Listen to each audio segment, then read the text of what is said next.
All right. Hello, welcome everybody. Hope people are doing well. Hope everybody had a good week. Here we are.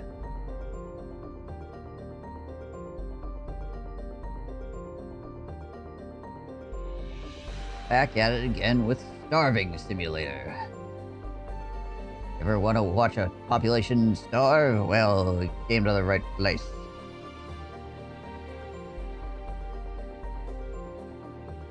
Not too bad. The last O needs an umlaut on it. And then put a trademark as well.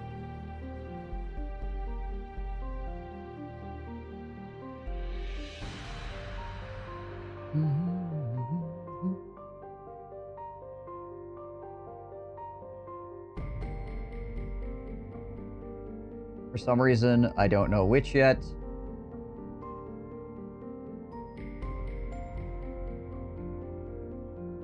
Dot.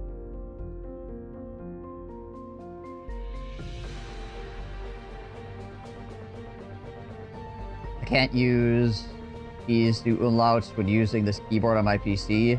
The laptop it does. I haven't cared enough yet. Fair enough. Huh.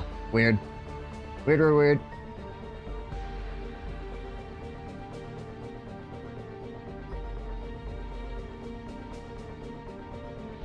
Alright. Gonna jump in with Feava up here. Get the game loaded up. Hello.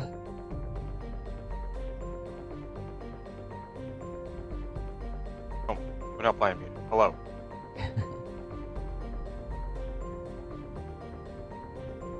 Unless you really enjoy talking to yourself, which, you know, maybe you do. I don't know.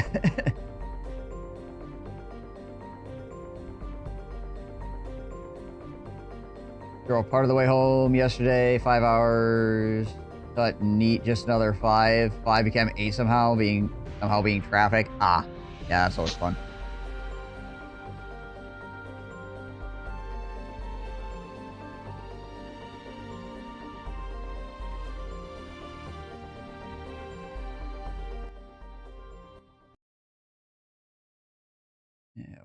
Alrighty.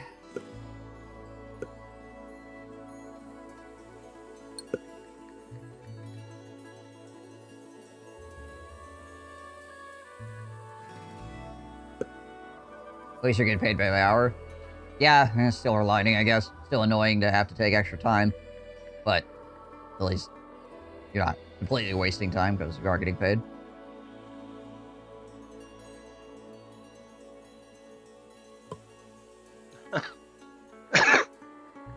One 1.7.0 has been out for 2 days, and there's already a balance adjustment for mech development. Oh, yeah. Not surprising. There's usually something if somebody discovers it's like, wow, this is really broken, either in a it's just broken way or in a this is too strong way, you know? The building layouts are being redesigned to be more friendly to asymmetric formations. Defensive walls lost 45% of their HP. Jesus, okay, alright. Fair enough. The rapid-fire cannon lost its ability to shoot aircraft.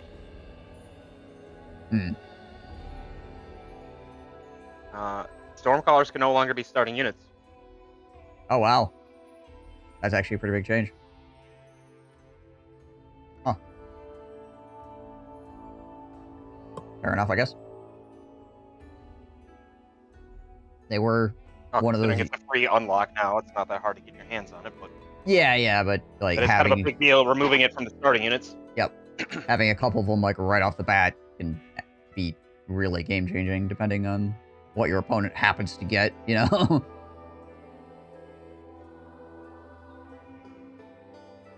Well, and given that, like, you can get saber-tooths and shit as your starting units. It's there are 25 possible units that you can get for your start, or 25 openings. Oh, right, yeah. So removing the 4 Stormcallers isn't really filling, or messing with too much. Yeah. Significantly reduce the number of units provided by each reinforcement card.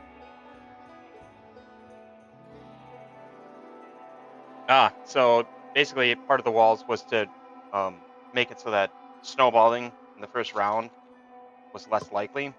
Right. Now that apparently the walls are curbing that, they are reducing the amount of units in the unit cards, so you're not less reliant on unit cards to bring you back in the game. Oh, okay. I actually like all these changes. I haven't played with the buildings yet, but the rest of the changes actually sound really good. Watched a video about a group of folks who were deliberately trying to corrupt AI music programs. Basically, they intend to lose Trojan horse to the AI gathering efforts. Well, can't say I completely disagree with that. So, Yeah, fuck them clankers. considering people just take whatever the heck they want when it comes to gathering for AI, so. Mm-hmm. What's up, Viber? You haven't played Mech in a good while now? Yeah. I haven't actually, like, played since the end of the first season or whatever, essentially. AI. Well, yeah, okay. Colloquially AI. Not actually. But if you said machine learning to people, they would go, huh? When you say AI to people, they know what you're talking about. Language is only useful in the sense that people know what you're saying.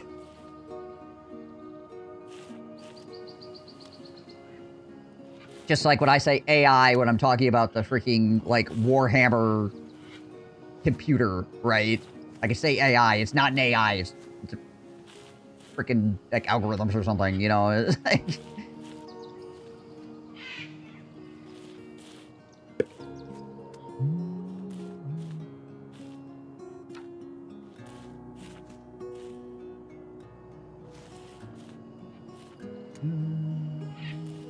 No, you. There. Got him.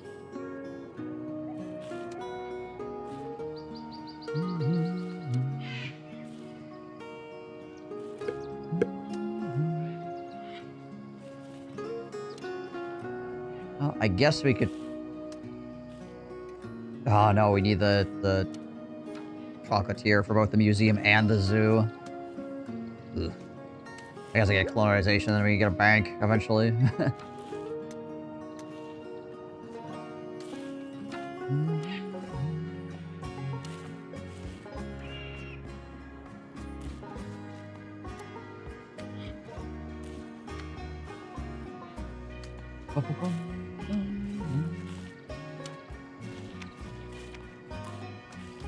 Listen, I've tried Hyper. I had to deal with you people all day long. Jeez Louise.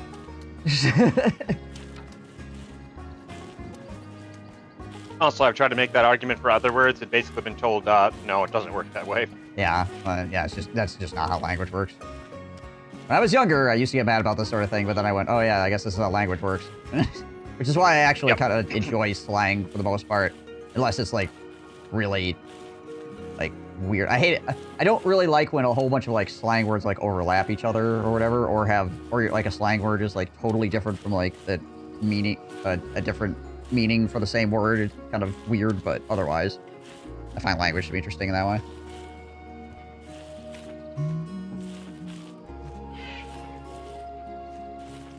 You had to deal with dumb people all Like day, those people too. who get mad at, like, new kids slang. Yeah. Like, oh, this isn't words anymore. It's not the cool words like we had a slang when we were kids. Yeah, fuck off, dude. Like, all slang is stupid. Yeah, your words weren't cool either.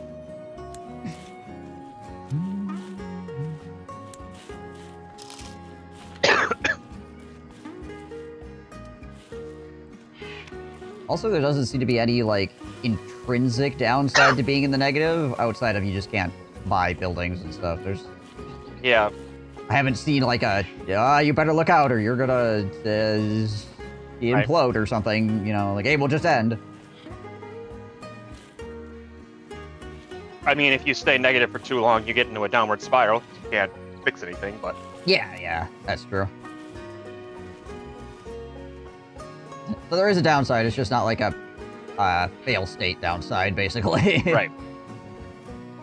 The mother colony, or mother country doesn't call you home because you failed the colony. Yeah. Or the government gets overthrown, a la Tropico. Right.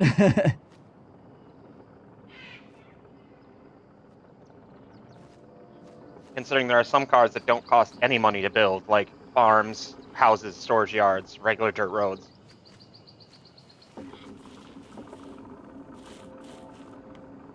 Granted, you can only make, cabbages.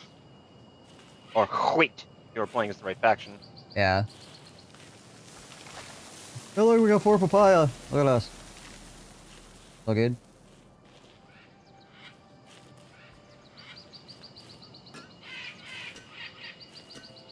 Had to explain today when they requested while we mentioning what a distribution list is. So, like, they requested it, and then you had to explain to them what it was. What? Wow. Wow.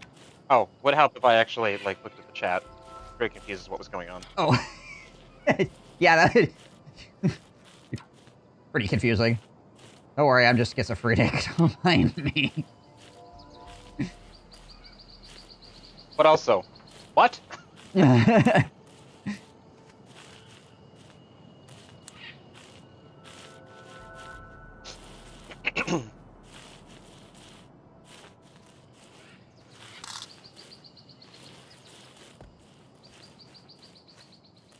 example they used for the music video was to play a music segment. The AI here likes to open the garage door. Not exactly what they're doing, but it's a simple explanation. I saw somebody who was just sending out random emails, but using garbled language, so that the AI they use to train, writing from gets really fucked up because he just used nonsensical words all over the place. Right. He'd sign off his emails like, "Good hammer, my dear." Nice.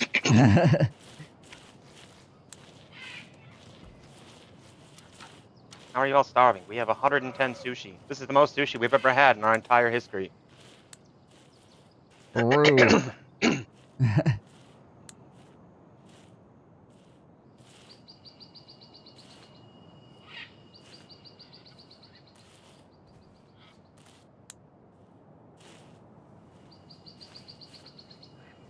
Just got delivered a ancient grandfather clock that's still a wind up and pendulum operated. But apparently it hasn't worked in forever, so now I have to figure out how to fix it.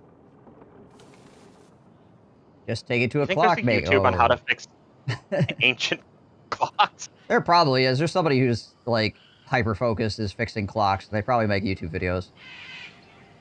By the power of autism. Essentially, yeah. I think that's still one of my favorite YouTube comments that I've ever gotten was somebody's like, aha! Now this is the kind of weaponized autism that I need. This is one of my freaking numbers videos for Warhammer or whatever. When Dane was still hyper focused on his game, one of my friends offered to play it and test it, and he's like, well, you don't have to do that because there's a million different things I've got to go through for different endings. And my friend was like, no, this tickles my autism in the right way. Please, let me try to complete your demo. That was Panda, right? Yeah. Yeah. That sounds about right. The comment, this tickles my autism in the best way. Sent me rolling.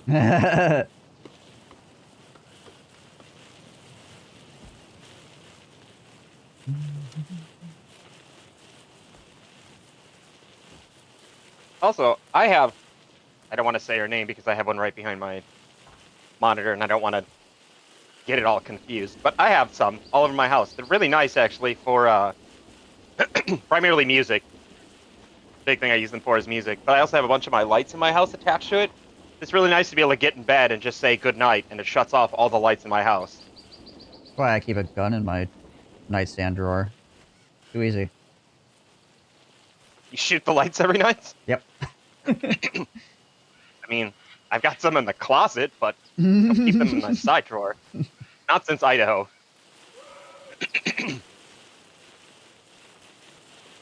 The Harry Potter with gun solution.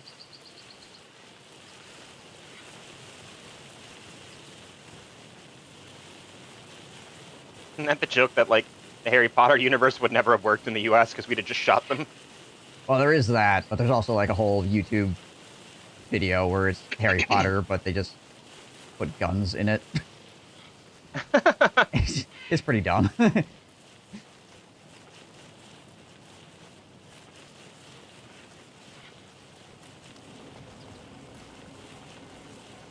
Oh, we didn't have to erase the sign this year, did we? We've constantly had food. Yeah. Like, not a ton of it, but we've constantly had it. 408 population, and like nobody starved this year. Jeez. All right. Well, next year's gonna be rough.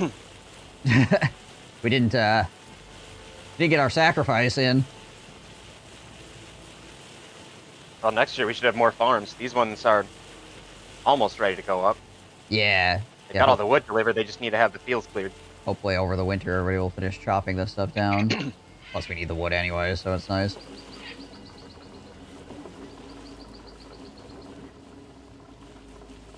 I might put another...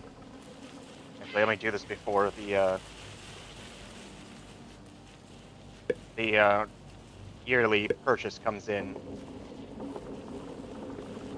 I put another couple of sushi markets up here. Right.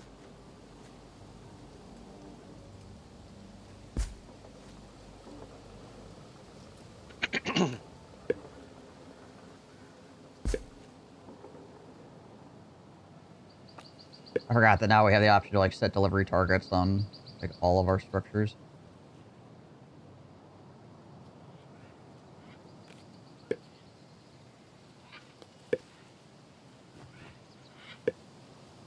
Make sure our buildings are, you know, putting stuff in places that make freaking sense at all.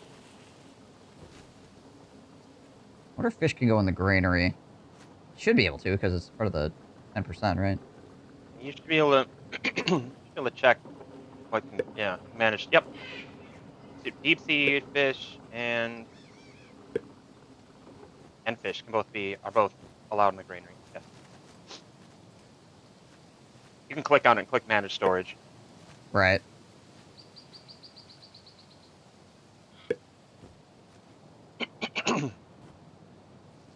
Oh yeah. Hole. There's a big green button. Squire did a comparison between a home invasion in Britain versus a home invasion of the U.S. The British version involved a lot of conversation. The USA version, the guy shot the intruder. When I lived in Idaho, there was a day where I had like a panic attack while I was sleeping or something. And I woke up and I thought somebody had broken into my house. Right. My tiny 2-bedroom apartment that as soon as you cross the first wall, you could see the entire place. I stalked around my apartment at like 3 in the morning with an unloaded revolver. Like, all right, is there somebody in here? Hopefully they're not actually violent because I didn't load this thing. Yeah.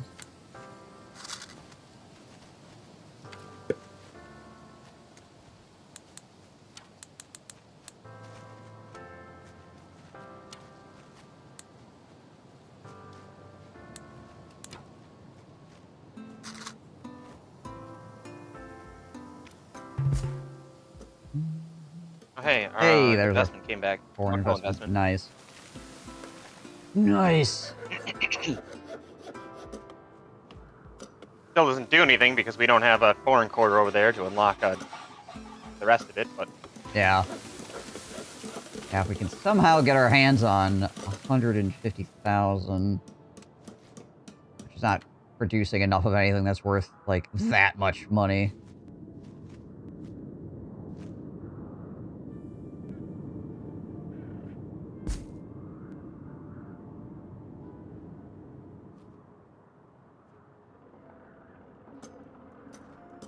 How are you people having tool issues right now?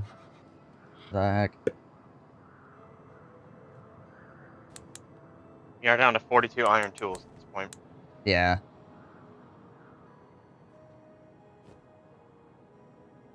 Probably just in a freaking market somewhere not nearby. Give me the people working on the new farms up here. I have a market queued up, but... Right back. Somebody's at my door. Radio.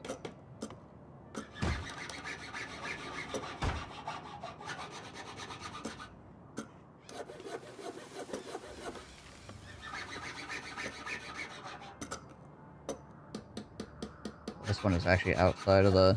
Interesting. Outside of the rice breeder.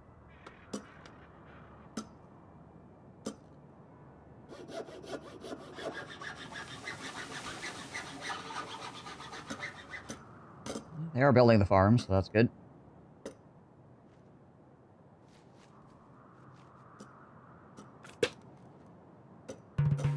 Click that buy wood button now. Somebody's angrily filing their toenails.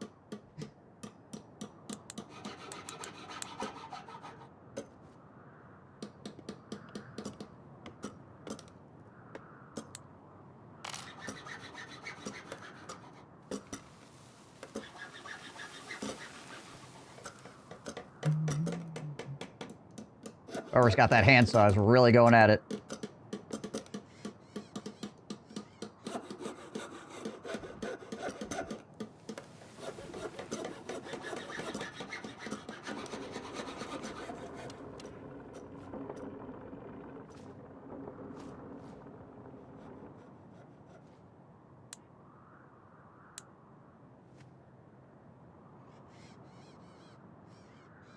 That's all you could hear now. You did this to yourself.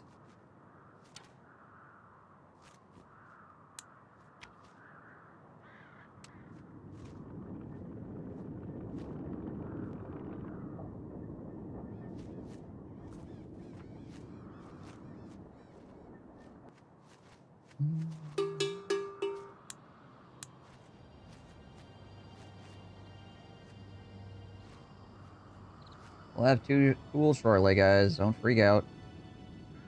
Not only are tool shops actually making tools again, we ordered a bunch, so you'll be fine. Of course, it's gonna take a little bit for we'll actually get the tools out there, which is gonna mean I'm gonna have a chunk of time where everybody's freaking out, but...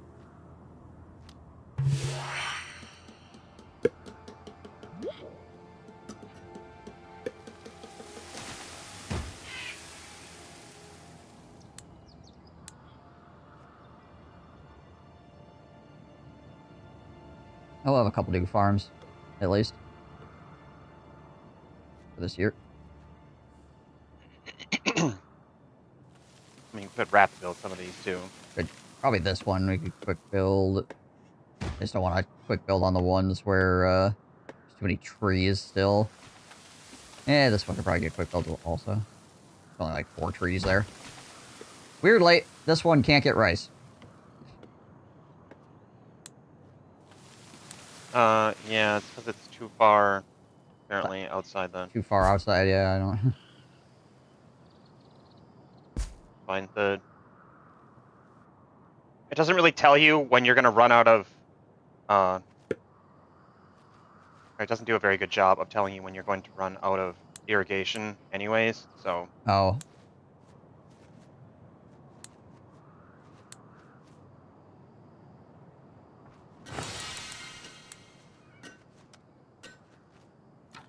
I should have noticed that it wasn't set to build rice. You can set the... Oh, it's also probably because I didn't have the rice breeder fully built yet. Can't set it to build rice until the rice breeder's up. Oh, right, so you weren't able to check.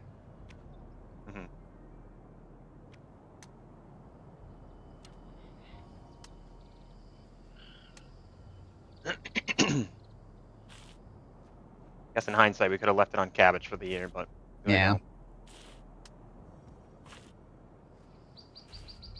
Huh, interesting, Papa.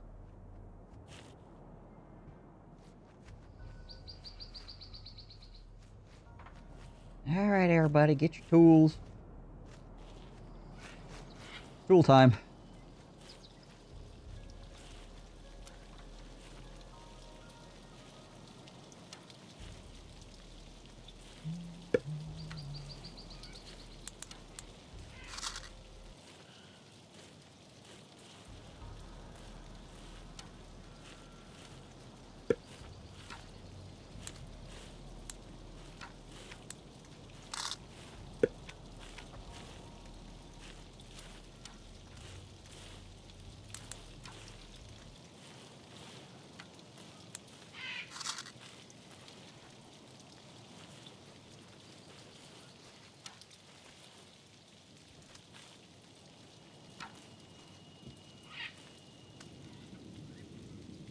Everybody wanders off to the dock to grab a hammer.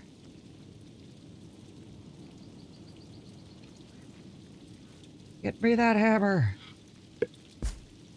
Get me a whopper.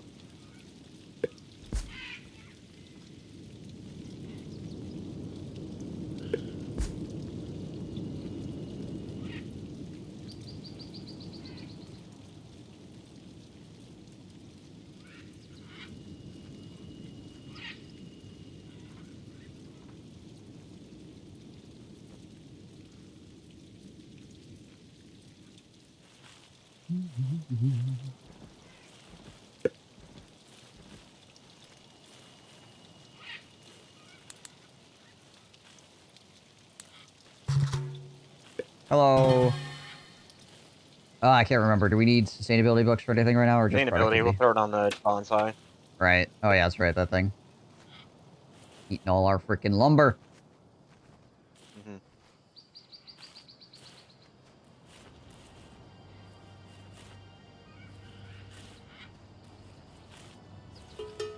I also believe now is the war footing was so hectic, nobody bothered to write things down, which leaves us all guessing 80 years later what the Denison thing was all about. I suppose that also makes sense. Just, you know, too many things going on. So I guess people at the time knew what was being talked about. That's all that really mattered, right?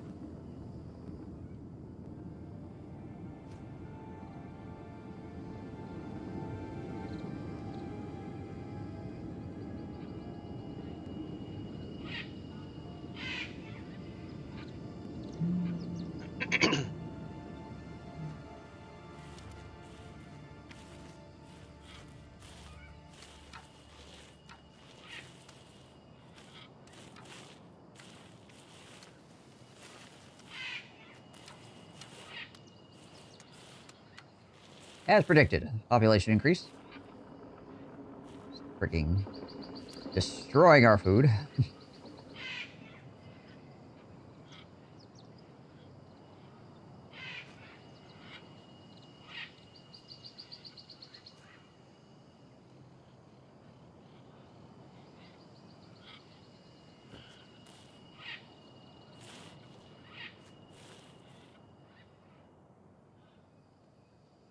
You guys actually making tools down here? Or are you just staring at the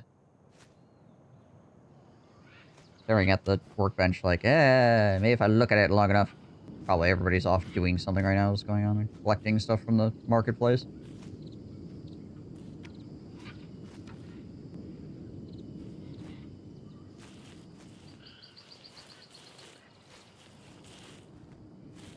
Yeah, a bunch of villagers are grabbing. Probably the people that are making tools are off grabbing tools so they can make the tool. Yeah, that seems to be what was going on.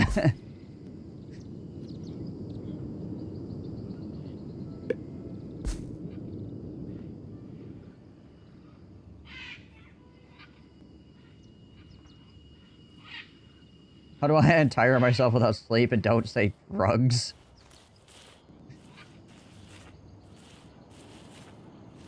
Jump off of a tall thing.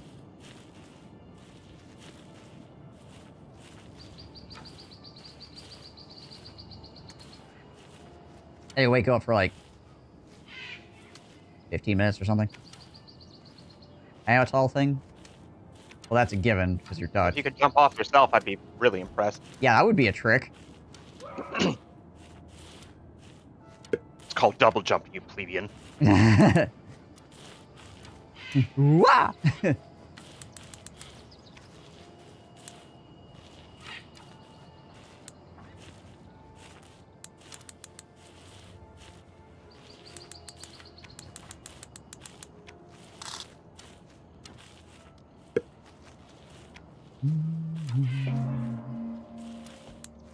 Oh, there we go.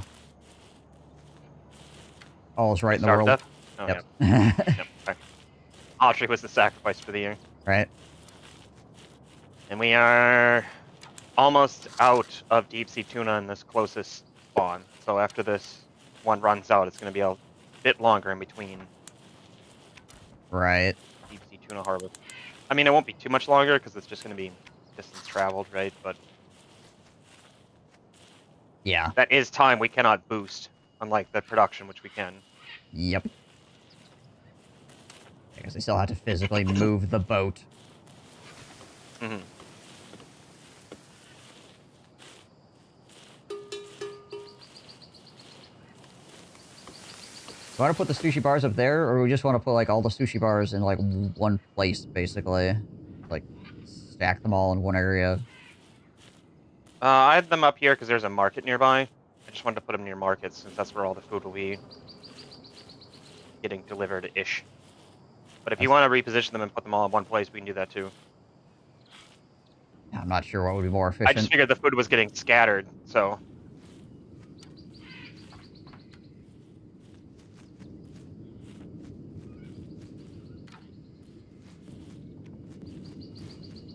Also, I could probably put up ports around here, too.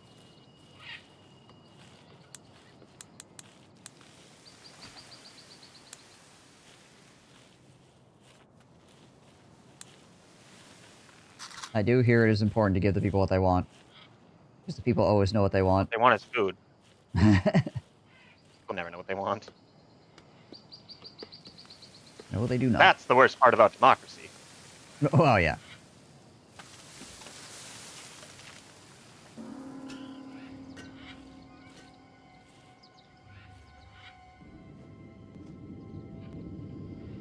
God, you really just cannot get 100% efficiency on Like ocean like tile? regular fishing lodges unless you're on a you're on like a peninsula. Right. Like I can get 174% efficiency down on this bottom left corner in this little like sand dunes area. I wonder if it has something to do with, like, how water tiles are, like, set up or something. It's because they have the small radius around them, Yeah. and so if you're putting them on a regular coast, it's cutting off like half of the radius. Yeah, because, like, here, yeah, it gets, like, almost all of the circle, right? Yeah, that makes sense. I mean, the upside is that it's a source of food that never runs out, ever. And consistent.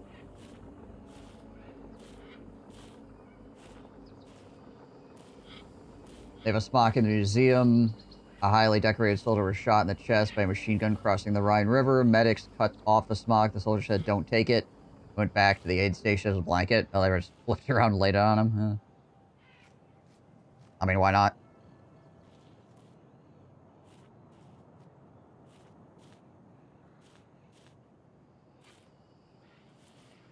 Maybe off, like, a corner here or something?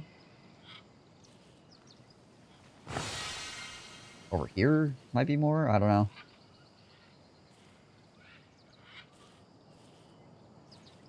Best I can do is, well, here... Like how these Yeah, rocks are... 118%. Yeah, this is actually water. Considered to be water Yep. here. I threw up a couple more that are above 100% in weird places. Oh, there's a house too far away from that one. I didn't want to build housing over here again, but I guess.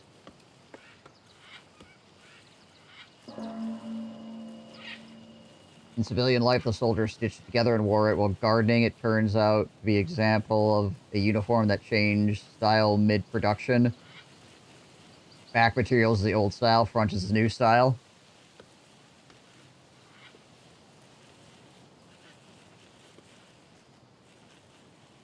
I believe the lack of tools at harvest season is what caused this famine. Or at planting season. I would not doubt that at all, yeah.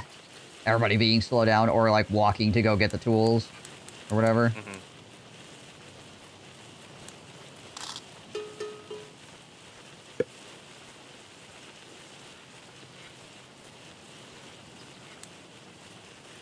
Also, why do people hate living next to a deep-sea fishing port? I don't understand. It's all the It's everything to sailors. you. It's just, like, the frigging swears and slurs being yelled at all hours. Yeah, but they don't care about living next to regular ports. Just deep-sea fishing ports. Something about the deep sea, man. Does something to a guy.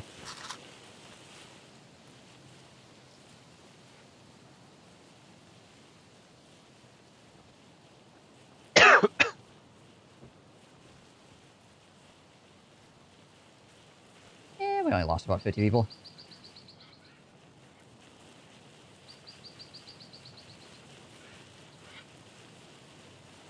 See how this here shakes out. We did have a couple extra farms.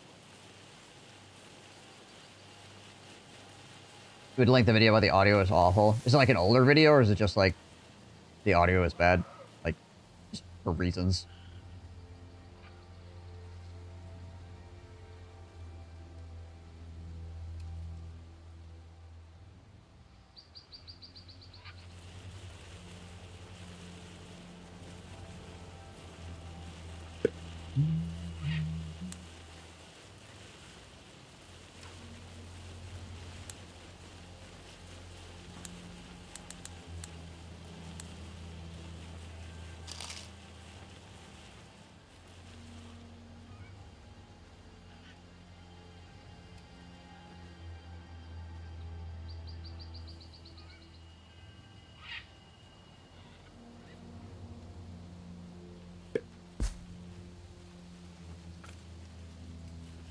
Yeah, get in there, you. Make those tools.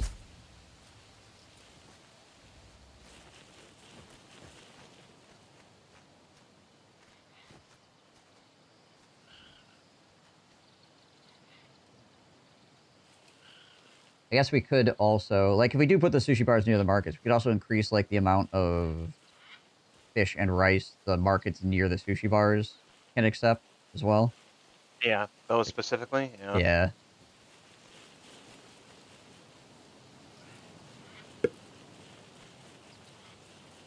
That would be I don't think it's going to matter too much, because usually the problem is that they get like one instance of sushi done, and then people have eaten all the supplies.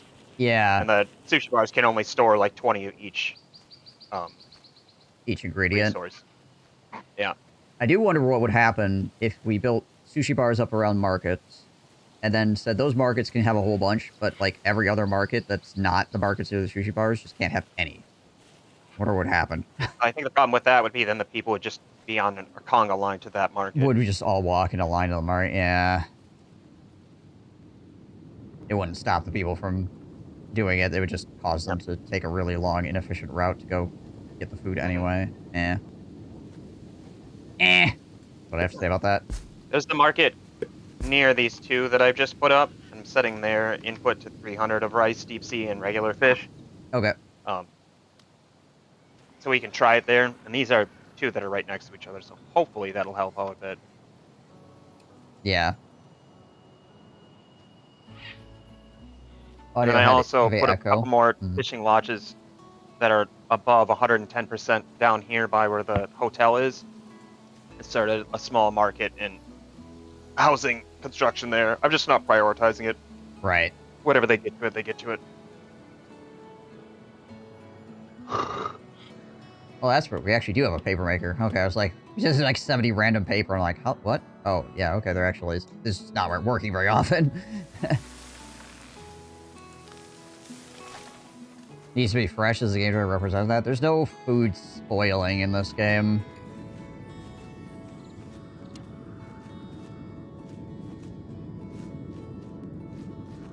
That being said, the Japanese also have been known to eat a lot of rotten fish, so... in the past.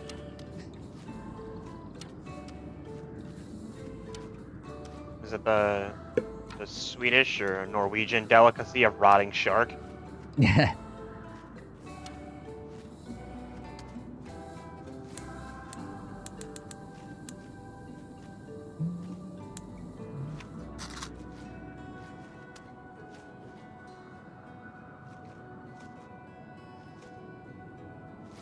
It always amuses me how much the villagers will go ham on building roads. Yeah, right? Yeah, they get right on top of that. If you want an area deforested, you're better off going, like, filling the whole area with dirt roads. Yeah,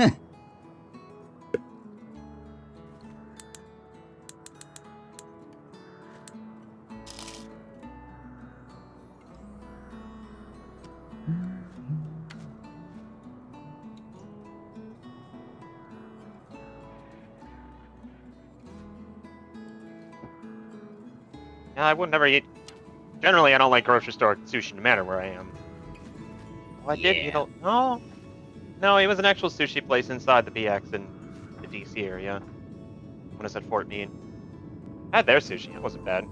Otherwise, I will go to I'll always just go to an actual sushi restaurant. PX and BXs usually have, like, some random restaurants that are, like, well, I guess not restaurants, but, you know, food places that are actually pretty good, and they're, it's like, you're not really ever sure what you're gonna get until you walk in there, you know? Yeah, well, I mean, there's always the definitive, right? Like, everyone has to, all Air Force bases have a Burger King Right, yeah. on the base somewhere, whether it's in the BX or elsewhere. A lot of Air Force bases also have Popeyes. I don't really see them on Army bases, but Air Force bases do. Fort Meade had, I think, I don't remember the name of the sub place because I never went there because I just knew each one of those was going to be a billion calories. Yeah. Like a sloppy Philly style sub place. They had a Panda Express, Qdoba, and a Subway in the BX, and then there was also this like sushi place that was like a local business.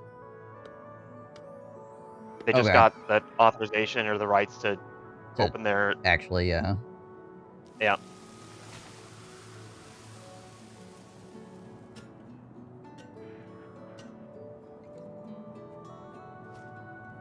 Oh.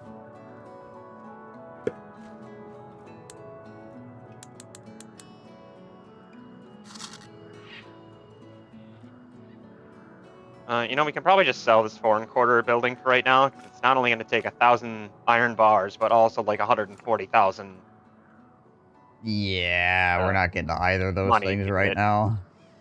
And the card sells for 10 grand. So Yeah.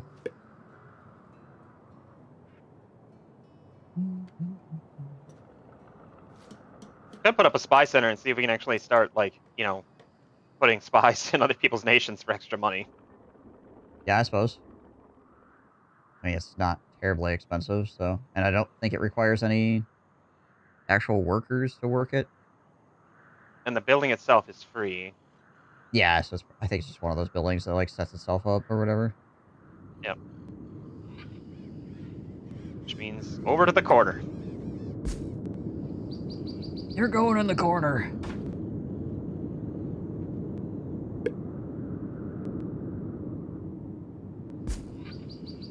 Fort McCoy has a cafe restaurant in the World War I constructed building. Don't remember any fast food. Yeah, there's a couple of... There was a really, really good sub shop on Fort McCoy for a while, but now it's a pizza place. Which apparently also... Oh, we can plant terrorism. Neat. Yeah. Which also apparently will deliver out to the ranges and stuff. You tell them you're out there. I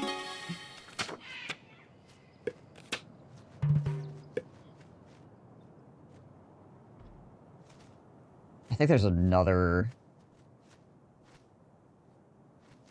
I think there's... What is it? There's another food place in the PX as well, but can't remember what it is off the top of my head. So we never really looked at doing spying before, but if we establish a spy nest in other people's towns, I think we get a steady income from it, and we get a 30% bonus whenever we use the spy card, and the spy card will not reveal our identity as long as we have a spy nest up. Right. It does cost 1,000 to generate one, though. Yeah. Obviously, right now, kind of down on cash because we just imported 2,400 rice, which is also currently getting absolutely freaking destroyed. That's actually not going away as fast as I thought I would have. I guess we're still collecting some rice too, aren't we? Well, maybe not. I don't think so. Maybe it's just getting shuffled around right now. Now they're replanting at this point. Yeah.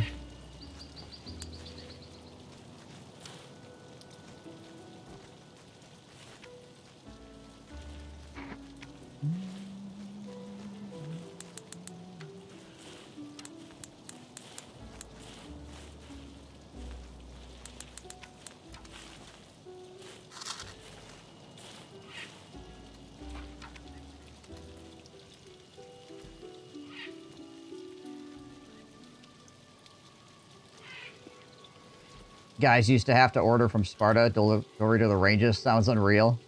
Yeah, well, it's basically like the gut truck, right?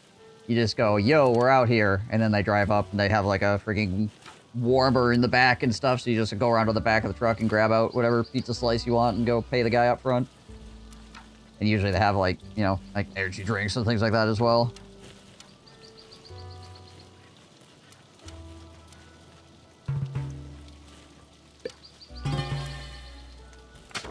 No sustainability.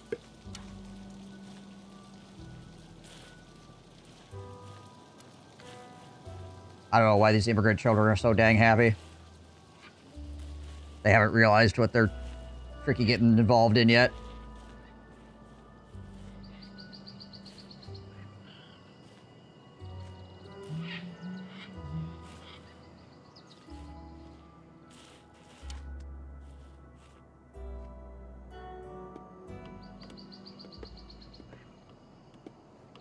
Never saw those after Fort Knox at basic training.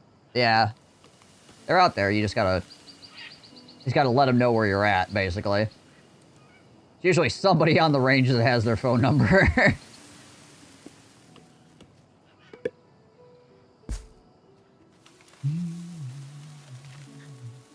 When I was getting dinner with Ben last night, he was, we were talking about, like, fitness and weight loss stuff, and he's like, well, you can't out-train a bad diet. And I was like, well, tell that to the military. People freaking running their PT test while freaking smoking a cigarette, you know, after drinking heavily the night before. I knew a dude when I was active duty who, like, every day drank, like, 3 or 4 Mountain Dews and had a half pack to a pack of cigarettes, and then would go home and run 5 miles every single day. Yeah. I mean, it's probably still not good for your body overall, but, like, probably not going to get fat. You're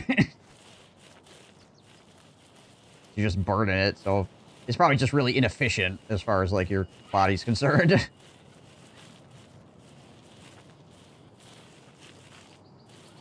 Now everybody has a phone. Yeah, there's that, too. People actually, you know, have cell phones and stuff. Whereas before, you would have had to find a landline. Probably the tower would have a landline in it, but that means you have to go stand near officers. You. Grody.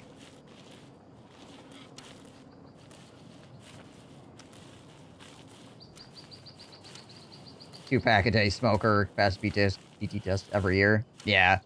I don't know. I've so many people in the military that I've known that are, like, absolutely, like, total degenerates when it comes to taking care of their body, and it just doesn't matter. They pass PT test anyways. With flying colors, often. Often, yeah. They're usually not happy about it afterwards, but, you know, they do it, and they usually perform decently. I don't know. I guess if you're used to it, I guess, then it's not that big of a deal overall.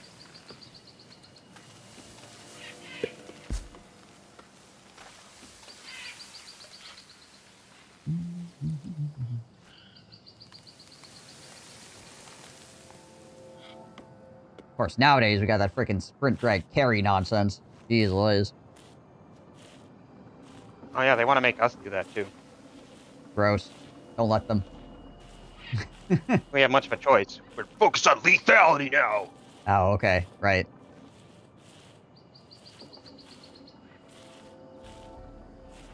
So when the Air Force guy is having to drag his buddy, you know you got a freaking problem going on. It's the changes they're talking about doing, which, to be fair, have not officially gone into effect yet, so who knows if it's actually going to happen. But the changes they're talking about are like requiring a PT test twice a year, no matter what. Doesn't matter your score. You have to take one twice a year. Right. Increasing our run from 1.5 to 2 miles. And one of the 2 tests you've got to do is basically very similar to the Army one with the sprint drag carry shit. Right. But I think it's going to backfire. Well, one, Guard doesn't have to do the 2 a year, according to the last thing I saw, because most Guard bases don't have access to a gym. So it's like a financial burden on them to have to do 2 PT tests a year. Yeah. But well, plus it takes, like, half to all of a freaking day, depending on how many freaking people you have, you know?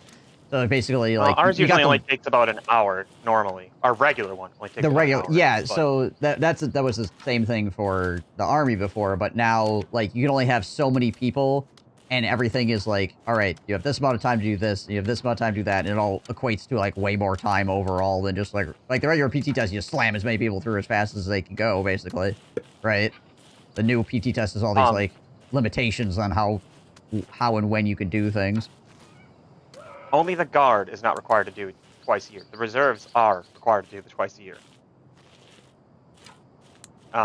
And there is no current benefit for getting anything above the bare minimum score.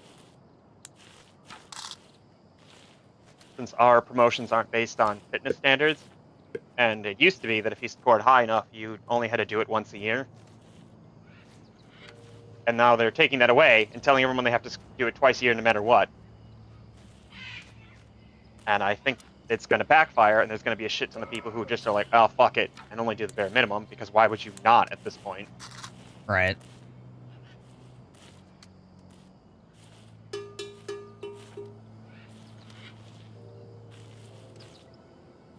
I don't know. It's stupid.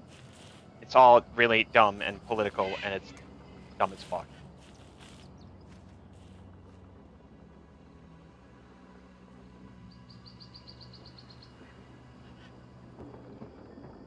And I have 6 more years before I can retire. 6 more goddamn years. 5 more here in October. 5 years. It's 6 years this month. Oh, there you go.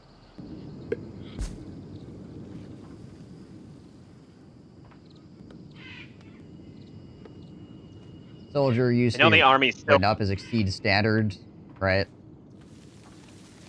The army stuff is still done on PT scores. At least it's active, as far as I know. Depends on your rank. You get points for your PT score and your rifle qual and stuff like that if you are below E6. But once you're over E6, it's all down to your NCOER.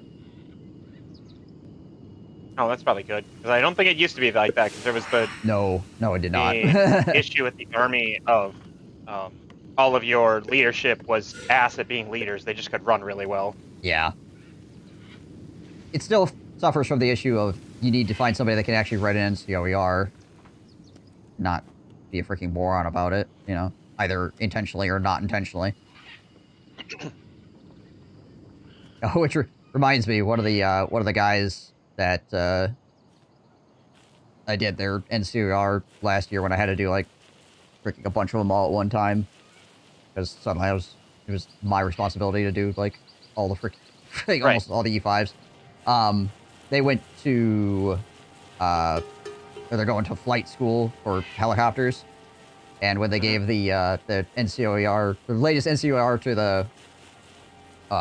the warrant officer people, they're like, "Wow, this is really well written."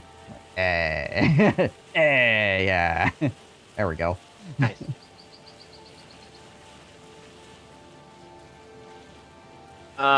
It's because it's a guard retirement. It's kind of a partial retirement. I can't actually collect until I'm 60. Yeah. But once I hit 60, it will be a full retirement. And then you get TRICARE for the rest of your life at that point as well, which is freaking incredible. You have to use the weird in-between TRICARE until you hit 60, though, which is supposedly extremely expensive. The rough part, yep. And then you get time off of your maximum retirement, or your retirement collection point, for any time that you've been activated or deployed. But active duty time does not count to reduce it, from everything I can find online. Some people told me otherwise, but what I've seen online based on official government documents, you do not.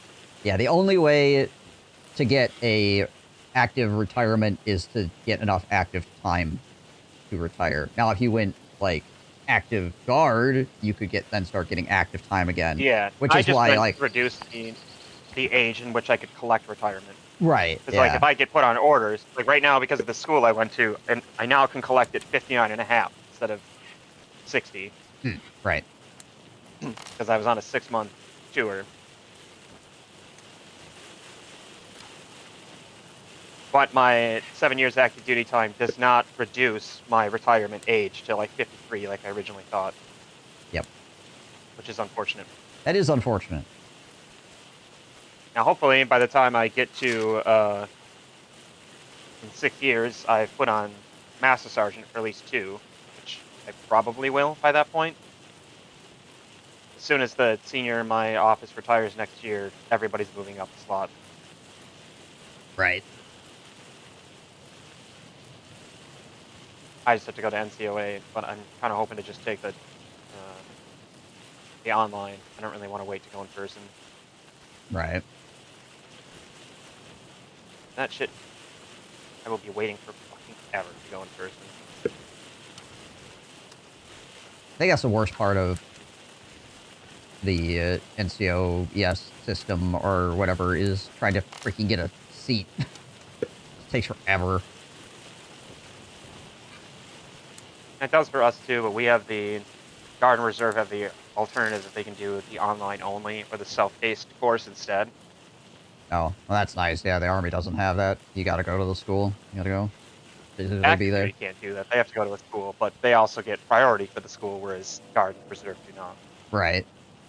I think we have the same Now, a lot of people priority, but in the Army, but like it's just there's usually a lot of people trying to go because there's only so many schools, and Guard and Reserve go to the same school. So, yeah. Usually for us, like ALS, most most active duty bases have an ALS schoolhouse on them. And then a lot of them also have an NCOA schoolhouse, but they almost entirely operate just for that base. Right.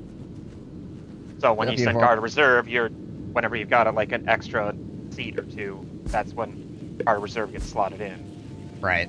But that means you're fighting the entirety of Guard Reserve for the scraps that active duty has left over. Yeah. And since everybody in Guard and Reserve typically wants to go because when you're getting Master Sergeant pay, you want to be activated as Guard and Reserve. Simon Pegg would be a good Spacegoon for the movie adaptation. I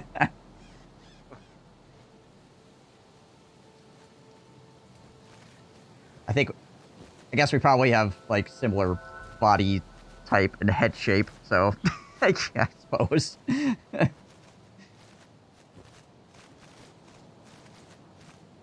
Please, kids, come harvest the rest of this rice before winter hits.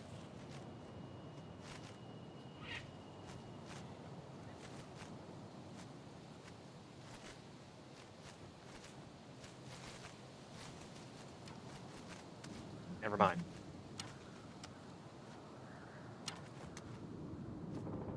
It's fine, Splat. Boy, age 5. We didn't need the rest of that rice harvested. Splat, you idiot! Small idiot child, and we got Denzel over here. You've killed us all, Splat.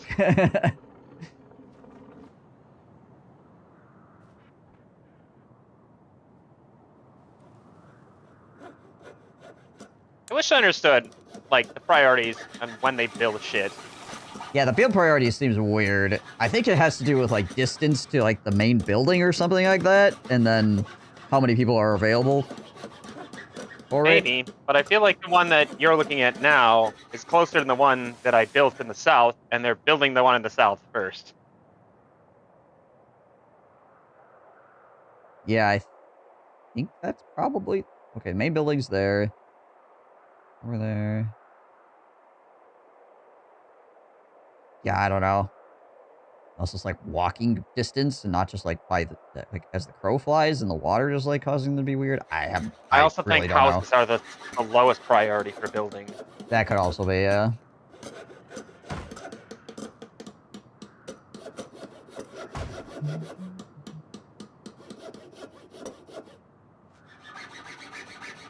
Just right away too. That market's gonna be useless without that. Mm-hmm.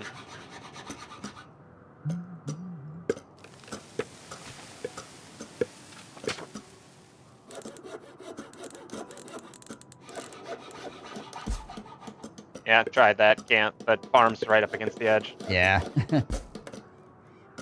Just Get rid of it so somebody else can walk over there and decide they want to build it.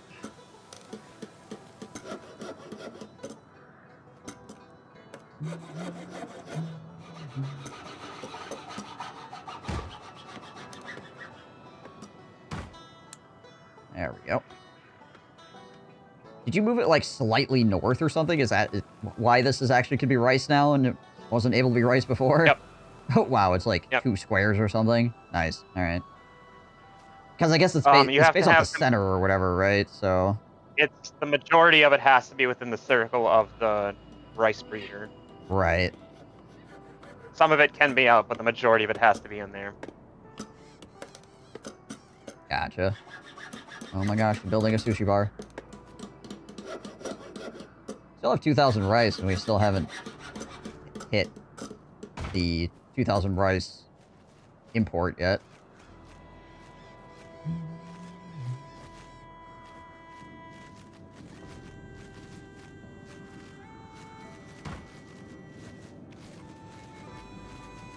I wasn't wanting to star these sushi bars because they're always going to be starred anyways.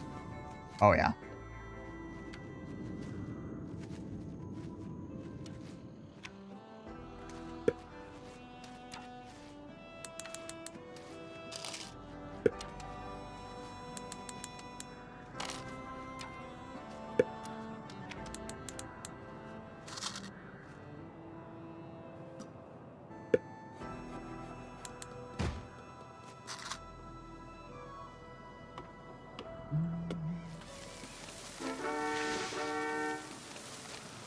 Upgrades on those right away. I don't know if the other ones have Sushi Town on them yet. The other ones do, yeah. Okay. Yeah, I put it on there earlier because there were two of them, and I was like, yeah, you know what? This actually gives us a benefit, so let's do it.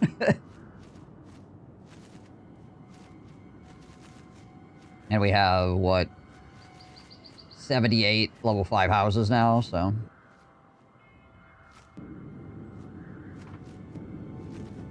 We're maxed out on the culinary study bonus as well. Mm-hmm. What are we doing in chat? Speaking German, apparently.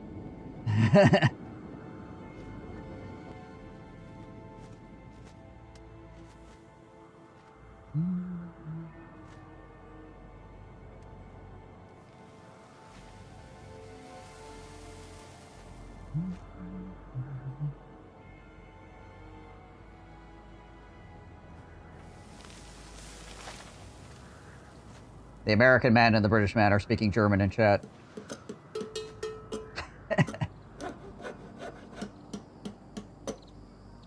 The other day on Sea of Thieves, we were running away from 2 French crewed sloops and ran into a German crewed brig, only negotiated an alliance off Deutsch. Nice.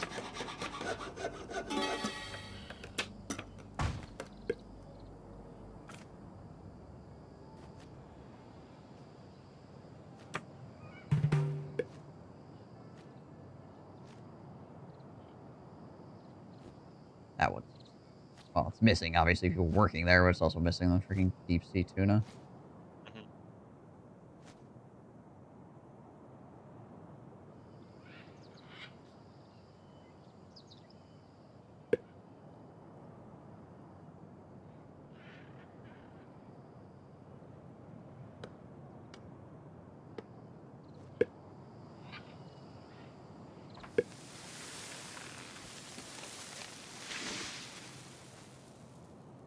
Right.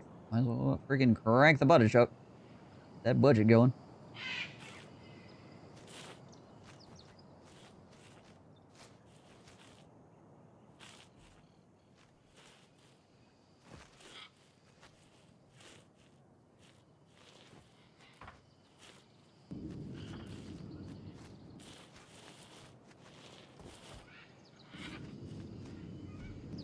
You prefer not to have men thrown at you? Well, too bad.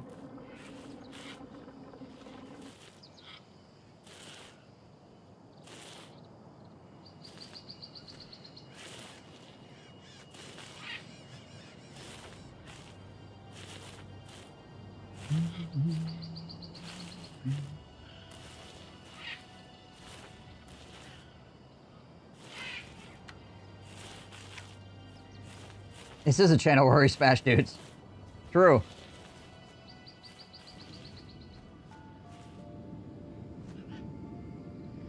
I think the exact quote is smash guys, but, you know, the idea is the same. How's it going, Zephyr?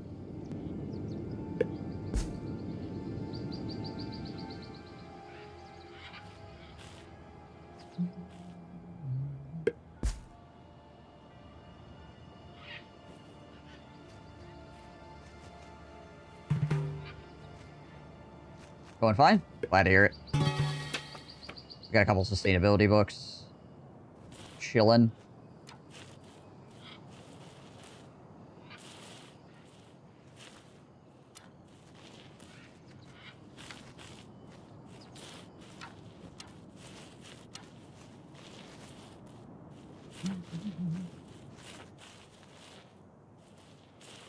Make sure to buy some extra tools as well before I did like the sushi bar upgrades. To make sure we didn't run into like a weird wall of oh, no tools. Everybody dies. Whee! Yeah.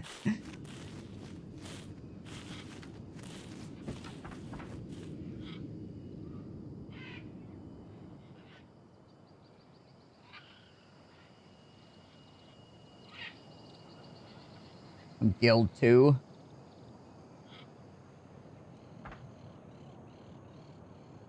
Gotcha.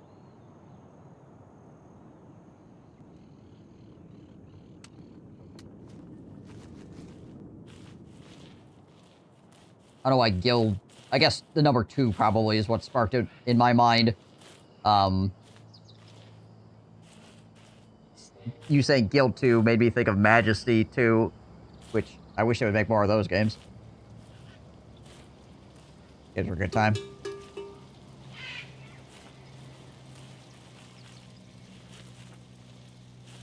It's such a unique take on things, but they just did not do difficulty very well. Oh, yeah, for sure. It scaled awfully the further on you got. Body count is 5 political opponents so far. Not bad, not bad.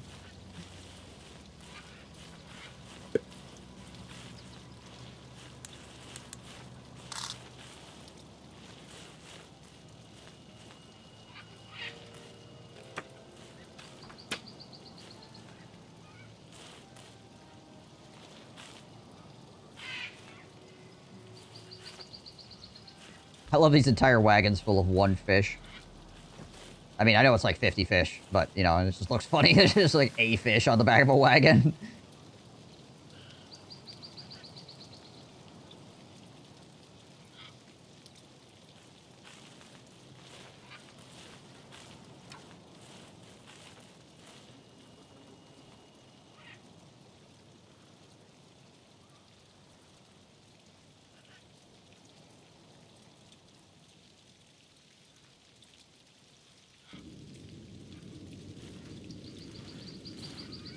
Alright, GJ.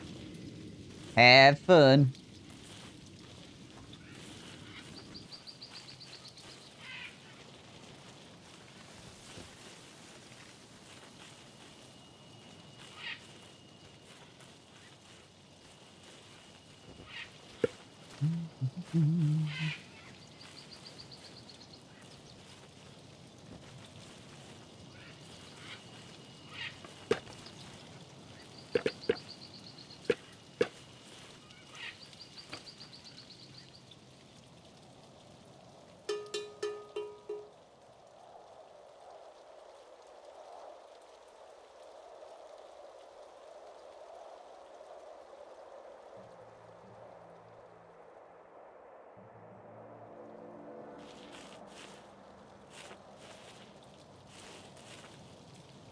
The Call of Newsom. One got mobbed in front of the guild house for daring Sumi. The second got targeted by a voodoo doll, stumbled like a zombie out of town, got murdered. Third one got hit by a sleeping needle, fell asleep in a ditch in the snow.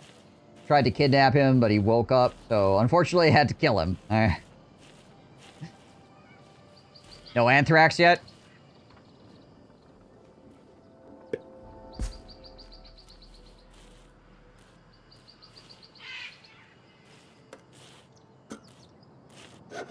Oh, wow. Somebody actually had time to go build a sushi bar in the middle of the summer. Interesting.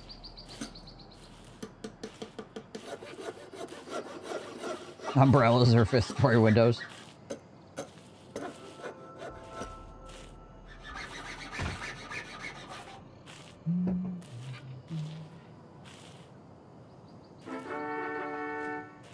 Apparently, there are schools in Florida right now that are testing keeping a box of armed drones on site, so that in case of a school shooter, they can just activate them using a team in Texas to use pepper spray pellets to disarm the intruder until cops get there, which feels like the most American solution to a problem that only exists in America. Right?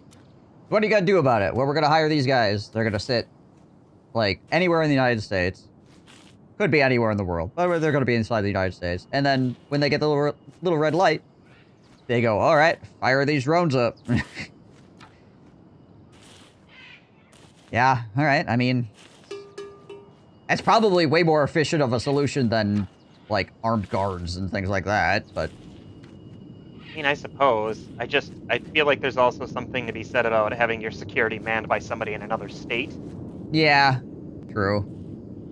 There's probably some interesting, like, libel things with that, right? From what I was seeing, I guess the people operating it they're only hiring people who've won drone racing competitions. It just, like, if you're testing it out on this level, it's unfeasible for, like, it to go beyond a couple of schools. So, like, why? It just seems inefficient. You would need... So, I mean, you wouldn't need to use them all at the same time. One would hope, right? So, you would need somebody with basically, like, a big switchboard of, like... all of the freaking schools that they had drones at, and then just activate the ones that are needed at any given point in time, right? But you'd still be spending money on a lot of tech and a lot of people just sitting around most of the time, right? Right.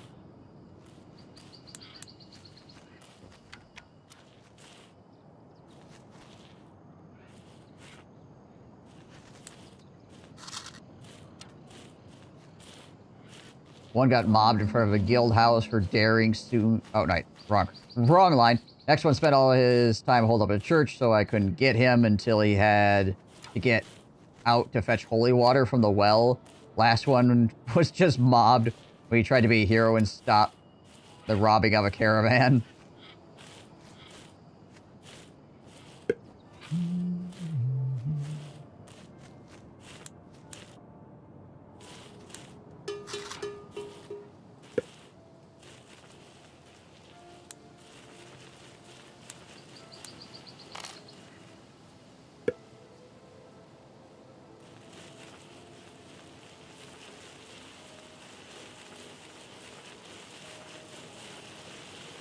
I've taken another bridge intact. Sometimes the solution is just smoke it and have the entire platoon rush it. Smoke and running at it is a tried and true method.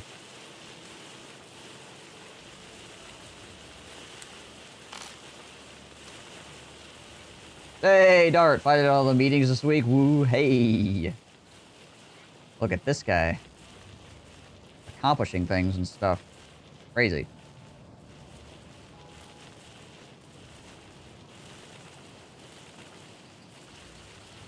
Why does this region of the Netherlands have infinite 20-foot bridges? Because it's the Netherlands. Half their country is water. If not more.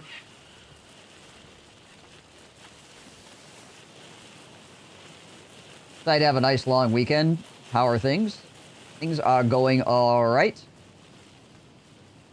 I went for a 24K or 14.5 mile walk last night, so that was okie dokie.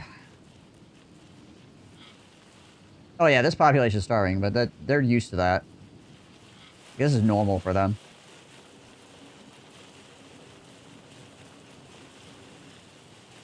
Besides, it's hard supplies, they're fine. Yeah, they'll get over it. Not that many people died, actually. Or a few. Our deaths from starvation are under 20 a year. We're actually doing pretty well. Right? I wish there was some way to get the sushi bar to store more inventory. Which I guess... People will still come and eat out of it anyways. I suppose. Bury your face in a bucket of rice.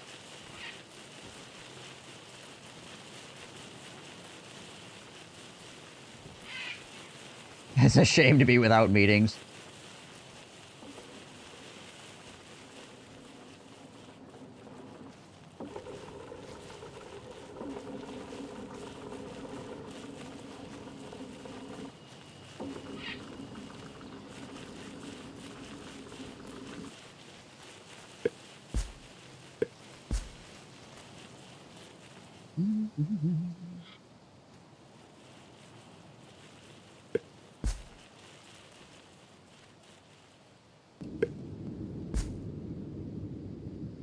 Well, I mean, the sushi places are running right now. At least most of them are. This one up here... Not sure what's going on with this one currently. People must be, like, someplace else at the moment. Like, there's enough people there notionally, but they're not actually there at the moment. Oh, yeah. Where are you people going? Oh. You're going to go get medicine because medicine... There's not enough medicine up in the market right now? Up here, I guess? Oh, speaking of, we need to disable medicinal herbs. Yeah. Disable that. And Kick this up, yeah. 140 for medicine.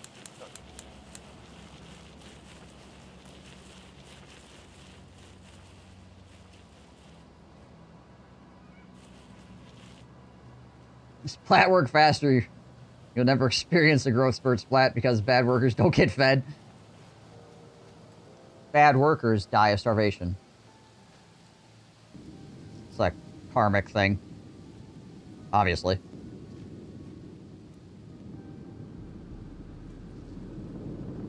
It's not just because we don't have enough food.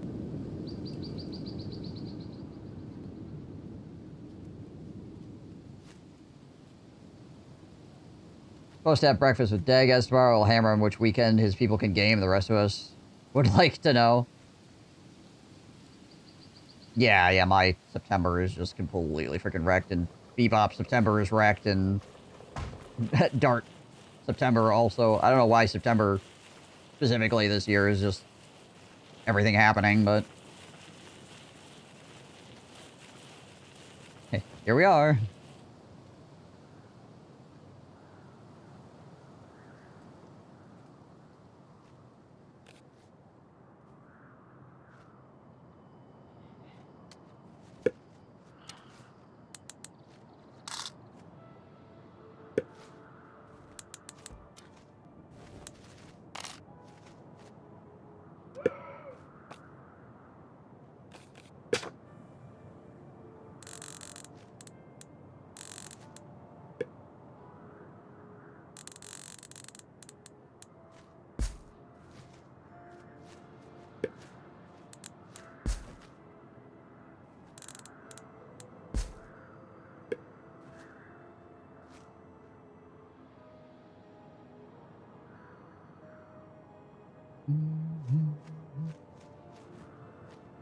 Got the 27th or nothing. Gotta hear from his 6 people. Yeah.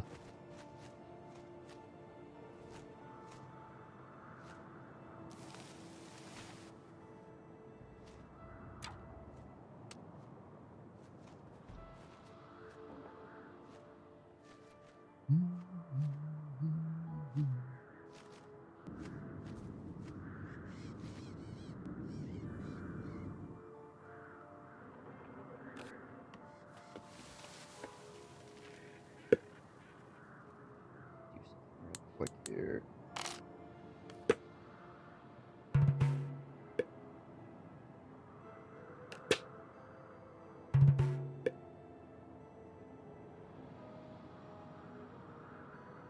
Sure to do that before the freaking year rolls over.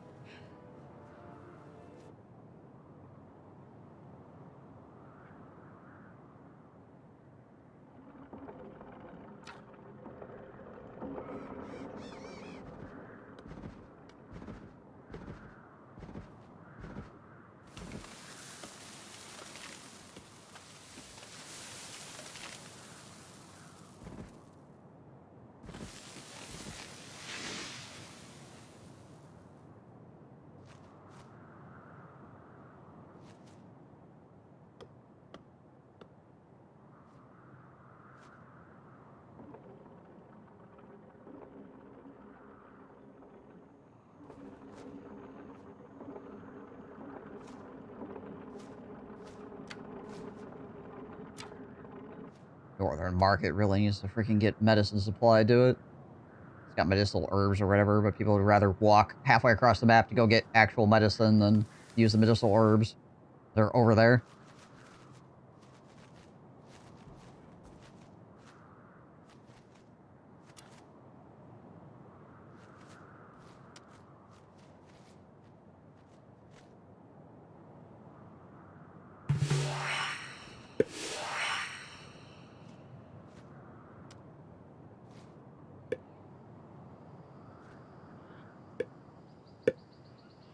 Yeah, we ain't doing that.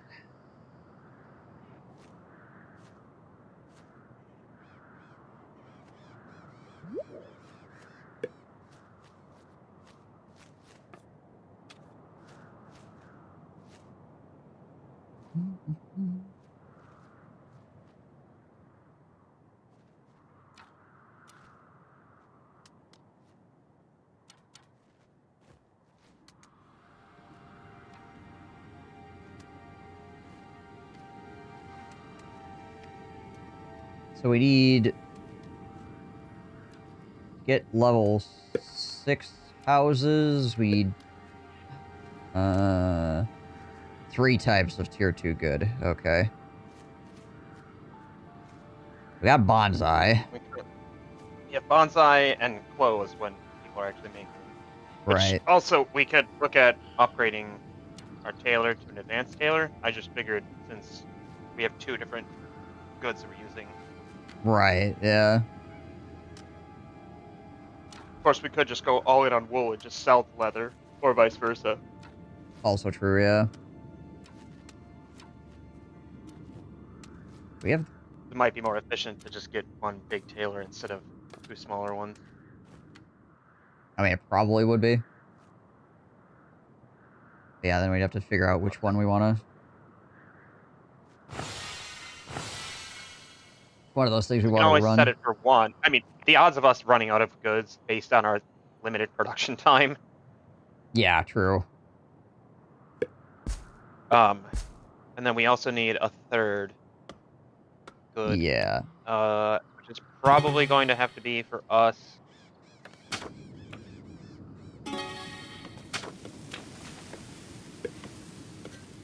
Either I think we have access to. No, we've got coffee, and cocoa up here. Let's say, do we have access to tobacco? We do not. So we can either do coffee, green tea. The easiest. No, green tea, I believe, is just another farmed item. Like, we don't have to do any other processing. It's just farm it. Right. Similar to cannabis. Whereas coffee, it has to be farmed and then processed, which will probably get more out of the coffee, but the green tea is more efficient to do. Yeah. Or I guess easier to do, but the coffee is probably more efficient overall. It's just it takes more buildings. Coffee is more efficient per resource. Green tea is more efficient per worker. Right. Which probably efficiency per worker is more important to us right now, overall. If we want green tea farming, I can look at trying to do that. We do have this area over here that is fertile. Don't have to worry about building irrigation or anything.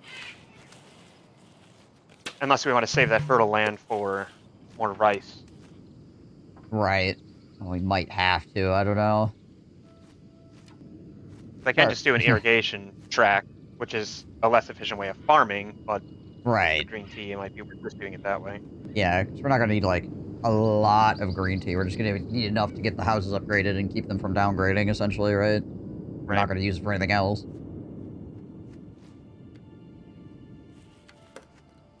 Typical juggle problems, yeah, right. We'll have to wait until our money evens out again. Yeah, work us out of this deficit here before we can do anything, really.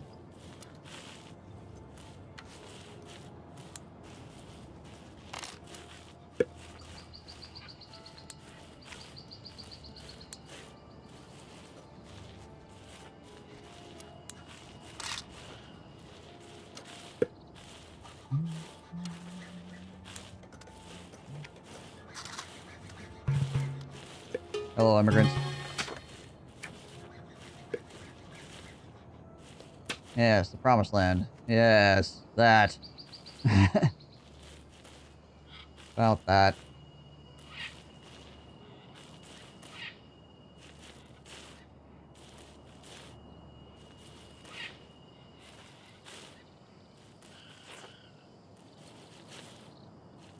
Well, we were definitely able to produce more sushi this year.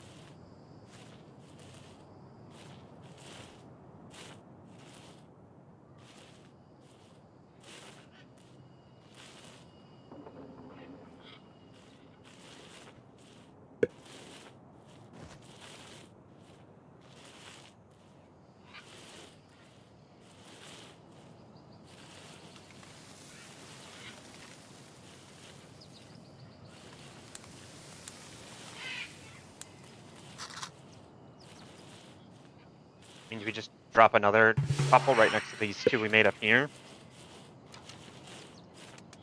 I mean, sure.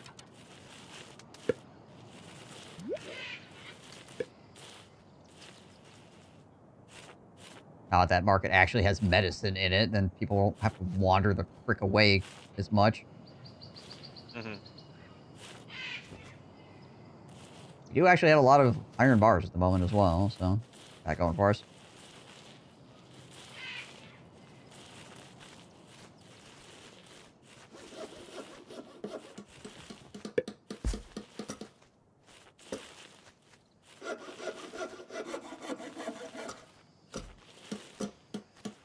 Try to keep an eye on our tools here as well. We don't up suddenly upside down that way either.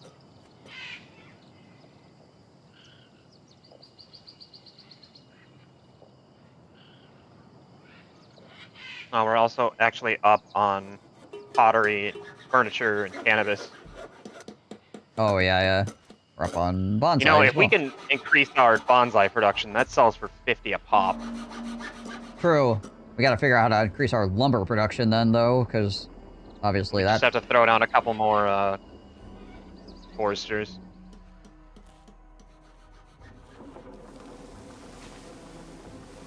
That one only has a tree count of 94 where it's currently sitting.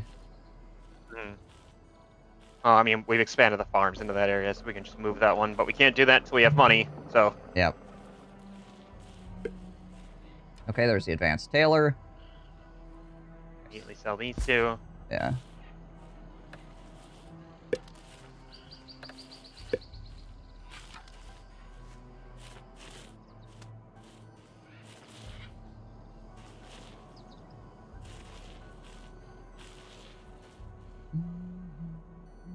People think you're okay as they continue to starve. Right.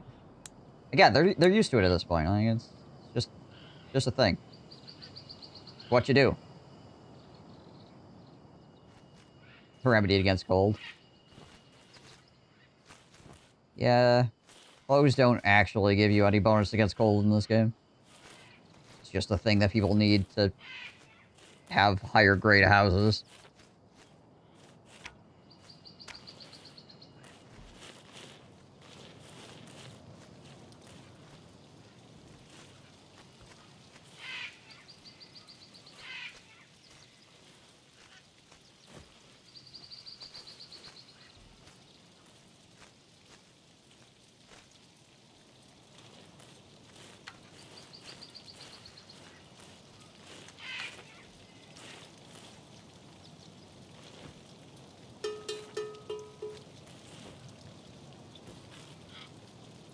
The advanced tailor might give something, like, in general. It gives cold resistance. Yeah. Every advanced building gives a specific bonus. But that's not the clothes specifically, that's the building. Mm-hmm. Just having that will give you that bonus. You can have no clothes whatsoever and you still get that bonus, just as long as you have the building for it. Which that'll be good too, because people use less freaking fuel. Wants to play diplomacy? You think the game will fly with our group? I mean, it worked with Tim's group, so I might be alright. Diplomacy is can be a rough game, though. Yeah, the fact The idea of the tailor shop makes you warmer.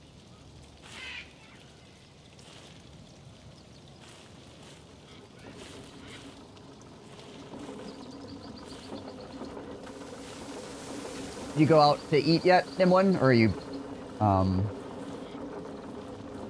still have yet to do that? And a lot of people dying of hunger this year. Yeah, there's a few. But we did have almost 500 people in the population, so I guess I'm not overly surprised by this.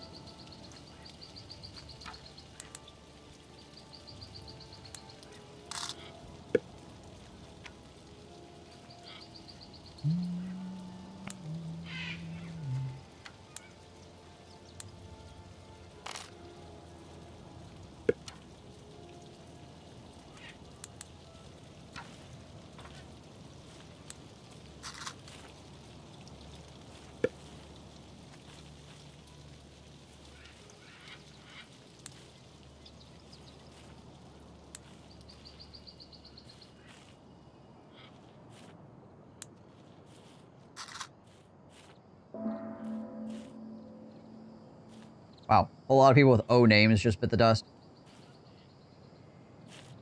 Omega, Olivia.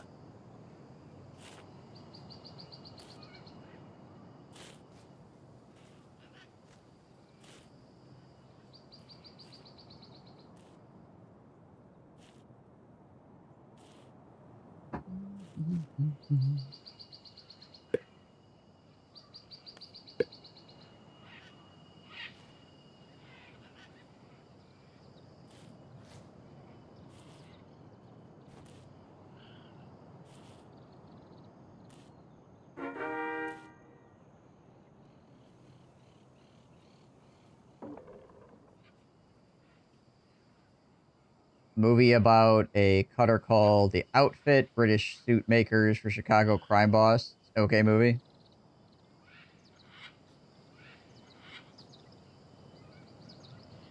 You recently got back home? Gotcha.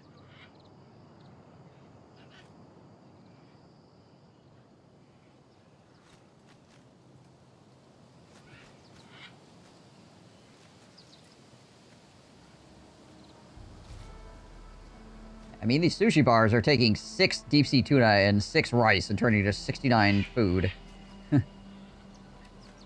Yeah, they can just, get the food before anybody else eats it. Yeah.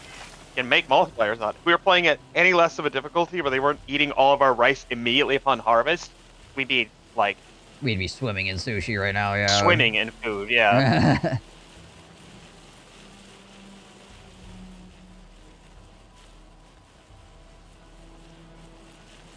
These people I don't know, are do we so just need to put greedy. up a bunch more sushi bars so that I feel like that might stuff right away? That might be it, because if we can just harvest the food and then instantly 3x the majority of it or whatever, right?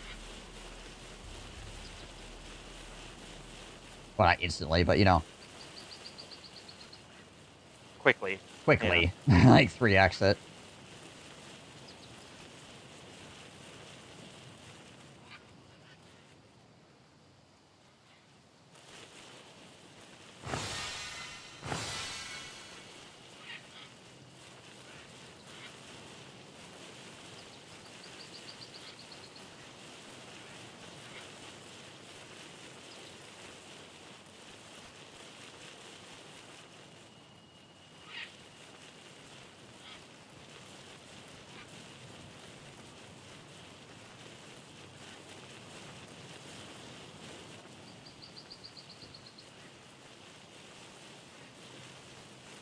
Yeah, obviously the issue is supply chain, right?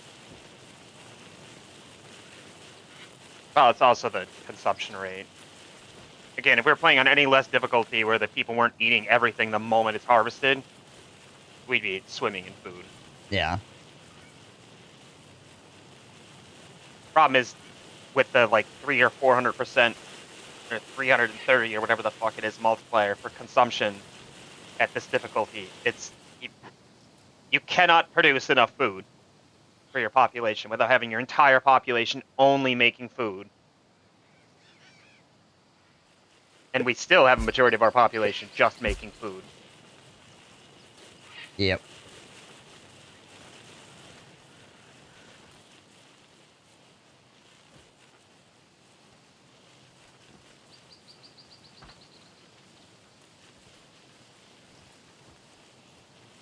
Yeah.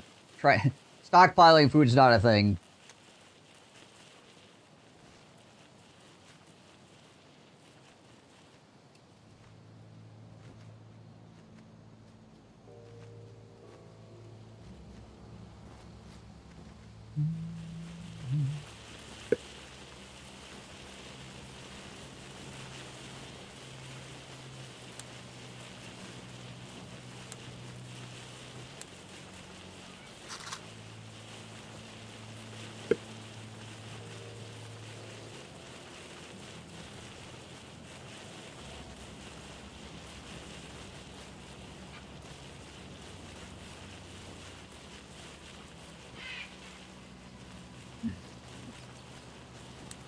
Do this. Wait, do this.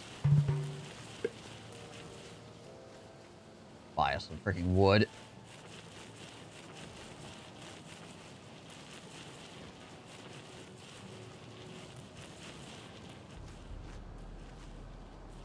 I wish I could take this southern bridge and, like, throw a connecting bridge between these two. Like, along the coastline or whatever.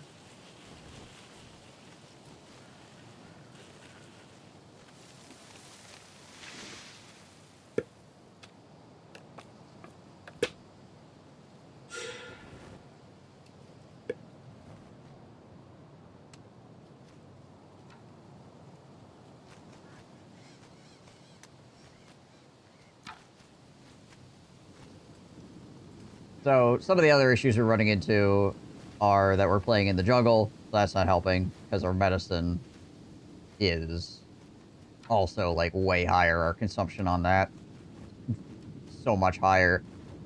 So we're not able to leverage the medicine quite as much. We're also playing as the Japanese, which means we can't leverage bread with wheat and flour, right? So that's obviously causing more difficulty. And rice needs to have a rice breeder, whereas wheat can just be built anywhere. Yep. And requires less fertility, I believe, right? Pretty sure wheat's like... It's like 70 or 70, 80. something like 70, 80, yeah, something like that. So Yeah, it's easier to throw a wheat farm in anywhere as opposed to a rice farm. Because I remember, like, when I saw cabbage, I was like, why the fuck would you ever make cabbage over wheat? There's, like, almost no reason to ever do cabbage over wheat. Except for if you're playing as the Japanese, and then you can throw cabbage anywhere. yeah.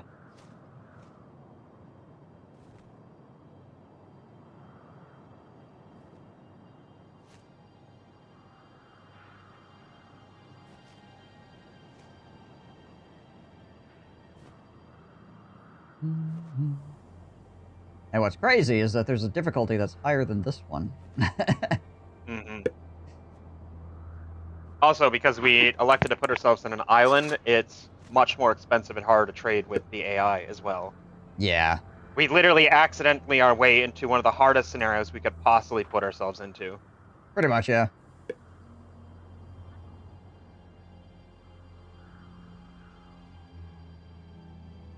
I mean, considering that, we're doing fairly well, but yeah, it's rough out here.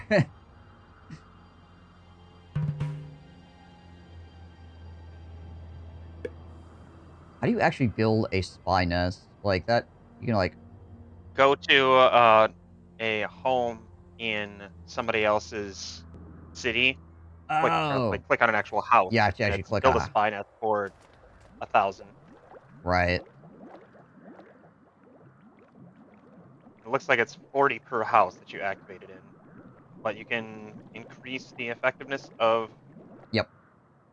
Where'd you put, where are you putting our spies currently? Put in Haver, so it's the farthest one away in case they actually find us out. Alright, I did a couple upgrades to the spy nest money, so... It's near the end of Yeah, winter. we're You might as well getting 48. drop some more in up there. Alright. Each subsequent one costs us more. Oh, okay. First one only cost 1,000. The second one costs us 1,500. The next one's going to cost us 2,200.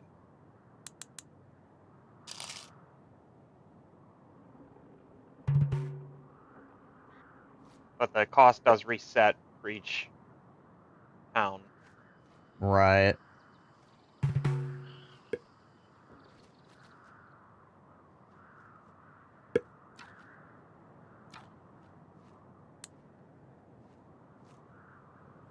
Does seem like a pretty inefficient way to make money, though.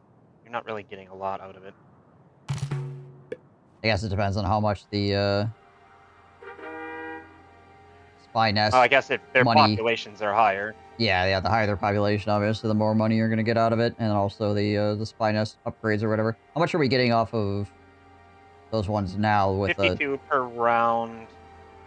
I think Okay. they are all about 50. Yep. Every one, because they all have exactly the same population. It's 52 per round. This is probably more useful against human players who actually are going to have a higher population. Yeah, probably.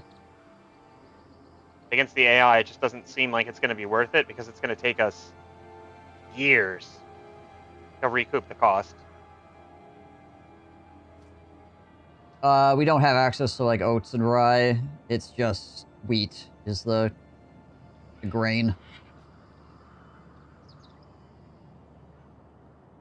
We, in our farms, can make cabbage, medicine, and pumpkins. Well, and rice. And rice, yeah.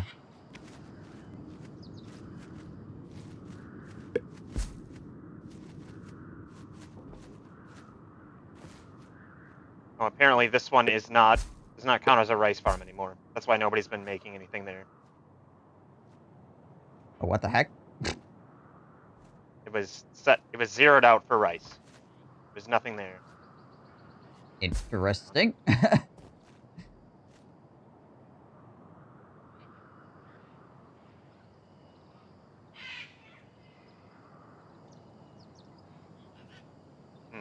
Weird.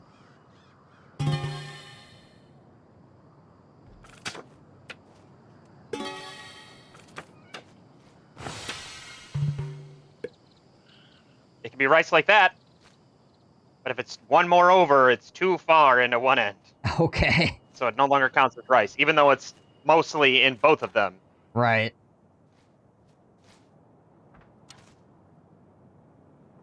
Weird, because I thought it was rice for the longest time. What, did we lose a freaking rice breeder somewhere or something? What? I don't know. I just clicked on it and I looked at the harvest type and it said it was blank. Huh. Weird.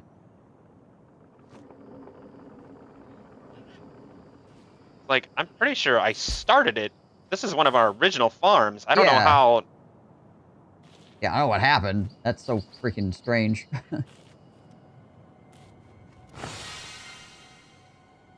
Okie dokie.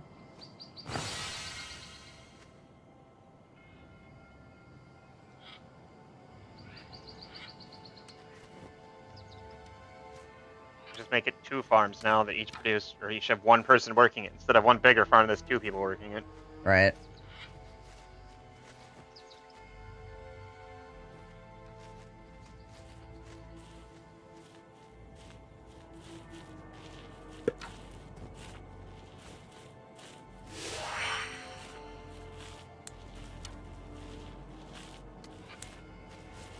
Thanks, Bernie.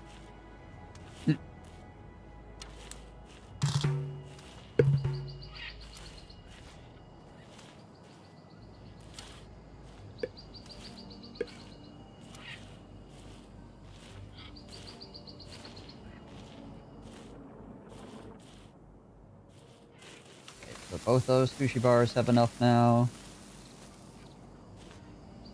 Just need people to build them.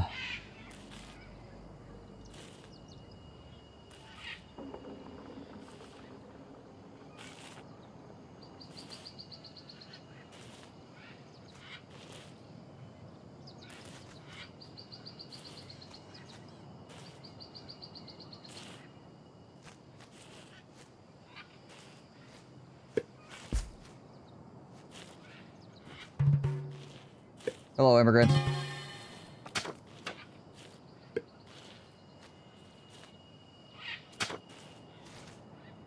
Tossing those into the sushi makers, I guess.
Everybody out planting rice. What you do with your life.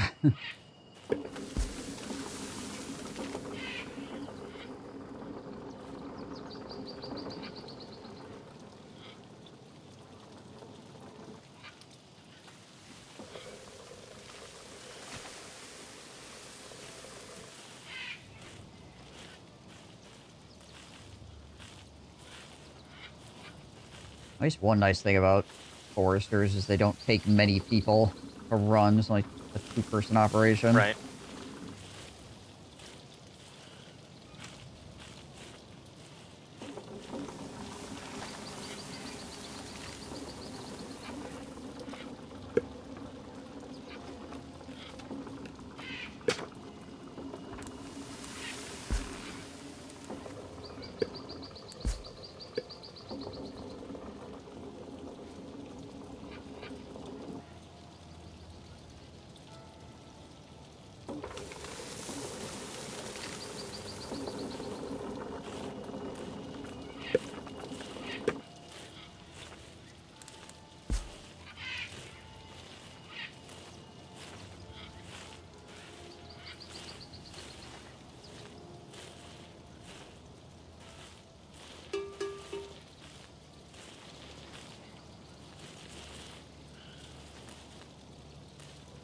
Don't worry, guys.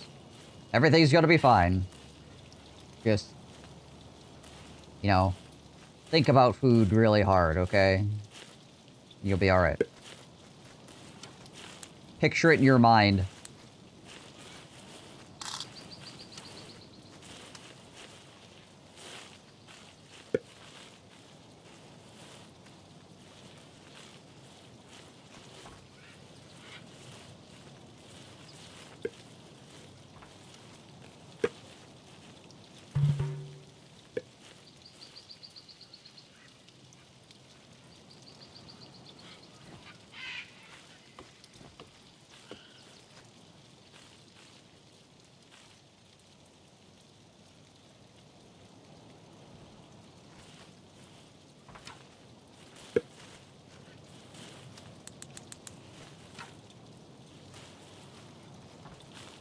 I mean, those 5 nests did give us a decent amount of extra money coming in per cycle now.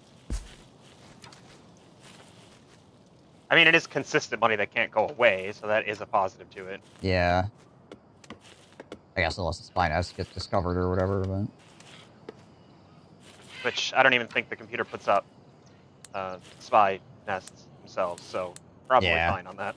Yeah, probably gonna be okay in that regard.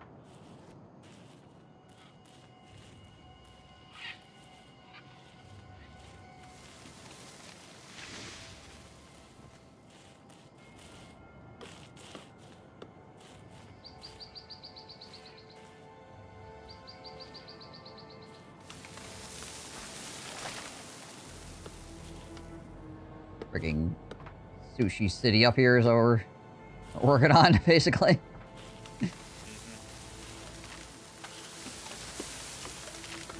I want our glorious sushi chefs to ever have to leave. Right? You guys stay right here. Don't go anywhere. I need you to make sushi, okay?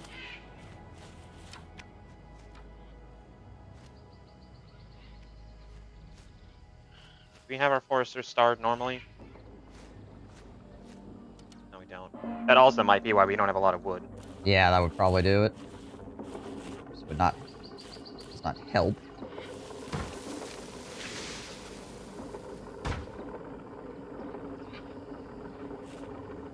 They also didn't have a storage yard next door, so they kept, like, cutting down trees and then walking freaking really far away to go put the wood somewhere, so... Storage yard right next to them. Have somebody else move it later. Right. But the two guys working the forester to be like, oh, hold on, we gotta walk across the map.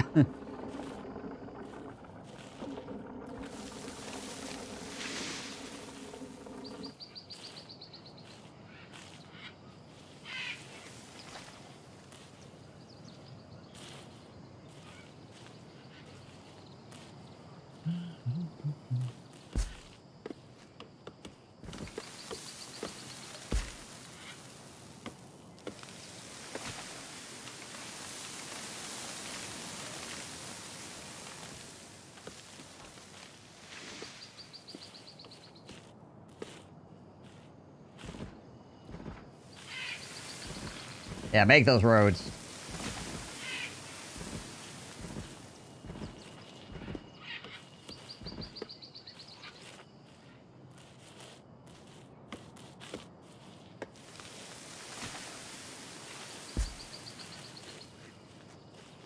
Trying to get this forester to a place where it's close enough to a house that I don't have to build more.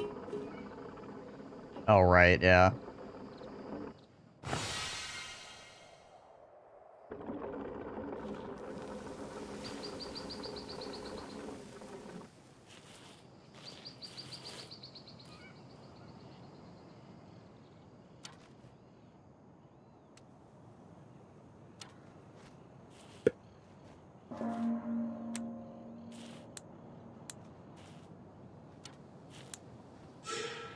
Trading port buildings, if we can throw up a couple more of those, even if we don't upgrade them so we can get more trade with minor nations would be nice. Every, what, 40 upkeep we're losing on it, we're gaining 100 income. Right.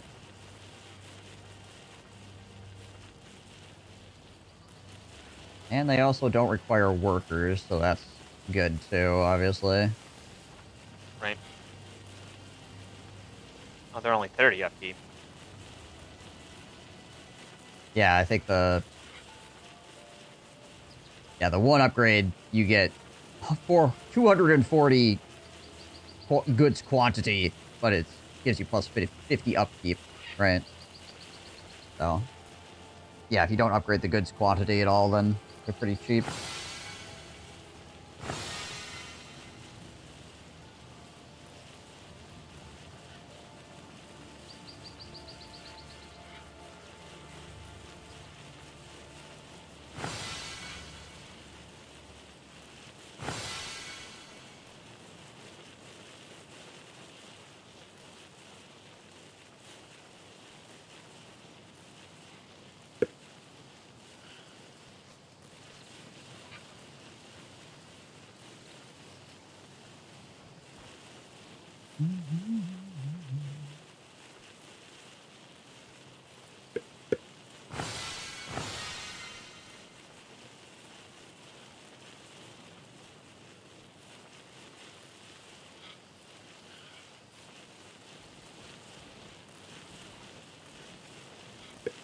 Nice too. The next age gives Bonsai Master.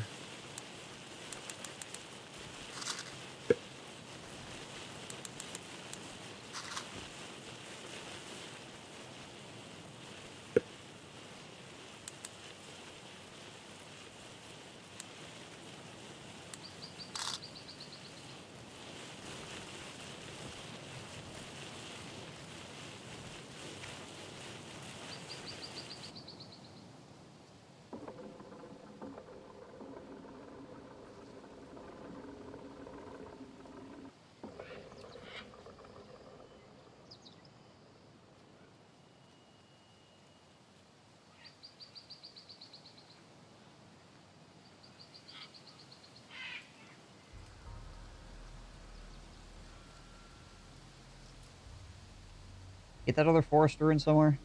Oh, it's down here. Okay, gotcha. Southern area, right?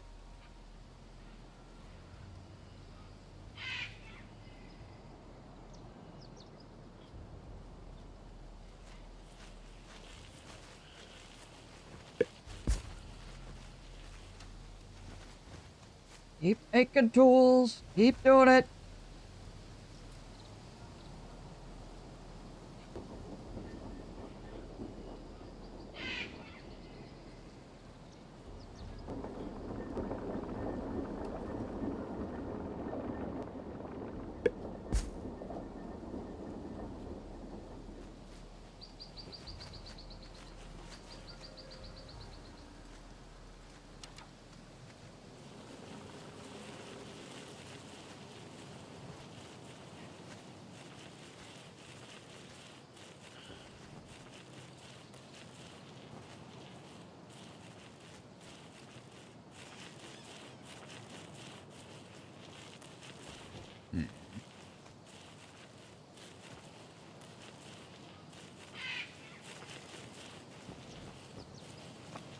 Probably do this.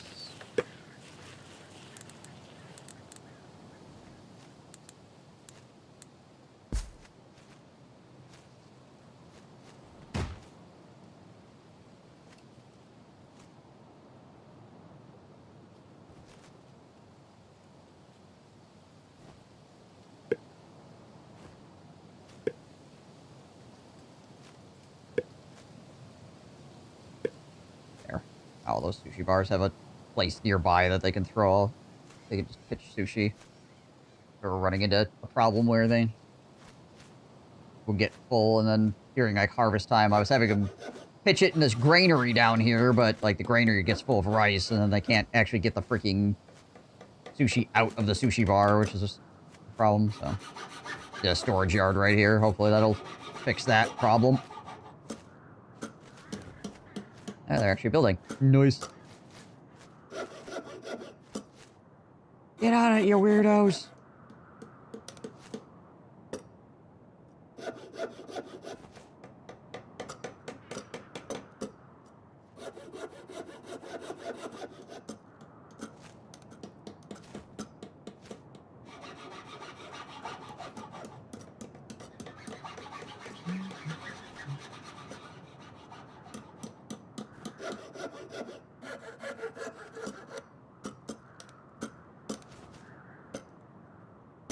Not very good hammering technique you got there, buddy. Like, that angle is... That 45-degree angle holding the hammer, it's gotta be not good for your wrist.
Some of these medicinal herbs.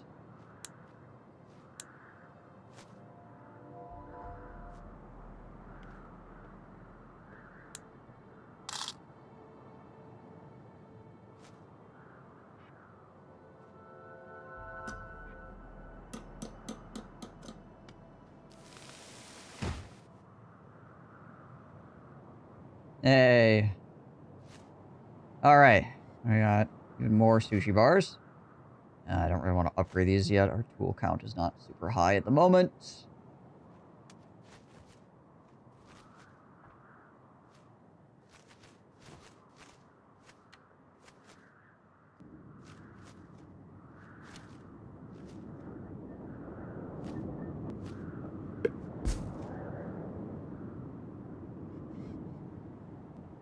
Don't let people tell you your attraction of fire is abnormal or hazardous. Prometheus doesn't have his liver eaten every day for you. Ignore the allure of arson.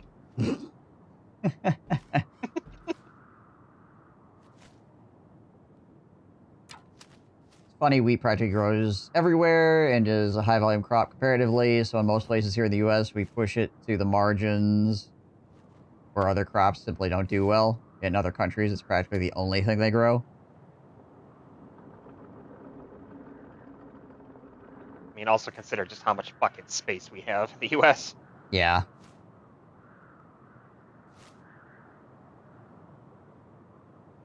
You ever been out to Nebraska? Not a goddamn thing there.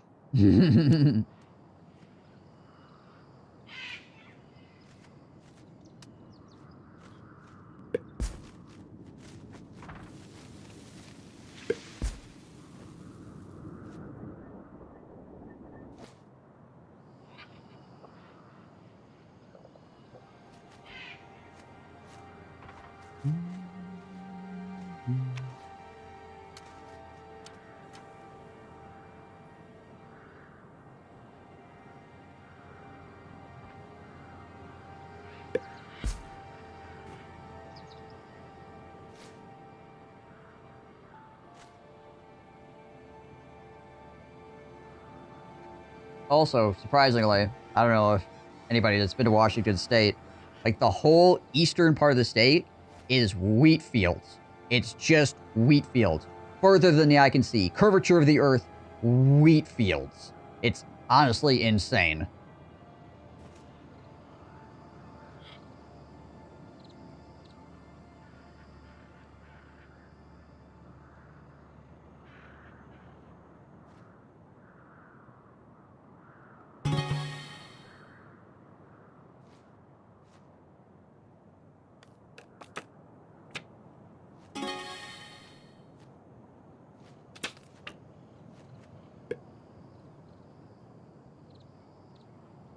I'm dead. You're talking about wheat.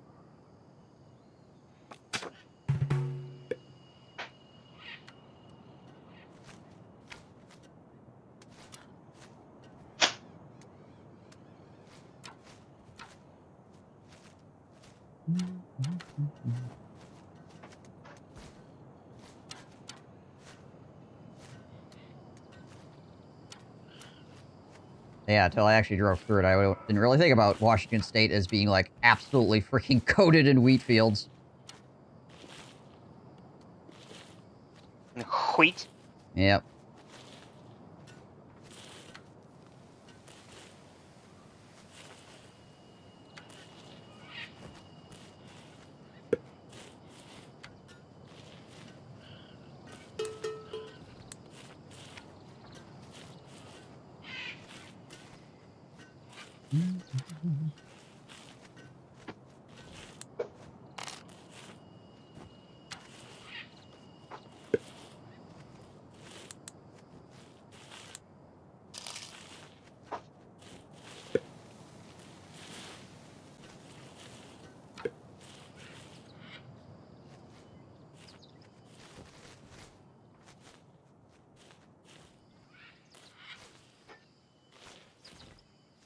I think these medicinal places kick out like 150 rotation or whatever. Yeah. And we lowered the manning on it, too. Yeah. If I remember right. Yeah, it's down to 10 from 16. I mean, the budget's up, and obviously they work like freaking mad dogs, but, like, still. The combined population of all three could fit inside Staten Island.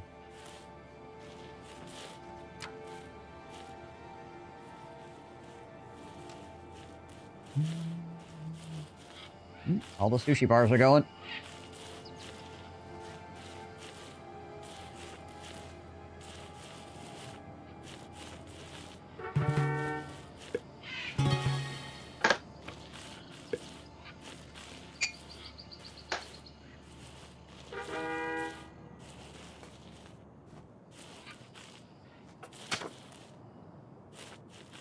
Cheap tool upgrades on those too, because that's at least 30% immediately.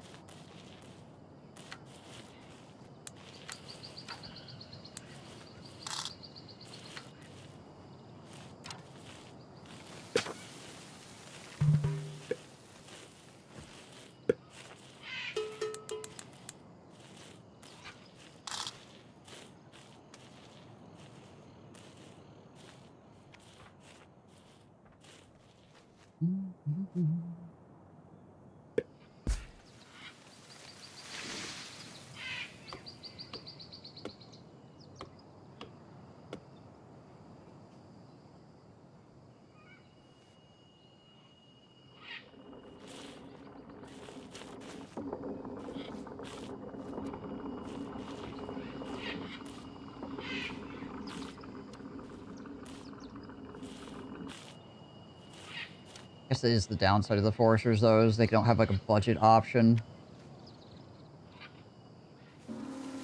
Can't really make them go faster, per se.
People die of starvation. That would never happen in our town. I think you're lying. I'm surprised. I've never thought starvation was possible in our happy little town.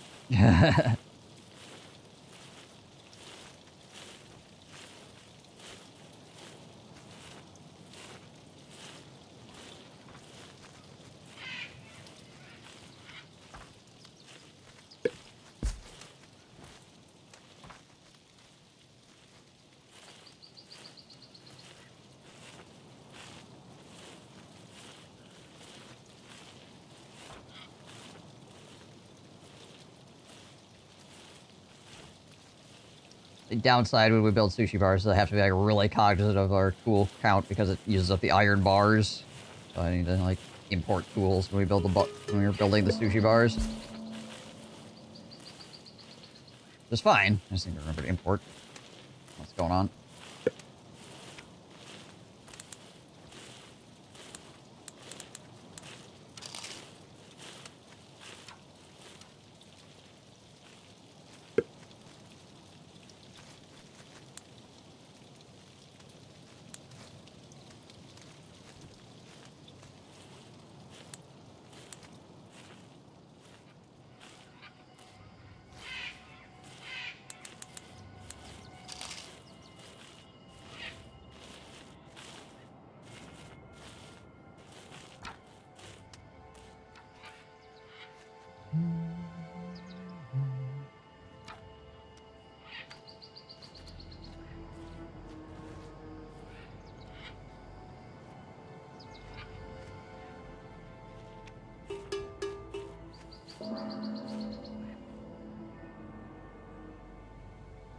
What the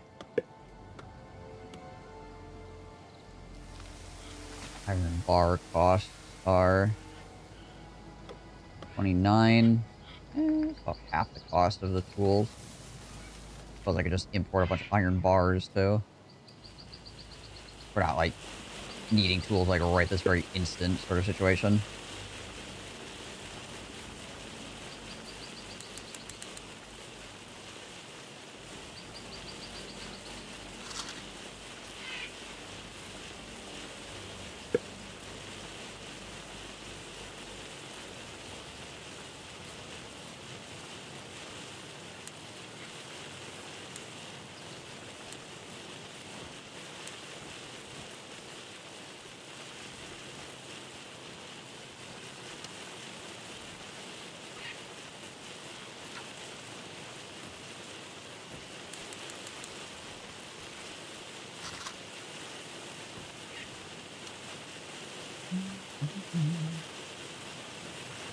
All of the harvesting noises.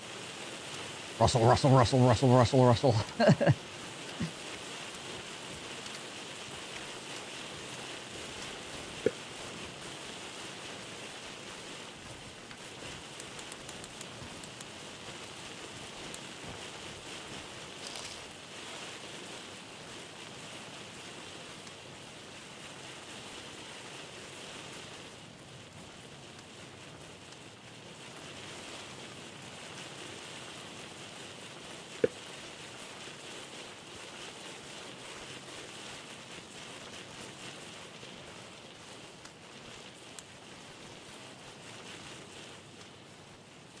That, this, and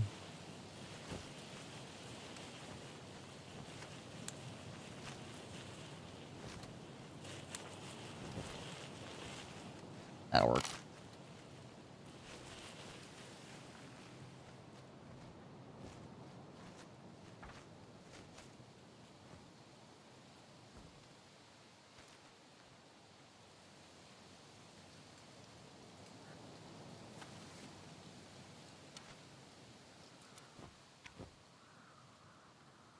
Can I actually eat the wheat out of Washington State? Yeah, probably not.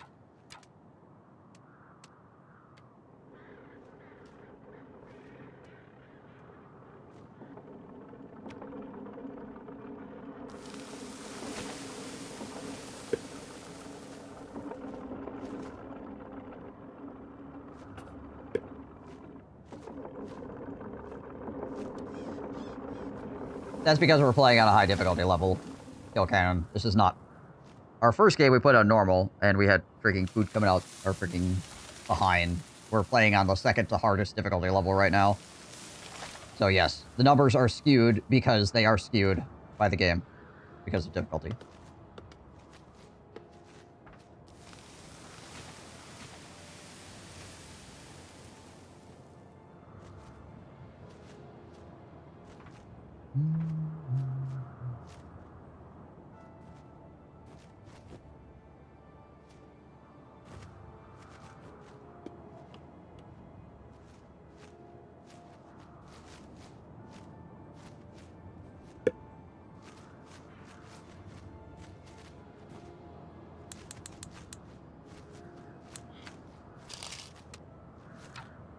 This bunch of dynamic fast eat way too much.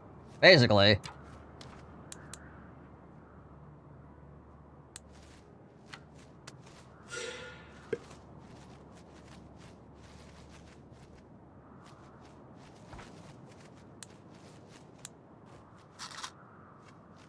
Just need to slow down a little bit.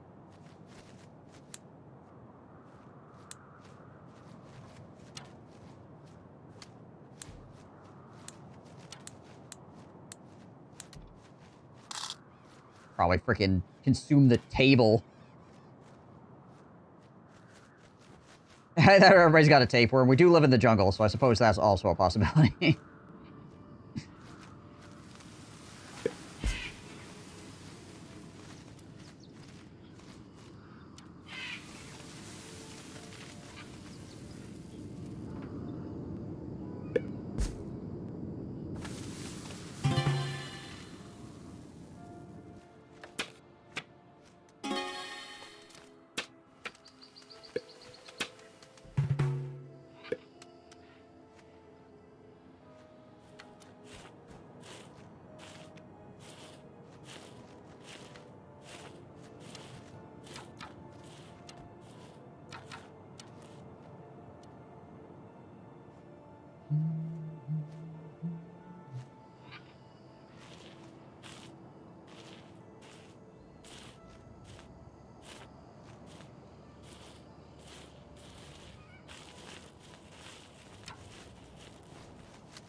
Found out basic, they're feeding us 6K calorie meals. Most people are losing weight.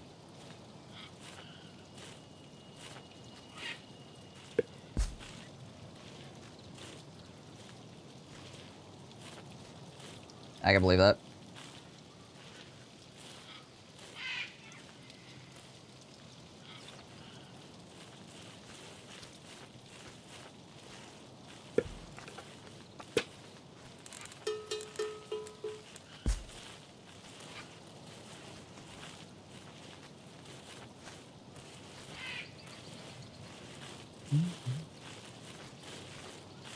Yeah, I had double rations in basic. So muted. I already have a storage yard building behind that one. Oh, whoops. Yeah, okay. Did not see I mean, it. I guess it doesn't cost anything, but it is manpower. Right, yeah. Also, we could build more sushi bars there, so it's taking up space. Right.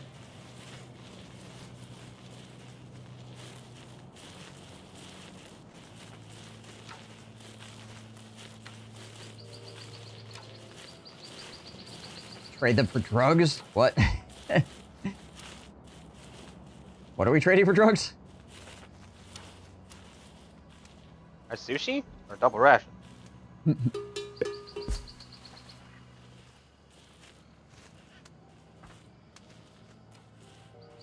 Also, what kind of drugs do you think we're getting in basic? Outside of the shots or whatever. I'm gonna say the unknown amount of shots put directly into my butthole. Yeah.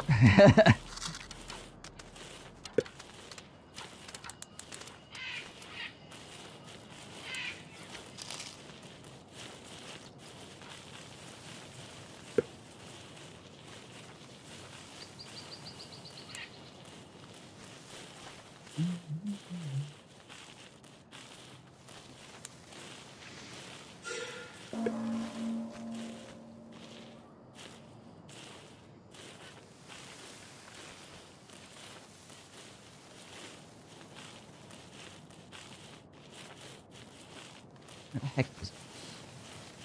Oh, I guess I can look here. Easier. There we go.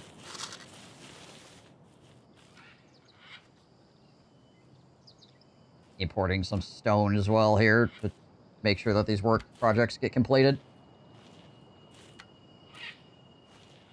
Yeah, importing the iron bars seems to be doing okay. Our tool shops, the main issue is that the coal is... Thank you, Bernard. The coal is having to run all the way over from the left-hand side of the map to the right-hand side of the map, basically. Mm-hmm. We could turn the charcoal burner back on, but that's wood then being burned up, and we need wood for other things. Yeah. Yeah, if we're importing iron bars, though, it looks like, yeah, people are, like, the tool shops are cranking tools with a decent speed, so. That's good.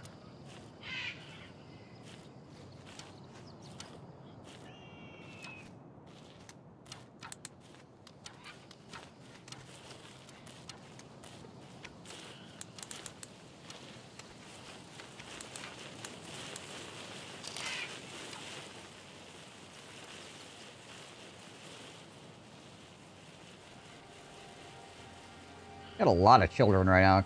Can you friggin... Some of you people grow up or something. Be useful. Gosh dang it.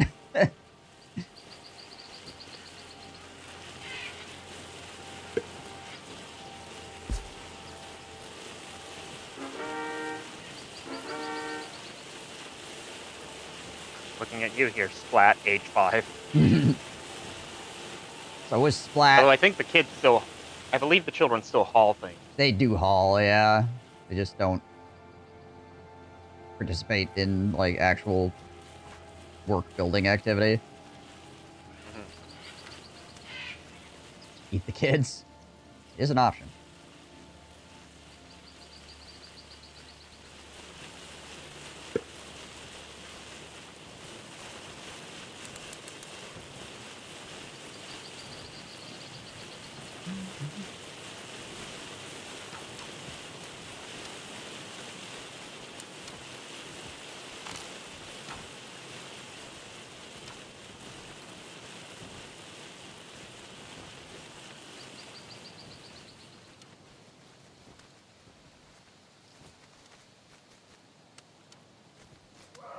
Where you going, buddy? Oh, you're off to get food? That's stupid.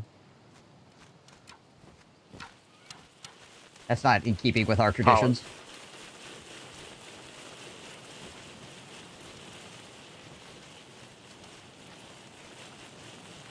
Two hunters just still going at it in the center of town. Yeah, those guys are freaking legends, man.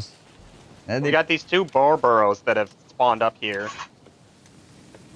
That still exist. That probably is what keeps spawning them. Yeah.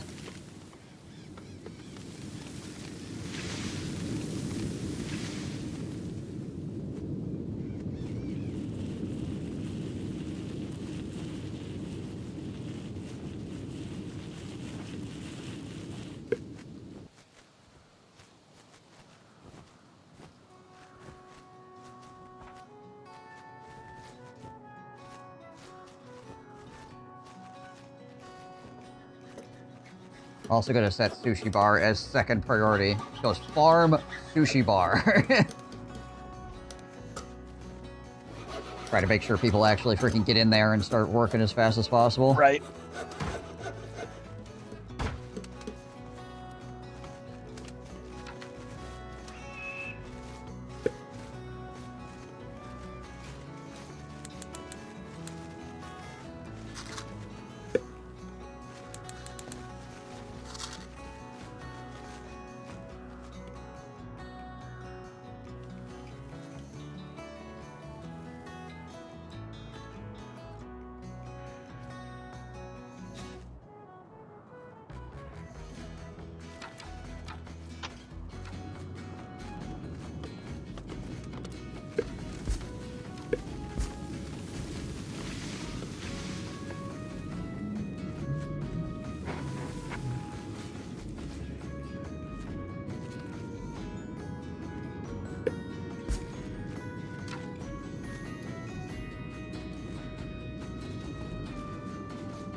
We actually do have deep sea tuna. Okay, it just needs to get up there to the new sushi bars.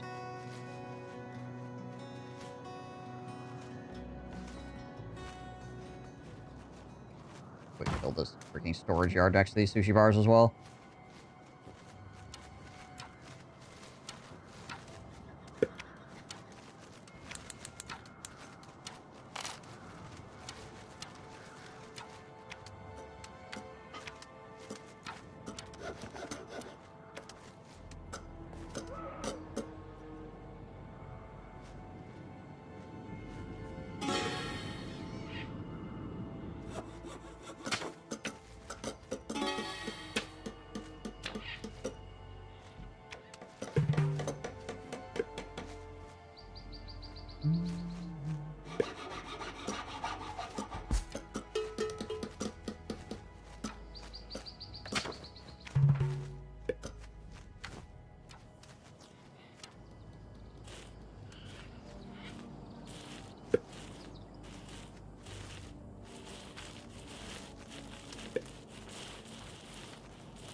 Yeah, we have scooter tools.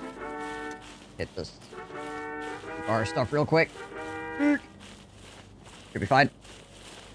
The other reason why we are having trouble with coal is because we don't have enough people to work the coal mines. Yeah, that also keeps happening.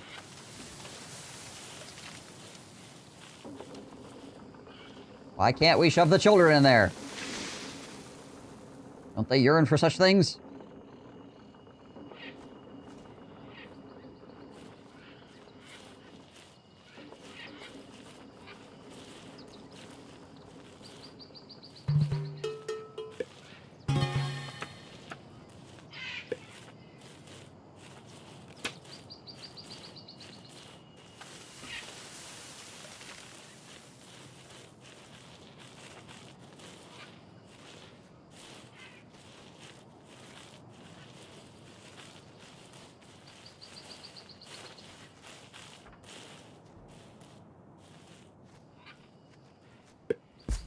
School workshops are still going.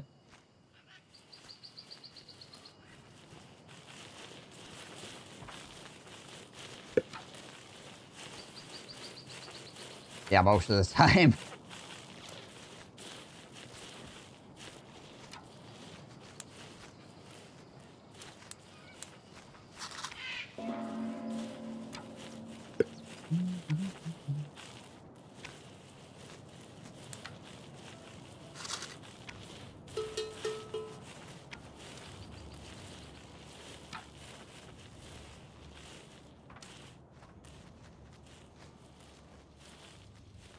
Keep creating medicine, you fools!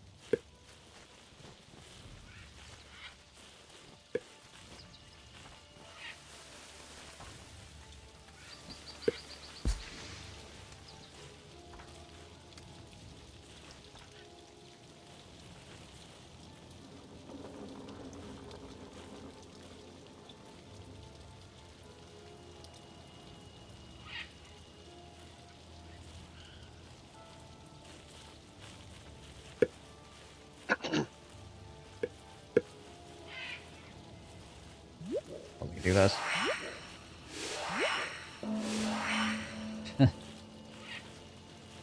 Do all our freaking military upgrades real quick.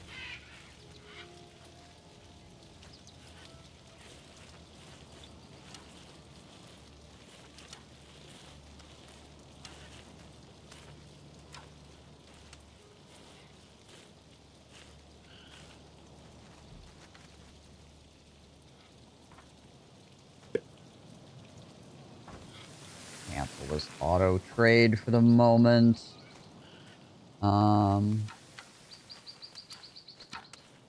The embassy is like 150K or something like that, right? The foreign quarter is 140,000. 140,000? Plus 10,000 for the card, so 150,000 overall. Right. Now, if we put it up in a territory we already have that embassy up, we'll get like 100. Yeah, we'll get it back, yeah. 80, 190, 200,000, something like that back Right. after 2 years.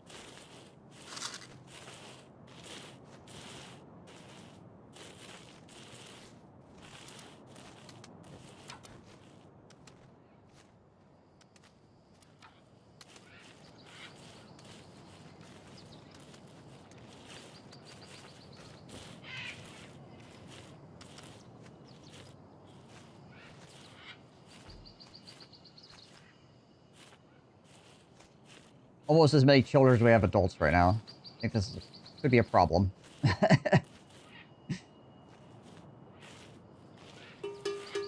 What's that? Sorry. I said we have almost many. We do now. It's parity. It's 50-50. Yep, we're all starving to death.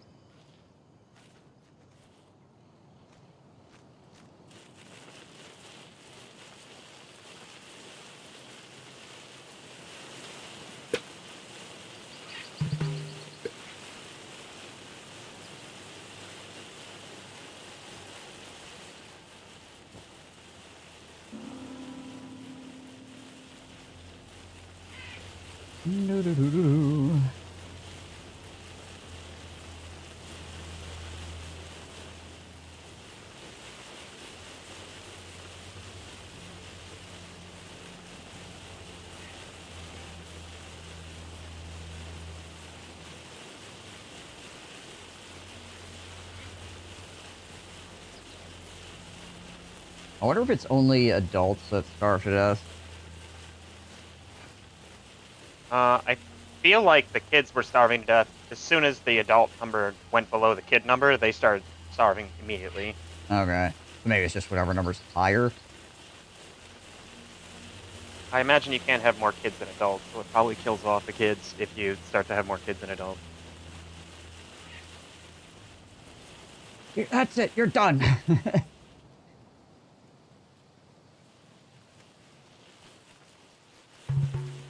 Thanks, Bernard. You've solved our problem. Bernie. You're ever helpful.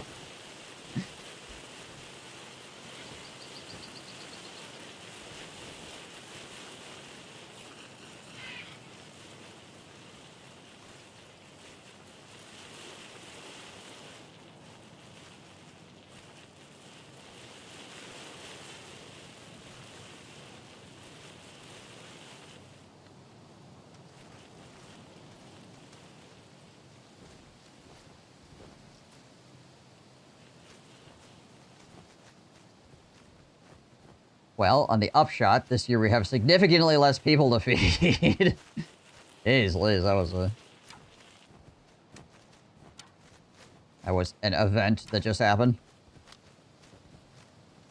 Great famine of 61. Yeah.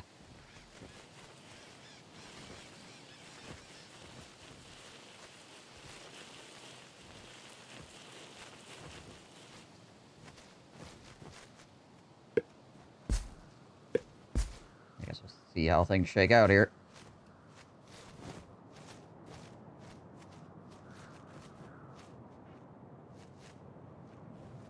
Maybe we could actually produce some sushi for once, because there's not freaking everybody eating it immediately.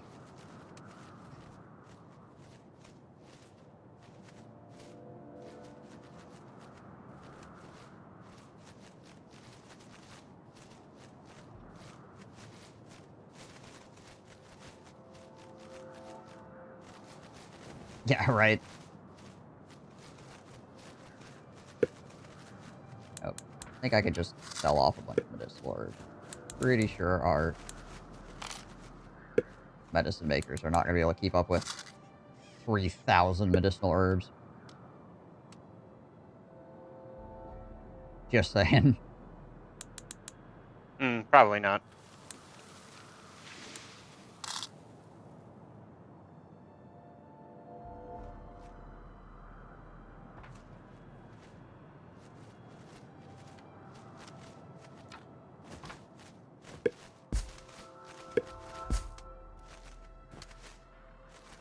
Ten fish and 10 rice into 72 sushi is so much food. You just can't ever get it happening. Yeah. I mean, it is happening. Most of these sushi bars right now.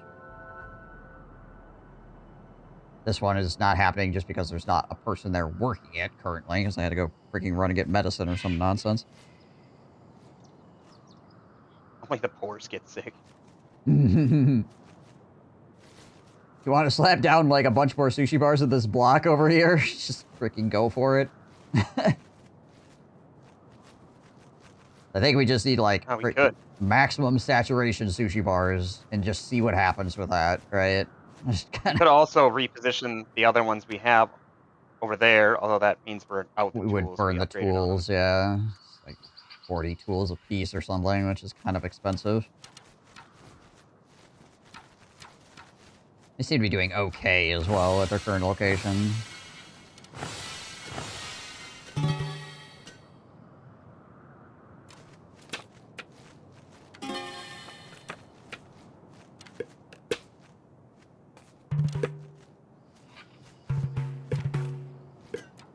Just a whole bunch of wood real quick, too.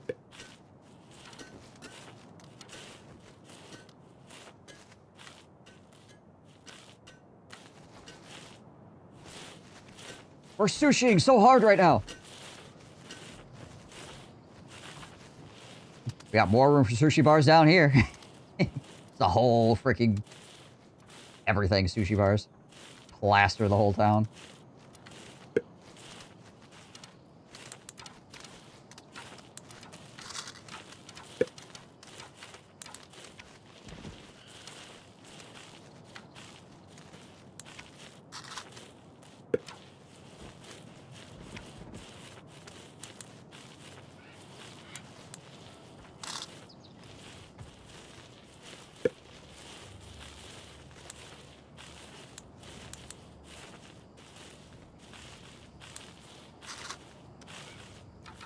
Buying us a whole bunch more iron bars, because obviously this is going to cost us a lot of iron bars.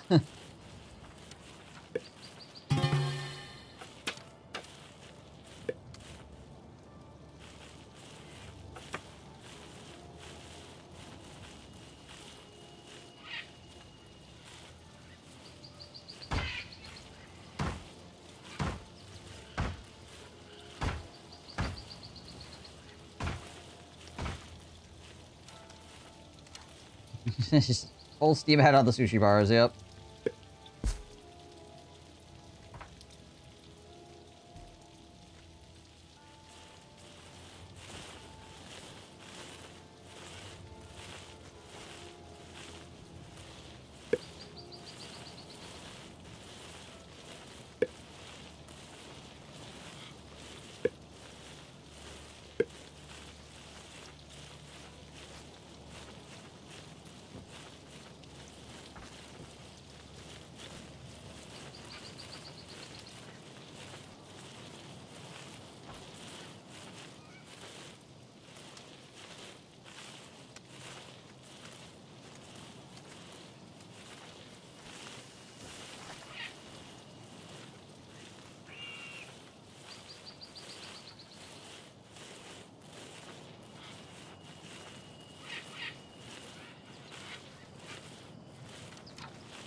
crank the work hours up on the sushi bars as well.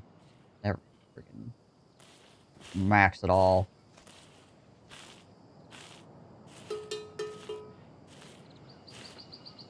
I mean, we're still hovering around like 76. I don't know how people still like us at all, but, you know, hey, here we are.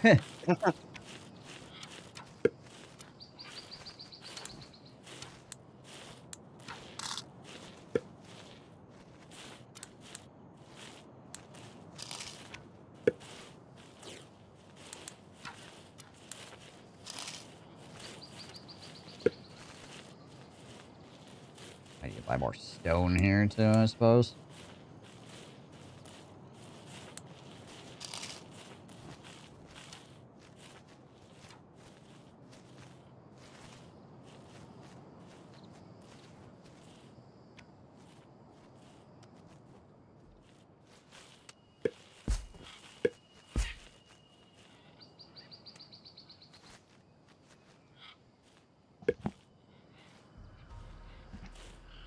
What was that? Eh? Sounded like squealing tires and a thump sound outside for a moment. Oh, good. I'm sure it's fine.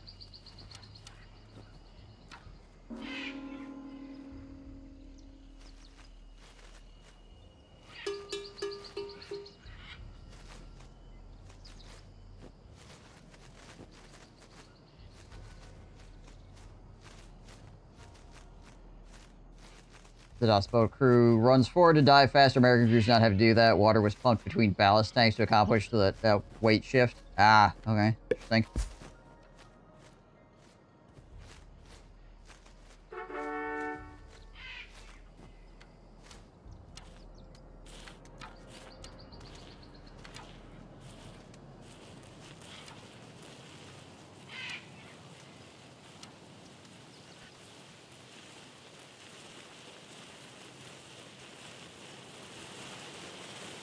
Population And we recovered. already got 100 people back in since the Great Famine. Yeah. Yeah, the population actually bounced back pretty strong. A lot of empty homes. Yeah. Causes the immigration rates to be a lot higher. I suppose, yeah. And the birth rate. We don't even have the immigration office working. I think it hasn't been on forever.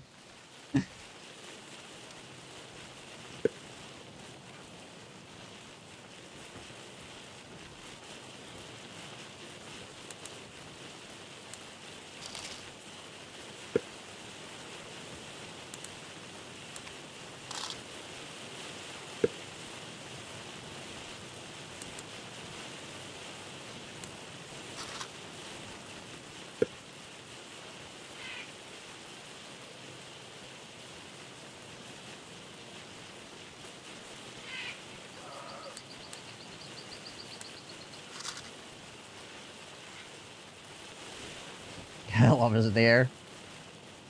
What else are you gonna do while you're starving to death?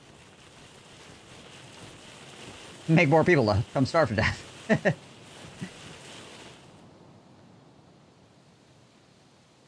Alright, I'm going to bio break real quick. I'll be right back.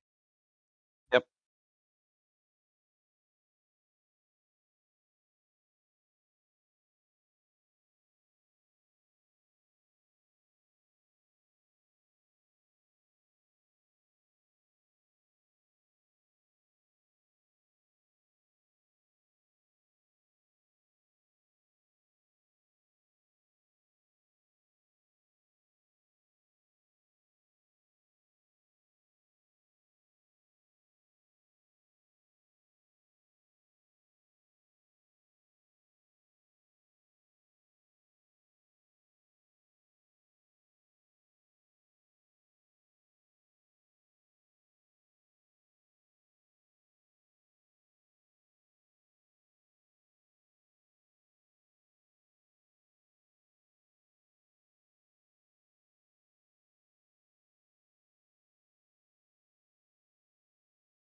Alright, I'm back.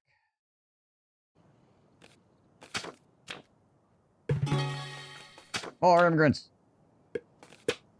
Also, I'm gonna purchase 500 wood. Day 1 of Market Garden is over. I'm ahead of my historical counterparts who have inflicted 57 dead, 89 wounded, captured, and taken out 1 tank for a loss of 38 and 67. It's not bad for the attacker.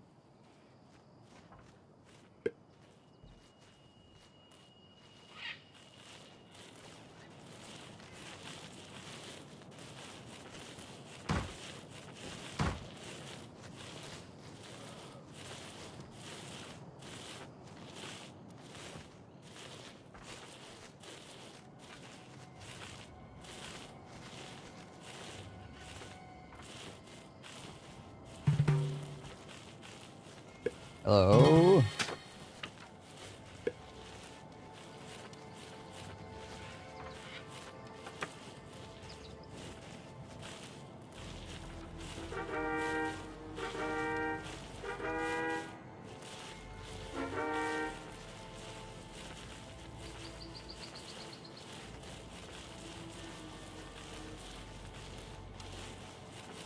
Well, a not zero amount of sushi is actually showing up on the food thing now, so that's good.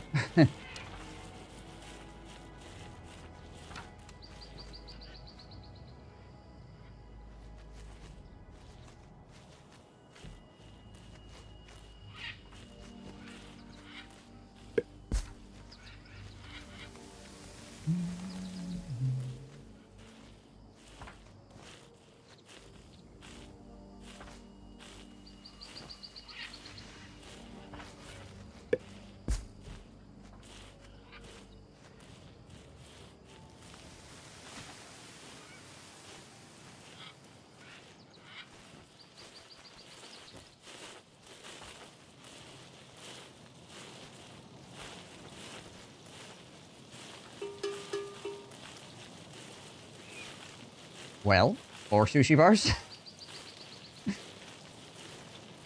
At this point, maybe? I don't know.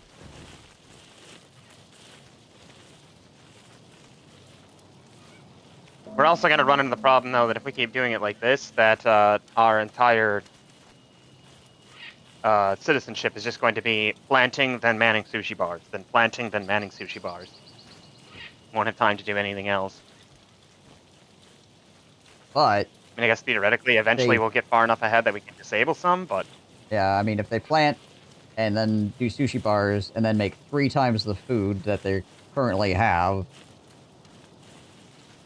we might actually be able to, like, get ahead on food, at least to some extent, you know? Or at least get closer to even. I'll throw out another 2.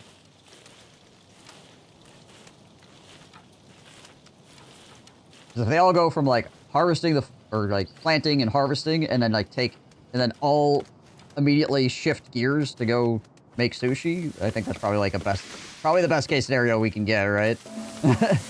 Right.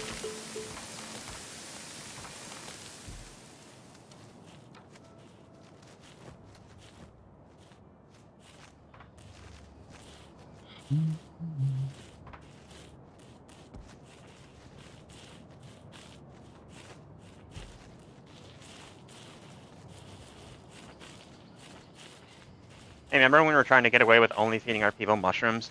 Yeah. Yeah, that was never gonna work.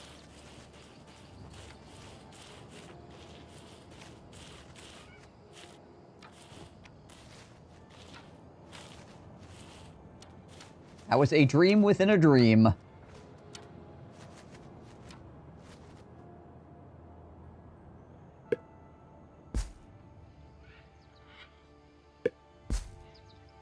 How the TI prize this year is only 2.23 million.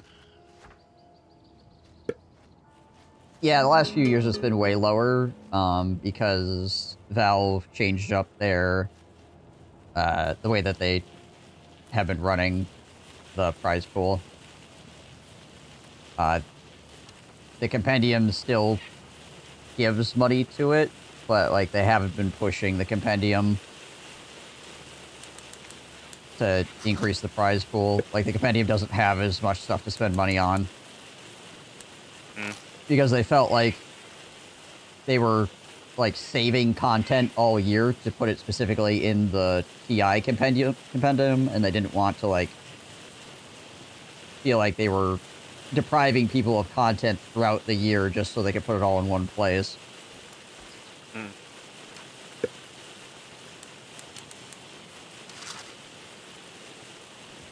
Which means Valve also makes way less money on it, right? Because they were taking like 3/4 of it.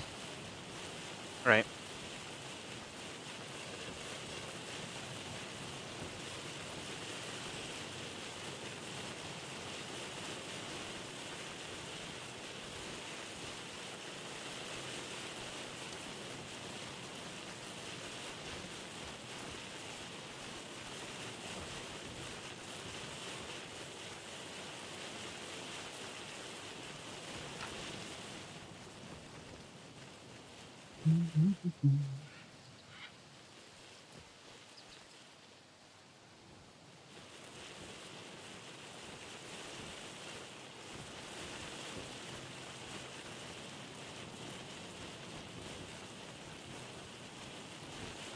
I don't realize we could set delivery targets for the farms too.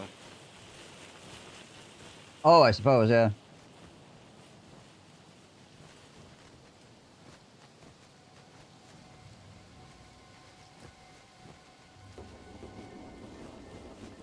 I guess I never really thought about it.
Get on those sushi bars!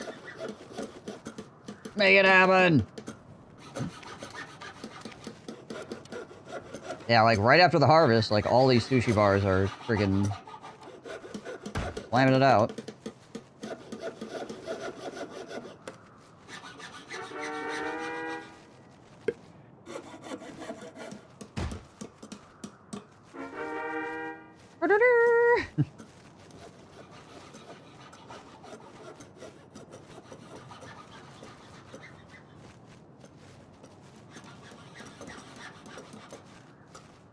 I'm just freaking cranking up the hours on it as well. Just freaking max everything on the sushi bars. I want those to go as fast as possible.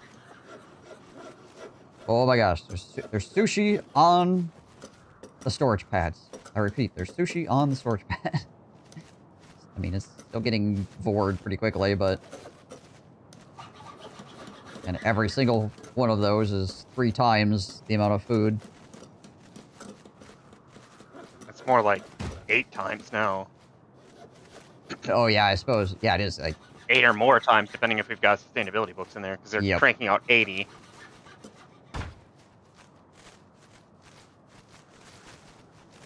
Ooh. And it's gone. It is gone, yeah.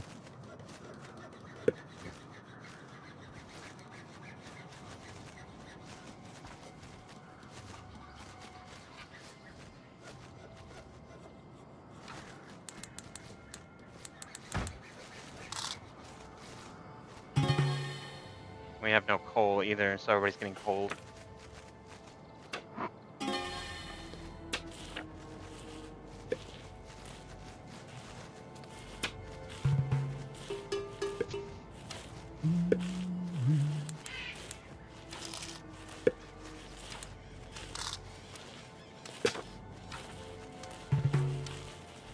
And then import us some coal, which is gonna disappear really freaking fast, but...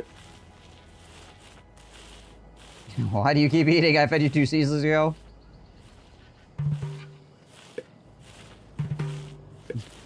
Everybody here needs to stop.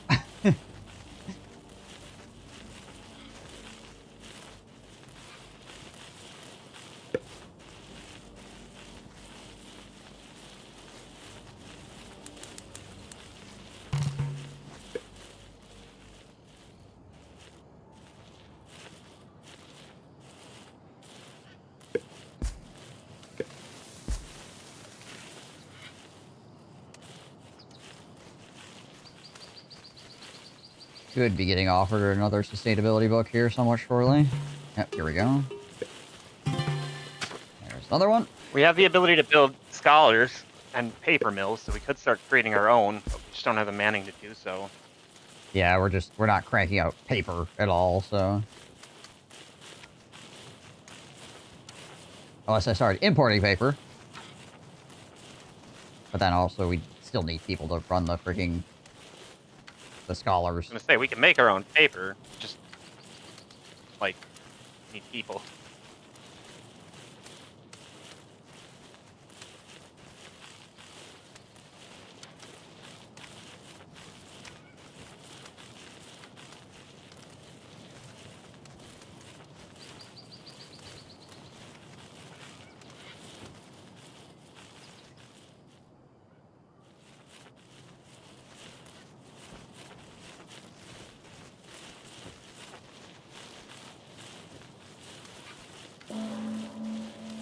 More sushi bars.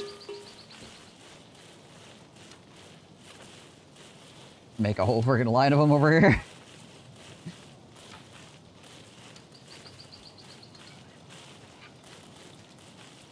I mean, if you want. I'm curious to see, like, what actually happens. Yeah, and, like, the worst thing that happens is that it just doesn't work at all. The best thing that happens is it actually works out, and we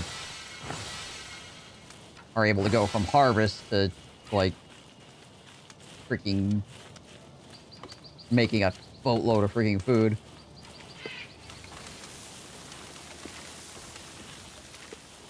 I want to keep importing iron bars or tools so we can upgrade these as soon as they're done, too.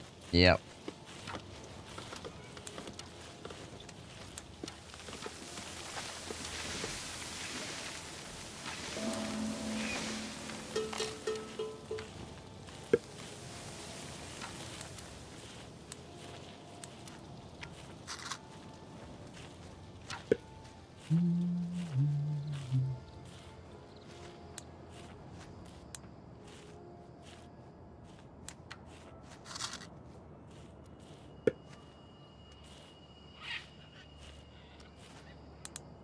Need some leather for some wood here real quick as well.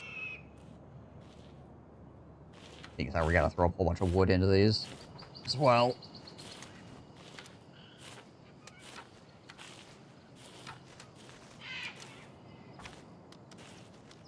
Stack the general for Kasserine and stack the general for Anzio and stack general for Raymogan.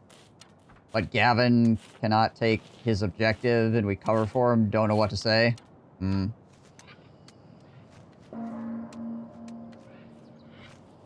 Or sacked, sorry.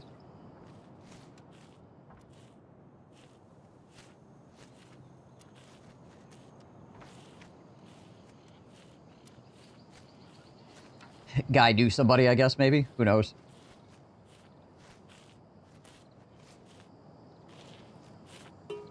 That being said, during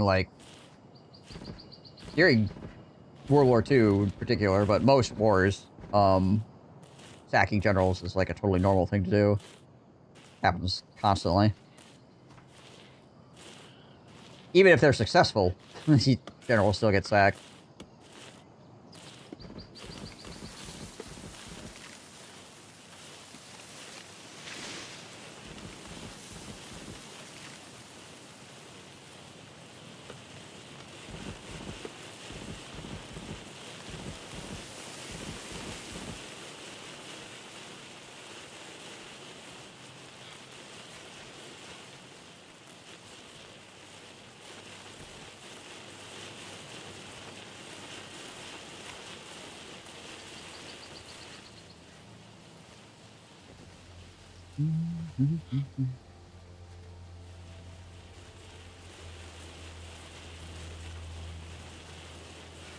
Or with children, we're back to hovering around 400 population. Unfortunately, like, less than half of that is all children. Can still move stuff. It's nice.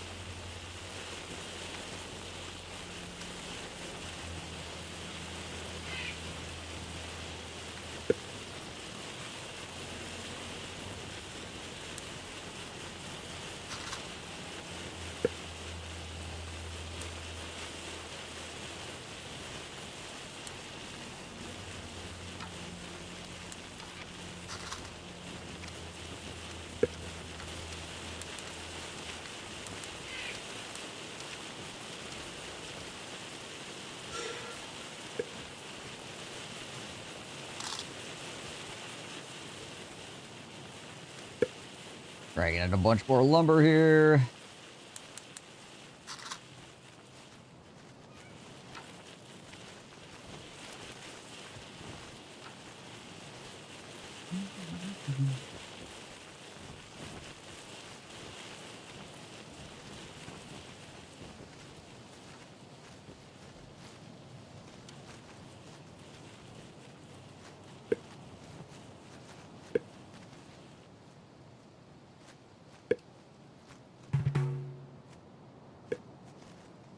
Some more spy nests in.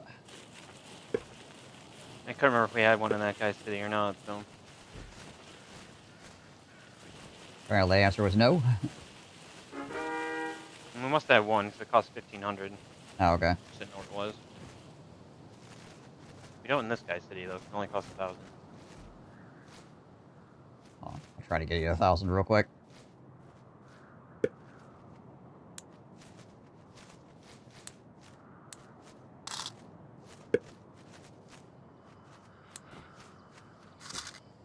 There you go.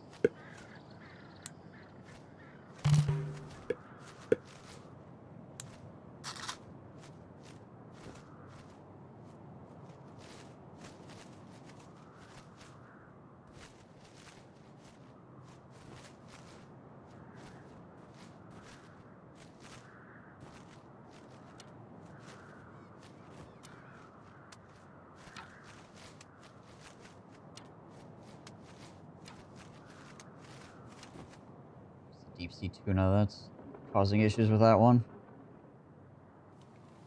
How close are we to having? Currently set to half and half. Right, yeah. Got deep sea tuna that will be here somewhat shortly, but.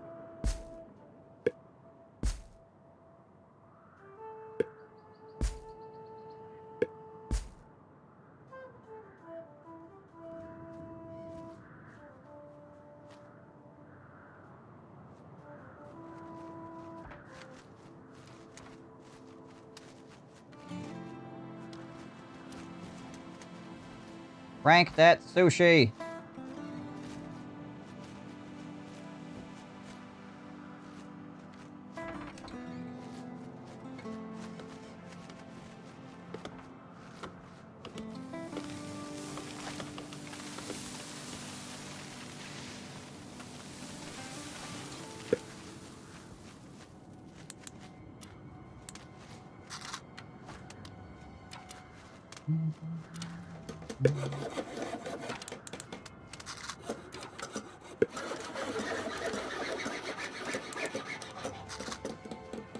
There we go.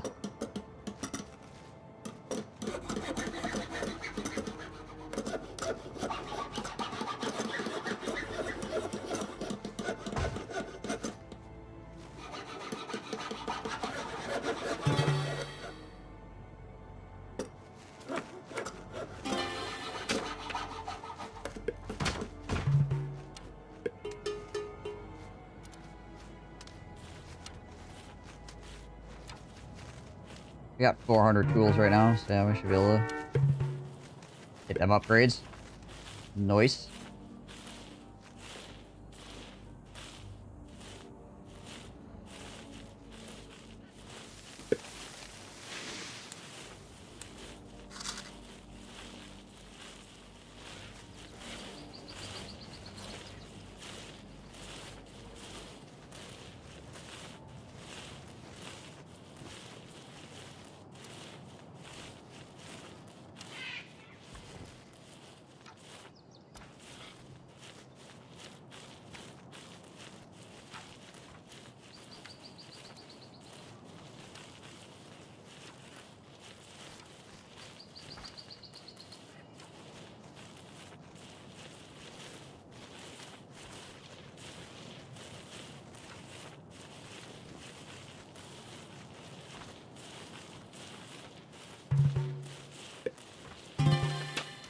Sustainability book.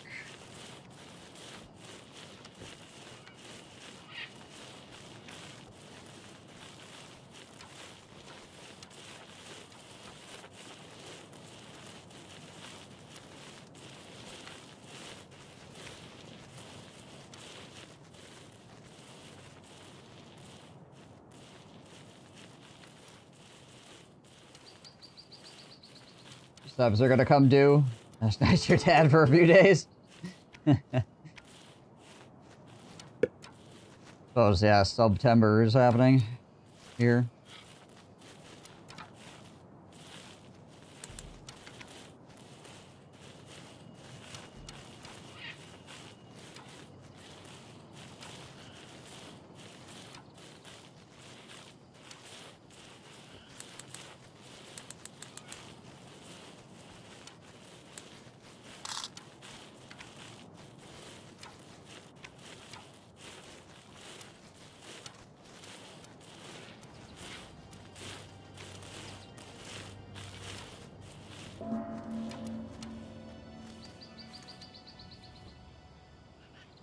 Keep planting, you fools!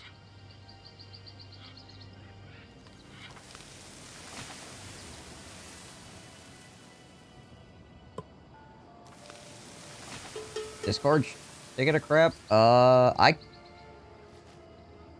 can't. If you're talking, I can't hear you.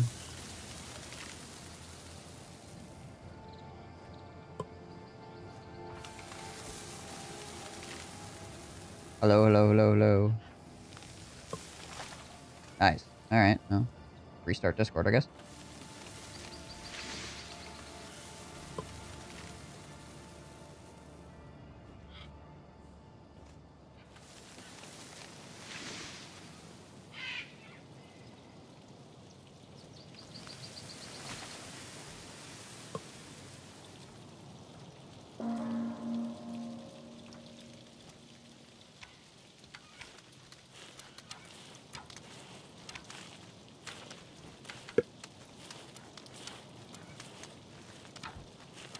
Discord busy being Discord, yeah.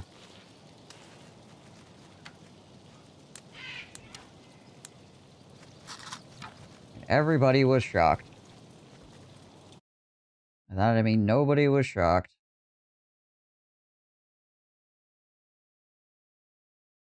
I'll try it. Leaving Discord as well here. Restarting it just in case.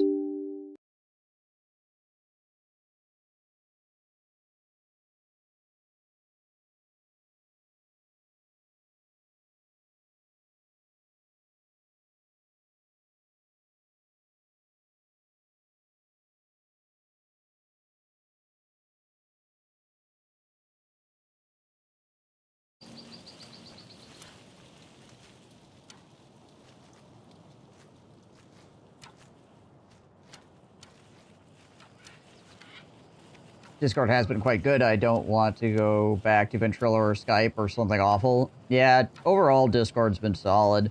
It's just Discord Back sometimes. now. I don't know. Yeah. I also had an update that was apparently pending forever, so maybe that had something to do with it. Maybe, yeah.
Harvest time! Everybody do your thing.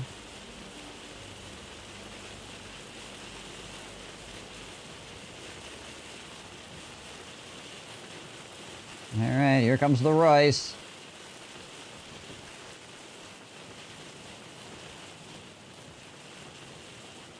That rice in those sushi bars.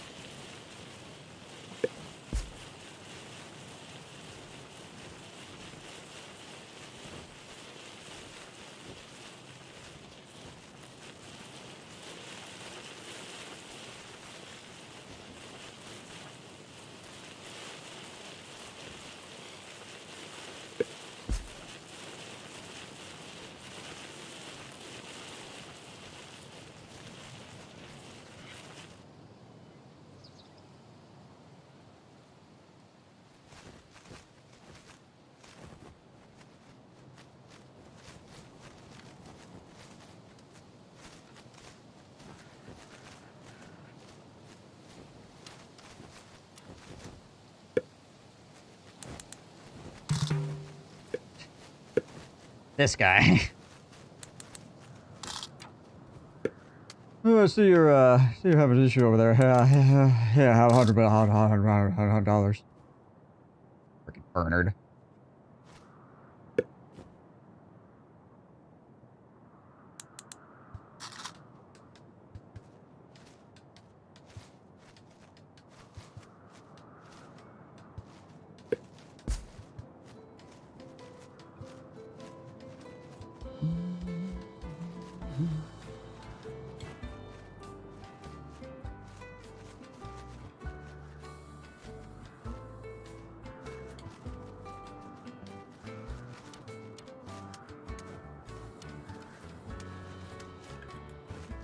Oh, that first, like, production cycle takes us up to, like, 300 sushi.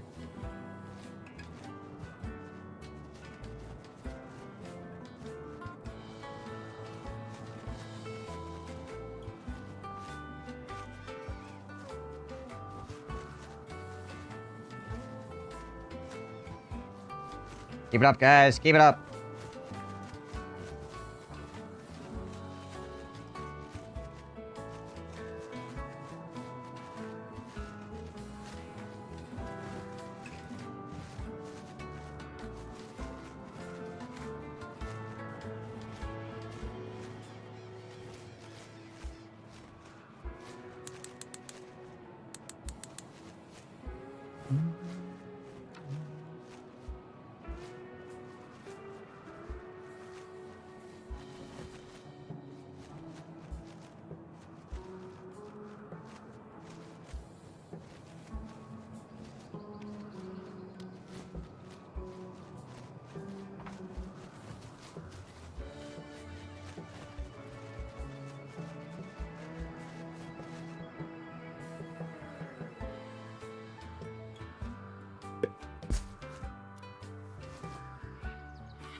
Set to buy wood real quick. Seems how I actually have a good amount of money.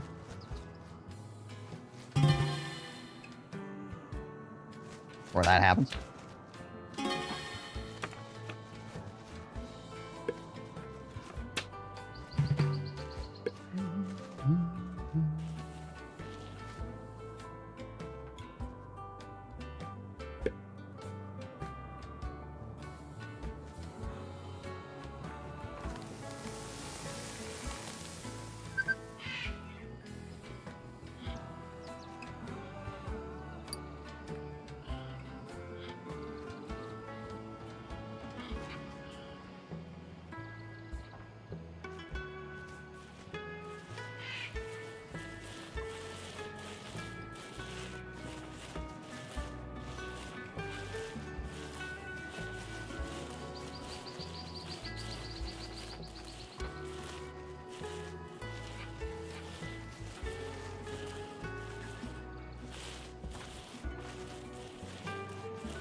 Sushi generation. Keep generating sushi. Another sustainability book.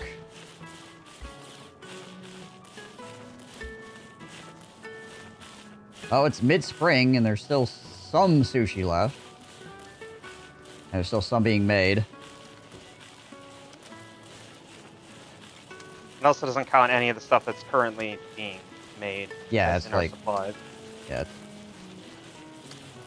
That's 70... I think at the minimum is like 70-something.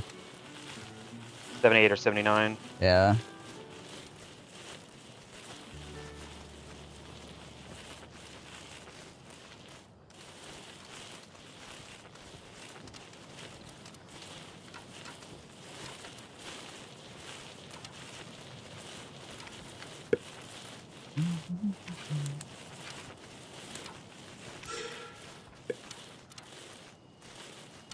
What do you mean?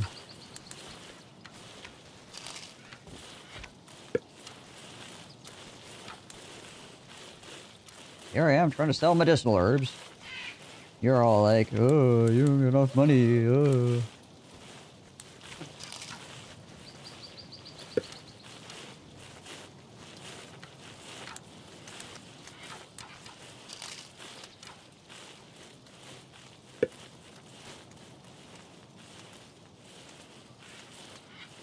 Somehow we managed to actually get 20 beeswax at some point. We have 3 beekeepers up. Eventually, one of them just got some. Just happened to, yeah.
See, as people did not get time to build the sushi bars last season.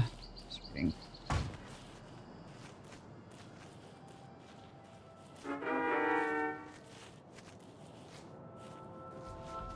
Upgrade a couple more of them real quick.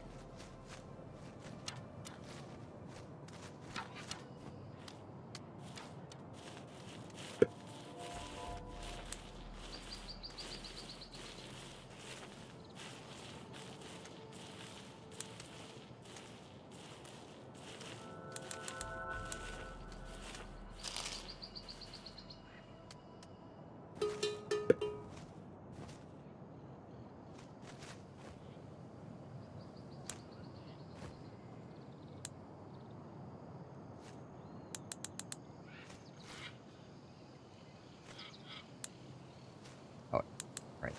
Place. Trade at 60 at a time. Right.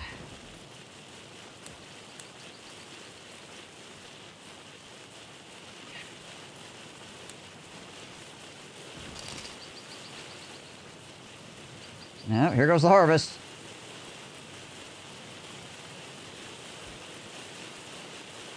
Do we actually have food all year? I think so. We got sushi. We still have... It's only 70 sushi, but we still have it.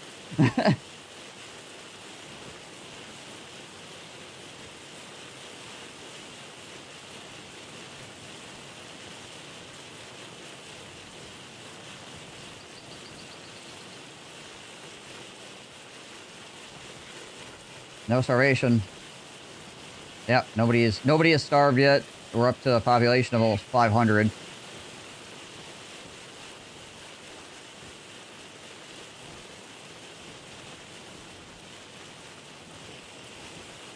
I mean, the sushi, like, it legit is a huge multiplier. Mm-hmm.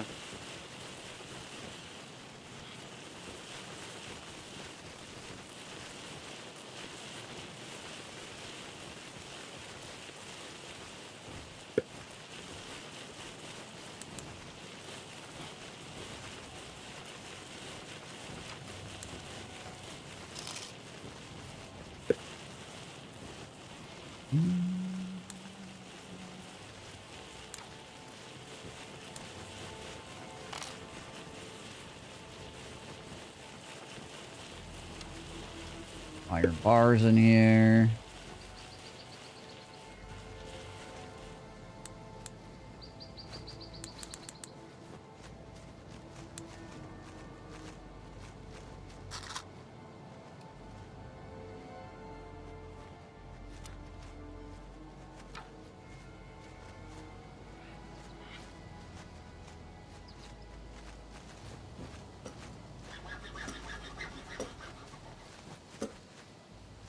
It's also very nice that the delivery horses are not affected by any of the 50% debuffs. They always go Right. at max speed no matter what. Oh, they're actually building the sushi bar. Nice. Not going to be able to upgrade the tools on this one, though, right this very second. We are a little bit tight there.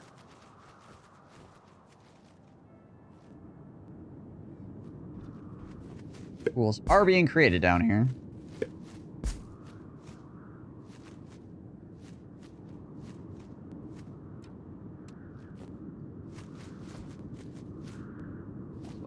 Getting us more steel bars. Or iron bars, I guess.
So many people running back and forth to the center of town.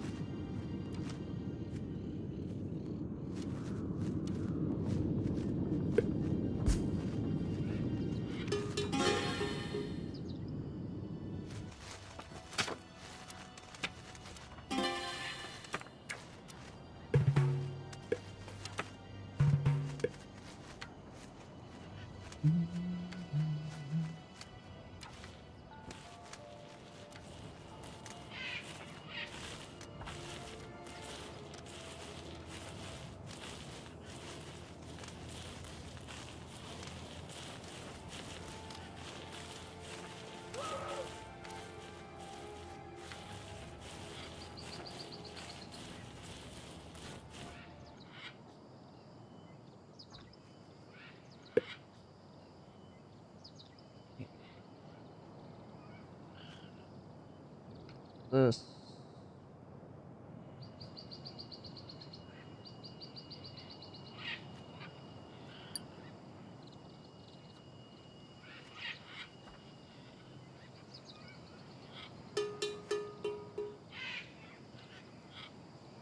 Oh, that's right.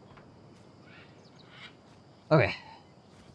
We still have to manage traffic. Yeah, exactly. At least we have that going for us. Thank goodness.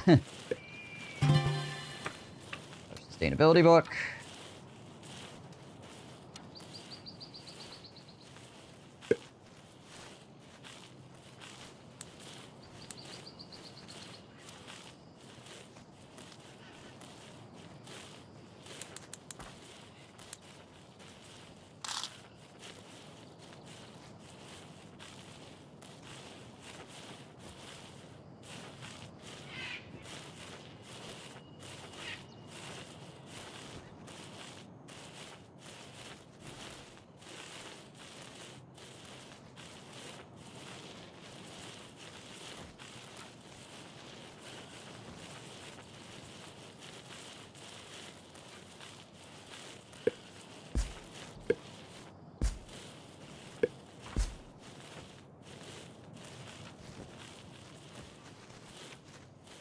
I believe in you guys. Keep making the sushi.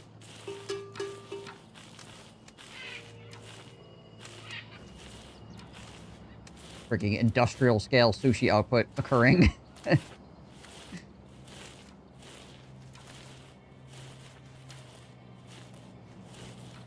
Oh, we actually have homelessness now.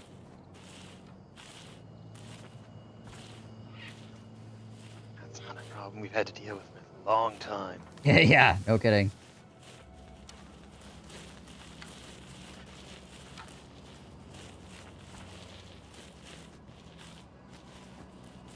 What is this? In excess of people?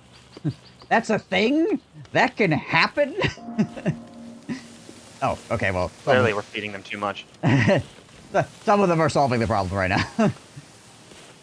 Thank you for your sacrifice.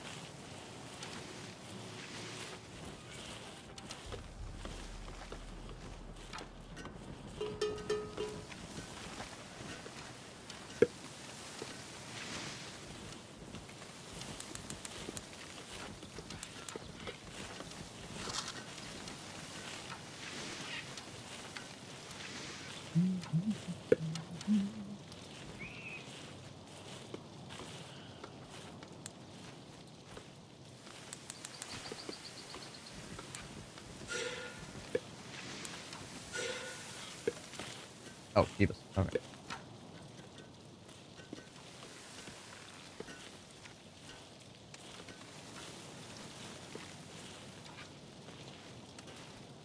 Oh, we did. We actually, in the last year, hit our highest peak population ever. Obviously losing some people now.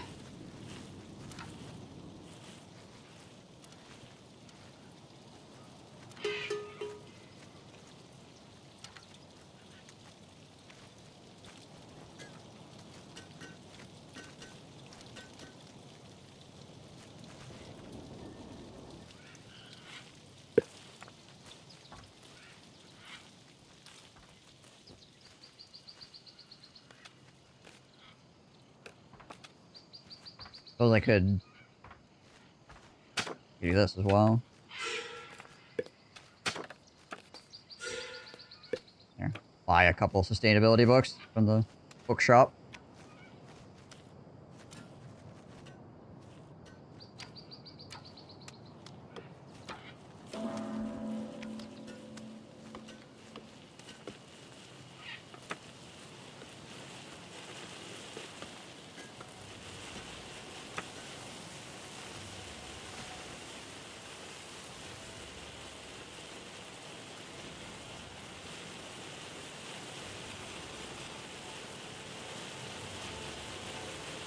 Here comes the harvest.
Yeah, once these sushi bars get rice in them, I think it's pretty much just rice that they're waiting on right now.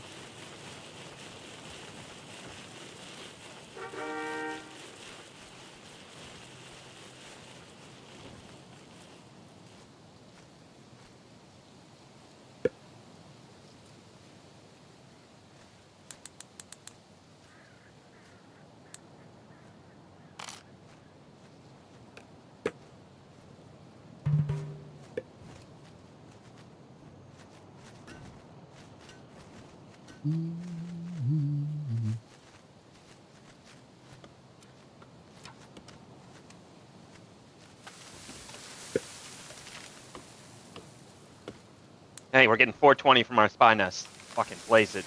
Hell yeah. Hell yeah, brother. That's what I'm talking about.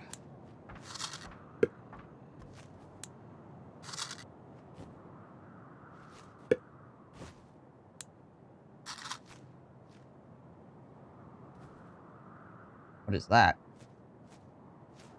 Tavern. Oh, right, yeah, I suppose. There's a lot of houses over here now.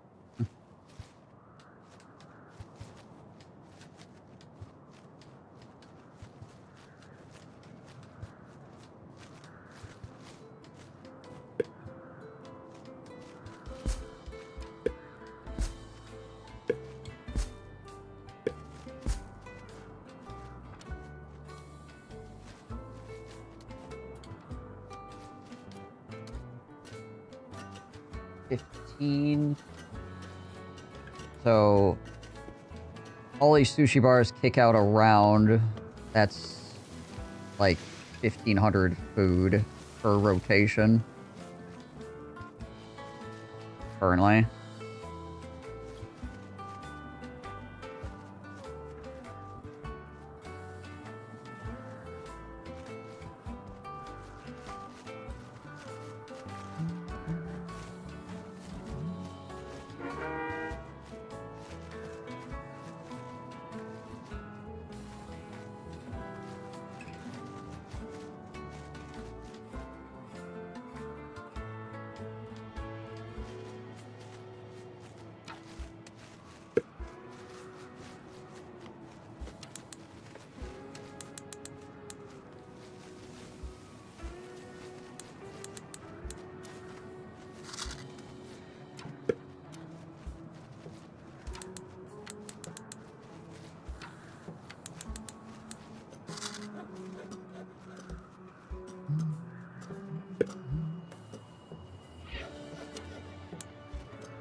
Yay, more immigrants.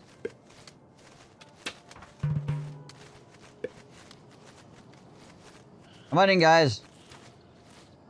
It's awesome. Everything's awesome. Like what you might have heard.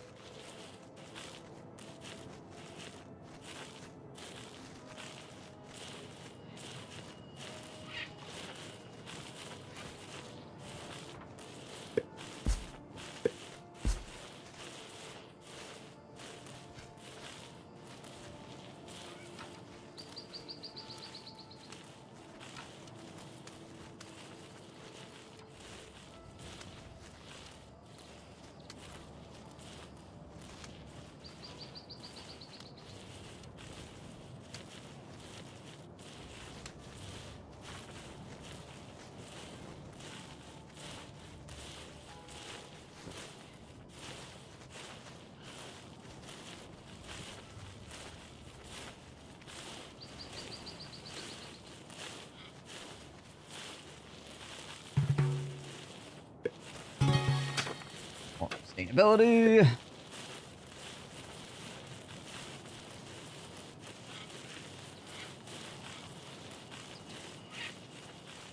Some of the houses in this northern area, they just keep like upgrade, downgrade, upgrade, downgrade. The adorable cat picture on our markets as well. sumo wrestler guy.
Now, it's early summer and some of the sushi bars are still producing sushi, so that's good. They managed to store up enough to actually make it. Unfortunately, somebody still died of starvation.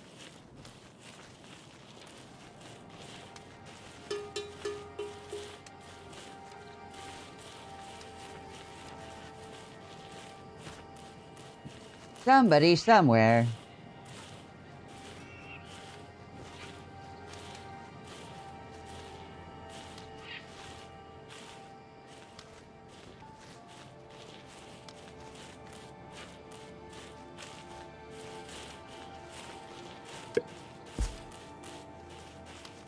Yep, time to reset the clock.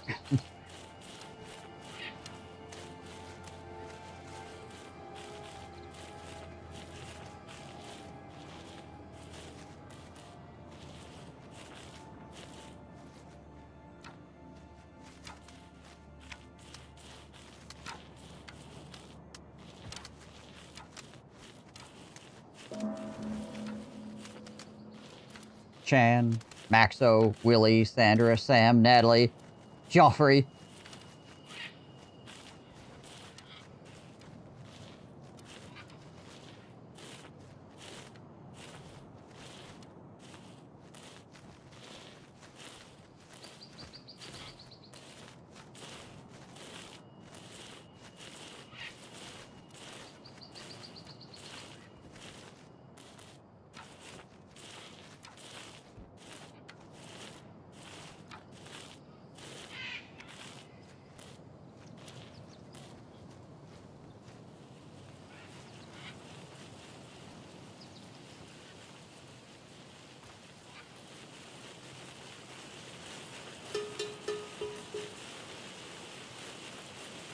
Alright. And harvest time.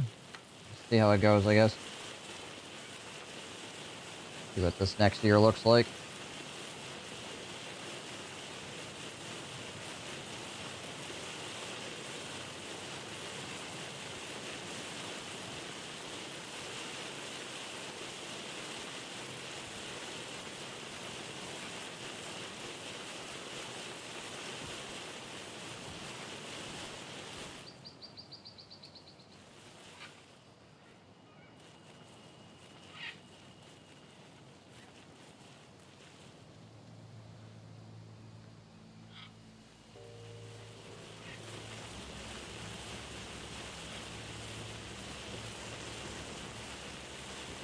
Hit any kind of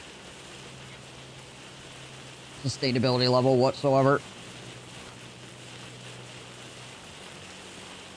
We had that one good year, and then we got a bunch more people in, and it's been yo-yoing again. Yep.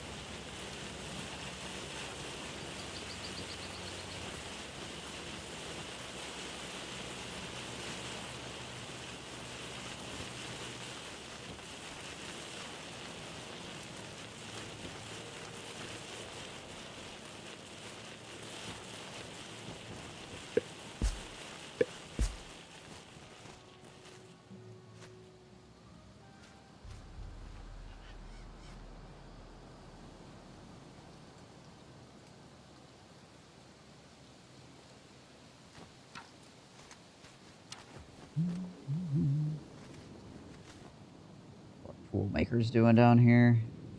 Okay, they are still making tools. Good.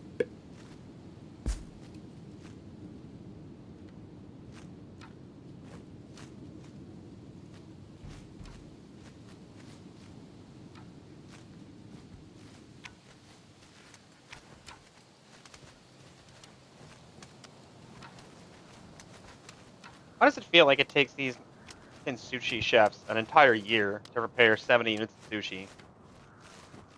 I mean, they do get several cycles in, but it does take them a while. Like, this one only produced 78 this whole year so far, and it's working on its second one.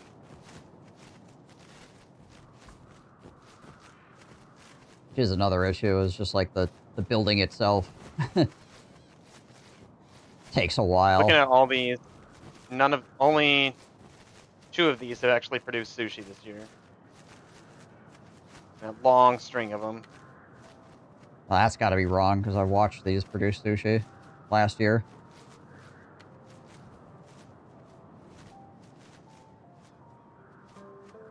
I think the production per season updates every new year.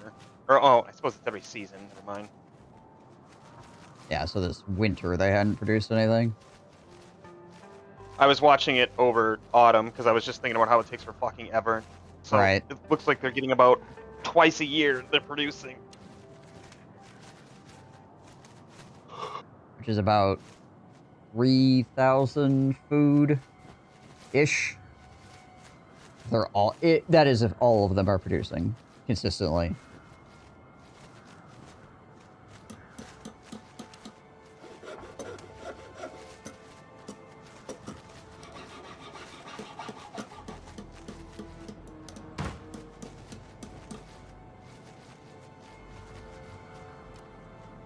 But you're are gonna run into some inconsistencies. Like right now, where we've got sushi bars with full resources, just there's nobody there right now to actually make the sushi with said resources.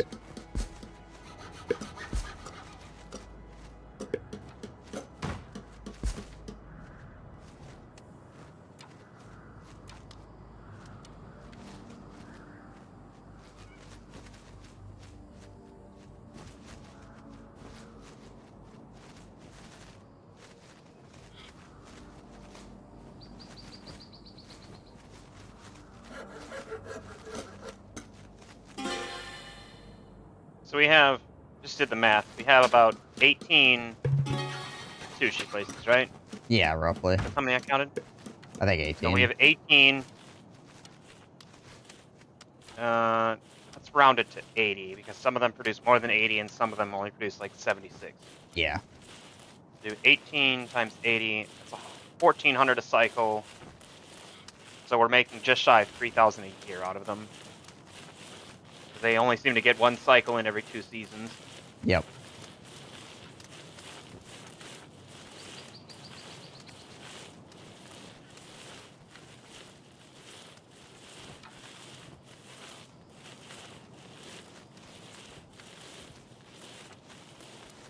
I guess I could just look at the food counters, because we produced about 5,000 this last year. Just shy of it. Right.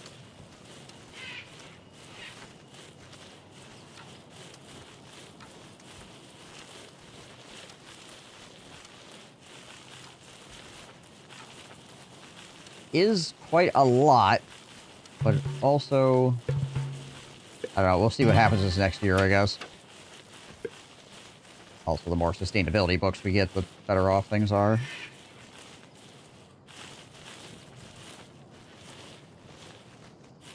Back on the climb here for population.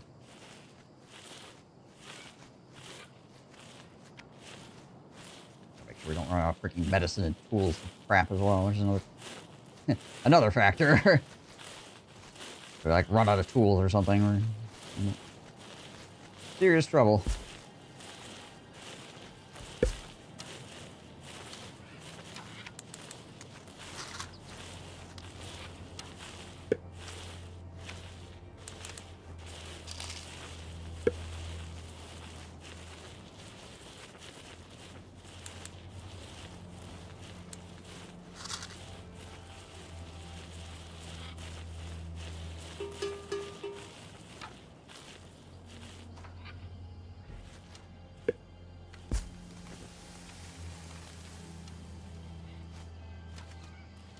do need to at least import some more iron bars, if nothing else.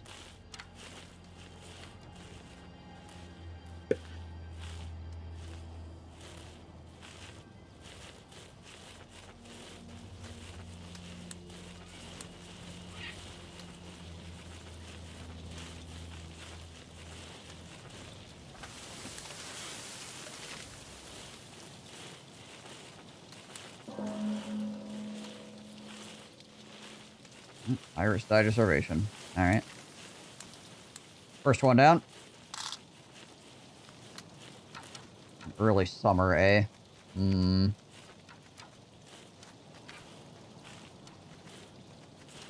the population at? 500? Okay. This is quite high. But we do need to be able to break 500, otherwise, obviously, it's just not... We just don't have enough people to run operations that actually potentially advance, so...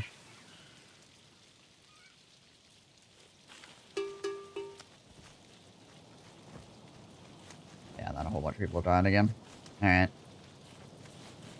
Yeah... It gets us close, or got us closer, but... We did incrementally ratchet up the population there, but... Still... The double input... I think, is just really, really freaking painful. Mm-hmm. Because right now we've got like a bunch of them that could be working, but they're like missing rice. Right? They've got the fish, they just don't have the rice, so they can't keep operating consistently. The windmills you put next to them too, because the windmills are where you grind it. That's right next to where you're harvesting, so this immediately go into the windmills. Yeah.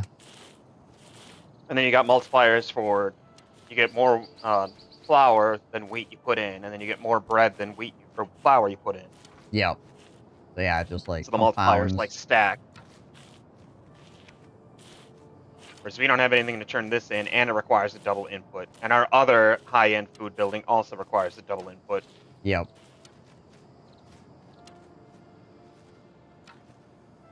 Yeah, I don't know. At least not in the jungle. I don't know. I don't think we can actually just produce enough stuff fast enough. I was curious to see if this would actually, like... We are getting a good multiplier here, but it's just... Yeah, the double... Again, like, double inputs, I think, are just... effing us really hard. Because you can't consistently, every season, be cranking it out. Mm-hmm.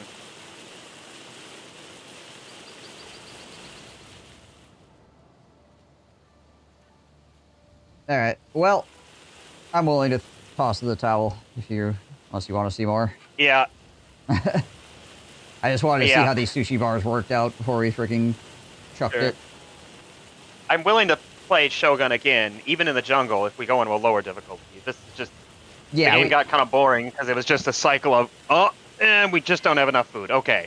And, we just don't have enough food, and we just can't get luxury goods to do anything, because all of our population is making food. Yep. Alright. Cool. Yeah, we can ratchet it down.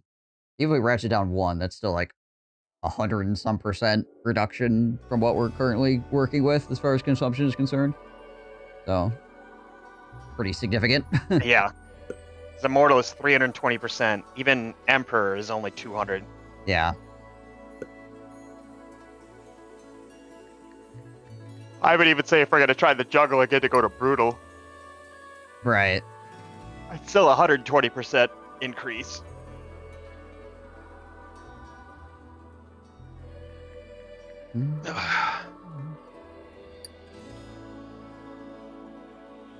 Change up our map seed as well here, I suppose. Mm-hmm.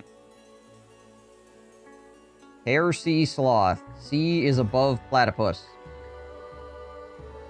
Dog Sea River. Alpaca is on baboon. That sounds good. I like the sound of that.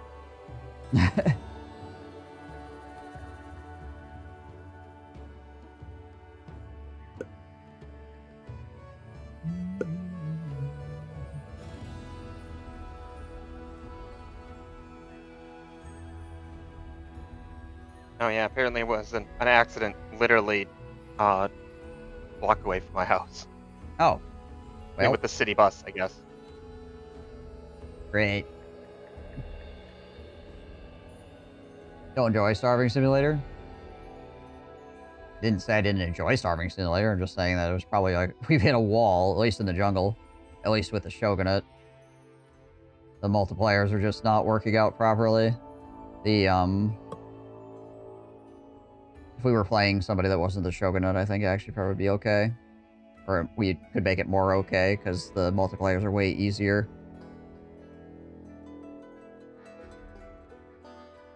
The Shogunate's food multipliers are just so much harder to actually achieve. You want to do Shogunate again, or do we want to... I want to conquer the world with Gundams, so Okay, I'm fine yeah. with playing Shogunate. Sounds It's good. a slightly lower difficulty. Yeah, that's fine. Alright, before we do, I'm gonna pee real fast, though. I'll be right back. Mhm.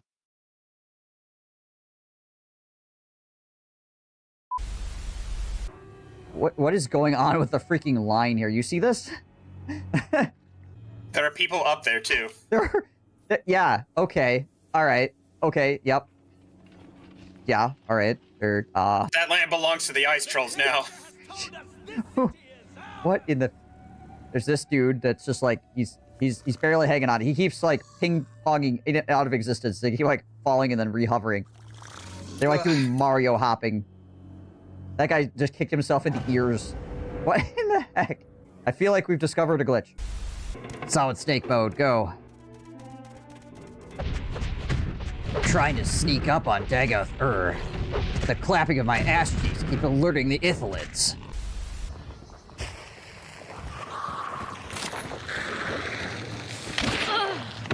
Fight!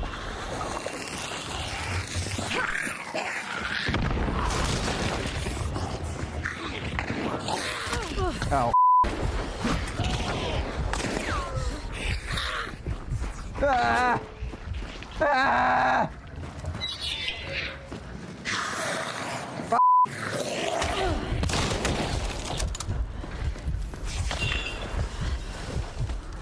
Stop! Please!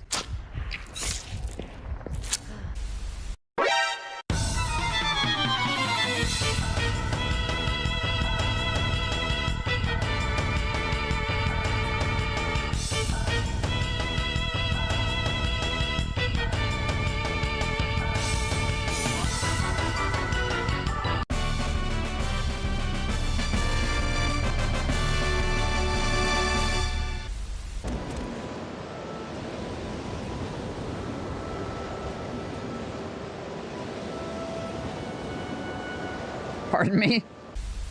Did you shave this morning, soldier? We do this for the dark gods! I don't think he shaved this morning. Look at that stubble. Look at that. Talk to you later. How are we supposed to beat chaos with a freaking scruffy face? Chiago's chin razor. Good morning. I was going to wake up early for the stream, but my body said no. I also have not shaved. I'm in this video game, and I do not like it.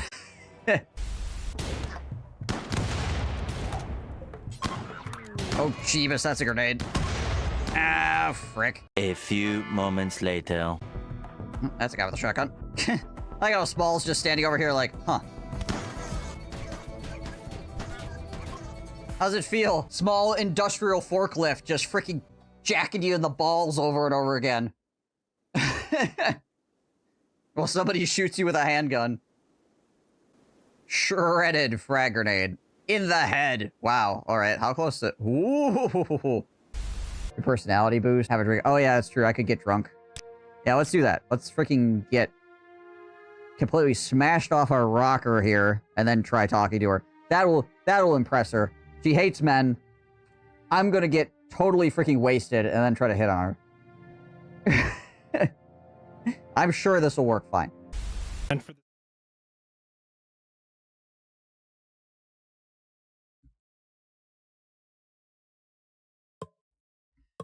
Off we go then.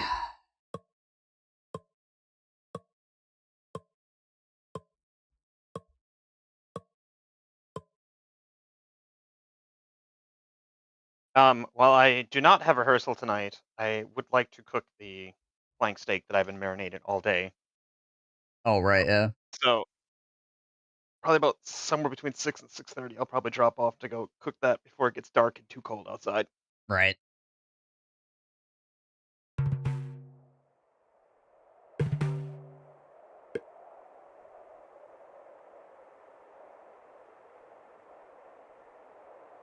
All right, let's see. What do we got here? Want to go into the jungle. We want to do the jungle again? Ah, that's why I put it on brutal instead of. Oh, right. Whatever the other difficulty is. Love that. Let's see. Yeah. Let's see. We could do down here-ish.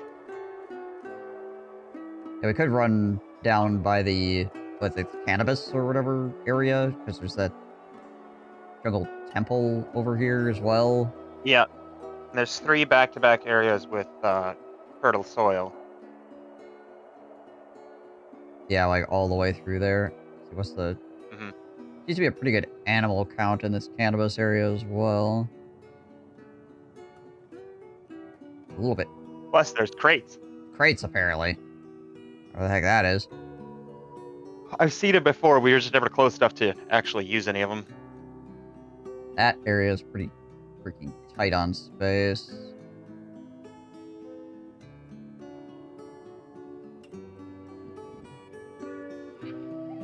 Try to find a spot here. Yeah, I'd say probably this region right next to the temple.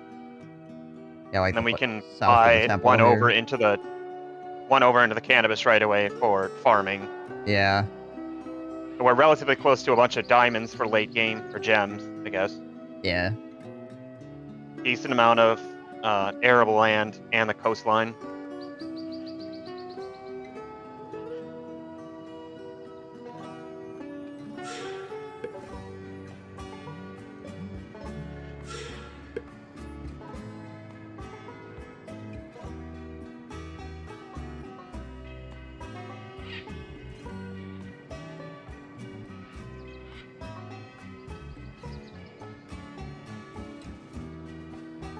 We'll go with that.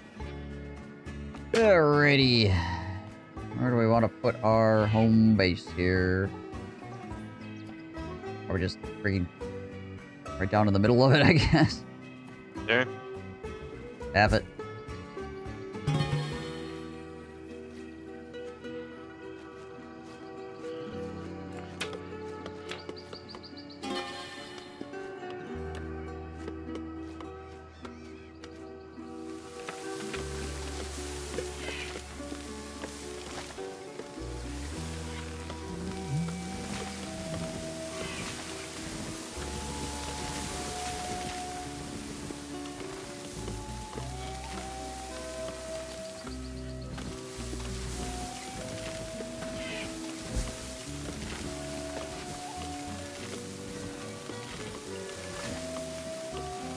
Let's see how much money does this cost. It's 2,000 to go in the cannabis breeder. These hunting lodges should be able to Hopefully. get some On the lower good difficulty, purchase. hopefully. Yeah.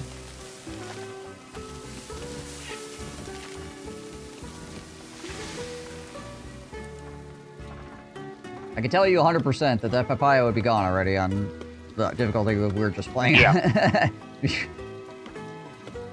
Freaking absolutely blown through.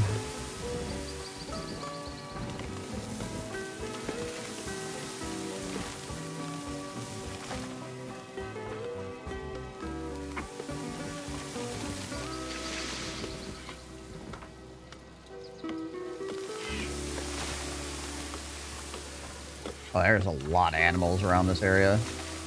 Mm-hmm.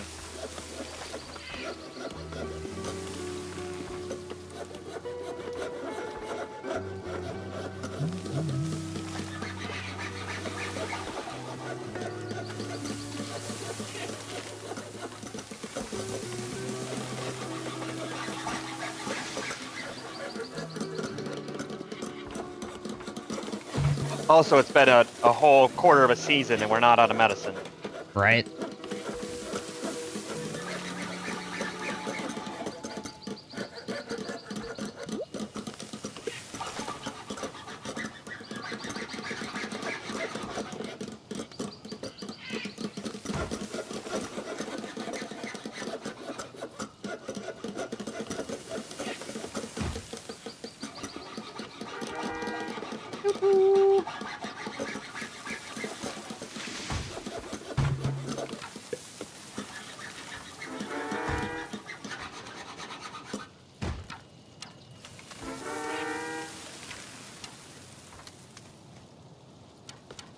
get to shooting, guys.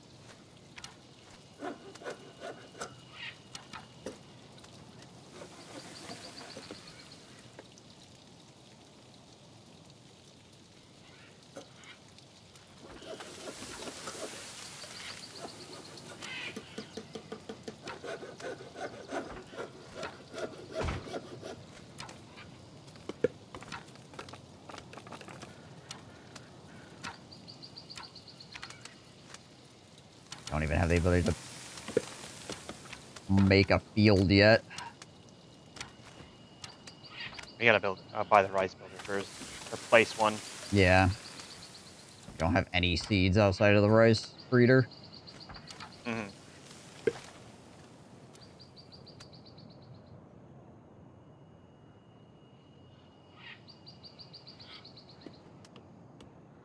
You actually fish in that tiny little area? Yeah, you can. Means I could probably put up a trade port there. Ah, yes, we are trading with the other side of this pool of water. Might not let you put up a trade port in there because it doesn't have access to deep ocean. Right.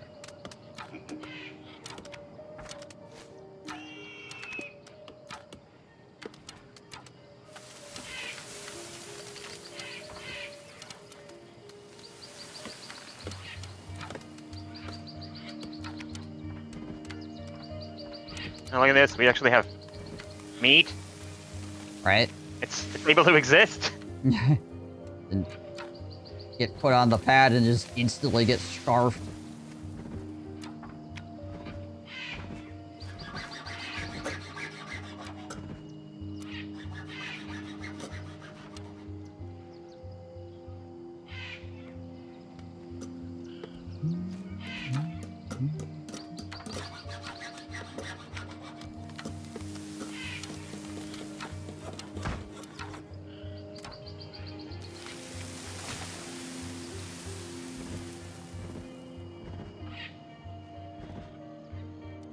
I suppose start getting a little bit of fishing in.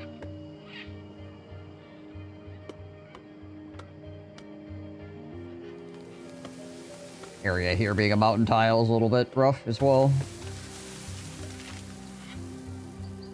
But that means we can also get stone and iron like right here. It's nice. I guess we can get it over here too, because this tiny little mound is also considered a mountain tile. Yep.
How big this storage yard is as well.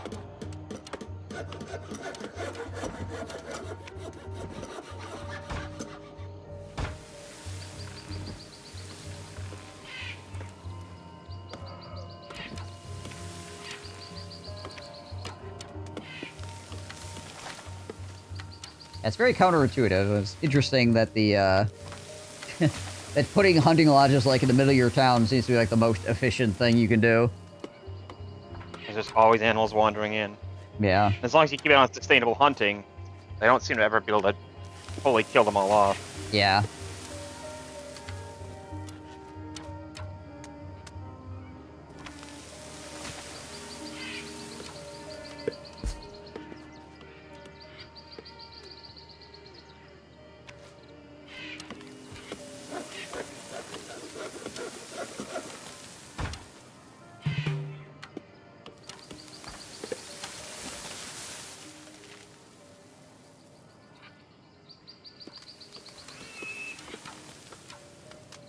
We're now into Nijmegen.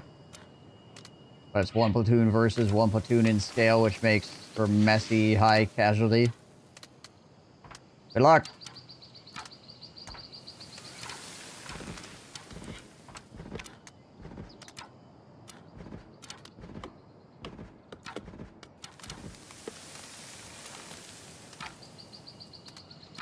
Look at all that meat we've already saved up. Yeah. We might make it through the winter. Might just.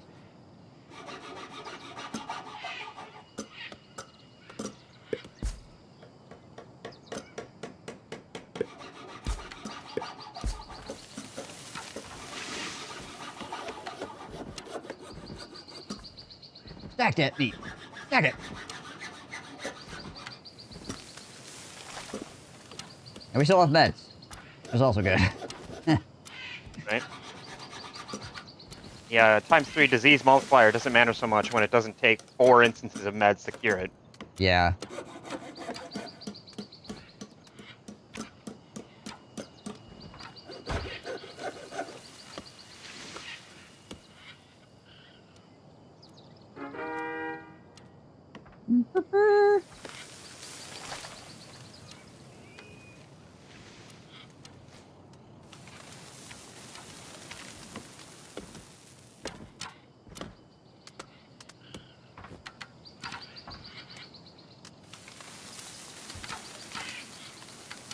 That's crazy, honestly, that these are the 30% productivity increase if there just happens to be a fruit gatherer just next to them.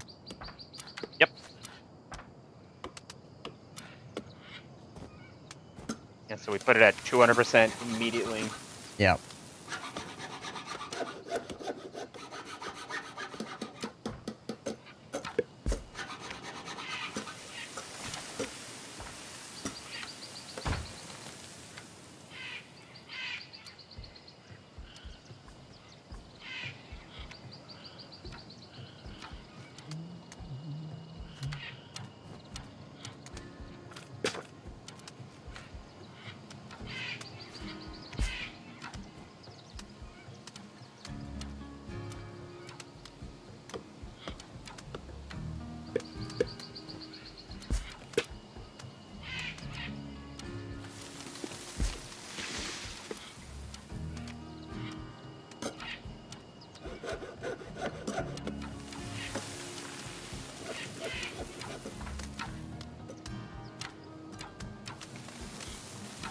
So many animals to shoot. So many animals to eat.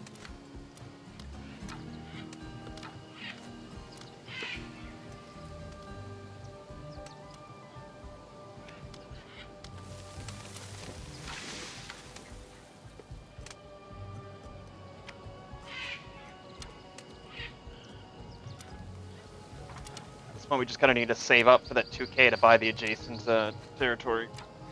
Yeah. I'll tech for the trade port here next. Start selling the leather that we've been acquiring. Yeah.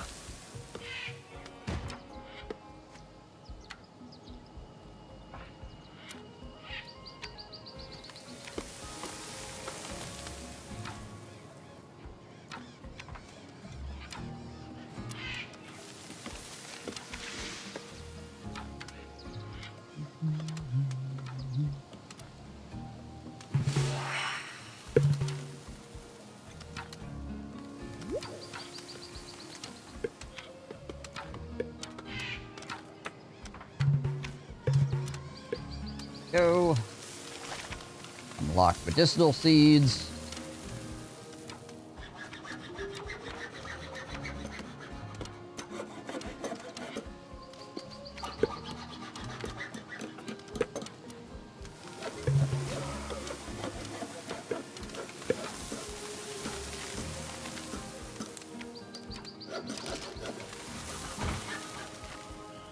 Forgot about the wandering traders.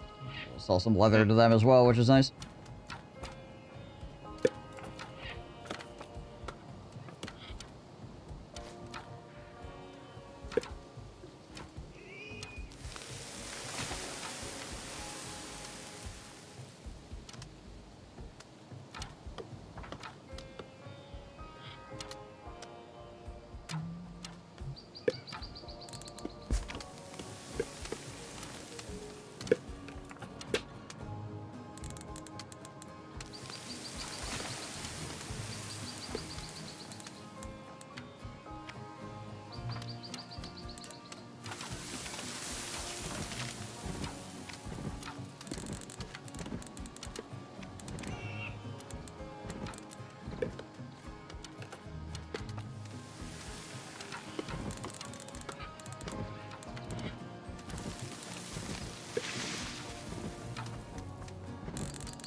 coal deposit's not too far off, too.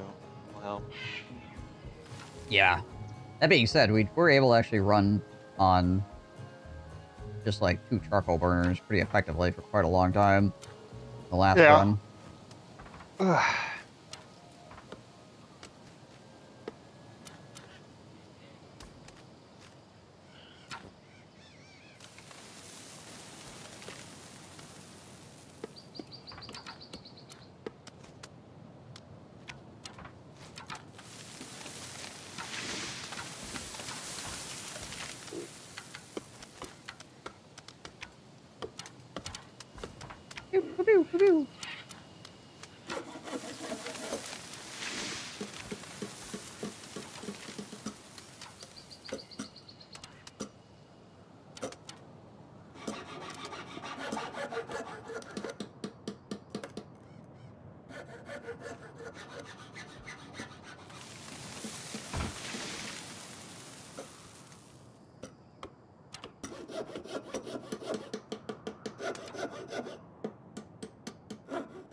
Oh, a lot of meat.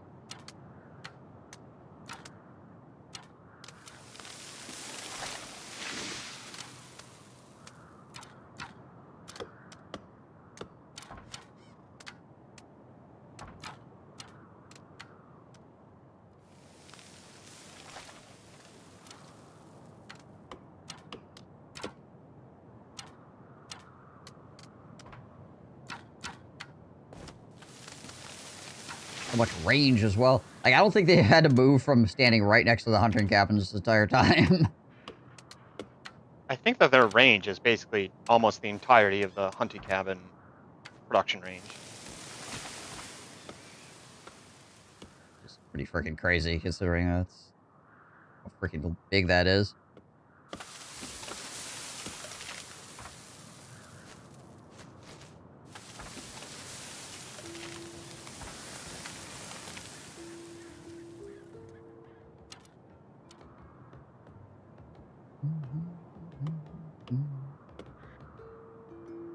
Almost have enough to buy cannabis region.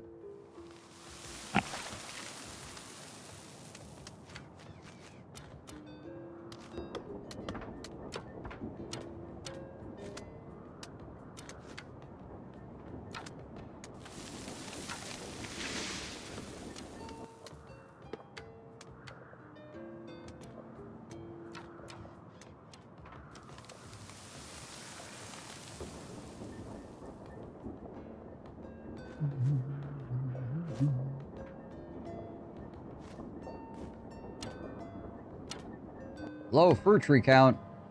Not surprising. Considering of just deforesting everything.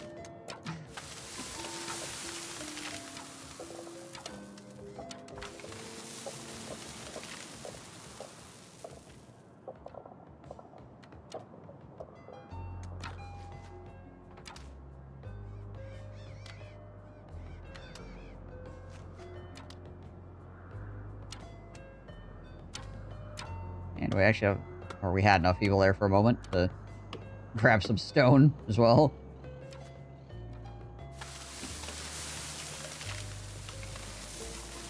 Or they got distracted by doing something else.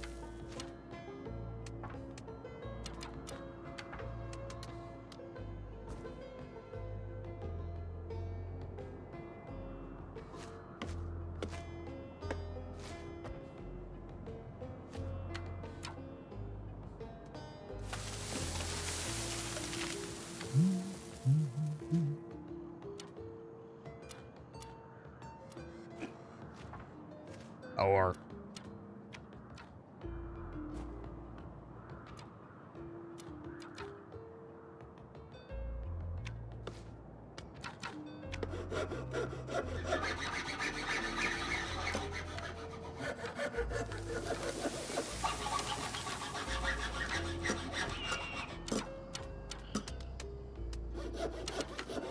Do we ever have 1,000 food in our last game, or 1,000 meat at any time ever. Probably not, no.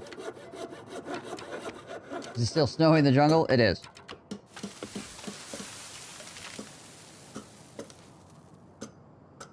The only way it wouldn't be snowy in the jungle is if we increase the, like, ambient temperature of the entire world.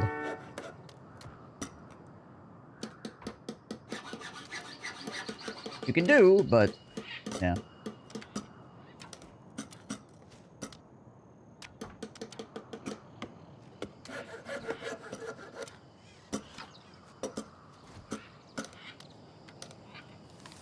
Wanted to hold up for a bit, but I think we might just need a forester right away. Oh, yeah. Probably wouldn't be a bad idea. Population growth 2. Wow.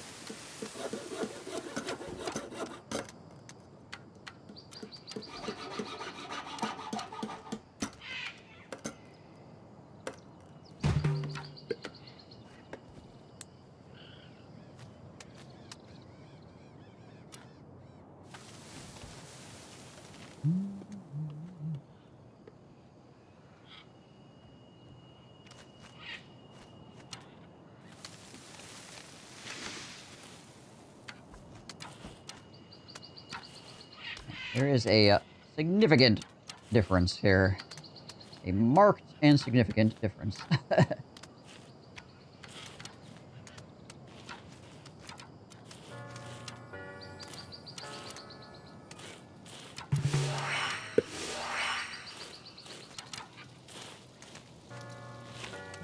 Go sheep ranch. Yeah.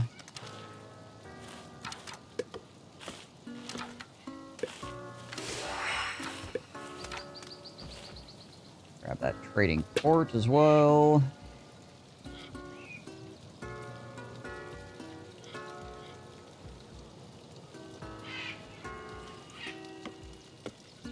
Fortunately, there might not be any place I can actually put this thing at the moment. It's too big.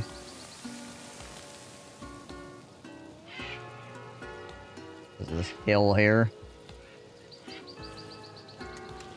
Oh, maybe I could put it up here.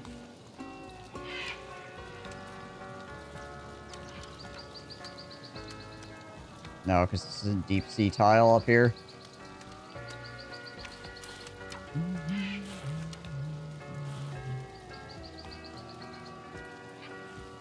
Yeah, so I guess I'll have to wait to build the trade guy until after. We could buy this territory 1 over. Worth it. Put 328 to be able to put the trading port up so we can sell the leather to get more money. Yeah.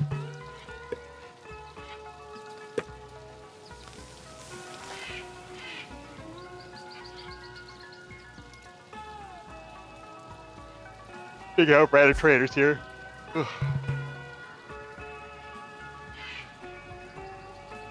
Workers, slave traders have arrived. They've offered 5 slaves.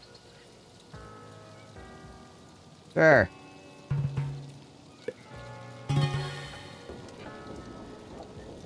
Productivity right now, probably. Yeah. Oh, and a passion book. Nice.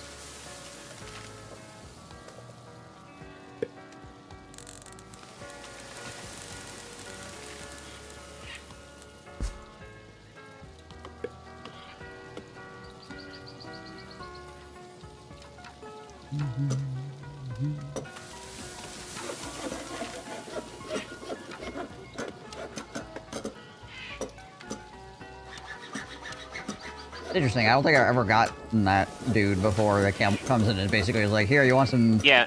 Want some more workers?" I don't think I have either.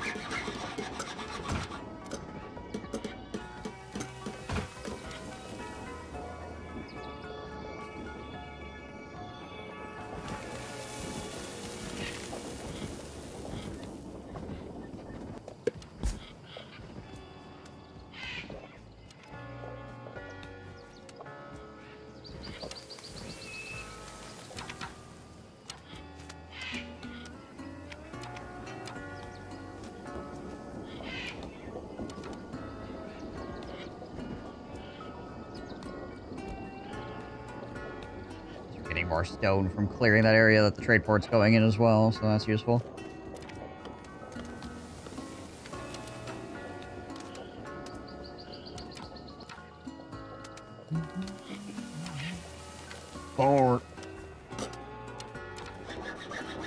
War was declared.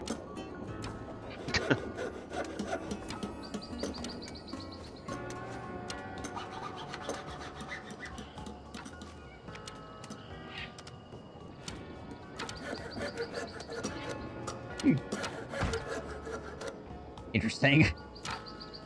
Splat decided that he needed to run that 16 fish up to the storage yard so he could run it back. Try to justify his existence right now. I don't know what's going on. It works for the Union, man. Yeah, I'm guessing. It's something like that.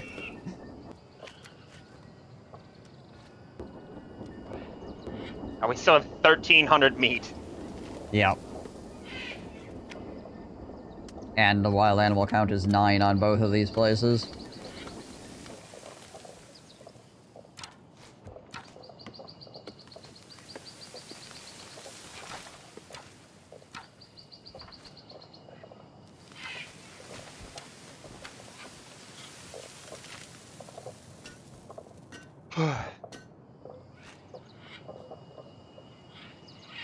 I won't be able to get that trading port up until winter.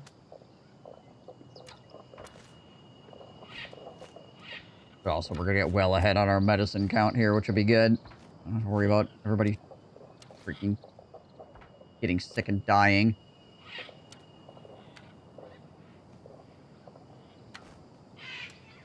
Or getting sick and moving at 50% speed and causing a whole bunch of other problems. More to the point.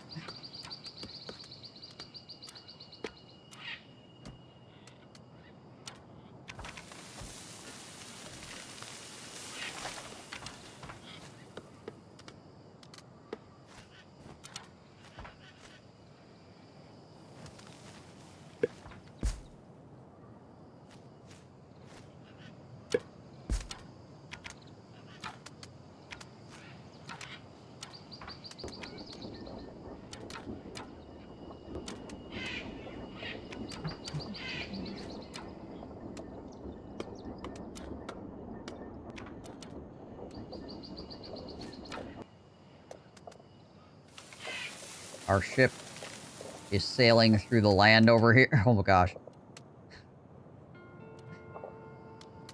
Because this all of this beach over here is saltwater tile. This whole area is saltwater tiles. Oh, yeah. Definitely some weird graphical stuff going on with this game sometimes.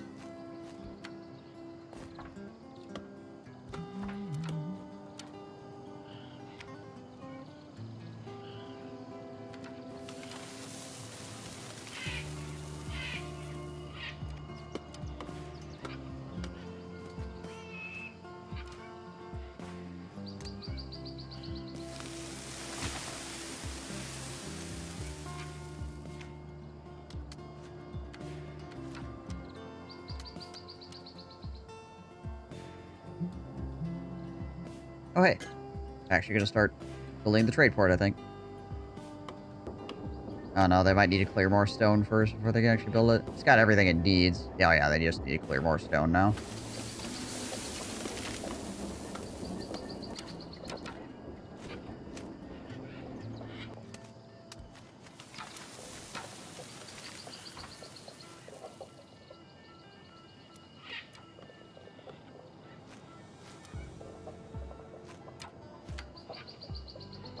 It's late summer, and there's not 900 different messages saying that somebody's died. I don't get it. I think the game's broken.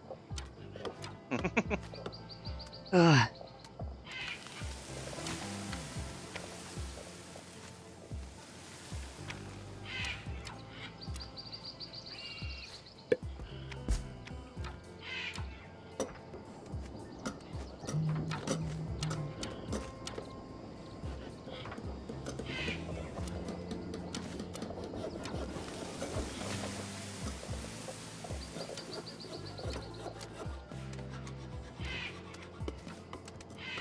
A lot of people just wandering around over here. The eastern side.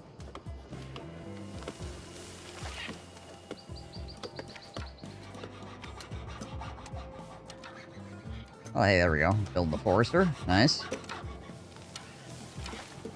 Useful.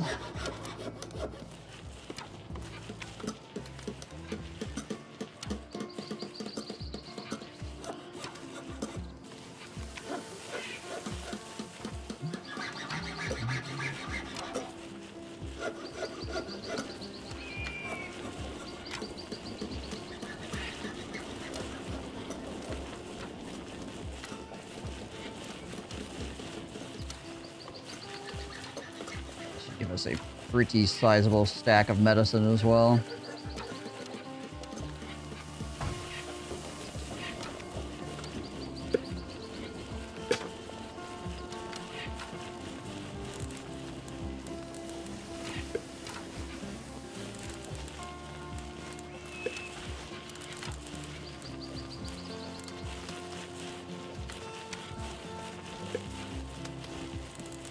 The second year in, and we still aren't out of our original store of medicine.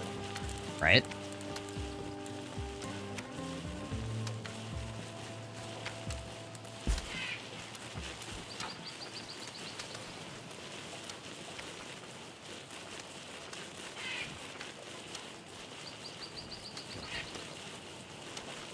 And the meat pile just keeps getting bigger and bigger.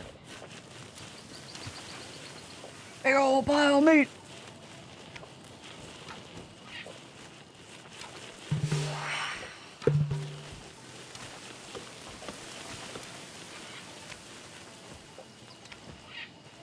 Let's see here. Wait on that. Uncle burner upgrade, maybe? Yeah, that's kind of what I'm thinking. I don't think any of the rest of the stuff is critical.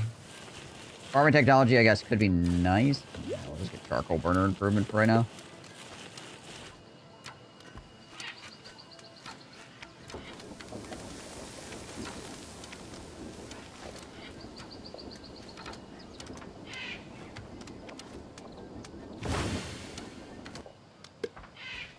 Oh, nice. And we get the cooperative fishing card. Plug that in.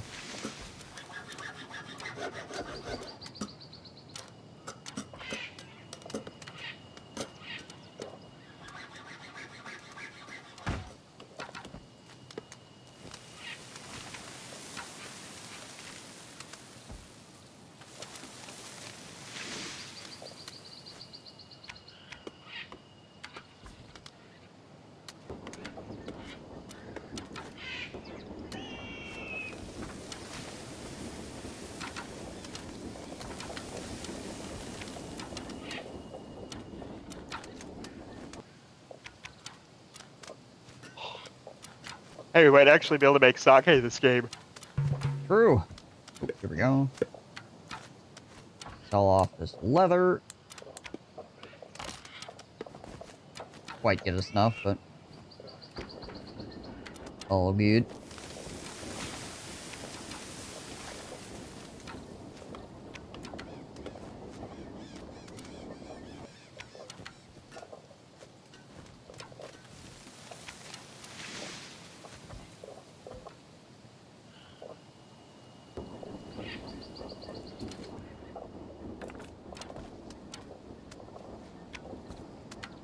Got these frigging storage yards that are just like only meat. Would you like to subscribe to Only Meats?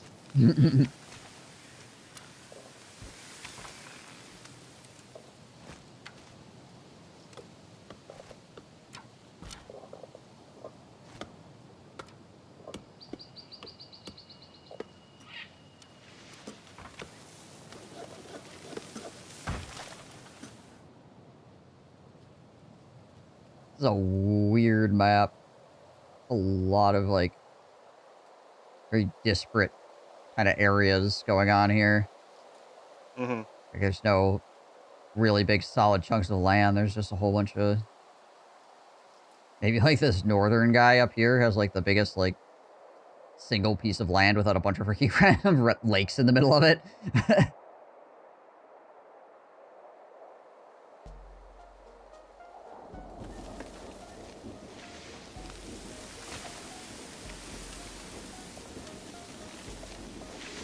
Somebody's grilling outside my house. Smells good.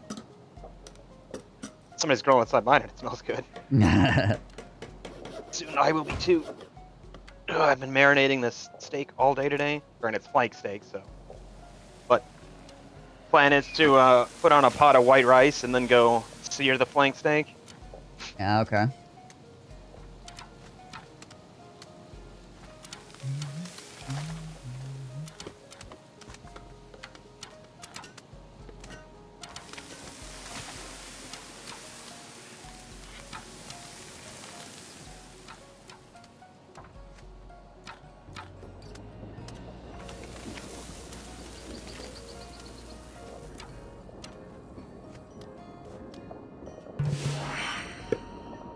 Alright.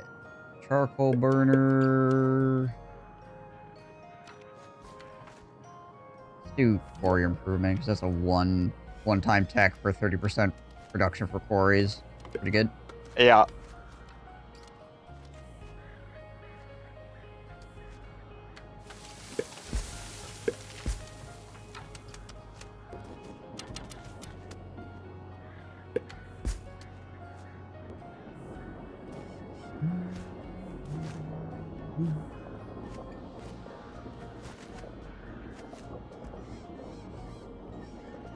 Oh, here goes the last of our actual medicine, but we still have 300 some medicinal herbs, so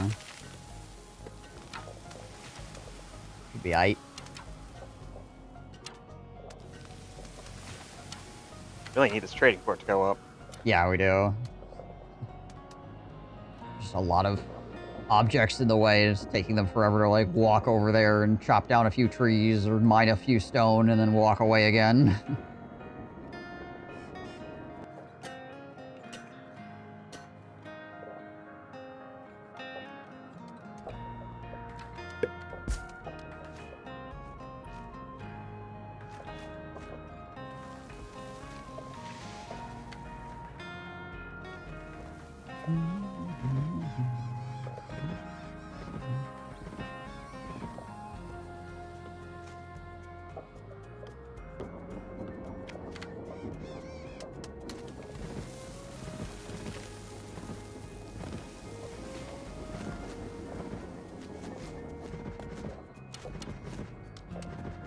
Oh, children can make roads. That's why the roads always go up so quickly.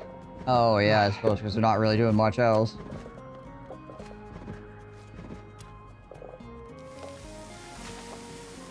Oh, we need fuel production.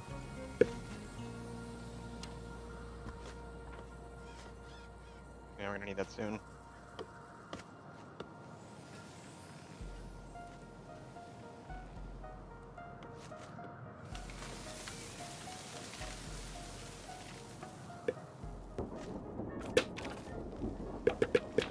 Oh, okay, we can build tool workshops, like, immediately. It's not locked behind a technology.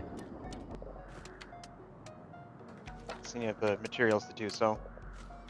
Which we can put up an iron mine. Yeah, at least we can start with the crude iron tools or whatever. Frickin' trading port! Of course, right now we're not really... We don't need to freaking speed directly towards rice, because stuff's so much freaking meat at the moment. Yeah.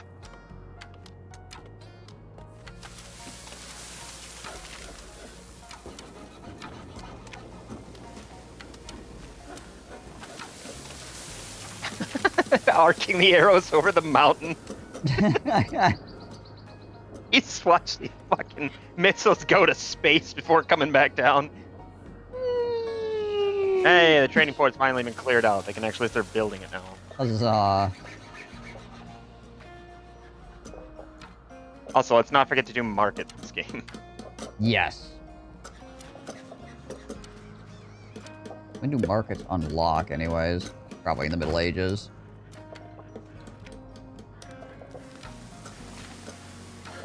Ah, this is Rick, the horse.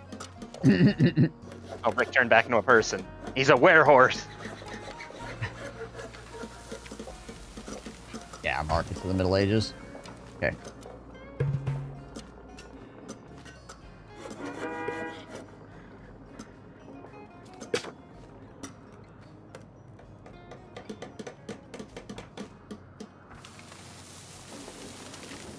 What are you building there? Stick the employment bureau. I could stick it like No, down here, maybe. We almost have enough money for this next. And drop it there. Whatever. Okay. Fruit gatherer can go all the way to the bottom. We don't need people working there. It's probably worth burning our money on the increased load, right? Yeah.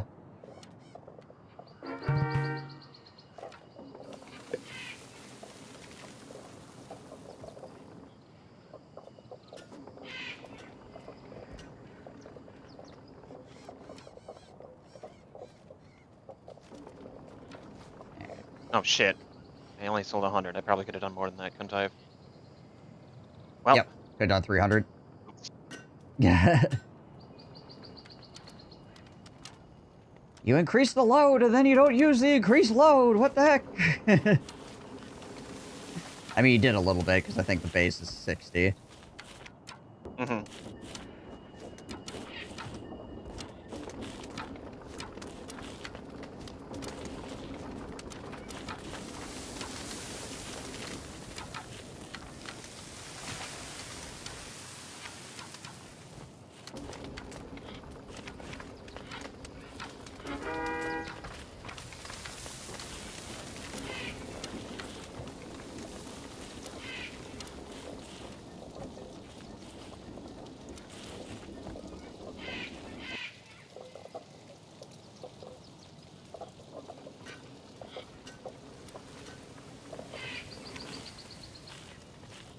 Boat get upgraded yet? Nope.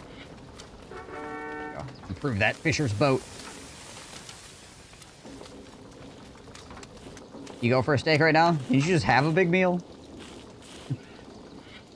What did you get, Nimwin, when you were out?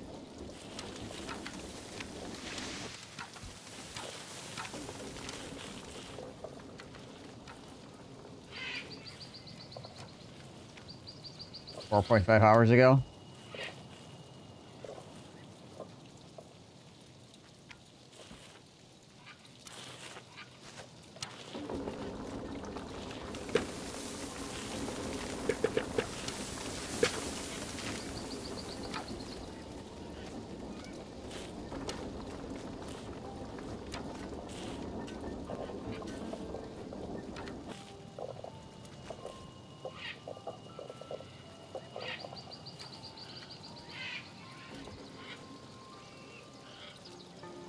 Is that the Statistics Bureau? No, it's a tool workshop. Hmm. Figure out a place to put it. It's not going to interfere with the forester, but also is close enough to places that... Let's see, where's... I suppose it should probably be like...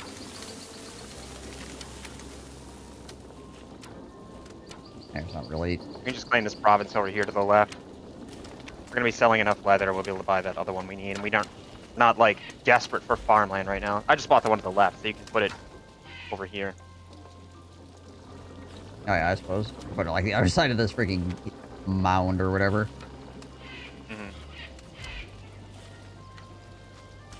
Or if we should put 2 in right away, or if we... One should be fine. We're not gonna be, like, burning through tools at the same rate as we were before. Yeah.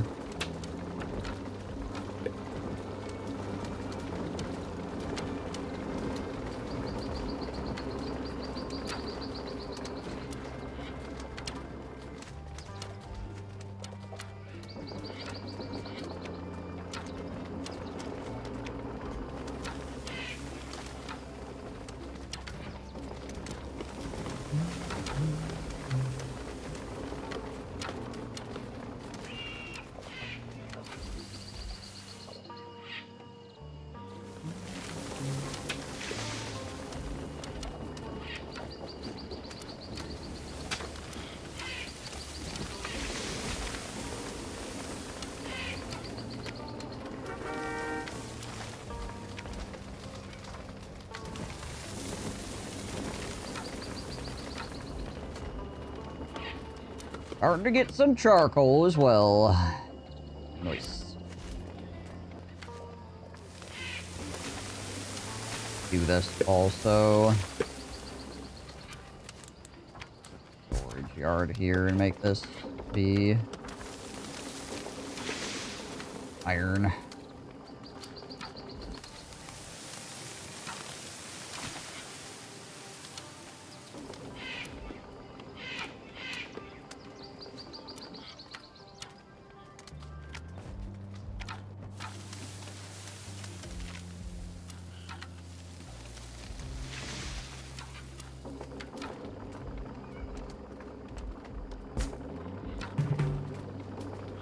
Oh. Our medicinal Oh, you're herb. just doing. that was our medicinal herb spot. I know. I was just adjusting where it was so we could have a path going the other way around. Right. Hold on. Do this. Make this all one piece right here.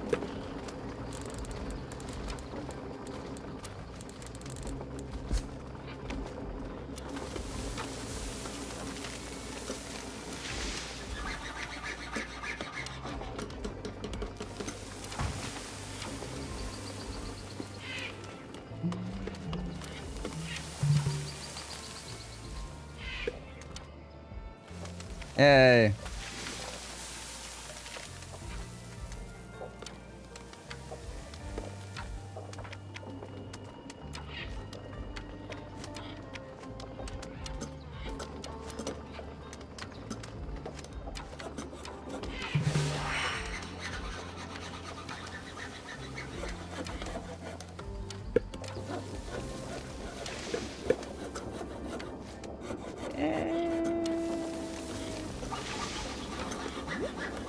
Get some farming tech going on.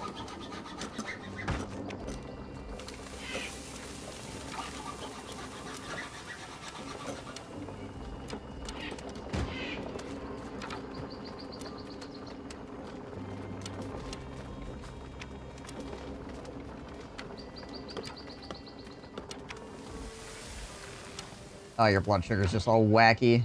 Or increase my increased workouts, a myriad of other things. Still hungry though, right?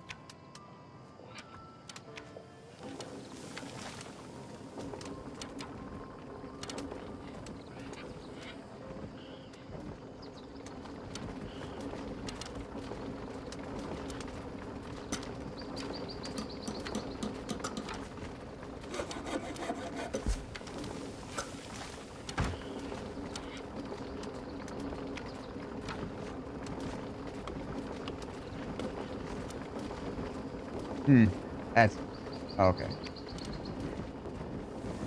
What's up? Shunted back. Okay.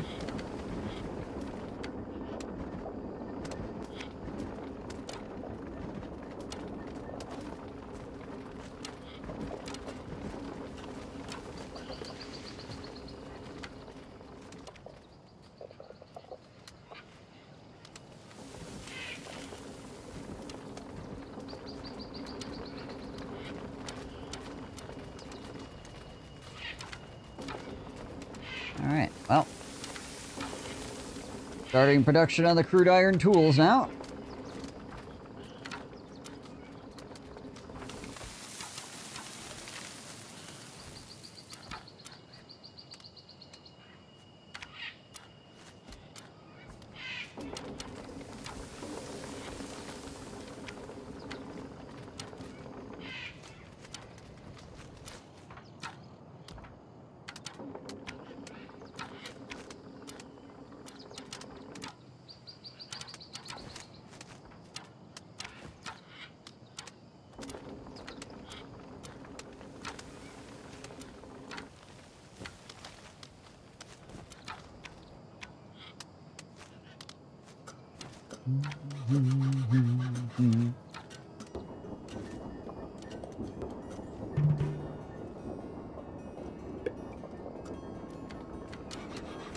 We're working on it. We're working on it.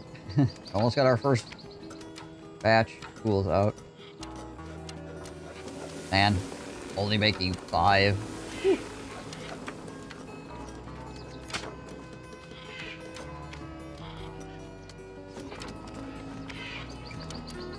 Our last town we were doing like 19 at a time or something like that. Yeah, I mean, that was fully upgraded, more working slots, and regular iron tools. Yep.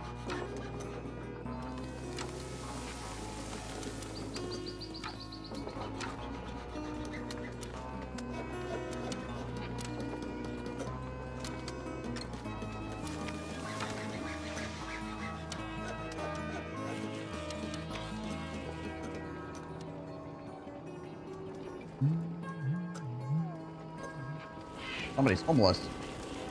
He shouldn't be. Oh, no, wait. Yeah, we actually are. One over. Okay. Get that man a home. I just queued up 2 more homes, actually.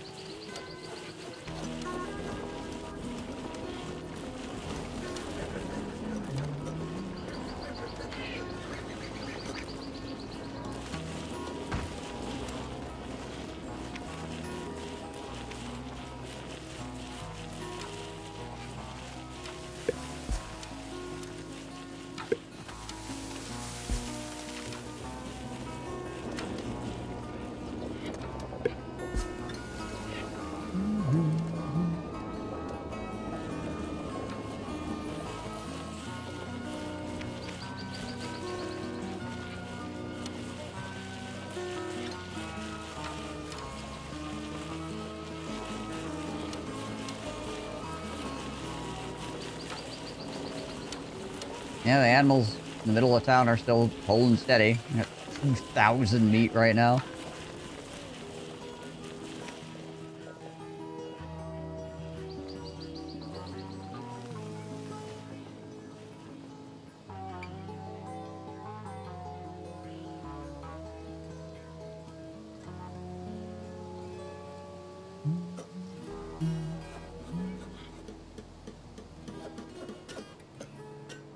Yeah, I suppose gotta get houses close enough to actually operate that area down there, too.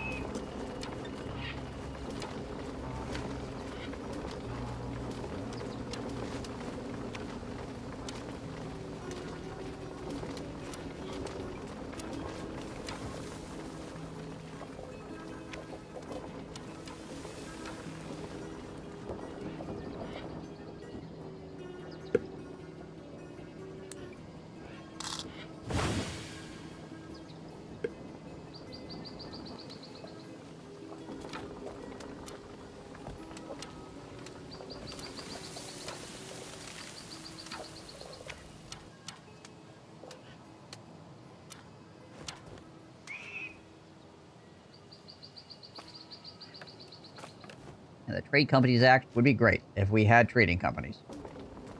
Which we don't.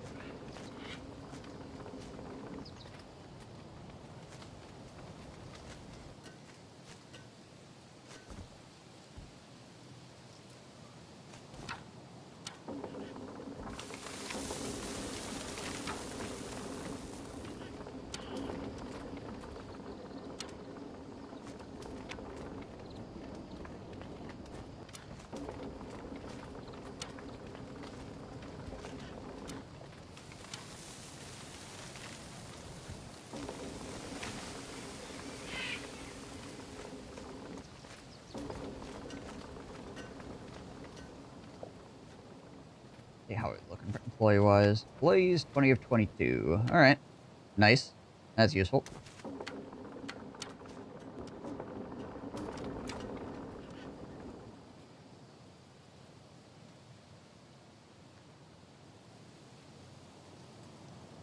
It's gonna be an interesting farm. It's one that's like bending around the mountain over here. Yeah, I was trying to scrape every bit of production I could out of that tiny area. Yeah.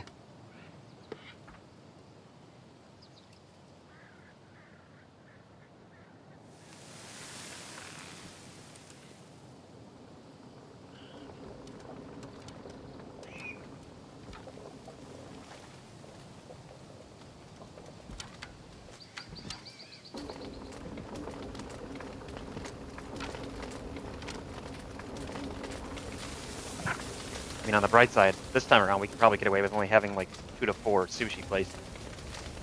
Oh yeah, almost certainly. Considering our people are not eating this meat fast enough. Mm-hmm.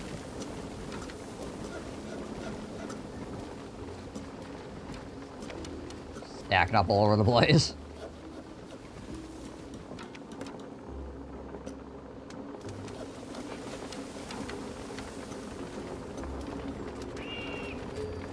The amount of people named Splat.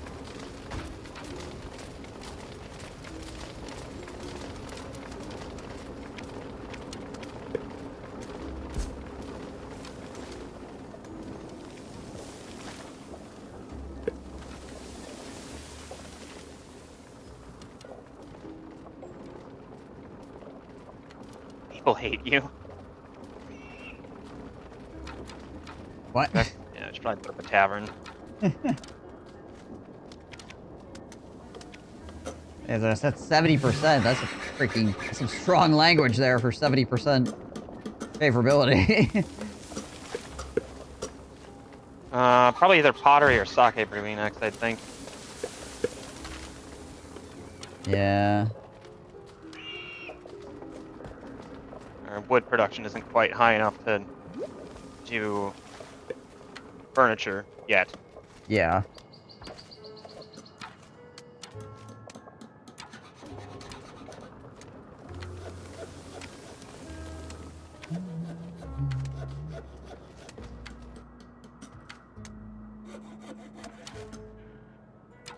Did you mean to set or did you set this farm to medicinal herbs over here down in the rice paddy area? No, I It's just didn't. kind of weirdly default that. I think it's defaulted because there's no other, like, baseline. We don't have, like, cabbages or wheat or anything like that, so it probably just Yeah. happened to be the first on the list. I just wanted to make sure. I was going to put up another one if you wanted more medicinal herbs, but I think we're okay at the we moment. need them currently. Got 300 and kind of... Our current production is 355 and our yearly consumption currently is 268. So we will need more eventually here, but, like, not critical.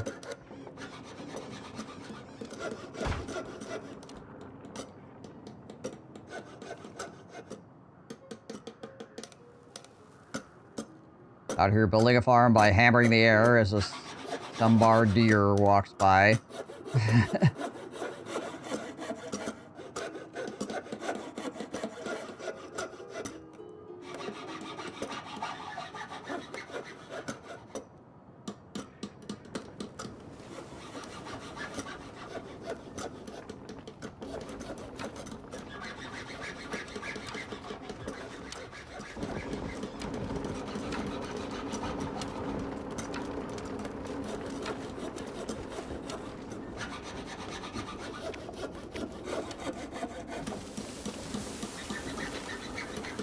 Should spike everybody's happiness to have this tavern. Mm-hmm.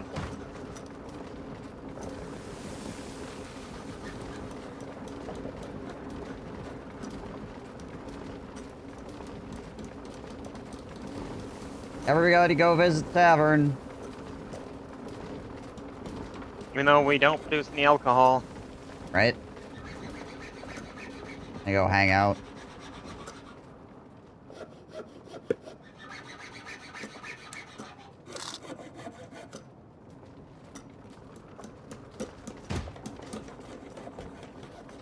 That small child disappeared when she went to go pick up the meat to eat it, so look, she just turned into a piece of meat.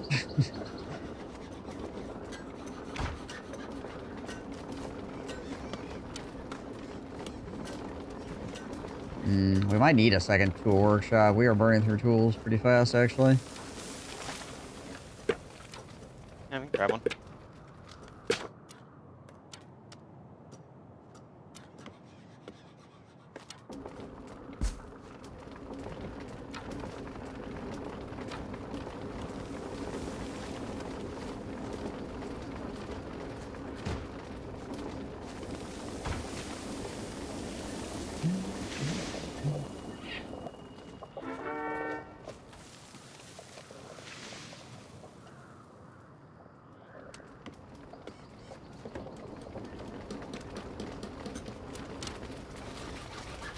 And we're actually cracking out coal at a fairly decent rate.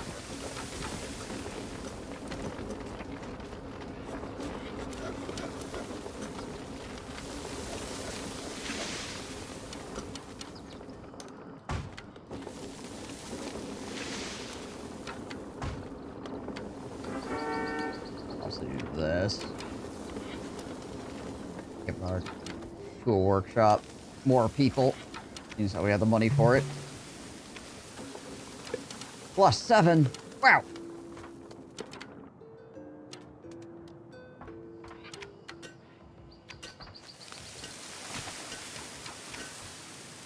Go get your tools, Ron.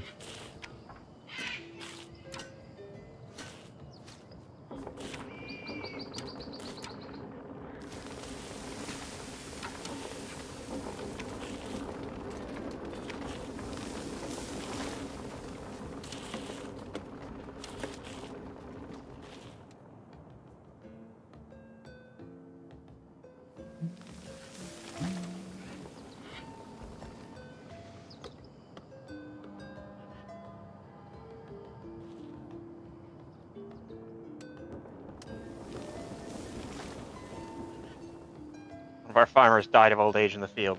I watched her wink out of existence. Start planting rice. I just wanted to live long enough that I could see the rice being planted. Alright, good enough.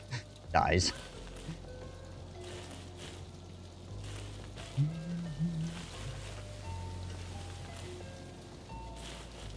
Because we don't have a granary down here. Yeah, there should be room for one where that one-person farm is. Maybe. I may not have done that right. I'll adjust once we unlock granaries, but we don't get them until the next age, so... Yeah. Doesn't really focus too much on it right now. My only concern at the moment here is just like where they're gonna put all the freaking rice. Yeah, I've got a couple of storage yards up here, but apparently people are using it for rocks. Like, hey, look, a place to put rocks. I was looking for a place to put rocks. Here we go.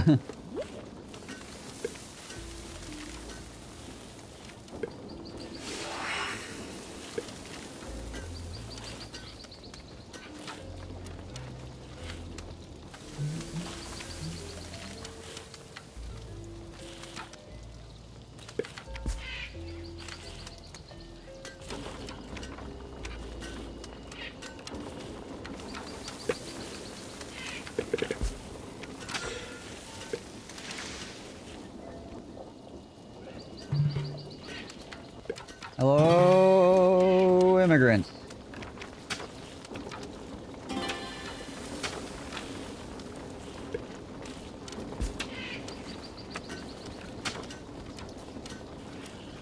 Sustainability books on our tools workshop real fast.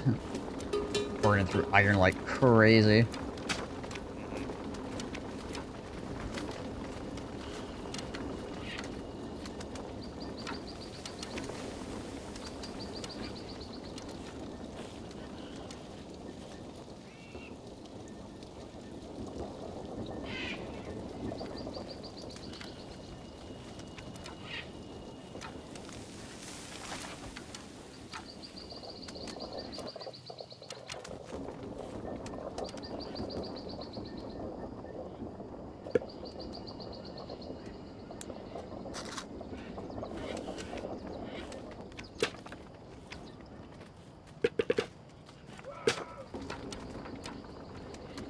The occasional deer screaming always abuses me. Ow.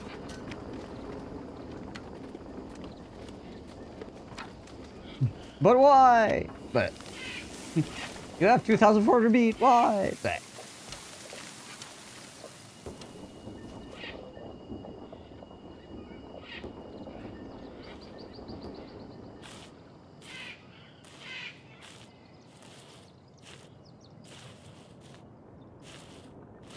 Where are you going with that rock? You go all the frick way around to drop that rock off. Jeez, Liz.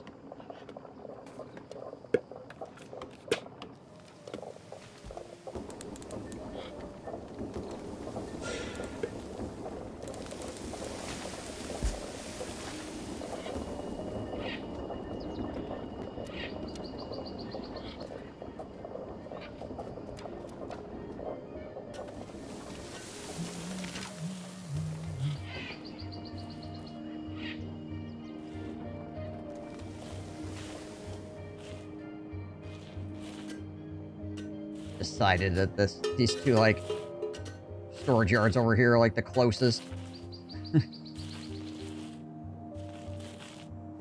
Build another storage yard closer to the freaking quarry, so they stopped doing that. Wasting a lot of walking time.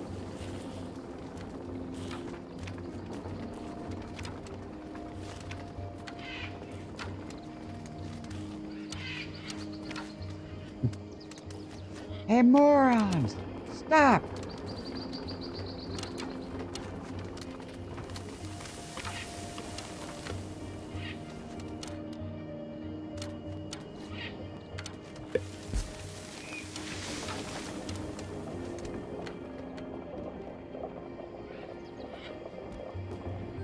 One advantage to everybody eating everything immediately was that we didn't have to worry about storage space all that much because we Never had a storage problem, yeah. never had anything. Nothing ever stacked up. Freaking gone immediately, all the time.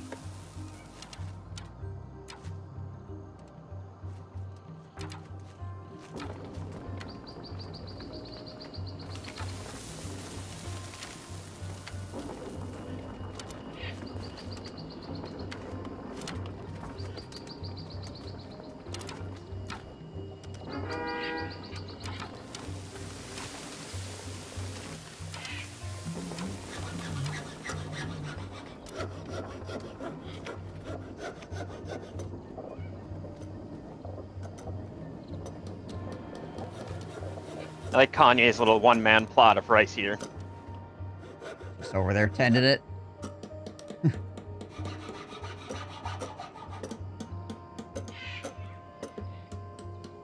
36-year-old, he's just living it up. He's like, ah, yes, the dream.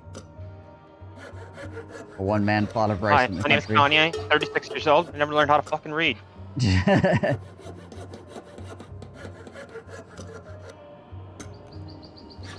I don't even know what reading is.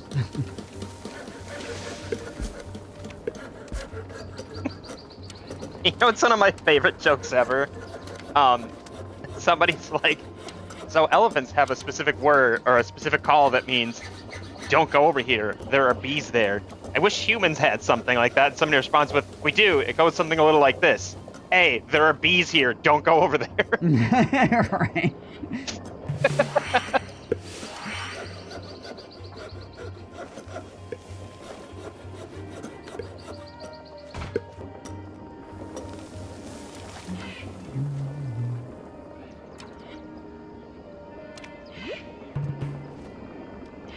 Might need to move this forester.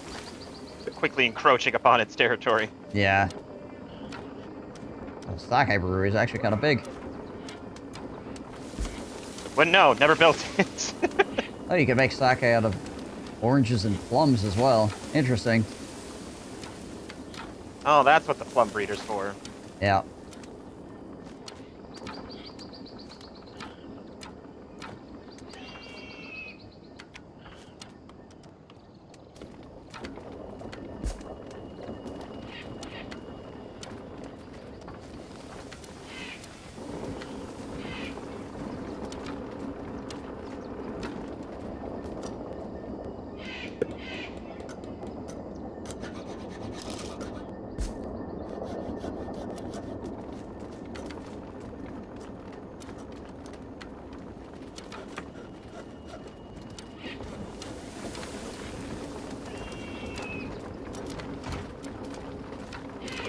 Build us more tools.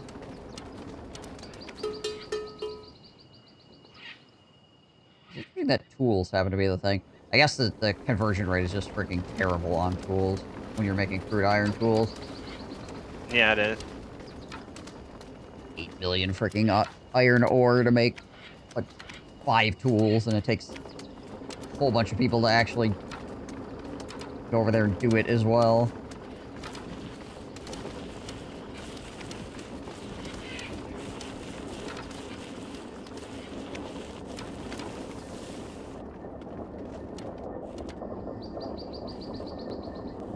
I wonder if plums are more efficient.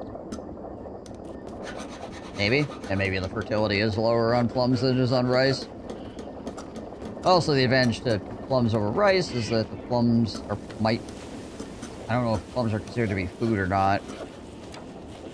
I think they are, but you also don't have to worry about them conflicting with like your other food production. Yeah, it's not going to You conflict could put with it the plums so sushi that and everything. it only uses plums. Yeah. Yep. You have to worry about using your last bit of rice up on booze, Yep. which, to be fair, is how I'd want to go. Still.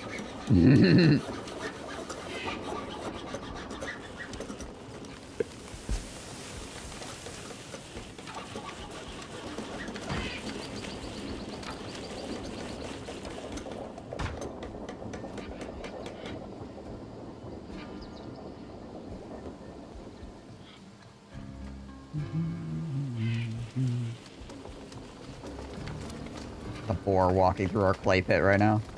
There he goes.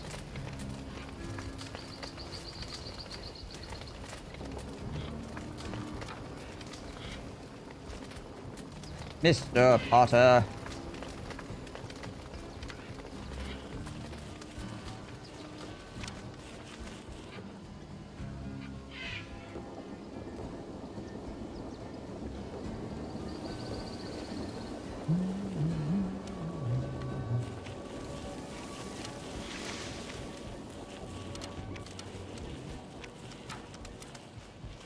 Got a lot of building projects.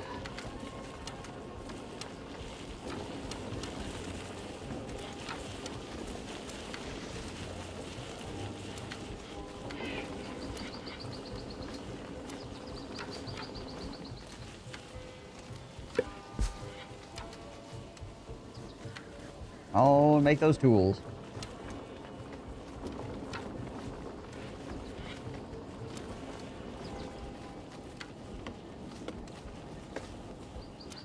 Come on, dig that iron.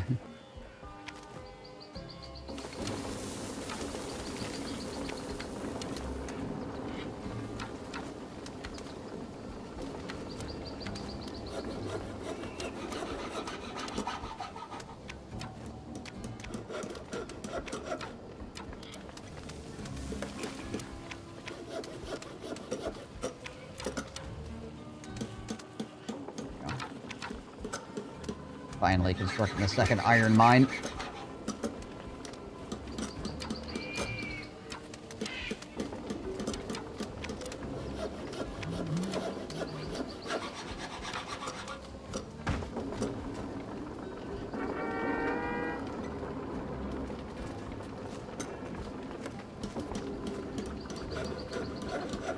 And now the second tools workshop. Yay! Hopefully that'll fix our tools issue. Oh, and the rice harvest is coming in as well. There's just so much rice stacking up in the middle of town.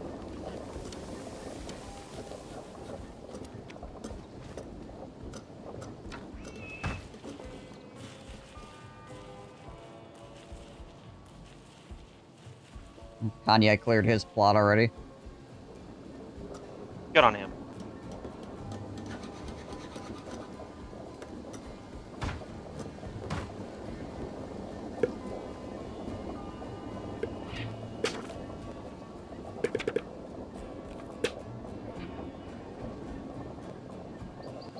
Trying to put another trade port in. I was trying to do that earlier too. Yeah.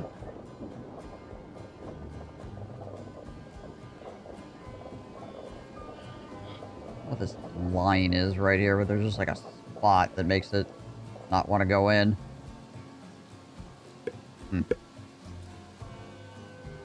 Oh, whatever.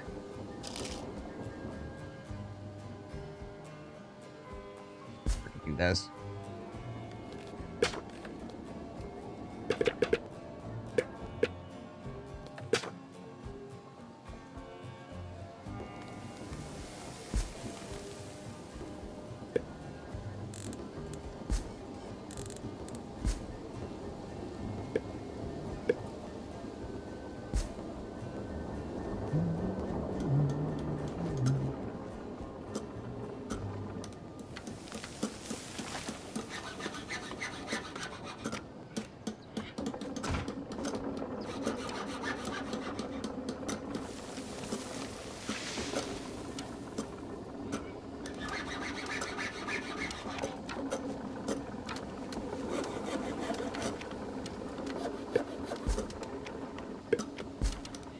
Alright, hopefully we'll be able to produce enough tools now to stay caught up.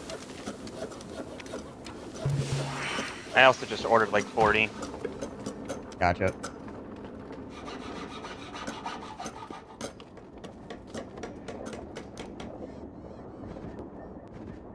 Apparently another billionaire wants to go in another Triton submarine to go see the Titanic. Boy, they just never learn, do they? It's like a freaking bug zapper for billionaires. The Titanic is, apparently. Hey, I'm here for it. I mean, if they want to go do something dumb and freaking lose their life over it, then I guess that's on them, but...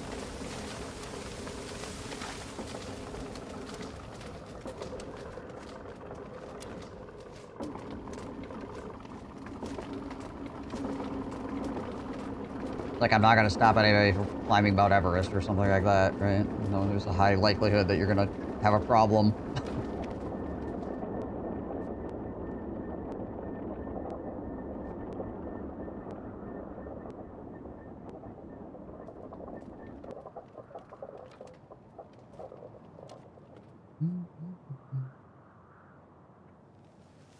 Like how despite all the meat we have available, our citizens are eating the fish first.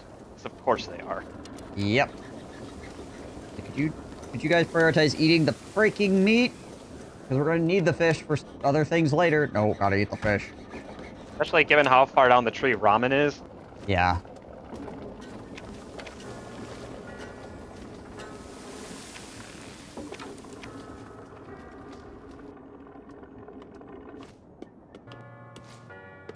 Must devour fish.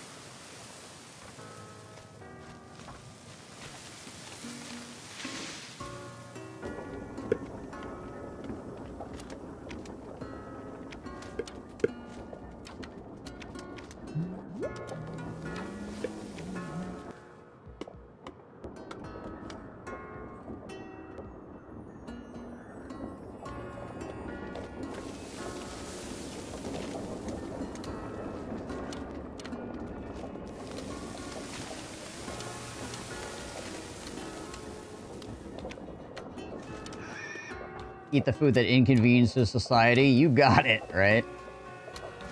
It's probably either A, the food is, like, listed in a certain way as far as, like, priority for the people eating it, or B, it's just, like, they eat whatever's closest, and the fish just happens to be on the, like, the outside of the storage spot, so they keep going for it. Yeah. That's probably it, honestly.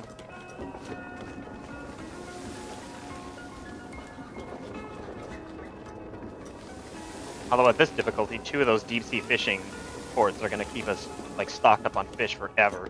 Yeah. Yeah, if we get the same or even close to the same efficiency that we had running in the last city, it would be... Feed the whole goddamn world. Right? We had 4 of them that were dragging in, like, 1,000. Almost 1,000 each, yeah.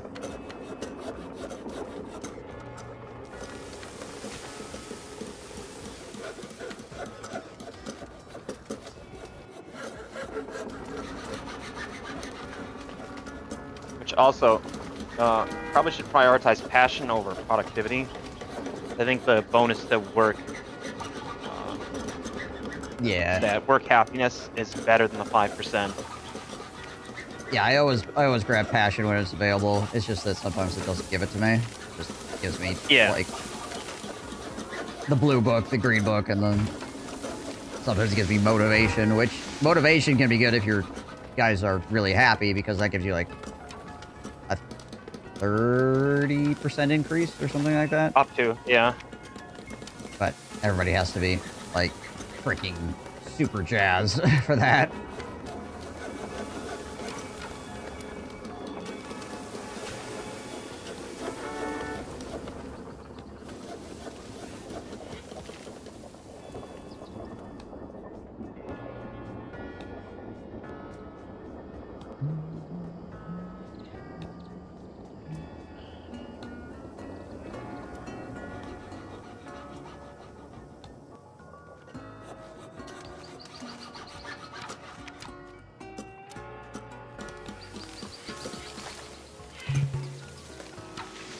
+4 population.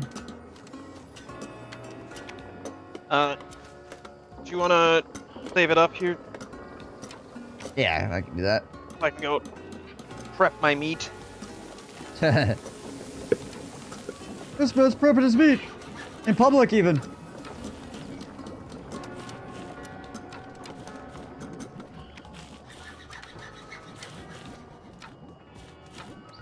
Alpacas on baboon.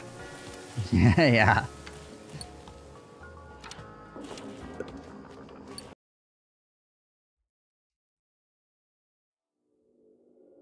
We've already got 3 types of luxury goods about to be getting produced. Yeah.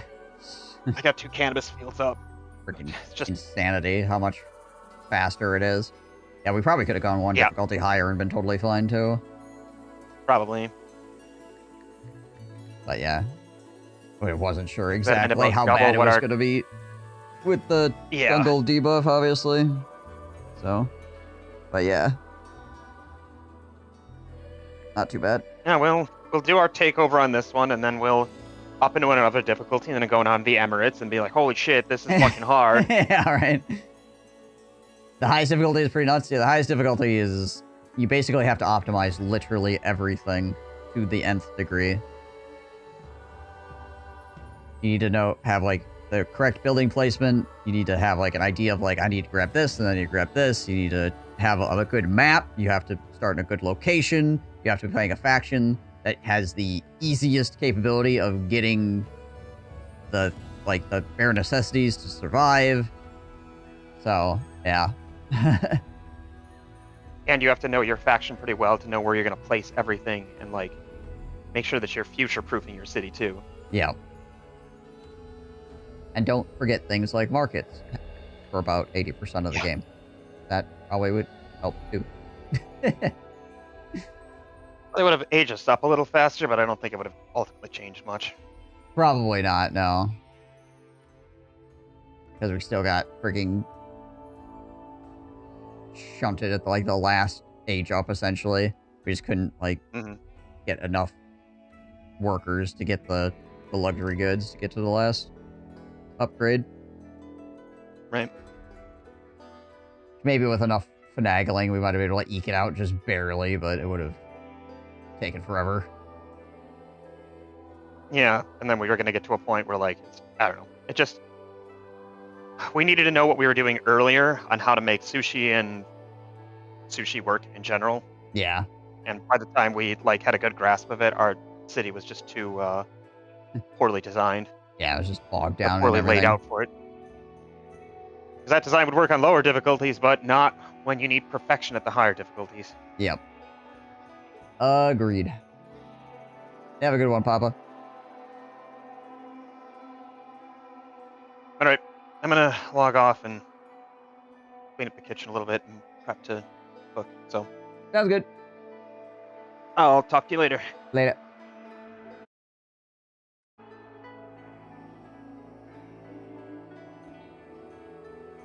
But yeah, I'm not...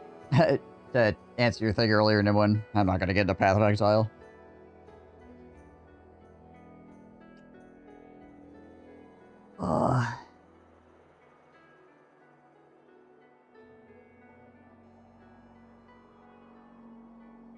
I feel like Path of Exile is it's a very well put together game from what I've seen, but it's the Path of Exile that you're trying to get to is just not what I like out of ARPGs.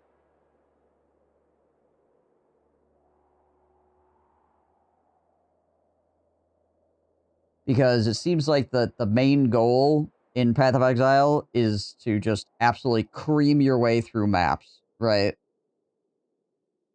Just freaking stuff going everywhere all the time, just 800 effects, just blasting all monsters all over the place, right?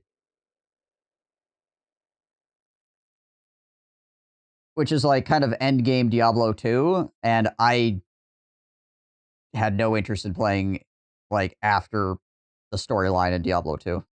essentially.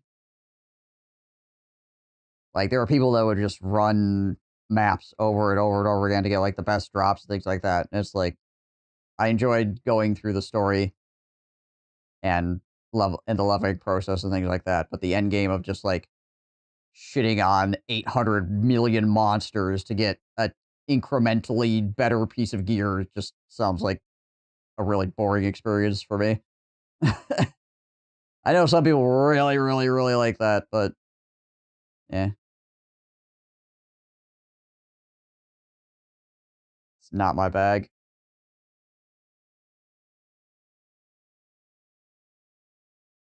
Yeah, which is probably another one of the reasons why I enjoy Diablo 1 more than Diablo 2 is because it's more deliberate in its pacing. Diablo 2 is more floaty.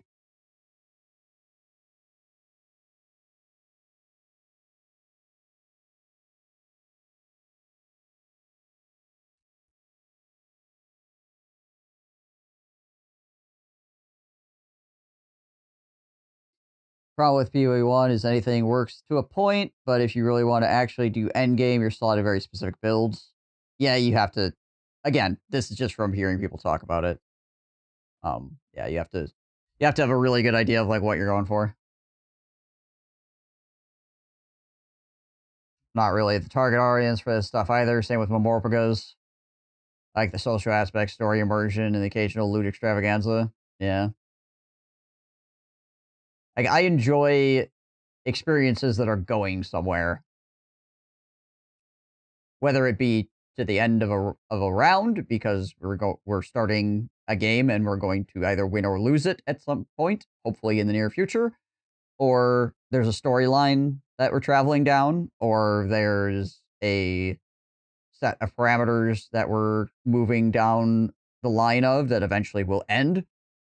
But yeah, just the again, also the 800 million freaking numbers where you like look at a piece of gear and it's just like, okay, so this piece of gear has 30 numbers on it, and this other piece of gear has 25 numbers on it, and how's the 25 numbers better than the 30 numbers? And I have to compare all of it. It's just like, oh my gosh.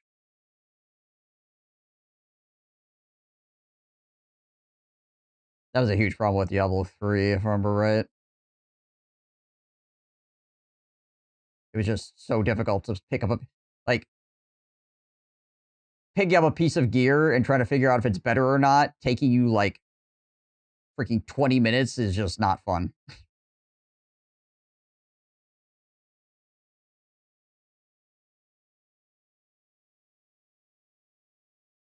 I enjoy D4. I think it's actually a good game, but I understand it's not great ARPG for the hardcore grinders. Played 100 hours. It was good for me.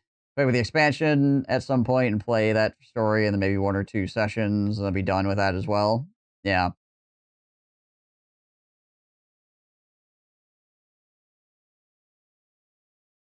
And again, it's not like like, grinding is I don't mind grinding so long as I'm, like, going somewhere with it to a certain extent and that it's not, like, really obtuse grinding.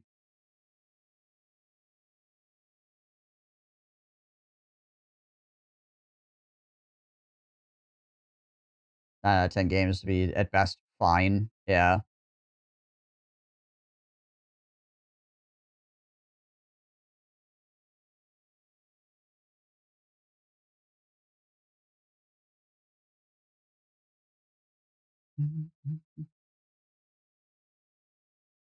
It's not even like it's difficult and you're trying to, like, solve a puzzle sort of thing, right?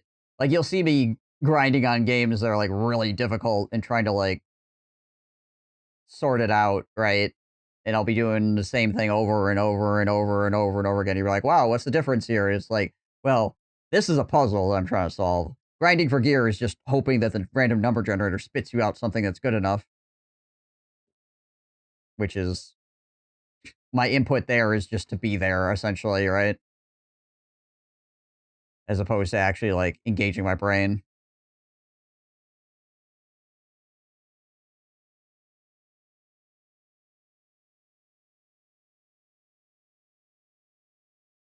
So, I don't know.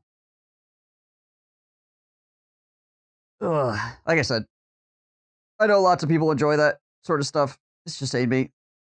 Maybe 15, no, maybe more than 15 years ago. Maybe I was in my teens or something. It would have been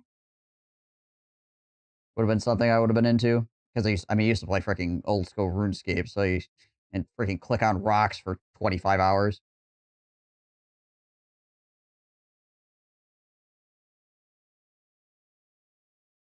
I can understand people want to kill the Uber bosses and such things. It's usually just not for me. Most of the time, I grow bored long before I get to the true end game.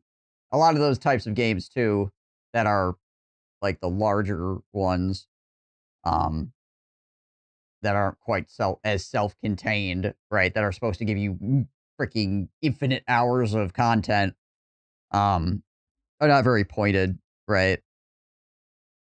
It's like Diablo 1, Diablo 2, Diablo 3, Diablo 4, all these games you're supposed to be able to play from the beginning of the game to the end of the game, and there's supposed to be, like, a progression that happens over the course of the game. You're supposed to be able to get to the end of the game, right?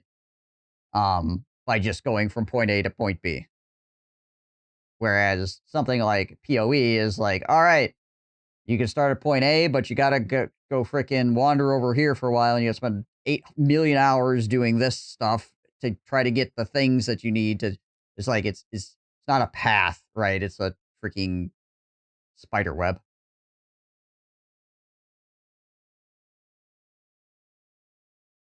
Hey, Starlight, how you doing?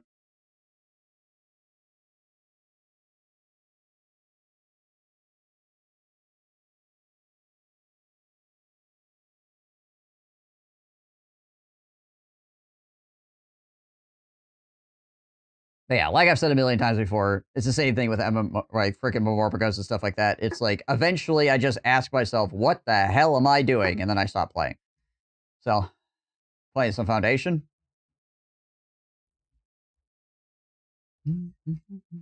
That game does look pretty good.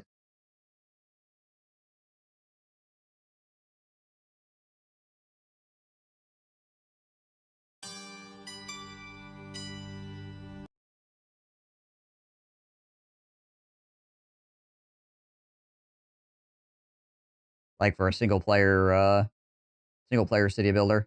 Foundation looks pretty fairly solid from what I've seen from it.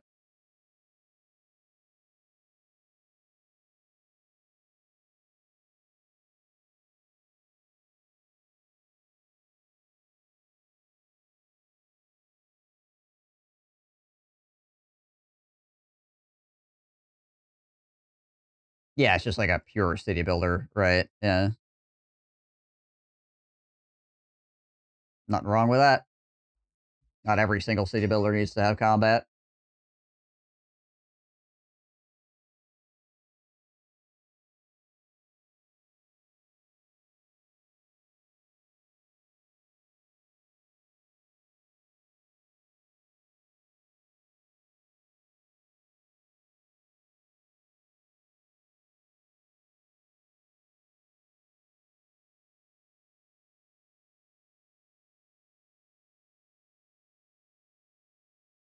Glad the game is fun as well. Pick it up at some point. Yeah. I might grab it as well at some point. We'll see. Yeah, I'm still waiting on Manor Lords to fully release. That game is freaking dope. Every time I've played it, I've had a really good time with Manor Lords, but again, it's like I played the demo and I played it early access when it first came out, but I just don't want to burn myself out on it before it is actually like 1.0.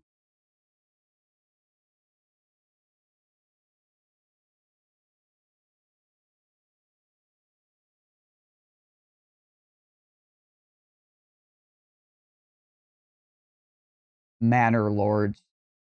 Banner Lord is out, right?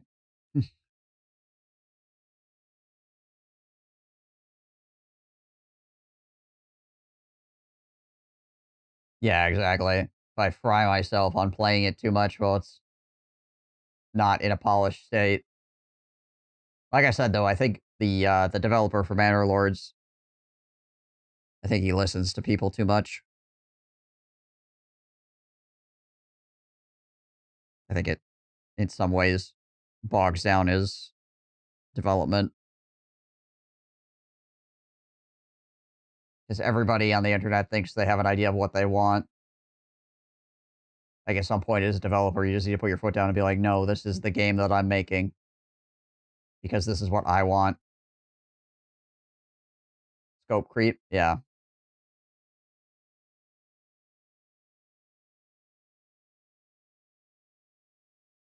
Listening to people too much can be a problem. Sometimes folks have no idea what they want. They just end up tearing up an original good idea. Exactly. And there's been a lot of, there's been plenty of indie games, even with single developers, that have literally just been like, the developer was making the game, and then they released the game, and everybody went, wow, this game is incredible, because it was just what the developer wanted to play, and what the developer wanted to play was also what a whole bunch of other people wanted to play. Right.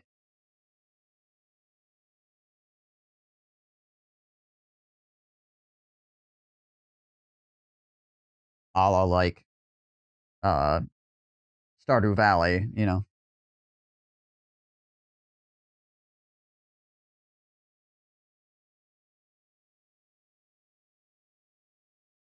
Well, it can be important to listen to criticisms and stuff like that. You have to remember that every criticism or every suggestion or everything like that is nothing that you actually have to take on board.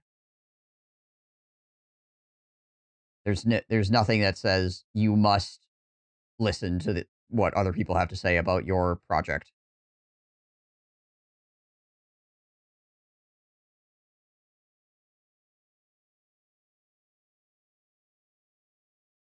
We're back in the NWN1 homemade servers. One of the best builders I've met used to say, you got to do what you want. Some people will like it and will follow. Some people just walk away. His approach always worked.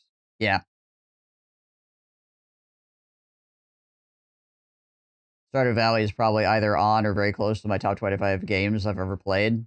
Well, that the developer, too, keeps saying, I'm done developing Stardew Valley. And then I feel like he wakes up in the middle of the night in a freaking cold sweat and is like, I have an idea for Stardew Valley. And he just goes and programs more stuff for Stardew. You can tell he really likes the game because he keeps working on it even after he's currently working on another game and keeps saying, I'm done working on this, and then keeps going back and working on it some more.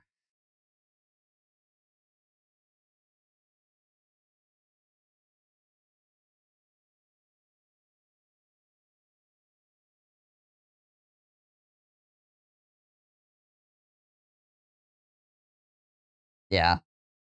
Yeah, anytime you're doing any kind of artistic work, you have to remember that it's your work. And well, like I said, other people's opinions could be important, give you more perspective on something. You still need to arrive at your own conclusion as to what you want to do with that information.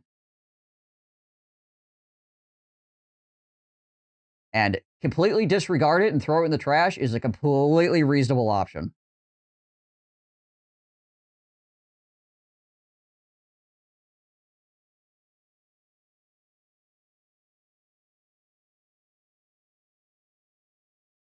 You're not beholden to anybody's advice.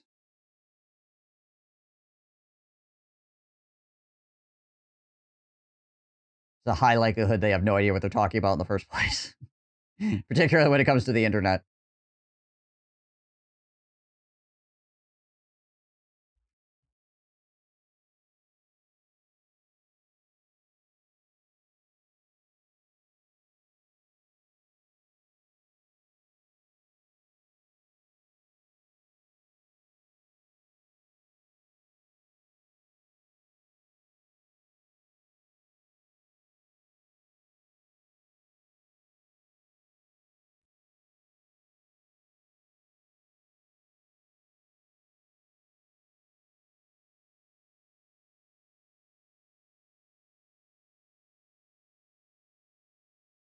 Yeah, the important feedback versus useless feedback. Yeah, it's a lot to sort through.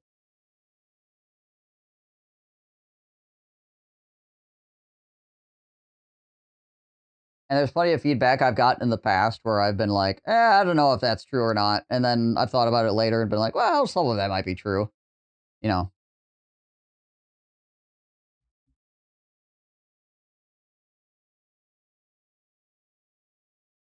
good to give yourself like time and space with that sort of thing as well. Try to figure out like what, or try to draw in like more aspects of whatever the thing you're thinking about happens to be.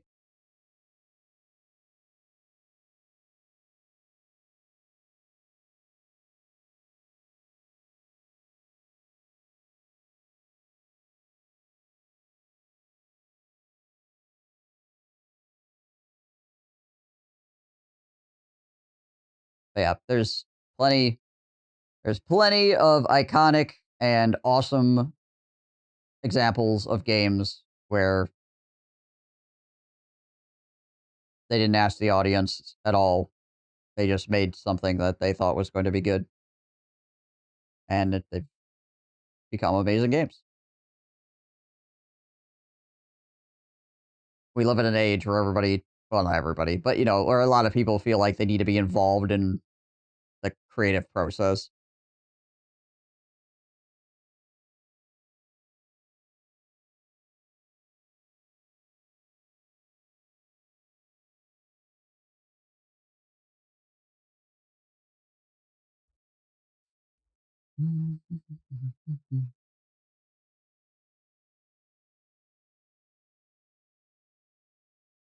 Now, obviously, I pointed out glitches and things like that. That's a different story, but, you know.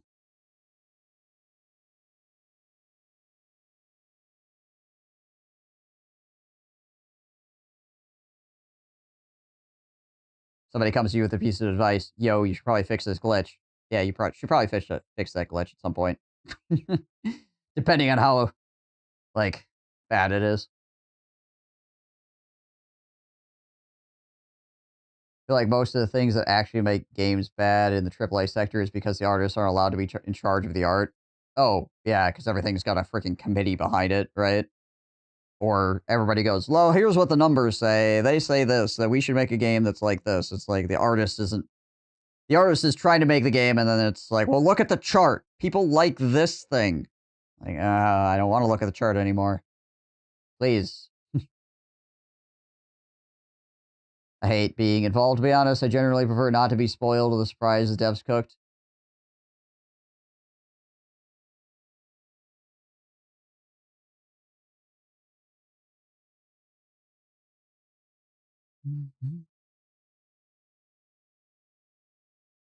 It drives empowerment and engagement, makes them more likely to spend money.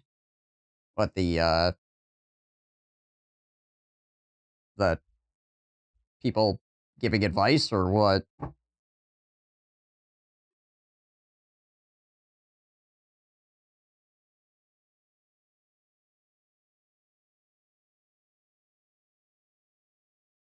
Yeah, I prefer not to be involved either most of the time. Unless I have, like, a really good grasp of the game. And then sometimes I can give, like, little pieces of advice. Or, like, I would be like, okay, I have played thousands or 1,000 hours of this game. I feel like this could be better. Or that could be better, right? Like, my first impressions and even my first 100 hours usually is not like, I would like this to change.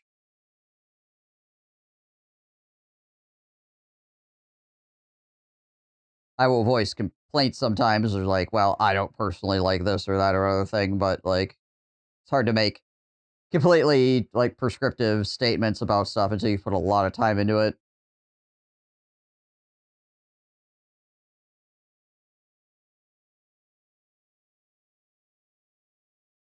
And it's one of the reasons why when I'll be like in the case of, you know, like the King is watching, I was playing the King is watching, and then somebody or who was a representative of the developer came in and was like, hey, what are this, that, the other thing? And it's like, I'm just going to say the game is, because I'm enjoying the game, I'm just going to say I'm enjoying the game, and I'm not going to try to, like,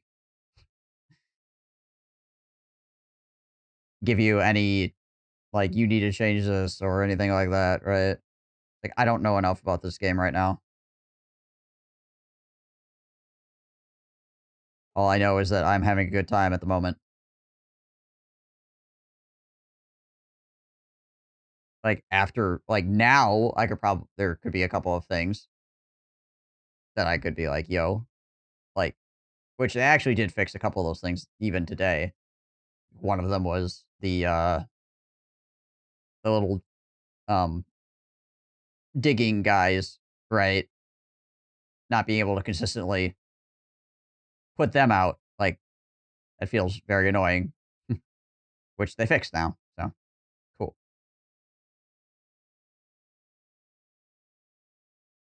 But again, very, very limited on the complaint side of things.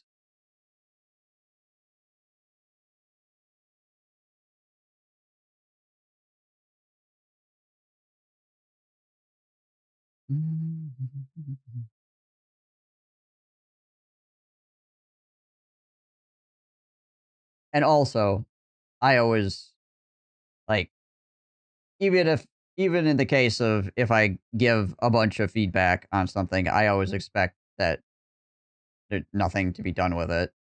Like, again, the artist is not beholden to me. There's no reason for them to have to listen to me. Because I happen to be a guy that's waving money around. At least that shouldn't be the case.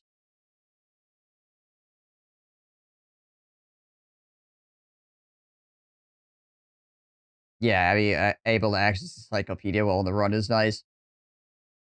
I mean, it's nice too, even if you've played a bunch of the game, because sometimes if you try to do something that's not like a build that you've done a million times, it'd be like, which is that an advanced production building? Well, or is that like an advanced barracks, or is that a regular barracks? Like which tier is this on?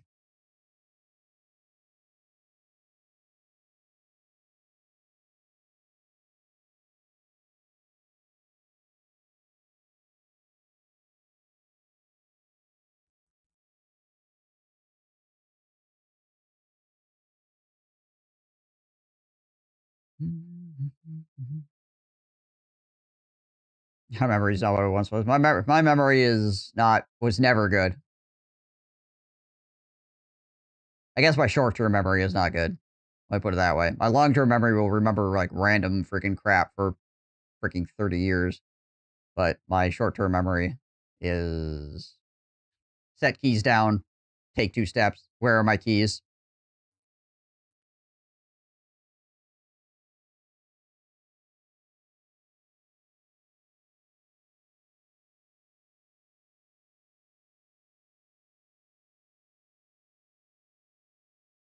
Give me, like, a freaking week or two. I'll be like, oh, yeah, I set my keys down here.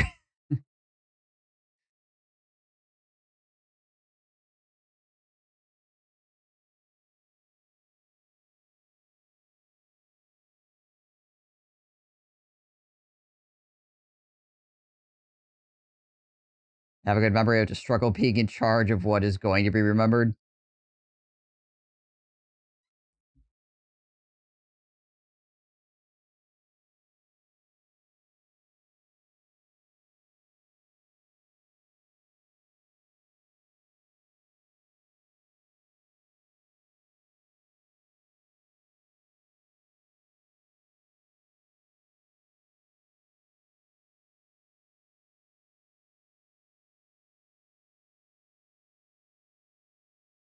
All right. All right. I gotta remember the content of a lecture or a song that someone was playing on their phone. How many people left early? Nobody knows.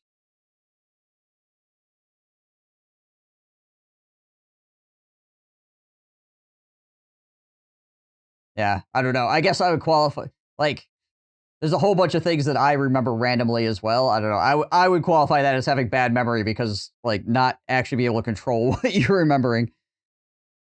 Because, yeah, I'll notice and remember, like, really weird things as well, but it's just not helpful things. Unless I, like, really, really put a lot of energy in trying to focus on it.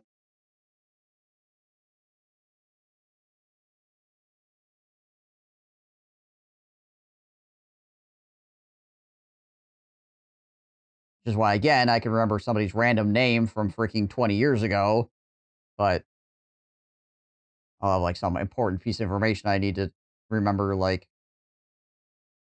I need to take the freaking trash out later.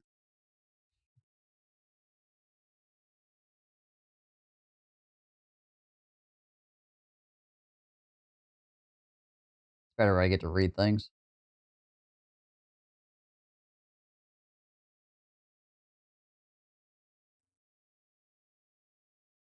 Yeah, it could be.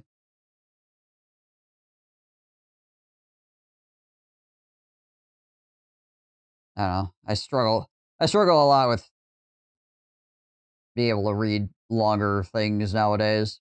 I mean, I guess I always have. When I was younger, I disliked reading as well.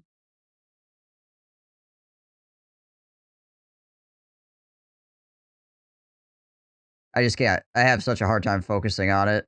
I have to reread things like freaking 3 times a lot. I don't know, that's pretty much been consistent my entire life. And it's because I will read it, I will be reading it, I will see the words will go towards into my brain, but in the middle of that, I'll also be thinking about, like, 3 other things. So, I'll get to the end of the paragraph and be like, "I don't know what that actually was because I had 3 conversations going on in my head while reading this."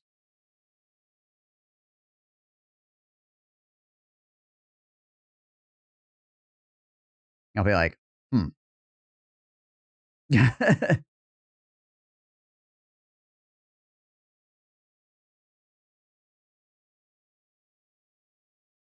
Too many thoughts all freaking jumbled together all the time.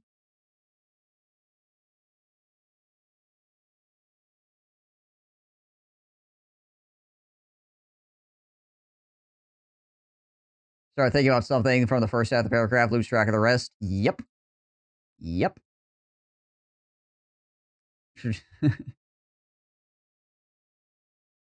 What did I read again? Yeah, let me read it again. It's one of the reasons why I've taken to reading things out loud that I'm actually trying to focus on, because, like, me saying it helps me focus my brain onto the actual words on the page. Because then there's an actual, like, audio component to the reading that if I'm reading it out loud, it helps. So it's not particularly conducive to reading in public.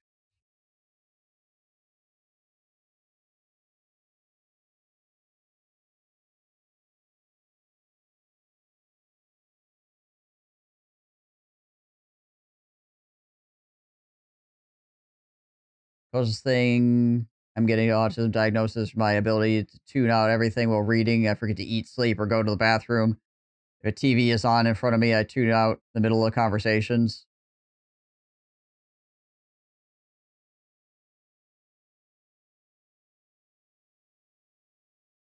Yeah.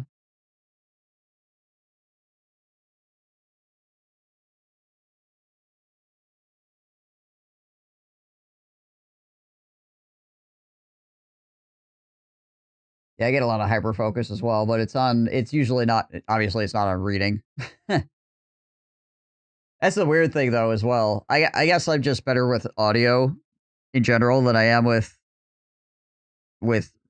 like, being able to take words from a page and stick it in my brain, because I can, like, listen to YouTube videos at 2x speed just fine, right?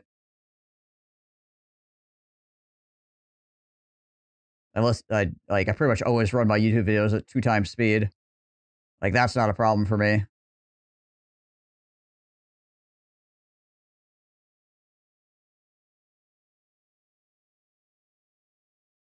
The amount of books I've read where I started at 20 and ended at 0.6 is too many.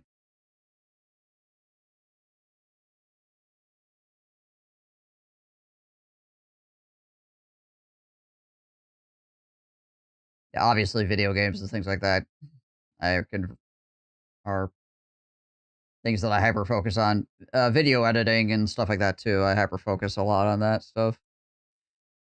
When I'm video editing, I have to remember to breathe.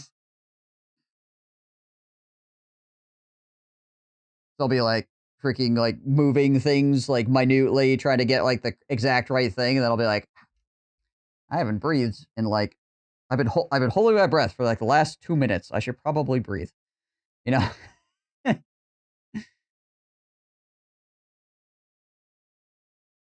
Just so freaking focused on what I'm doing.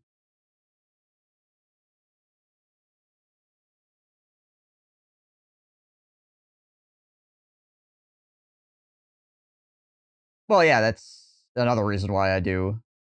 Just pass out your syncing audio. Yeah, right. Do 2x for efficiency on YouTube as well. Yeah. Yeah, I mean, that's one of the reasons I do it. But I can do it and also retain information, right? I can run a YouTube video at 2x speed and I can retain information. Whereas I can't get past the friggin' first 2 sentences in a paragraph before my brain is like, woo!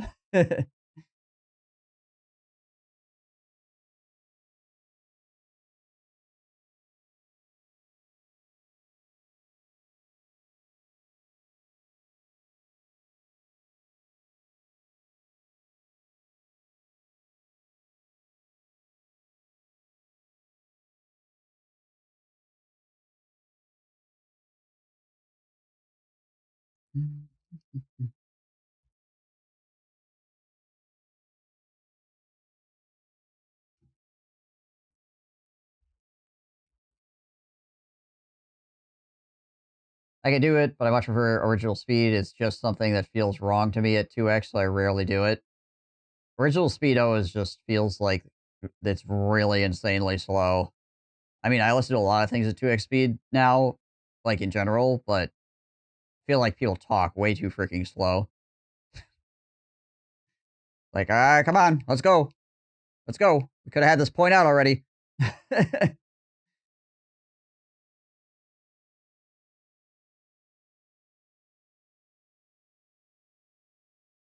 Speed audio is where I live.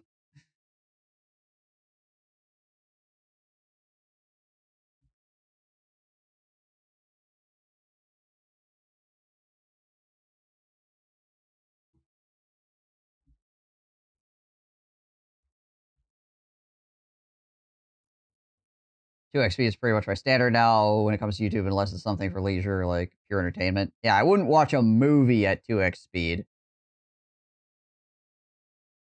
Like or listen to a song at 2x speed. If I'm consuming art, then I will not 2x it, right? Because obviously it is artistic in some way, and 2xing it is stupid because then you're not actually engaging with the art as it was intended, right? But if it's like informational or just like something I'm looking at to see if I'm interested or whatever, then yeah, freaking speed that shit up.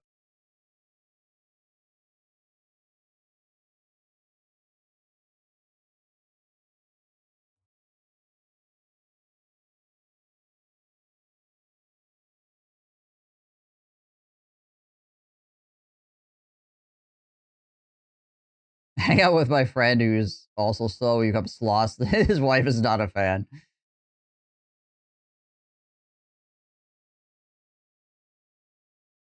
Yeah, there are a few people that I've watched before that actually they speak fast enough that I don't need to go all the way to 2x. I'll bring it back down to like 1.5 or something like that. But there's not many people that speak that fast, just naturally.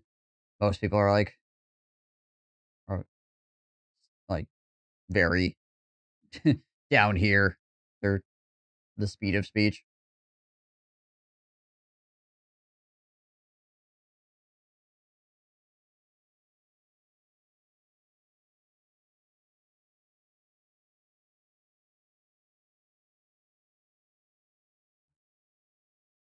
I also have to be careful when I'm in person talking to people. My brain wants to hear every conversation in the room, including the one that's in front of me. So if I'm talking to somebody, I'll be listening to 3 other conversations happening, and I'll be trying to take that in as well.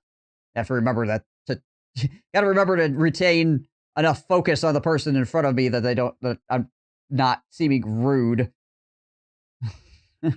Right?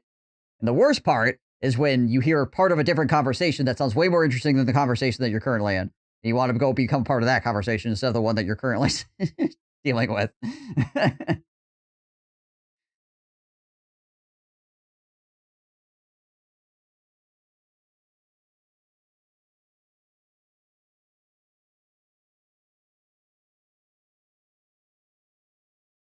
Only in the native language, in English, usually tops is like 175. Yeah, I imagine it going outside your native language also makes things more difficult for sure.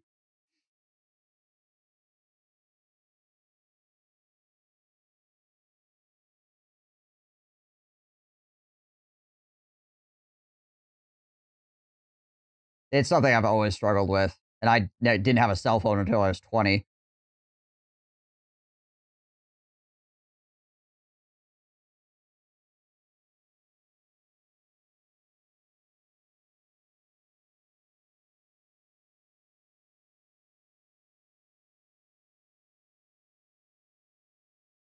You can't do Swedish at 2x speed.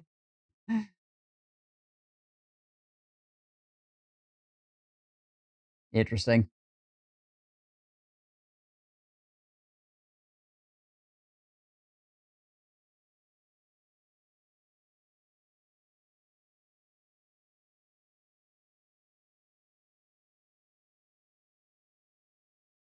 I'm also one of those people where if let's say I'm going to a doctor's appointment or something like that, or if I'm in an airport or something along those lines, I'll just, if I'm waiting, I'll just sit down and wait. Like most people be using their phone and things like that. I'll just sit there. I mean, I'm not saying that I never use my phone, but like majority of the time, if I'm waiting for something, I'll just sit there.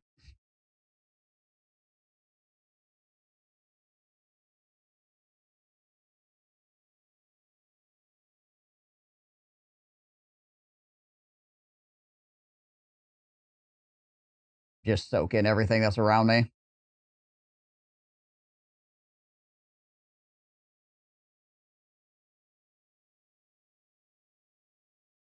The person's diction when communicating the message.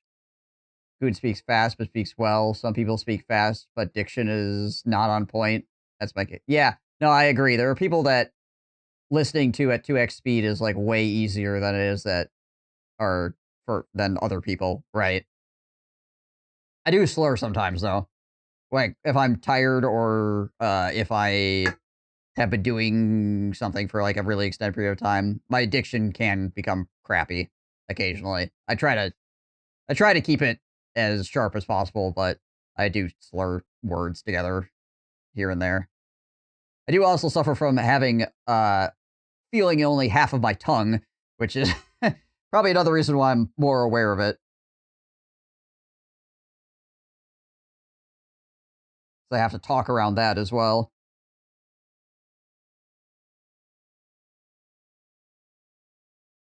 Pretty good at that. I don't mind staring out the window with no music or phone for an hour or 3, but I still have some problem with attention span.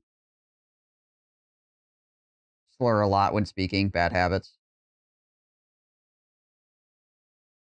It can be hard to notice sometimes. I think I have the benefit of making a lot of videos and obviously being on stream a lot, so I can actually like hear myself. So I'm probably like more aware of it in general.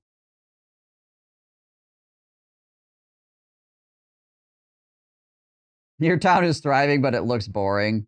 You need aesthetics. Nice. Rip. Gotta screw this up a bit. Make it look prettier.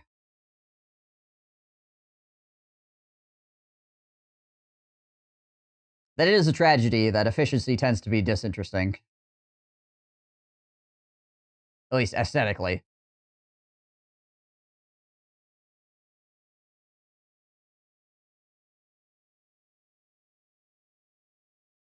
Embrace efficiency.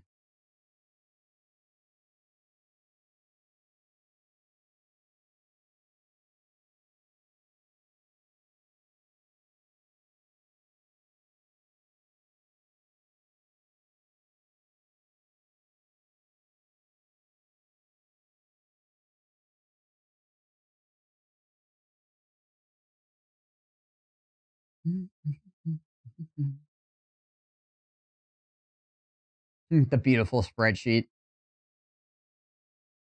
Stare at the spreadsheet.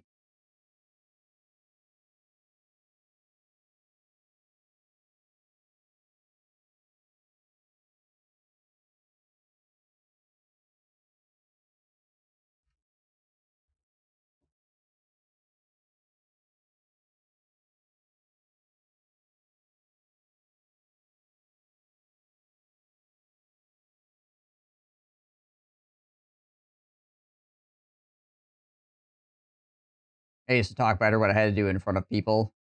It's a perishable skill, though. Yeah, oh yeah, 100%. Speaking decently is definitely something that you have to pay attention to. Because you will always trend towards being lazy. Like, just as a human being, you'll trend towards whatever the laziest thing to do is. It's just kind of whatever you can get away with, right? Kind of how the human body works.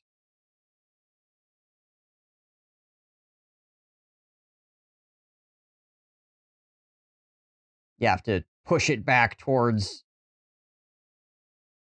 activity and precision.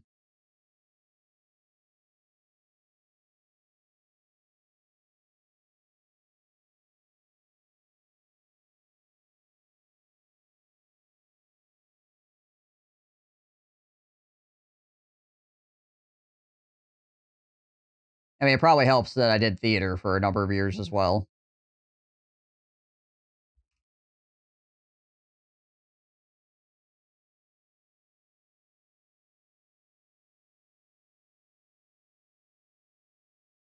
Then you both have to speak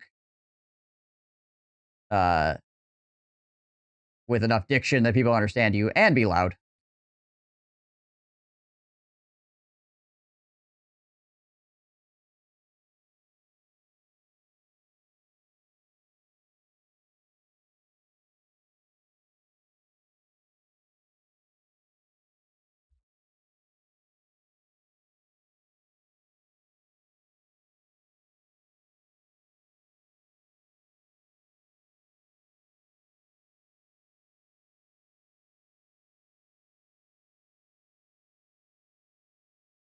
Can't slur your words on stage.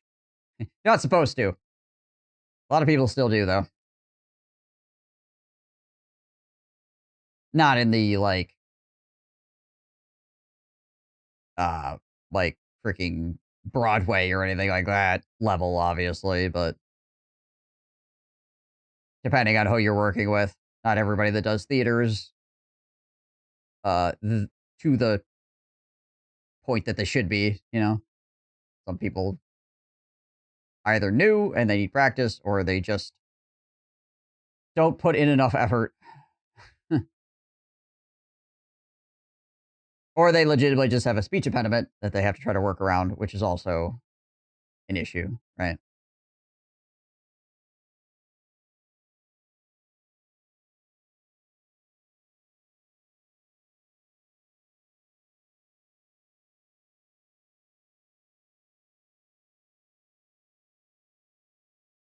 A lot of people do a lot of dumb things, not to disparage against people who actually struggle. Yeah.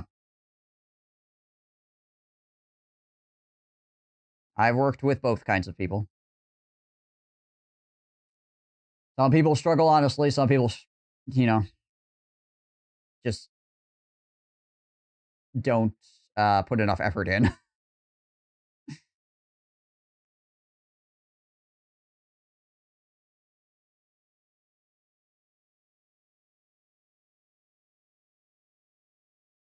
They are legion.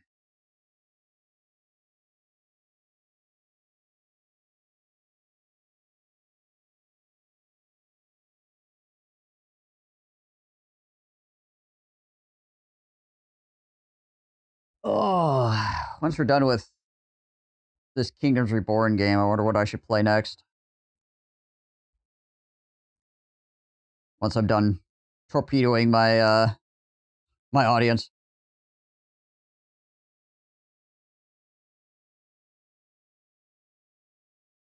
Think about the average person and then remember that half the population is dumber.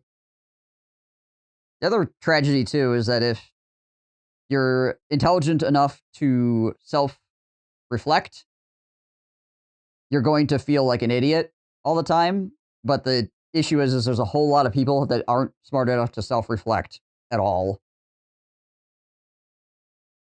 And those people, like, walk around thinking they're freaking on point, like, constantly.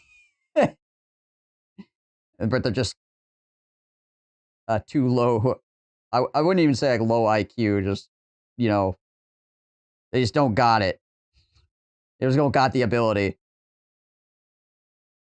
They never learned it, or they just are incapable of it. And they think they're the smartest person in the room all the time.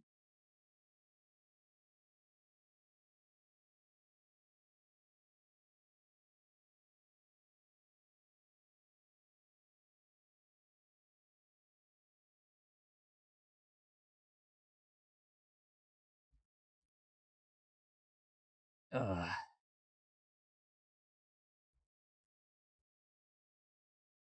Yeah, I mean, it's to an extent Dunning-Kruger. It's not, like, entirely, but...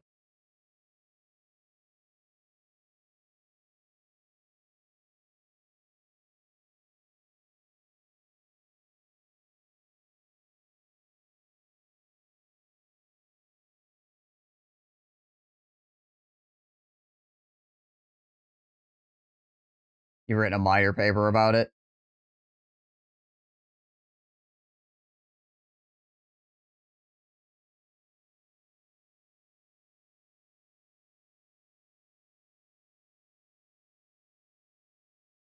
I mean, people tend to have a lot of confidence.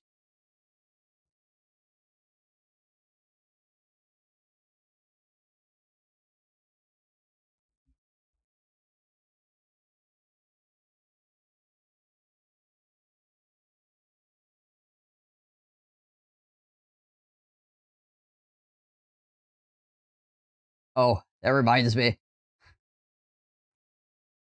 Speaking of people and their inability to actually, like, critically think about a situation or, like, reflect at all on themselves.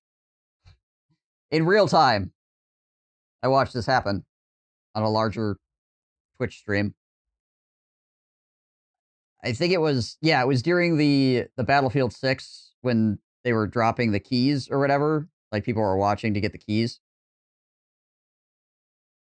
And one of the streamers that I was watching,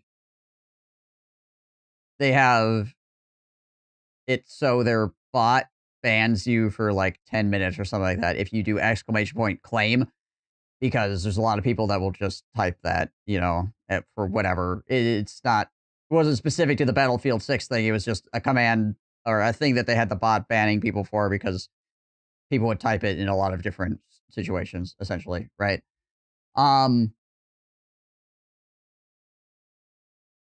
But I watched so many people get freaking timed out by the bot because somebody, not a sub, not a mod, no authority, no reason you should believe this person whatsoever, said, yo, to get your Battlefield 6 key, type ! claim, because they knew that the bot would time people out for it, right? Instantly. Just freaking people getting timed out. Brrr. Not only did somebody not look at the person and go, you're not a mod, you're not a sub, there's no reason I should listen to you. One. And just go, I shouldn't type that. There's somebody, it's just a random schmuck saying it. There's absolutely no reason I should believe this guy. Two, people kept typing it even after they saw people were getting timed out for it. A lot of people. It's just no capability of engaging with any, like, higher level of thought, or even just, like, a regular level of thought. It's incredible.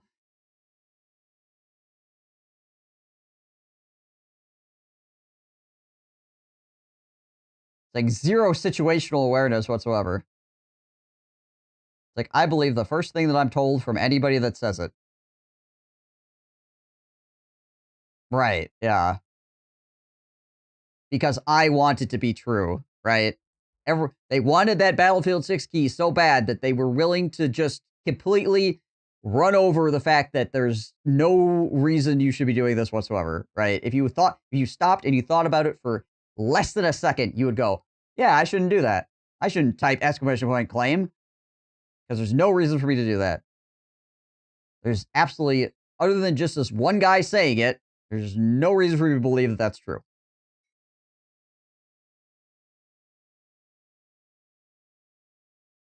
But that's how we got ourselves in this mess in the first place.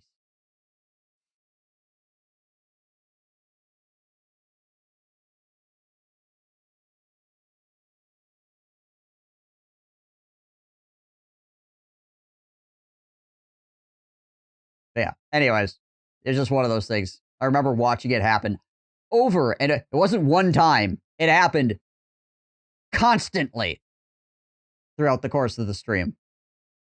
Just over and over and over and over and over. Wasn't like one time off. Oh, okay. Oh, it was funny one time. People just nonstop were falling for it.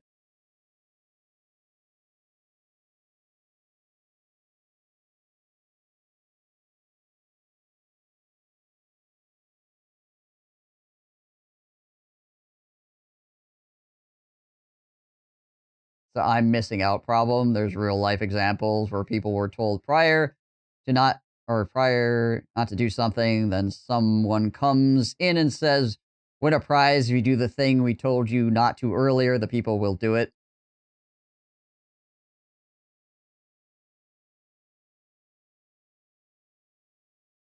Yeah, I could see that happening.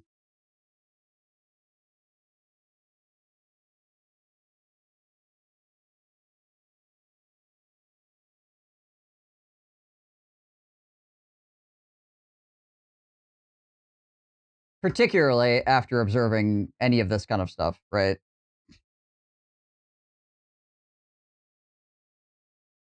You get to observe humans for a short amount of time, and it's like, ah, yes.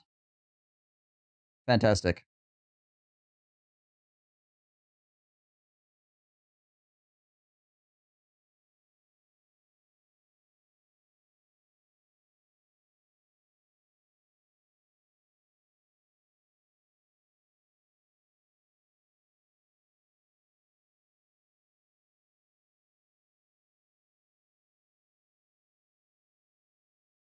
Funny how little people think we're doing something as well. We're all doing it on occasion, but you'd think people would listen to the streamer or something else rather than random message in chat. Yeah, that's the other thing. It's like, it's not even like a authority figure. Like, I could see if a mod said it. I could see if the streamer said it. I could see even if a longtime sub in the stream said it.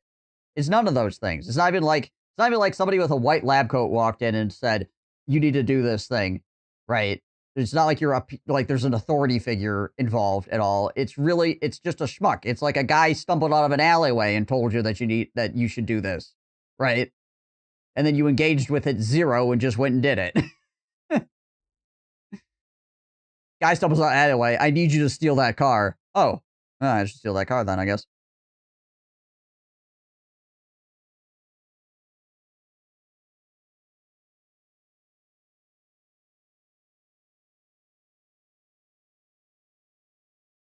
The Alt F4 to deploy fast rope or whatever for Battlefield. Right.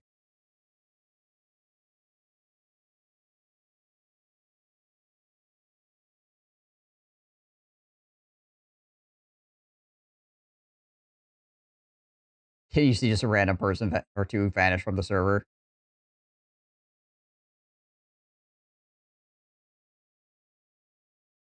Yeah. Which is another look at the same problem, is that, like, most people don't seem to be able to think past step 1 in a problem either. It's like they can't see an argument and then be like, oh, if that is true, then this logically follows, sort of thing, right?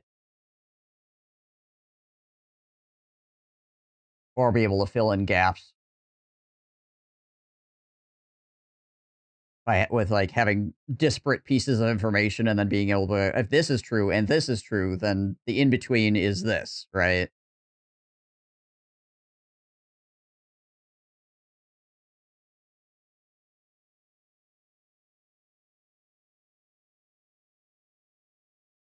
be able to find solutions in the negatives, I guess.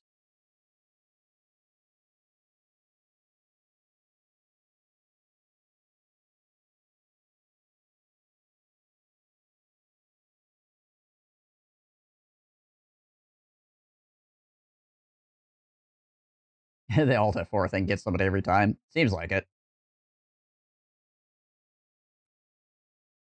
I was like 9 or 10 years old. We got a list of instructions in school, and we were told to read the entire thing and a prize if we finished first. Everyone started doing the things like one, cut the corner of the paper. Last instruction was do nothing of the above if you have read this far. The entire class failed.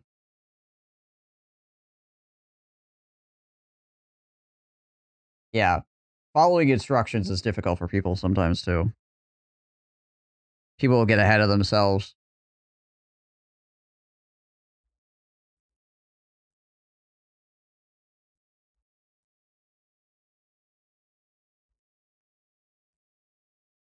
I'm sure I've told this story on stream before, but when I was going through BASIC, when we were learning functions check on the M4,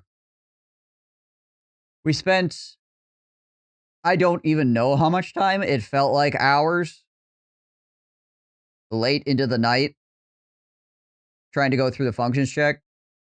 Because, so, when you're testing the trigger or whatever, you rack the weapon and you hold the trigger down, and then you slowly release, and if you hear it go pop, then you know that you're good, right? As you're slowly releasing, you'll eventually go tuk. As part of the functions check. We could not get past this because people would not listen. The instructors and the drill sergeants were like, all right, do not do anything until I tell you to do it. We will all do each piece of the functions check together all at the same time, right? So, all this at the same time, all this at the same time. And then, inevitably, we'd get to the point where you release the trigger for the pop. It'd be like, the room would be silent, and then you hear pop, because somebody would freaking release their trigger. All right, push-ups time. Start over. Da-da-da-da-da-da. Pop, push-ups time. Da-da-da-da-da. Start over. Pop. It was always someone. Forever. We just could not get through it, because there's always one person that's just like, hold on a second. Instead of listening to instructions, pop. Like, jeez. It was the stupidest thing ever. Oh, last spell? Yeah.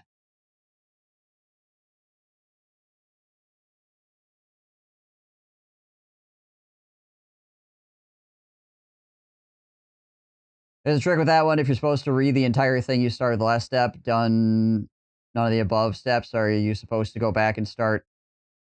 Aren't you supposed to go back to the start after you read everything? I do that kind of reading all the time. Late with the next game suggestion. I gotcha. I do that all the time when I'm reading posts, like really long posts on, or even medium-sized posts on, like if somebody's posting them on social media, I'll start reading it, and then I'll go to the end to see if it's worth actually reading the whole thing. And a lot of times you get to the end, it'll be like the last sentence, like there'd be like, there's all this stuff being said, but none of this is important. Like the only thing that's actually interesting or important is the last sentence. So you just skip all of it and go to the end and be like, oh, okay, cool. Anyway, moving on. Save myself a whole bunch of time.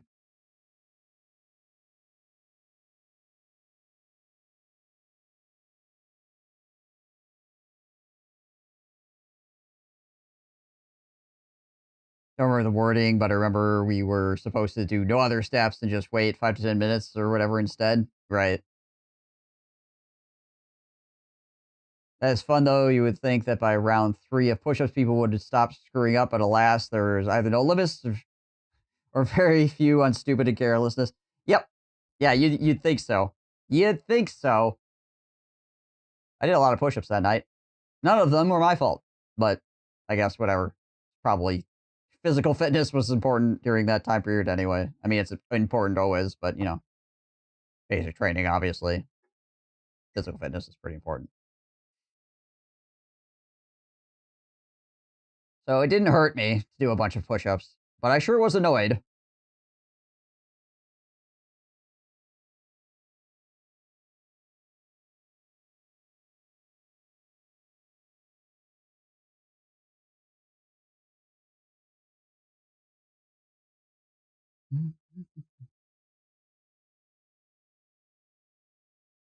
Could lessen the herding cats. Well, it wasn't me trying to herd the cats.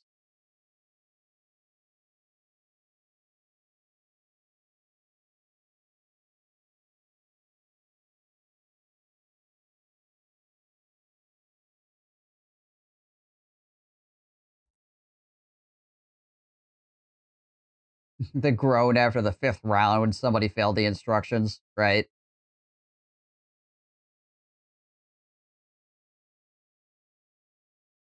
The instructions are so simple. Just wait for me to say it, and then do the thing. Nope, can't do that. Can't do it. Gotta try to rush ahead.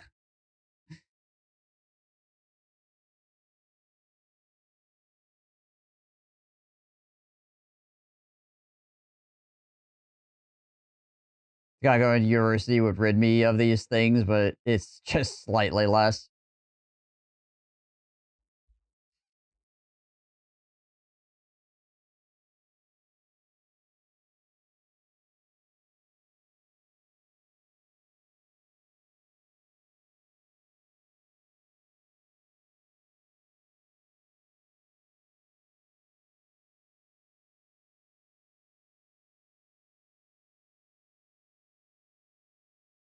I don't know.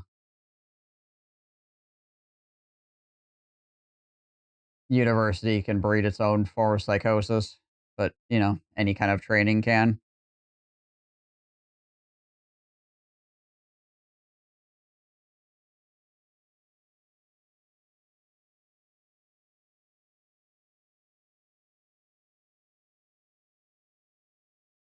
I think higher learning is important, but also, um, you need to, as an individual, engage with learning in a way that makes sense, and you need to have it be holistic. Because you could still like know a lot of things and end up with some really freaking dumb conclusions.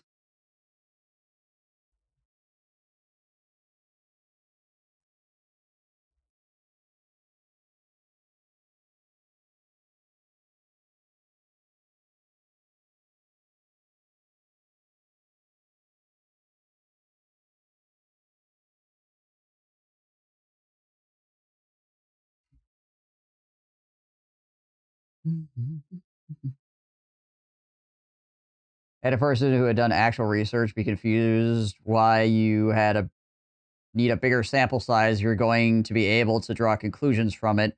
Didn't understand the difference of a phenomenon showing up in 1 out of 5 people tested and wanted to conclude 20% of the population. This was after 2.5 years in the university. Yeah. Uh,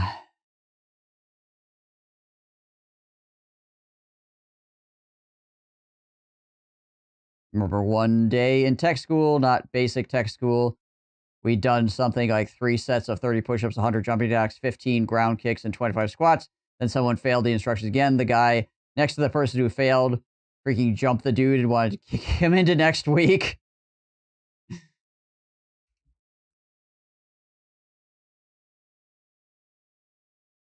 Blanket party time.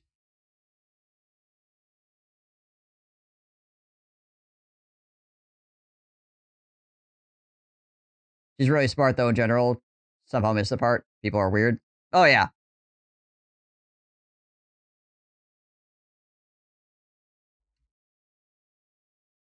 I'm not saying I'm brilliant all the time either. I have been known to be a total idiot.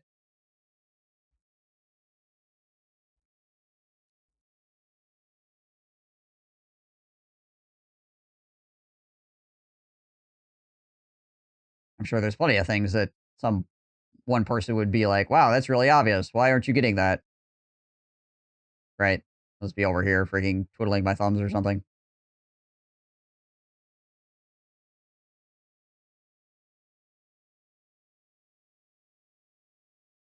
Haven't done jumping jacks in ages. Should add to the workouts. Jumping is very tiring.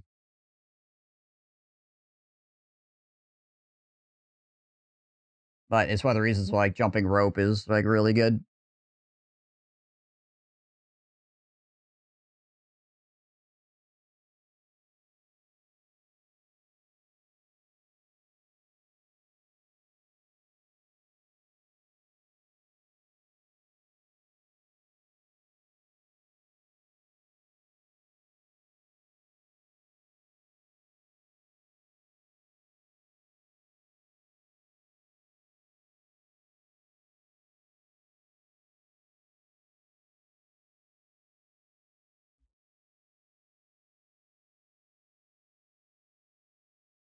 Why the 9 out of 10 dentists recommend insert your choice of toothpaste brand here, because they pull 100 dentists and make sure that 90 of them are the ones that support their brand. Yeah.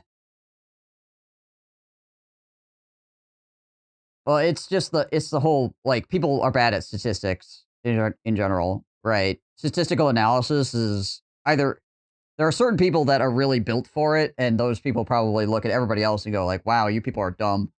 Uh, but in general, statistical analysis can be very difficult because it's like there's a lot of things that you have to take into account at the same time with the information that you're being fed, right? You have to be thinking about a bunch of numbers that aren't directly in front of you and like why they're not there or why they're or how you like how they could affect the numbers that you currently have, right? Like there's a lot of things that you have to be looking at when it comes to any kind of statistical analysis, and it's not intuitive most of the time. Again, there's probably some people that it just like comes to them naturally, but most people are really, really bad at it.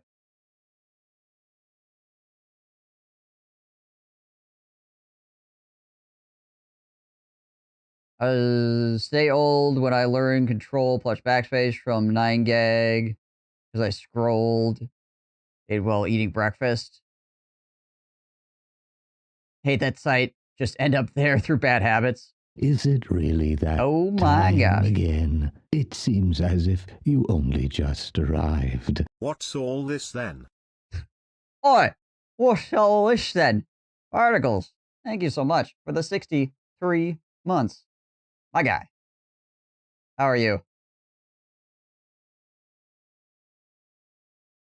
It's just me sitting here talking.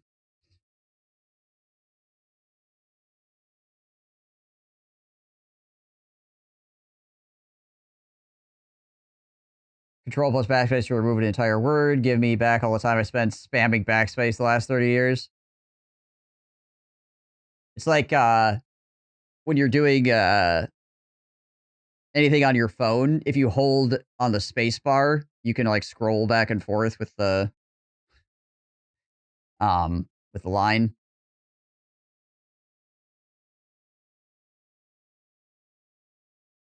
Which is incredibly useful if you like mistyped or whatever.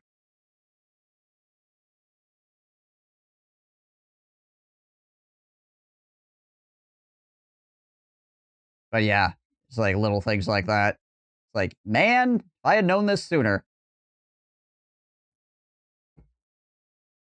I used to have to tell people that if they wanted that 1% amount off a boss drop, doing it 20 times and getting upset was akin to buying a single lottery ticket, being upset you didn't get win the $2 prize.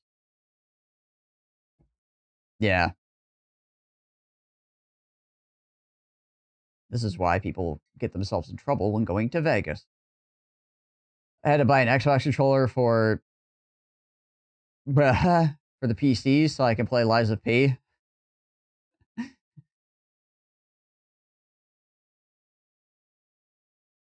Could have given me that money. I would have shipped you mine. Although then playing Monster Rancher would be a lot more difficult. On second thought.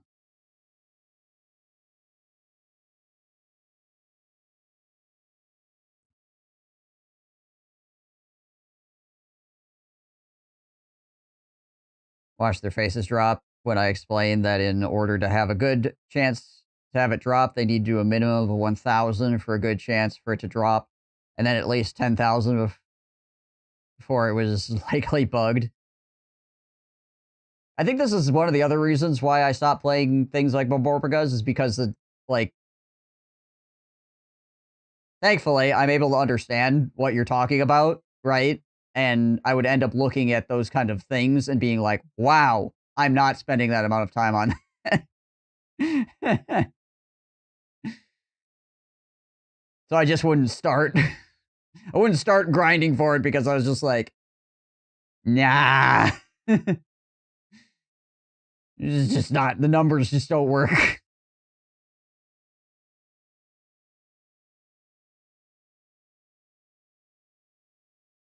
Your old 360 controller was failing and the plastic was perishing. Gotcha. I will get the mount from the Lich King any day now. You watch. Well, the thing too is that sometimes people get lucky and then they'll go in and they'll get it like something that has a really low drop rate. They'll get it early and they'll be like, "Wow, okay, cool." And then their expectation is that that is going to be that way going forward. Just pretend it's always 10%. Well, it's like me with Battle Brothers. If I don't have like a 75 to 80% chance to hit, I don't expect to hit anything, right? Like anything under 75 is like, well, that's going to probably be a miss. Like, I will be more surprised if I hit.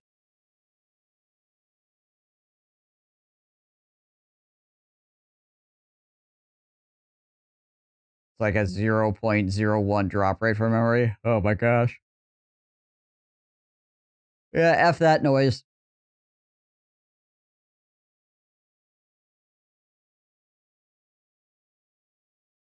Soon I will get the despair from the stalker. Been killing him since 2013 or whatever. Any day now.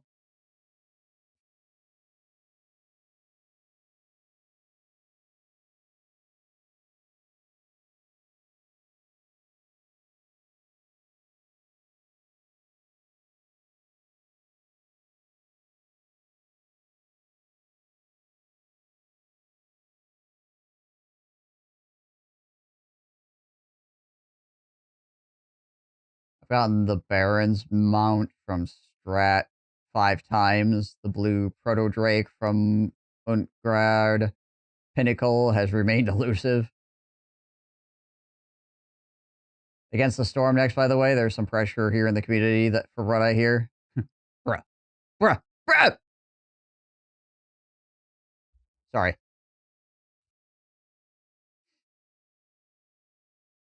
Tweaking out over here. I'd like to give the Phoenix before I give up on WoW forever. I would like to waste a whole bunch more time before I completely stop playing this video game.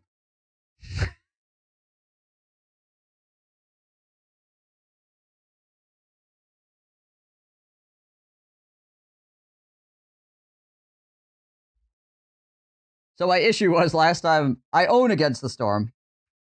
But apparently, there's like... there's like X amount of dollars worth more of DLC because I took so long to get around to playing it.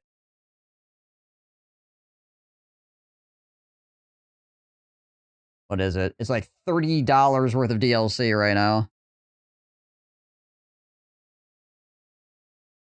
I have no frame of reference for like how good. I mean, like both these DLCs are very positive responses, so.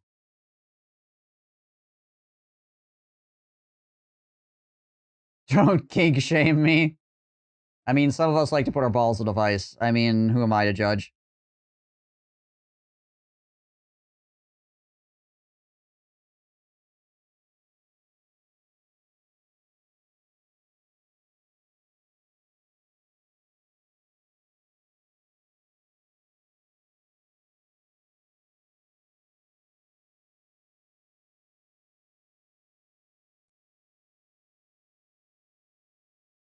Do I like crab legs? Yeah, they're fine.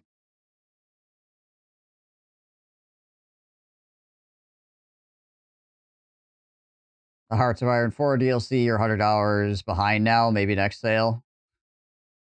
Yeah. It's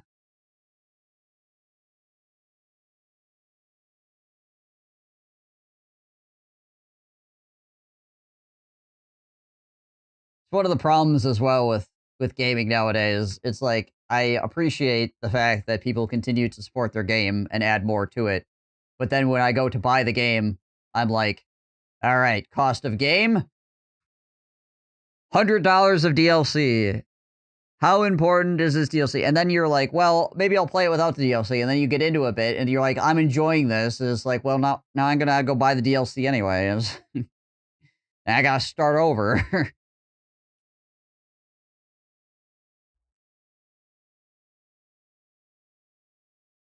The font makes your eyes hurt. Start another Battletech run you'll never finish. Casual 5,000 hours in Hearts of Iron 4, so it's probably worth it.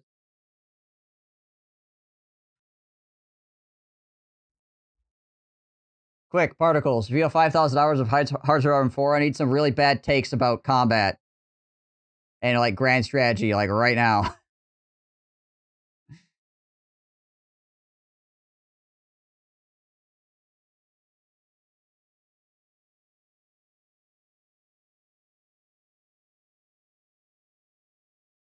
Tell me.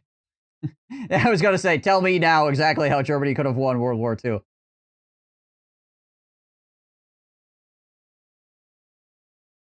The only reason I still play retail WoW is the WoW token. Since I'm a merchant in the game, I pay for my sub with in-game gold.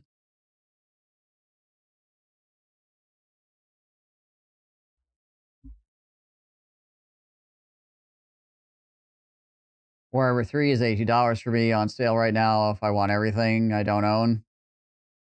I wonder how much it is for me right now, ever since I got kicked out of the program.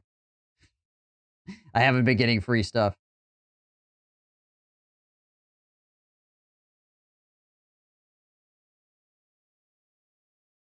I'm sorry, I didn't get kicked out of the program. They restructured the program without me in it. Let me put it that way.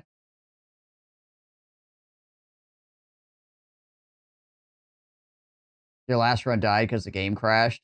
Oof. Insane ramblings defying reality. That's about right.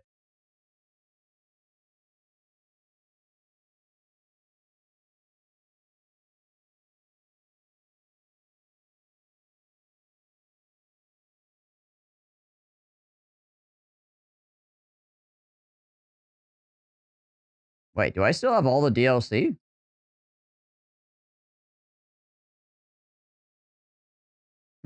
I guess I haven't released anything since the last one I had. Alright, fair enough.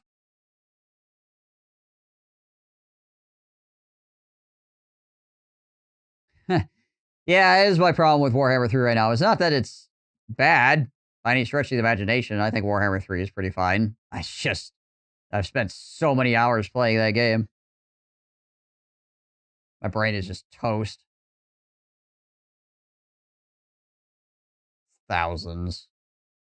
It depends if you add all the games together, obviously. Warhammer 3 is less than... Like, Warhammer 3 is actually only like 800 hours.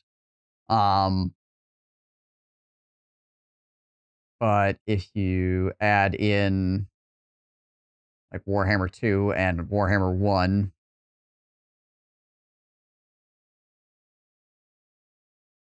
it's more like we're getting, yeah, we're like in the 5,000 plus hour range.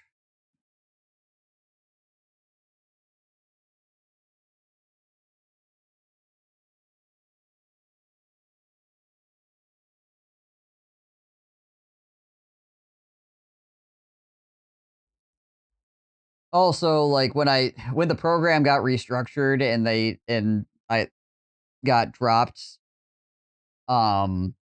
that was during the time Creative Assembly was doing lots of freaking dumb stuff as well. So at the time, I didn't even feel bad. Right? I was there were a bunch of times where I almost left the program of my own fruition because like I just I was just so frustrated with Creative Assembly that I didn't want to be a representative of theirs at all.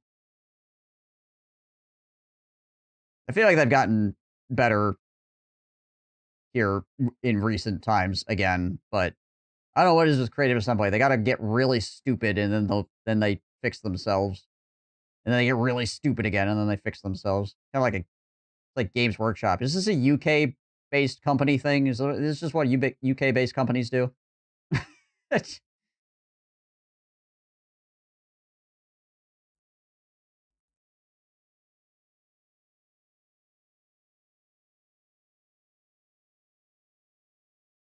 The super slow drip feed of new stuff is just brutal to keep interest in Warhammer 3 as well.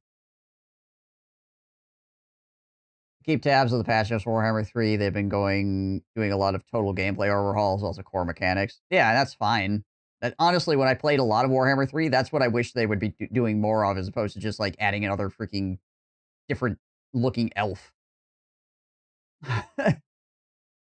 Like, please fix these problems. Holy crap. As opposed to, yeah, constantly throwing more stuff out there. So I'm glad that they're actually like going over gameplay stuff now. I wish they would completely overhaul the way the walls worked. I can't remember which game they started doing walls in the way that they do in Warhammer 3. Well, Warhammer 2 and Warhammer 1, but man, I don't like the way that walls function. After a certain point, I should know which game they started doing that nonsense in, but in any case, very frustrating.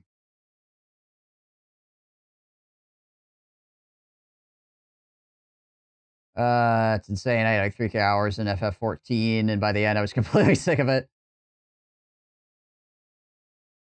I don't mind if the DLC are actually worth, and they are doing siege rework and things in between. Culturally, at this point, yes, gotta be trash so you can become good.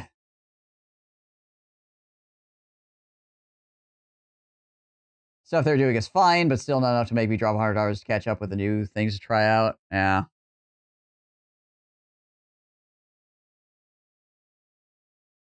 Maximize profits until it dies is a British tradition.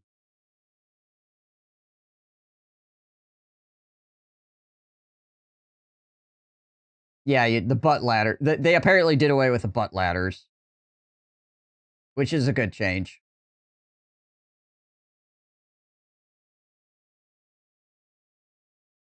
Few games get me above 1K hours, to be honest. WoW, Warframe, and Total War are some of the rare ones.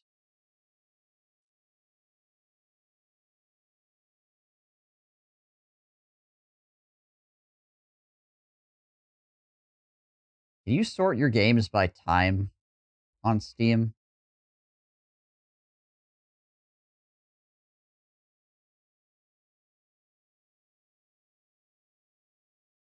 There's a bunch of games that I have over 1,000 hours in.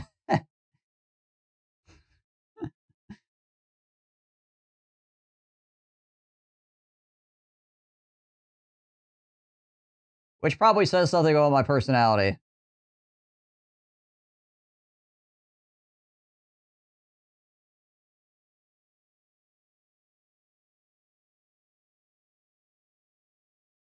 Barely make 500 hours in most games. I mean, there are some games that just are not anything more than like 50 to 100 hour games, and that's totally fine too, right? I like those games as well. Where you can play it and you go, all right, cool. That was a cool game. And then you move on, right? But I also enjoy my, 3,000 hour experiences.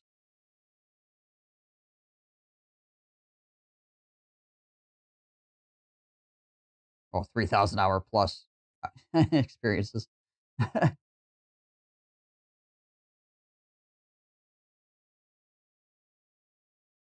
Crack 100 hours in a game. I must really like it, to be honest. Like, even Helldivers, only 80 hours in it. That game's sweet.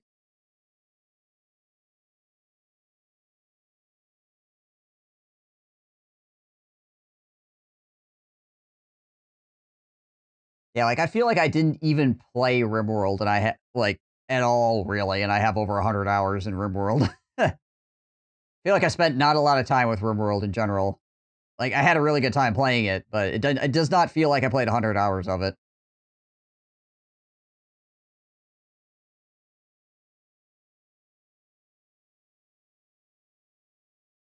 I'll probably crack 1K with XCOM 2 and Battletech eventually, but it's because they have so many mods making me come back. Right. I also don't leave games on, which I know a lot of people get a lot of hours on their Steam games by just leaving their game on while they're not playing it. I always shut my games down.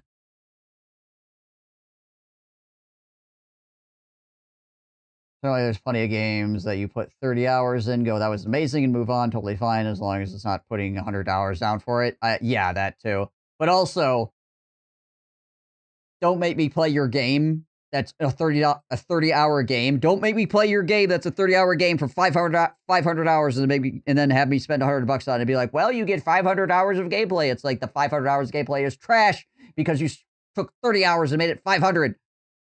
Don't do that either.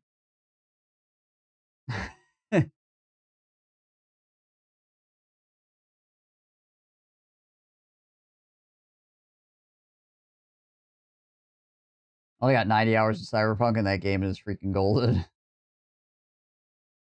Yeah, I should play Cyberpunk at some point. I was going to, and then I didn't because of, obviously, the launch problems. And then I hear they fixed it, and I just never got around to it, which is the case a lot, it feels like.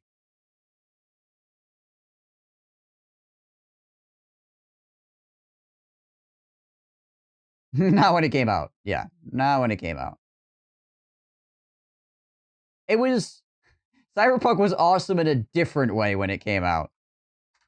It was one of those things where it's like it's fun to watch it from afar. It's like a freaking train wreck, right? You can't quite take your eyes off it, but horrible things are happening. Just can't rip my eyes away from it.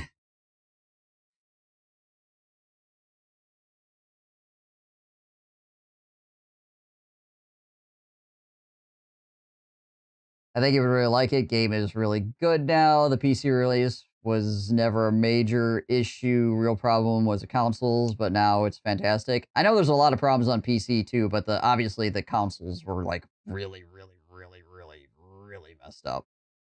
I know there were some people that could play that were managed to get through all of Cyberpunk with basically having no issues, even on launch. But also there were a bunch of people that had issues on PC even.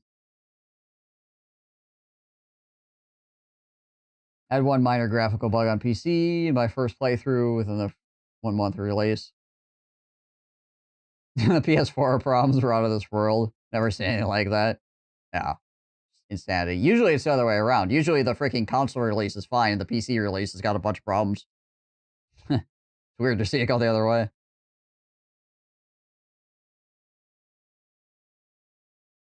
PC problems, enemies spawning indefinitely directly behind you with sniper weapons and instantly shooting you.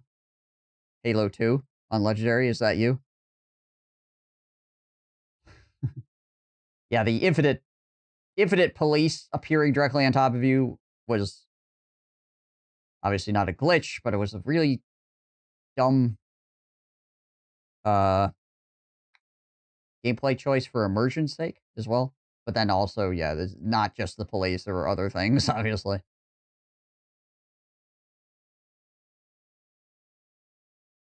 Yeah, I beat Halo 2 on Legendary one time.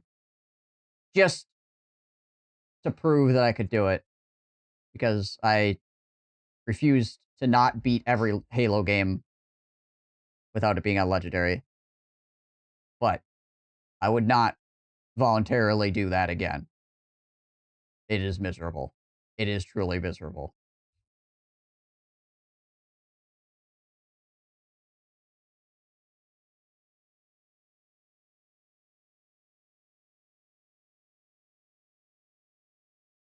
Got the achievement for every game of Legendary, never again. Yep. Yep. Not played Battletech at all? No, I actually haven't.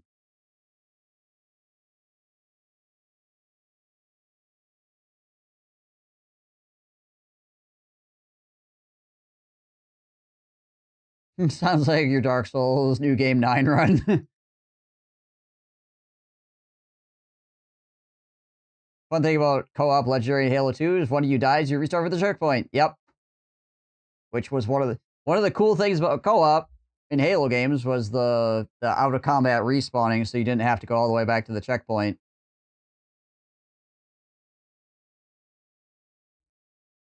But yeah, Halo 2 is like, nah, get bent. You're going back to the checkpoint, son. And oh yeah, by the way, when the checkpoint loads, you're getting shot by a jackal in the face immediately.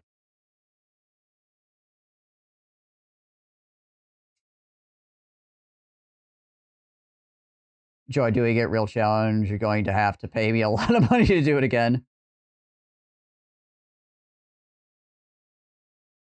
Souls games, I can't stand watching people play those anymore. I know unpopular opinion, but my goodness, it's been so overdone, I imagine. Imagining it makes me sick. Particularly Dark Souls and Elden Ring. Yeah, Dark Souls is just...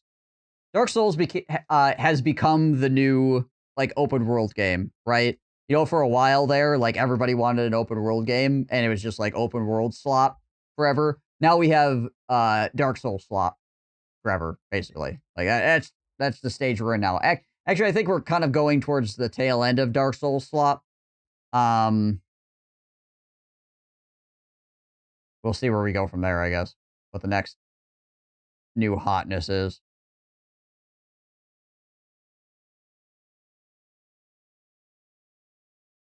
I don't even like playing them. I'm allergic to Souls games. Games like Super Meat Boy probably says something about me as well. I mean, there's nothing wrong with not liking a certain style of game or whatever. The advantage to actual Dark Souls games is, though, they're very masterfully put together, like, in all aspects. Like, they are masterworks of games, honestly. For the most part. They've got issues as well. But,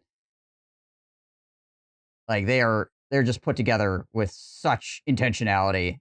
And the fact that a bunch of things that feel disparate and random that when given enough time, you can figure out and, like, do hitless. Like, the fact that people can run back to back all of the Souls games without getting hit is a testament to how well put together those games are.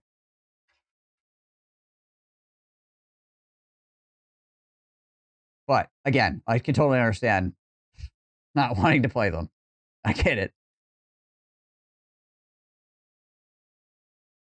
Try to pick up the Dark Souls genre, and they're going to run with it for a while. They're making a sequel to Wukong. Yeah. Is a Sekiro sequel coming out as well? I don't know. Can we get Bloodborne on PC, maybe? No? Alright, cool. Anyways.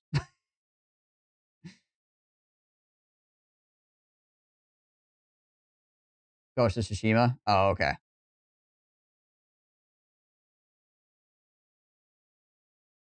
Much prefer turn-based. Again, nothing wrong with that. Nothing wrong with that. I like turn-based as well. I'm also a person that will run headlong into a wall for many hours. A la freaking Command and Conquer on hard mode.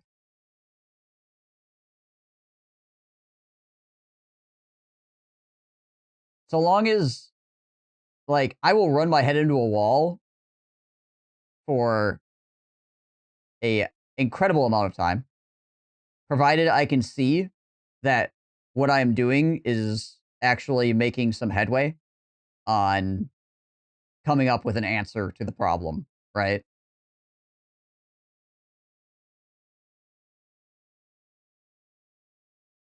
Like, with the Command and Conquer on hard mode run,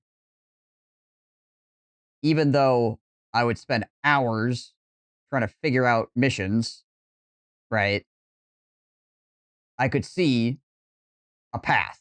I could see how you could get through, right? And it's the same thing with, like, Dark Souls. Is like, they give you a path. You're not legitimately just running into it and hoping you get lucky forever, right?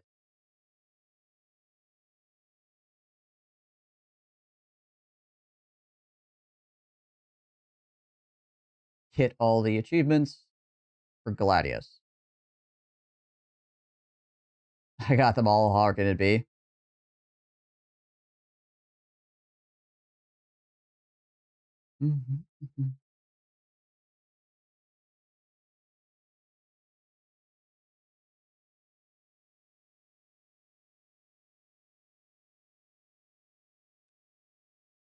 Gladius just looks too much like Civilization for my liking.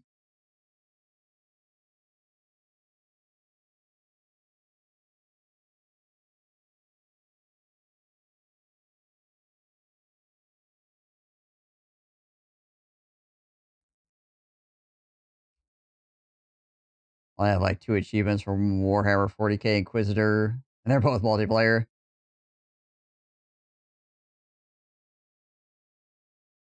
You can intellectualize why they like it. Yeah.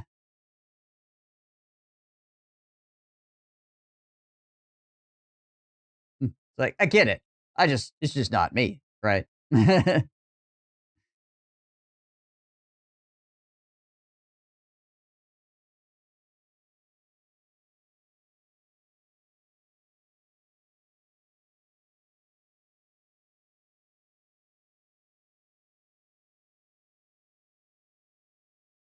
That's totally fair.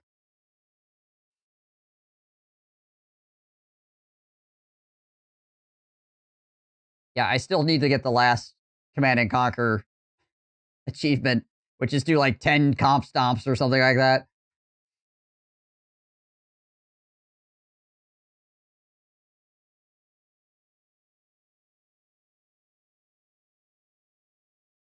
The absolute gear grind of late stage ARPG farming, like we talked about earlier. I can't cope, no idea how they function as people. Yeah, no, I don't get it either. It's like just running your head into a freaking random number generator forever is like, okay. Because it's not even like every time you do it, you have an increased chance of success. It's just you're doing the same thing over and over and over and over and over again.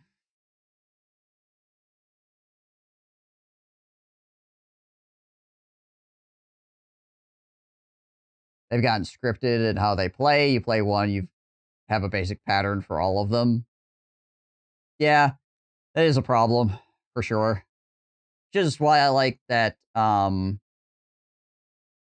steered away and did things like Bloodborne and Sekiro. You know, like there's a big difference between Dark Souls and Sekiro as far as the way they play, even though, you know, if you just look at it, if you just glance at it, you're like, oh, it's a Dark Souls-like game, right? But the gameplay is actually quite different.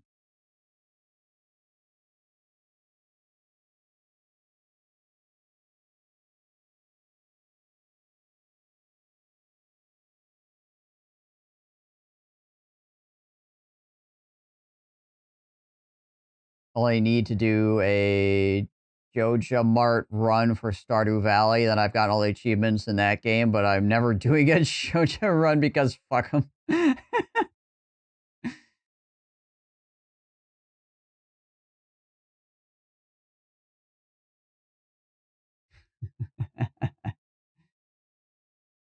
You can't make me get this achievement.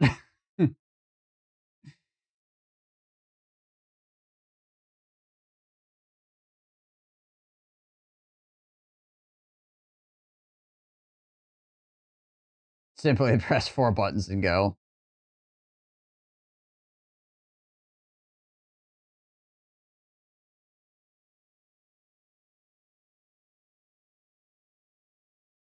Freaking Black Desert Online.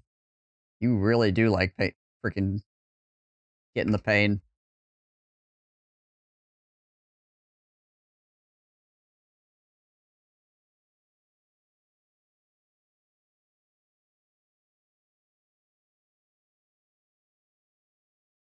Freaking South Korean MMOs are just something else.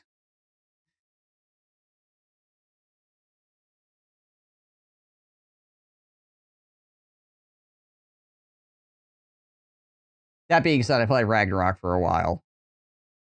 So, yeah. I don't know. I used to be, like, I've said a million times, I used to be really into Morpicas. Used to do them all the time, but yeah.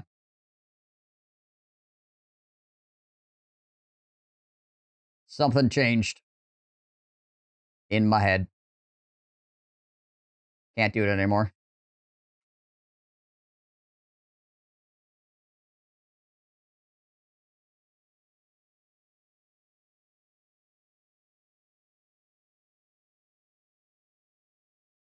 BDO is amazing, but I can only handle it for stints. The keyboard controls actually make my fingers hurt after 3 hours of grinding. I looked at the character creator in that game and stopped playing. There's some Korean MMOs. Aeon for me was peak, but it got completely ruined by greed and the cultural factor too. Koreans don't care about real money traders. It's normal there. So NCSoft was a company that doesn't either. Yeah, true. You get completely overrun by a RMT.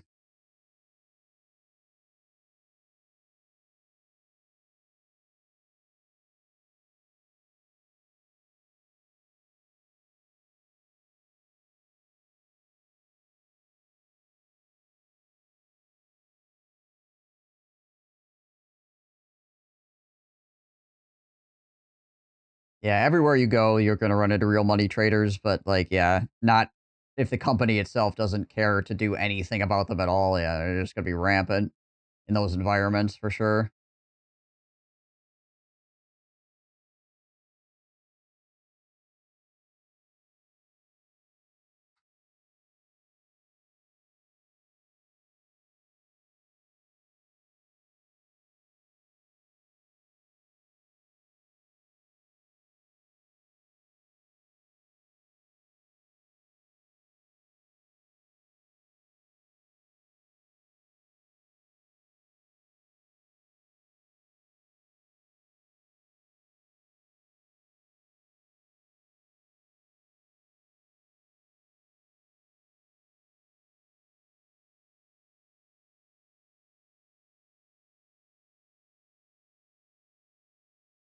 I just had like a random freaking thought.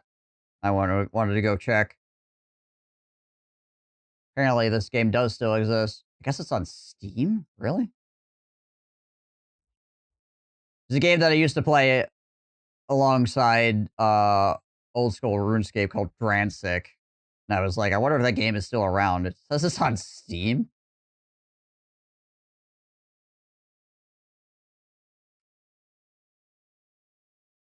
Apparently, it's free.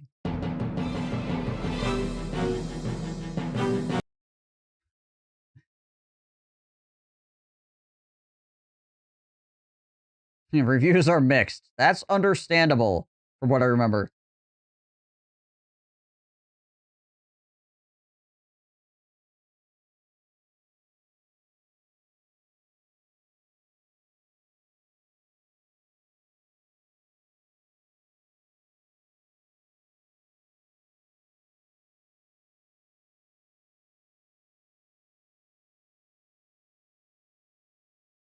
Video was really the only Korean MMO I ever got into, mostly because there was just so much you could do and not feel like you were falling behind the curve by not grinding. I for sure have more played time in WoW than you do on Steam Goon. My Paladin alone probably sits at close to 8K hours.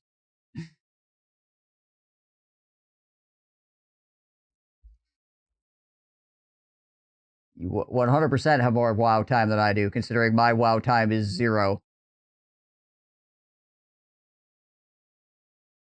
EverQuest 1 and you're still up. Yeah, but those games were a lot more popular. I'm surprised that a game like Dransic still exists in some capacity somewhere. The fact it's on Steam is pretty freaking wild. Like, that game was never popular. It had a lot of cool ideas. It was just very poorly constructed. It is held together by chewing gum.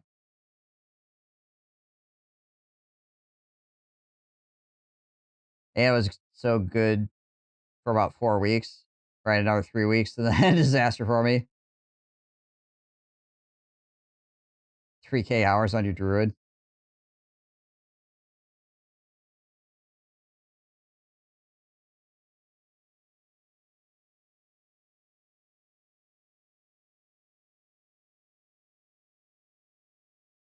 One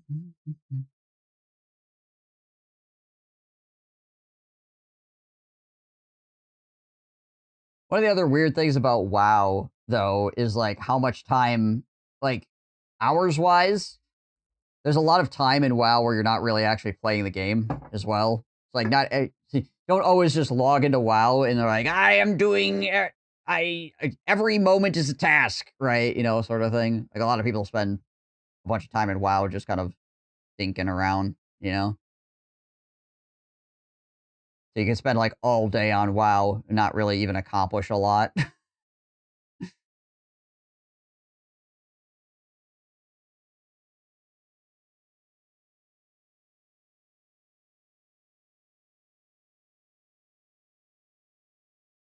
Half my time is standing, so I was jumping into the city talking to people, usually like social media. Yeah.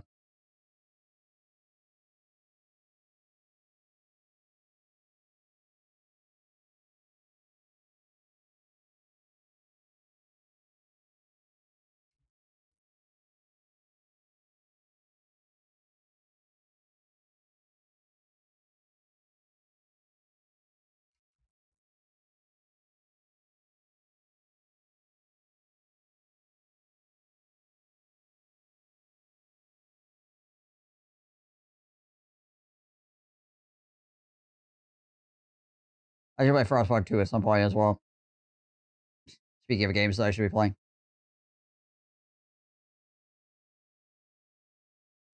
My druid is the 4th character I created back in vanilla. Didn't have more time on it because I take breaks, sometimes 3 months at a time breaks.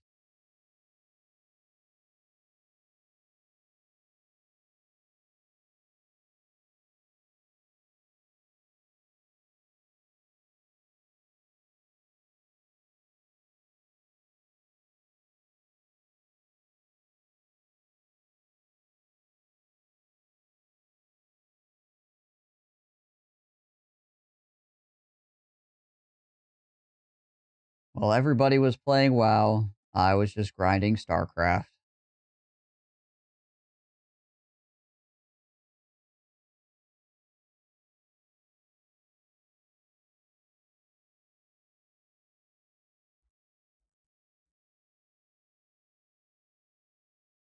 Wish I had my vanilla account. My current one is from Legion, which is still ancient, but not an OG account.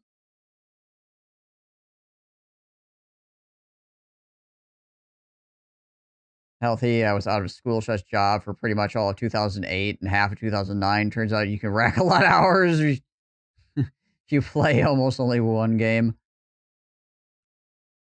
Got so fat you got stretch marks. Rip.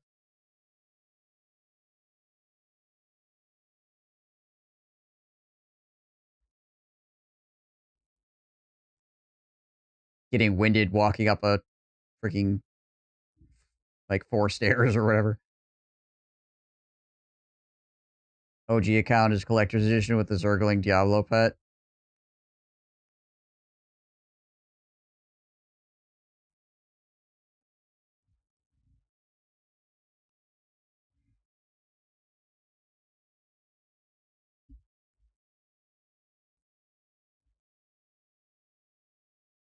Got winded booting up World of Warcraft.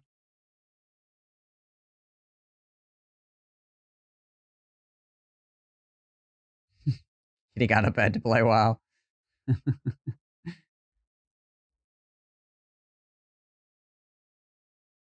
Bringing the Mountain Dew to my face.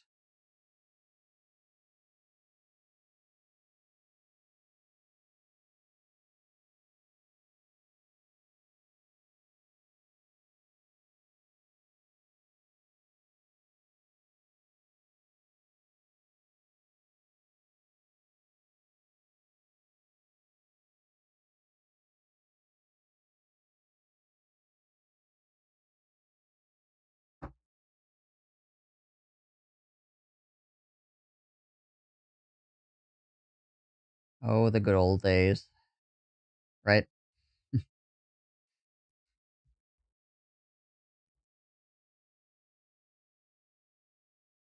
when you could spend thousands of hours, ruin your life and relationships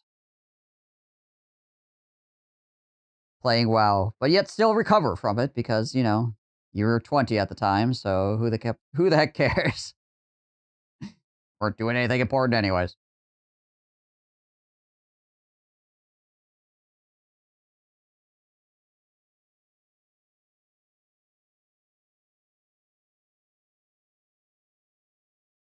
You know anything about it?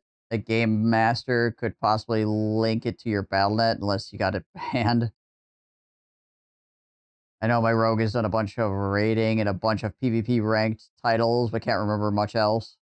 Not banned, just can't remember any details about it. It can be difficult to get your crap back from Blizzard as well.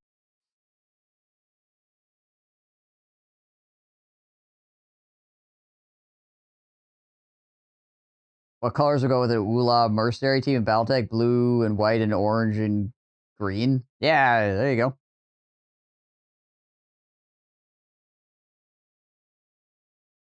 Those colors go well together. There's at least 2 flags that have those colors in real life, you know, so... Clearly, just a couple countries thought it was good enough.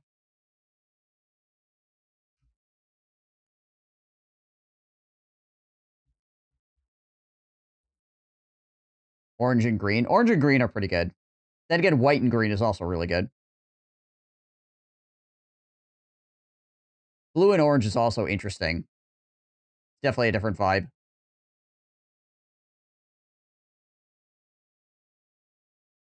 Looked into it, but don't have any requirements for it. They can either be either pretty generous or really dicks about it recovering accounts. Yeah. I know Bebop had a problem with that.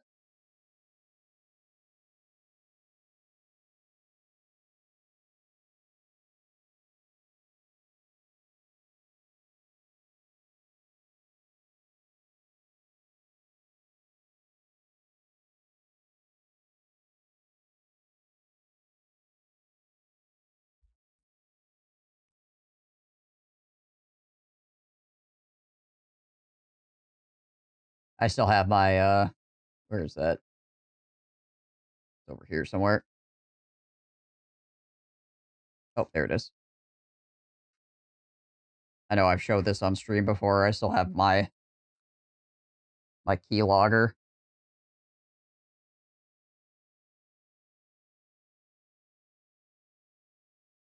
Still what my Blizzard account is attached to as well.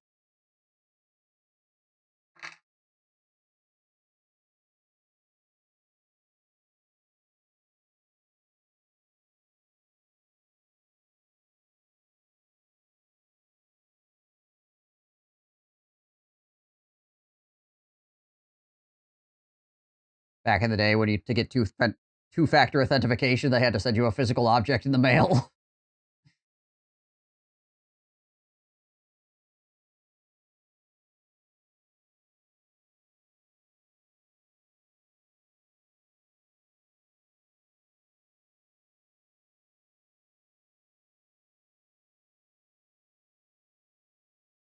Yeah, mine still works too. This thing is from like 2009 or 2010 or something like that. Still works.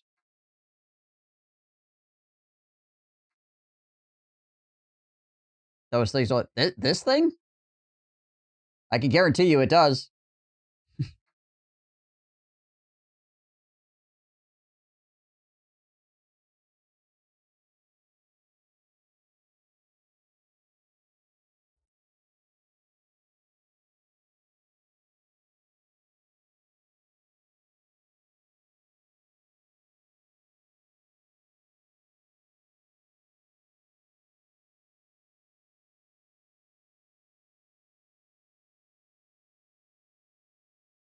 It won't let you reattach it. Okay.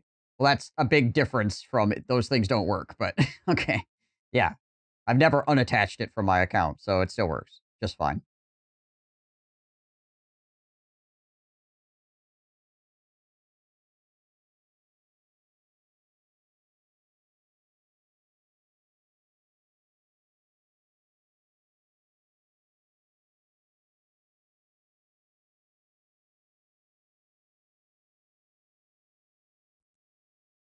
Yeah, I imagine now they just want you to use your phone anyways, because it's probably just easier. It probably is easier. But then, also, if you lose your phone, you lose that too. The trouble with the dual authentication thing on your phone is, like, the more and more stuff you put on the phone, the more and more, like, if you lose your phone, you're freaking screwed, you know?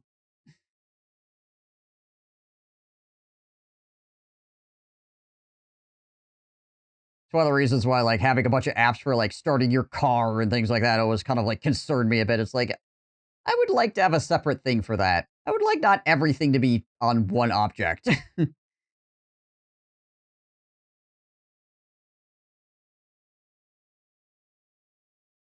Yeah, I have no idea. Like, it doesn't these things, like, I wouldn't even know how you would get to the battery. There's no, like, screw in it or anything like that. I imagine it's just, like, snapped together or whatever, so you would have to, like, pop it apart and then change the battery and then hope that it still functioned after that.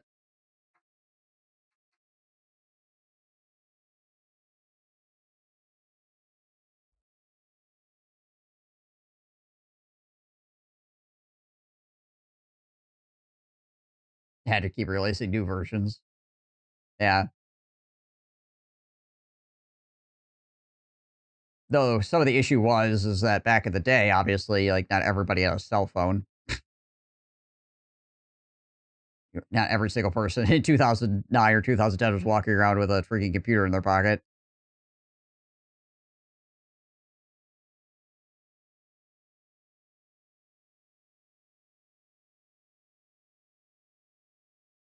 The different types of cell phones between, like, the late 90s and and, like, freaking 2010. There's so many different phones.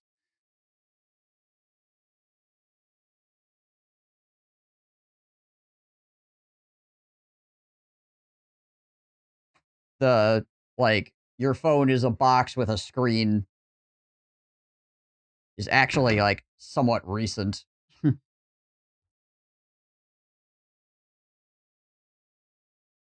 Like, now pretty much every phone looks about like this, right? This has become, like, the dominant way a phone is, right? But for a long time, there were a lot of different phones doing all kinds of crazy crap, obviously. So, yeah, it was just easier for them to, like, ship you a thing, but now, yeah, just being able to have the algorithm be on your phone, easier for everybody, I'm sure.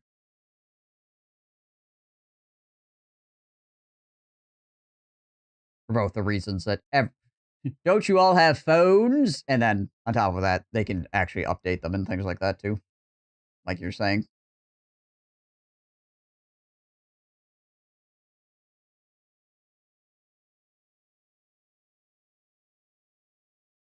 The Nokia brick and the Samsung flip phone. Yeah.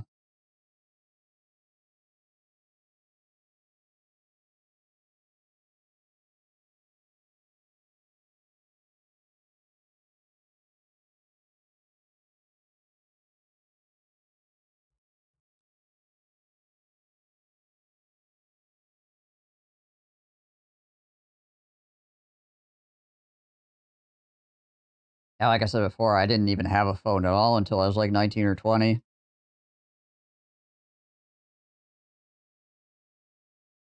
want to get a hold of me, you had to freaking get a landline. Hope that I would get the message. Which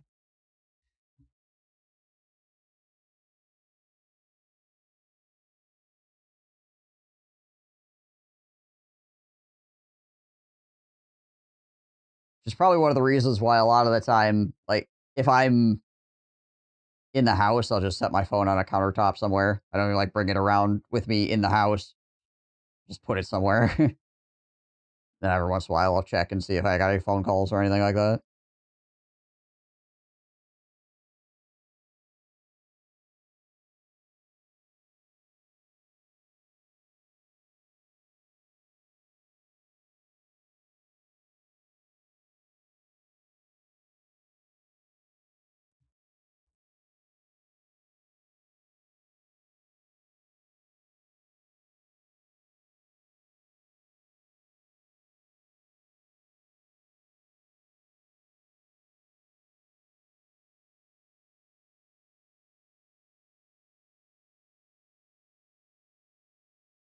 I stole some cell phone pretty early, but I've only had 4 cell phones in my life. Yeah, I think I'm around 4 as well. I had my flip phone. And I had one of those phones that like had like the fold-out keyboard. And then I had my first smartphone, and then I had this one. So yeah, I think it's like 4 overall.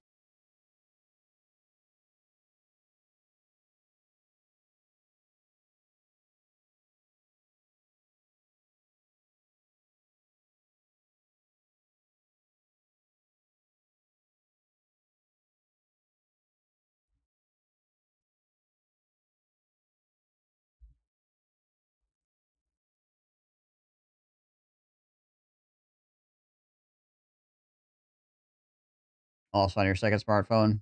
Yeah, one of the main reasons I ended up upgrading my old smartphone was because it was getting really like slow. I feel like I think the security updates for it and things like that were about to drop off, so it's like, all right, I should probably freaking get another phone before this one like doesn't get updates anymore.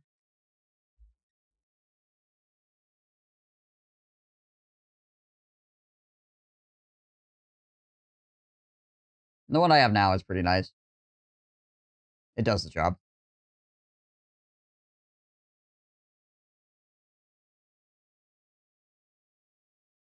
I don't really do much with it outside of, you know, use it for a phone and watch YouTube. I don't if I'm somewhere where I can't watch it on a bigger screen or listen to music or whatever. Check texts.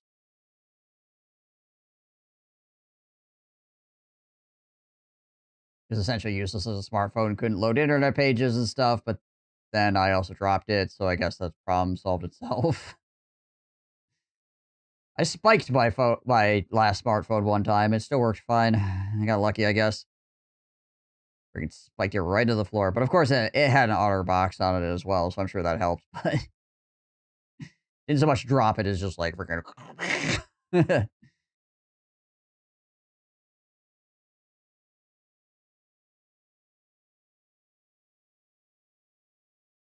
That being said, I also probably dropped it several times.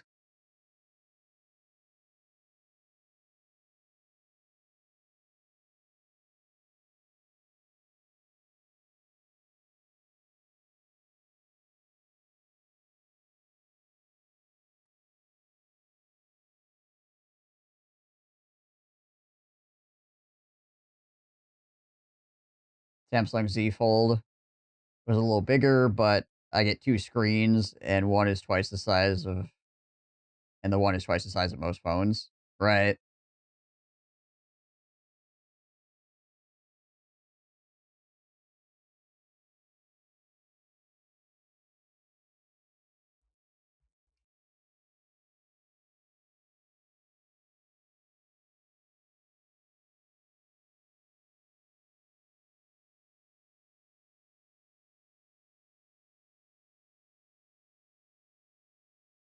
You've done the meme of dropping the cell phone to the toilet?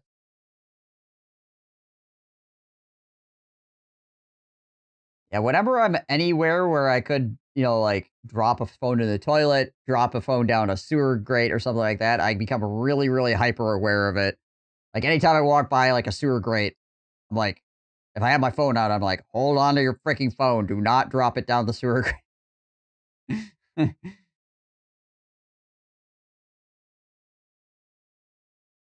Or if I could drop it in water or something like that, I'm like, "Hang on to it." Fell out of your pocket? Ah, okay. You have it, like, in your back pocket or something?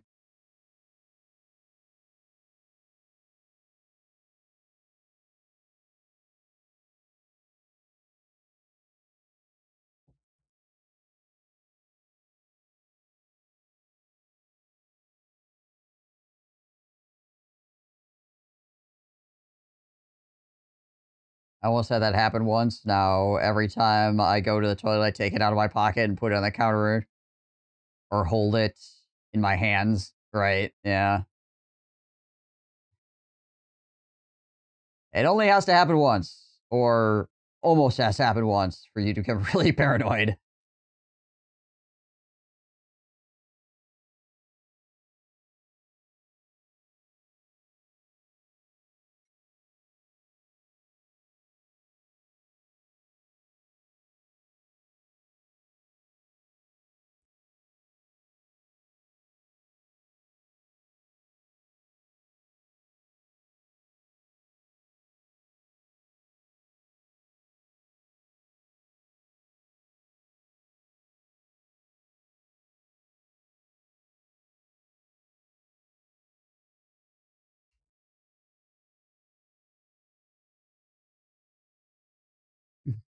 Trust not the pants. They shall betray you. You think everything's hunky-dory, but no!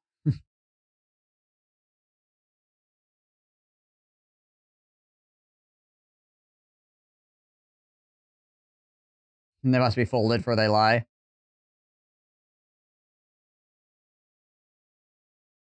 why you must fold the pants after you murder somebody.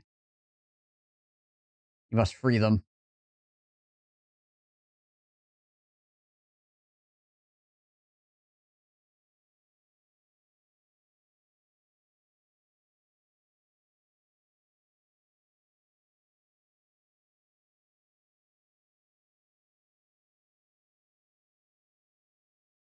I'm so sad that Oblivion doesn't work on my computer while streaming.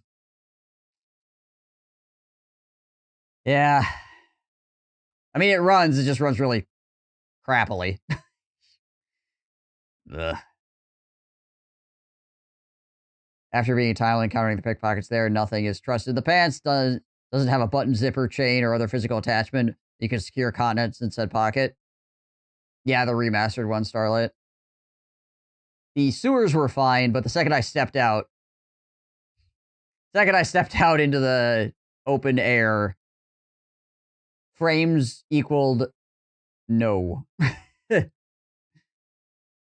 Tried messing with it. I got to a point where I could get frames again, but then it looked like freaking dog water. And it's like, I don't know. Like, if it was just me playing, if it's just me playing and I wasn't streaming, then I would probably be able to run it at higher graphics because I wouldn't have the computer being drugged down by the fact that I was streaming as well. But then, on top of that, like, when you're streaming something, there's a certain level of presentation you want to have as well, and it looking like total crap is, not great for that.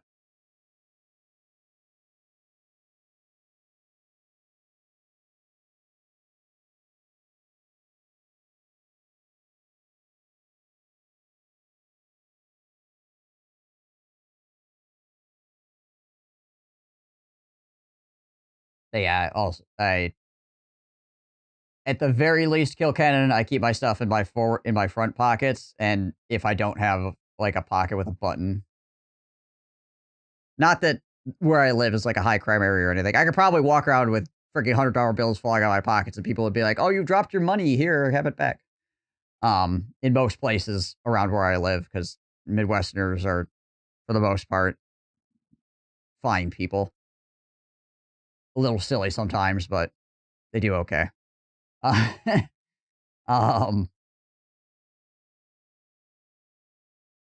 But yeah, I still, try to keep my stuff where I can know where it's at.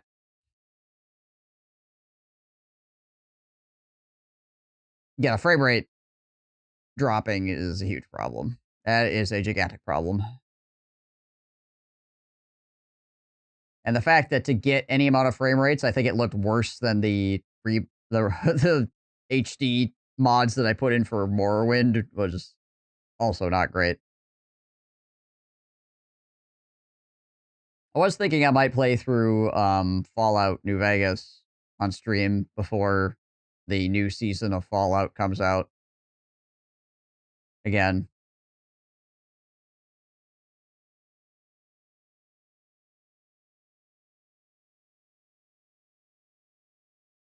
We'll see if that manifests or not. But, there's an impetus for it at least.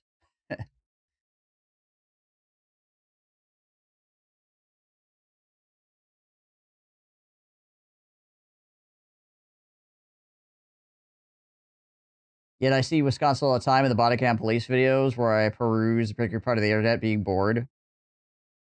That might just be because of, like, the way that the laws are written for as far as, like, body cam footage being released and stuff like that. It's kind of like I'm not saying that Wisconsin and Florida have the same laws or whatever, but, Florida, one of the reasons why people think everybody in Florida is so crazy, one, some people in Florida are freaking crazy, but two, like, the ability to get the footage from those things is readily available. So, you see a lot of stuff come out of Florida because they are allowed to release a lot of stuff.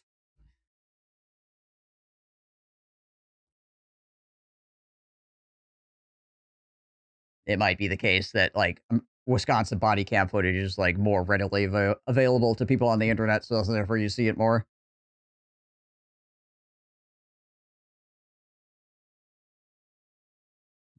I can play games that are pixels, can't play slideshows. Yeah. Yeah.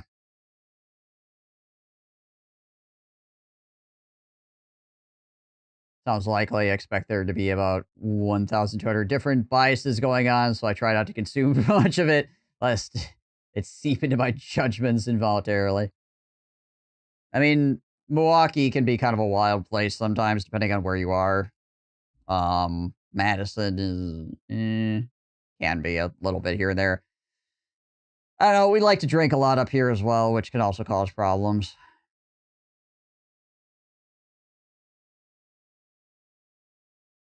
Los Angeles is the only city that lets their news team live stream to YouTube their car chases. That's probably why you see a lot of car chases out of Los Angeles. That makes sense. You become what you consume. And yet you people choose to be here, consuming this content. What the heck is wrong with you?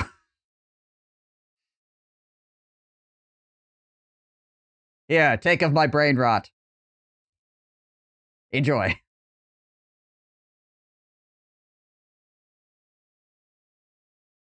So I don't like 9gag, but still do it out of habit. Places like Racism Central. Ah, right. I haven't ever really been on 9gag a lot. I used to do like Vines and stuff back in the day. But I don't do TikTok. I don't really like Instagram. I don't really... Yeah, I guess I really don't consume short form content in general. I don't really watch YouTube shorts either.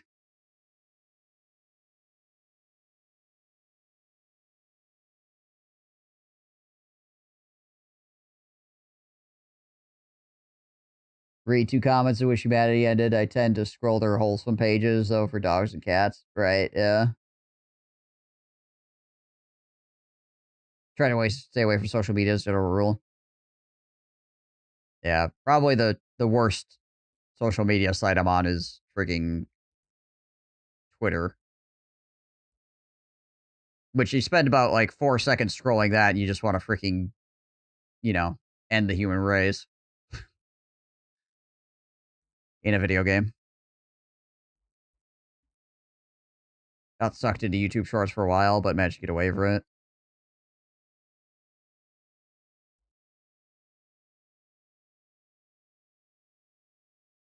Currently back in it. It's popular.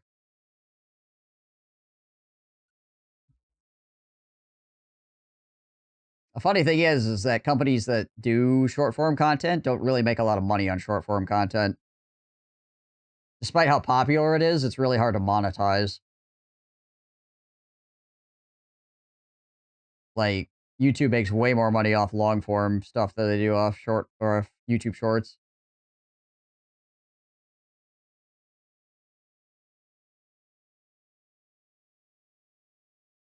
Generally, me and people being people don't get along. They have opinions. I have to correct them.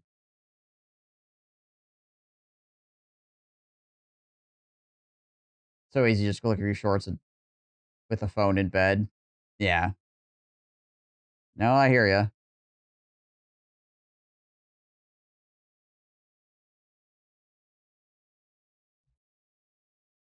And then you have to send them to everybody. Of course.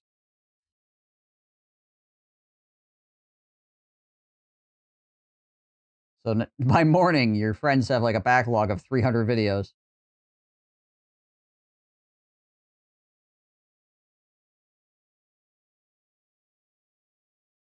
Deep into Twitch. Yeah, Twitch is my vice. Twitch and YouTube videos. Like actual, like, long-form YouTube videos.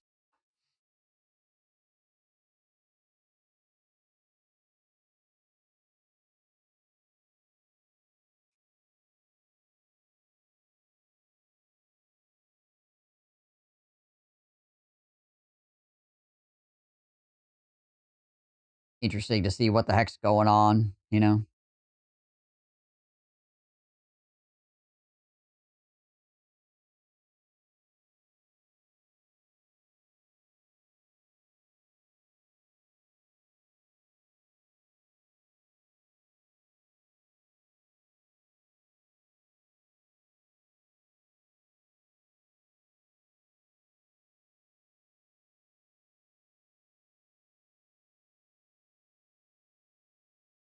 Oh, they finally fixed that issue where in Broken Arrow where your freaking radars wouldn't be able to move when they were stressed. That was annoying. Glad they fixed that.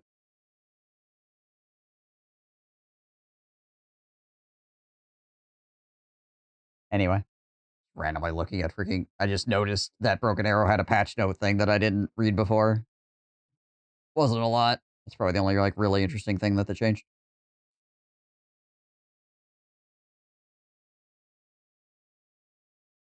If Adblock didn't work on YouTube, I quit it instantly. Stop using Chrome for Twitch. For that very reason, I like watching my streamers, not 20 minutes of ads every 5 minutes. That's why I have Turbo. I just have Turbo because then it works on my phone too. Which was useful when I was a security guard.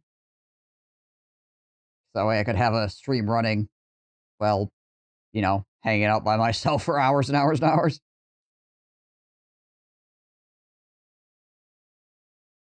And not have to have 8 million ads.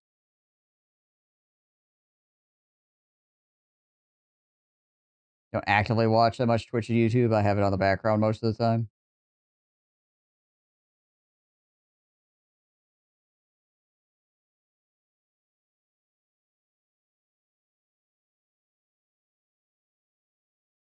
Yeah.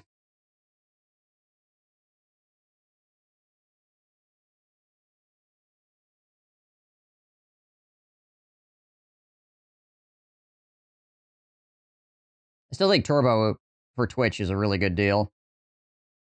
Provided that if you watch more than 2 streamers, Turbo is a fantastic deal. I think it's like $12 or something like that. If you watch 2 streamers, you just sub to them. And that way you won't get ads on their channels. You don't have to worry about it. But if you watch more than 2 streamers, then Turbo is like a really, really solid deal. To have no ads on the entire site. Yeah, if you're going to utilize it, both those are pretty good. Like, YouTube Premium is more expensive.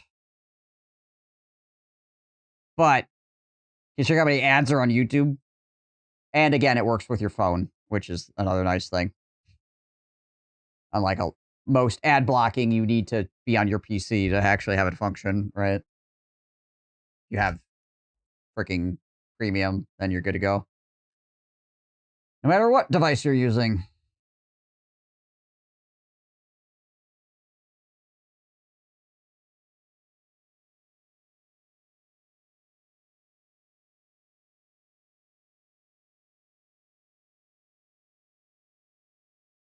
You get it for free? Well, there you go. Nice.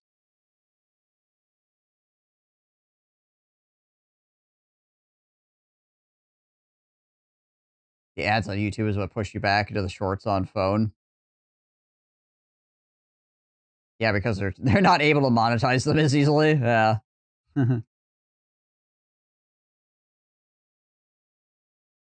Makes sense. I feel like shorts for YouTube is kind of like it's one of those like lost leader sort of things where they're trying to use it to drag you into places where they can actually like monetize their videos more. Like they're like, yes, watch YouTube, and then hopefully you'll watch something that's not the shorts. Hopefully you'll watch this long form video with 15 ads in it.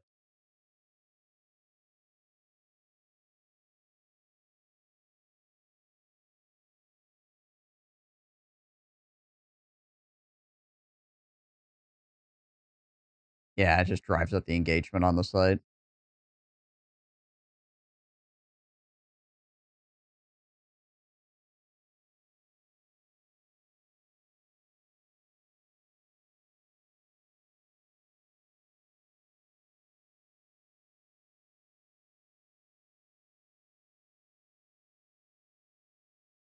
Oh yeah, plus data on what people are watching. So yeah, data has a certain intrinsic value as well, right? For yourself and the ability to sell it.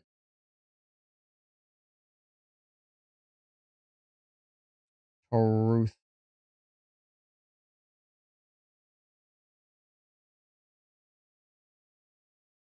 Helps them hone their algorithm. And then makes you watch some crazy freaking insane thing because you happen to have scrolled by it once and watched it for 3 seconds longer than you should have. I only watch specific people on Twitch and sub to those people. Yeah, so you don't need to worry about Turbo then. Yeah, obviously, if you're going to sub to everybody that you watch consistently, then yeah, Turbo's not worth it. Neither is Adblock at that point for Twitch anyways. But yeah, if you watch a whole bunch of different people, like there's a lot of people that I check out regularly, so Turbo is like really worth it for me. One, again, because it blocks ads on the phone. Well, back when I was doing security guard work, and then two, because I like look at a lot of different streams. So particularly because of getting rid of pre-rolls. So like every time I switch streams, I'm not getting a new pre-roll. Also, streamers still get paid for Turbo when you run ads. So that's good for the streamer too. So they're still getting the ad money from Turbo.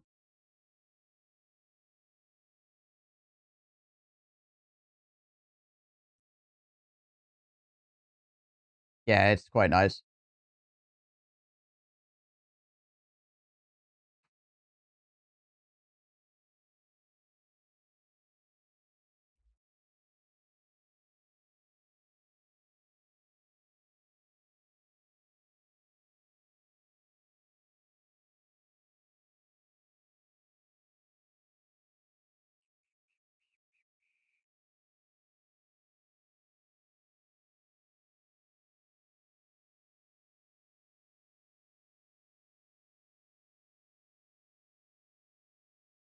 Yeah, like last period, I got $4 from people having Turbo.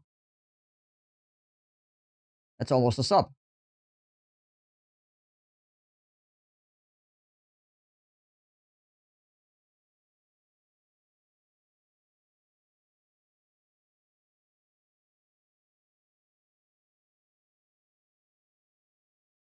There are times when I want to watch a particular game, though, and that's when the ads really hurt. Yeah. The opinion of the site is increased.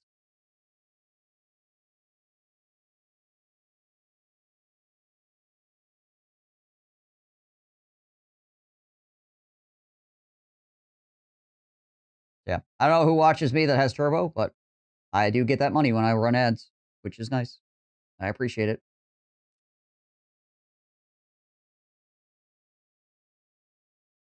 You only have 1 to 4 streamers to pick from for Battletech. Yeah. Well, it's the same thing for like Battle Brothers and stuff too.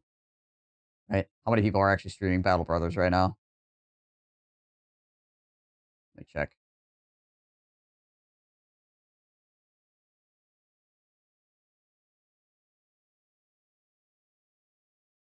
One person. There's one person streaming Battle Brothers right now to 8 people.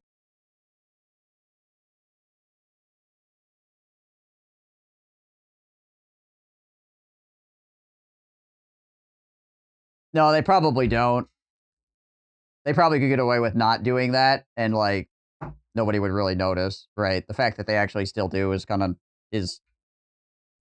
actually kind of crazy from a business standpoint. You'd think they would just be like, nah, right?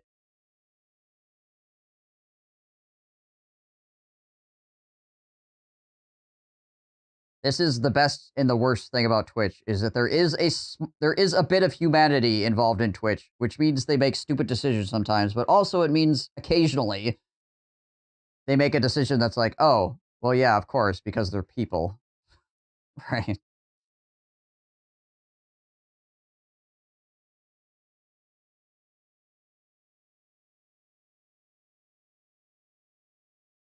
Twitch is a weird freaking company. Like, really weird. It's hard to wrap your head around their decision-making process because I don't know if they have a decision-making process. It just feels like a bunch of different people making decisions all over the place half the time.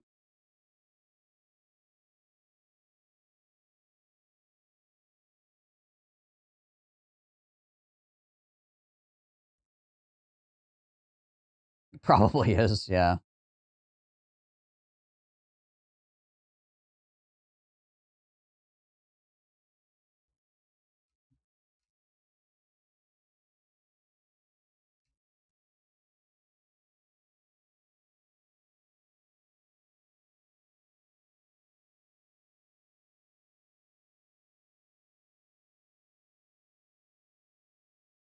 Fragmented company, different departments in charge of different things, and lacking cohesive vision. That sounds like Twitch. Considering the amount of features that they launch and then abandon and everything like that, right?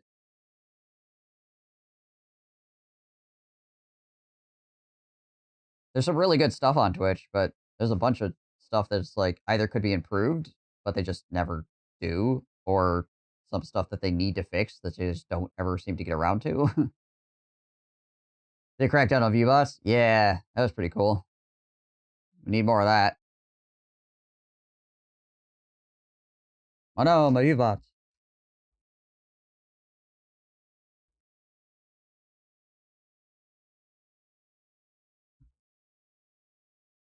Here I was, botting up to 20 people this whole time. Now I'm down at 13. Ah, my freaking ViewBots. I can't believe it.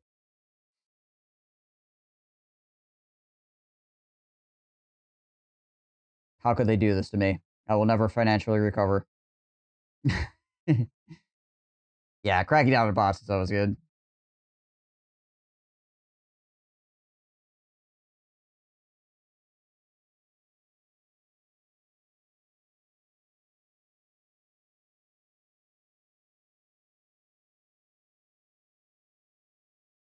Biggest problem is probably still their terms of service slash rules plus advertisements OnlyFans. Now they handle that side of Twitch.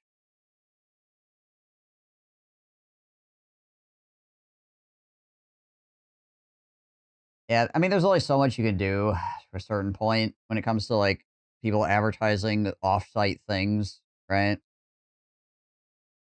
Depending on how they do it. One of the issues a lot with like people that advertise like OnlyFans and stuff is they'll have like all their links. Like they'll be like, oh, it links to this, which then links to that. So it's like you can't even just be like, no, you can't link that. It's like because they're not using like they're like linking to a link tree or some nonsense, right? Um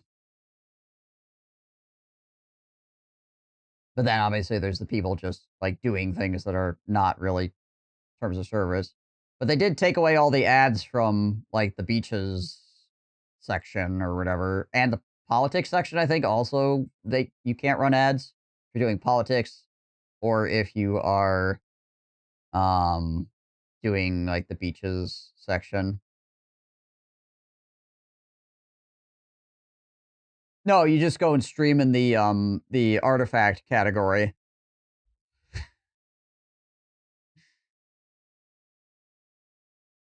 Most of those people moved to Kick. Yeah, Kick has got a lot of those people now for sure because Kick has negative rules.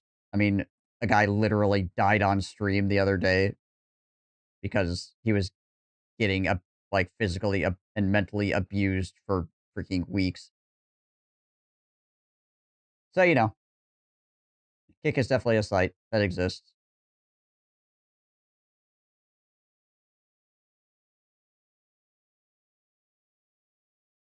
Yeah, like actual real crimes being streamed like constantly over there.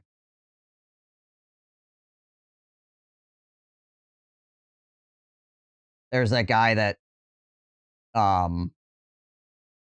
was streaming and had sex with a prostitute with a child in the room as well, and also has had sex with a prostitute on stream a bunch of times. Still not banned.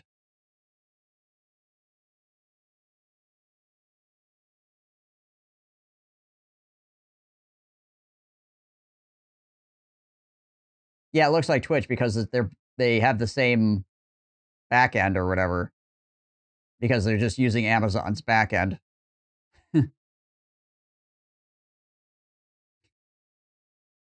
Yeah, not kidding. This is definitely something that's happened and is ongoing.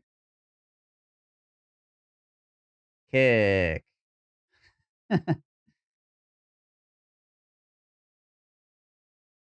First time hearing about this.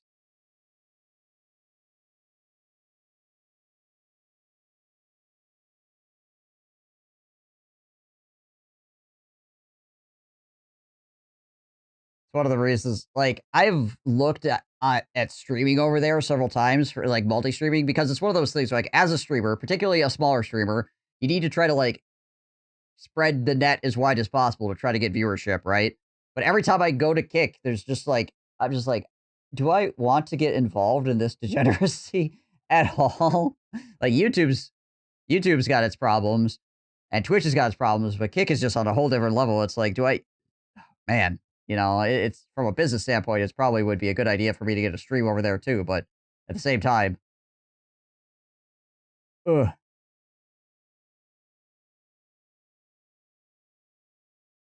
The fact that it's happened or it's not made national news. Yeah, I think things just happen on Kick a lot, and people just don't think about it. There's things happening over there.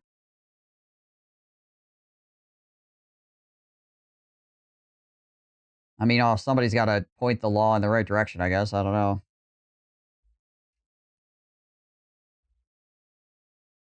It's the new Live Leaks. It kind of is, yeah.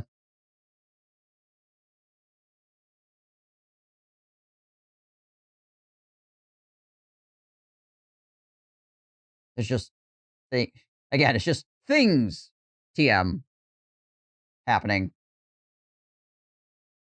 Oh, this reminded me.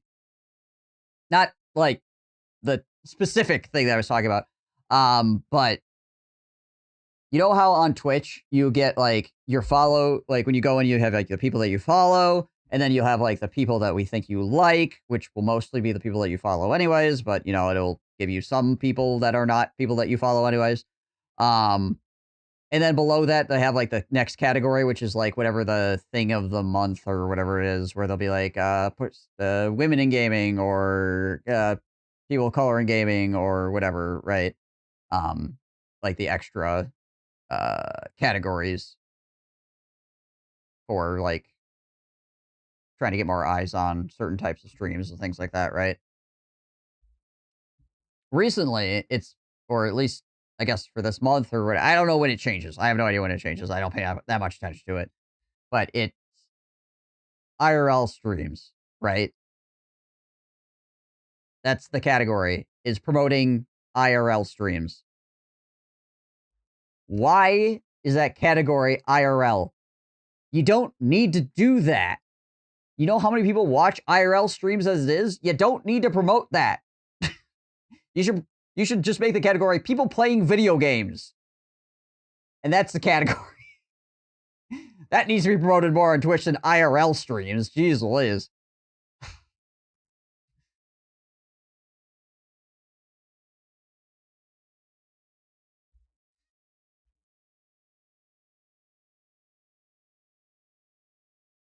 They did stream, like, paid stuff from the Super Bowl for, like, 100K people as well at one time, and nothing really happened from that either, if I remember correctly. I thought for sure some greedy people would clamp down real hard. Yeah, I don't know. You gotta have somebody that really wants to get involved with it, I guess. We are currently doing one of the most popular stream contents, just yapping. Yes, but I am saying that I'm playing a video game while I'm saying that I'm just talking, and also I'm not playing that video game. Because I've been sitting here talking for like 2 hours or something like that after I was done streaming the game, and I never changed the category. But I'm also the only person streaming this game right now, I think, so I feel like I'm not really taking away from anything.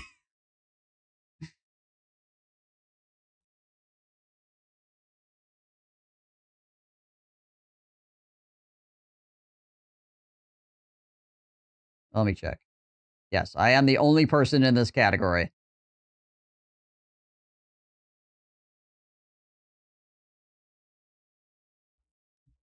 So I'm not stomping on anybody's toes right now. There's no smaller streamer sitting next to me going, man, I wish this guy wasn't just sitting here talking so I could get some of these viewers actually wanting to watch somebody play the game.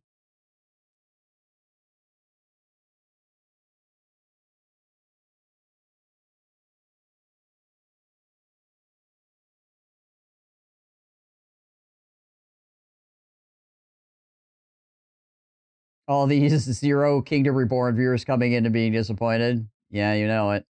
You know it.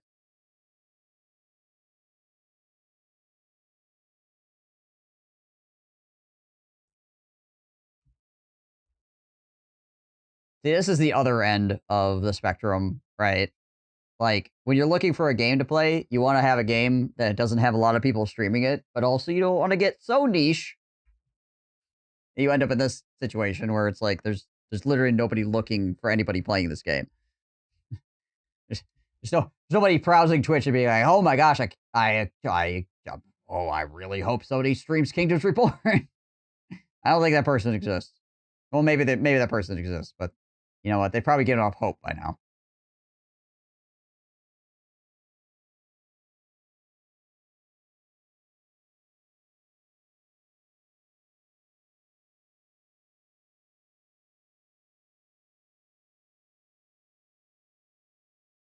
If you were to stream on Kick, I wouldn't blame you. I just wouldn't watch it on Kick if it could be avoided. Yeah, I wouldn't. It would be part of the multi-stream. I would just add it on as I would stream to YouTube, Twitch, and Kick, obviously. Trouble is then I still have to moderate Kick, and I have to make a bunch of new alerts, and I gotta, there's a whole bunch of work that goes into it as well. Can you stream to all 3? You can.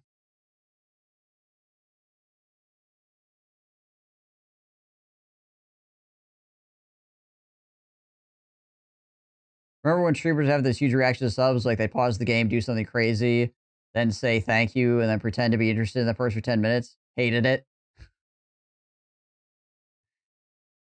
That's why you show up here, Kill Cannon, because you're like, ah, yes, a man that will ignore me. Thank goodness. This guy is too self-involved. He won't bother worrying about me. Yeah, streamers used to do a lot of crazy stuff for subs, for sure. It was kind of ran the gambit, though. There were people that basically ignored subs entirely because, like, when Twitch first started, because it was video game centric, right? You have the people that are really, really good at video games because, like, Twitch was basically built on StarCraft 2 for the most part, right? So you just have the people that are, like, really, really good, and those people would just be like, playing StarCraft 2, I'm not paying any attention to chat, and that's all I'm doing. I'm playing the video game, and I sometimes I don't have a webcam because I'm just playing the video game. I don't say anything, and people will sub to the channel, and I don't acknowledge their existence. You'd have those people, right? And then you have on the other side of the spectrum, you got the people that like will do like an entire freaking dance number when somebody subbed.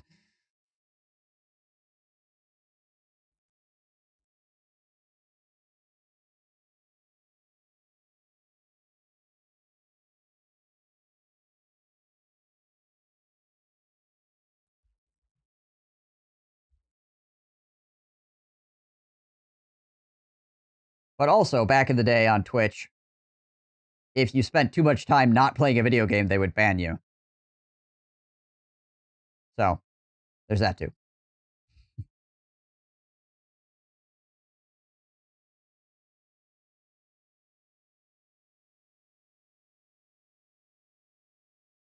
I didn't use Twitch much before, like, 2016, 2017. Yeah, the culture changed drastically between 2010 and, like, I don't know, even 2014, I would say.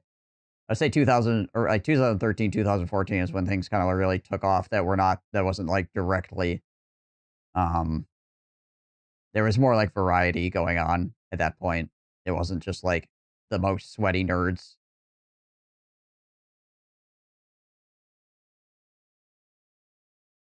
I'm concentrating on the video game. There's chat. Chat says what? I don't know. I didn't know the chat was a function.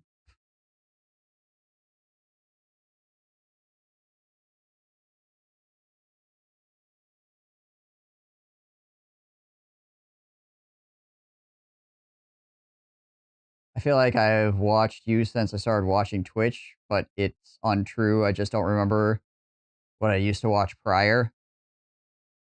Yeah, I started streaming heavily again on Twitch. Well, let's see. 8 years. So yeah, like 2017. I think.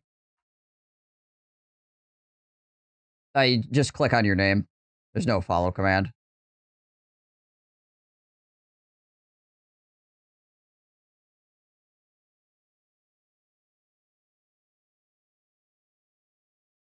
So yeah, 2017, I think, is when I started streaming heavily again. Because I streamed a bunch, like, when Twitch first, like, Justin TV was ending and Twitch was starting. I streamed a bunch in that area. And then I stopped streaming for a couple of years, which, again, as I mentioned before, just happened to be when Twitch blew up. And then I came back afterwards.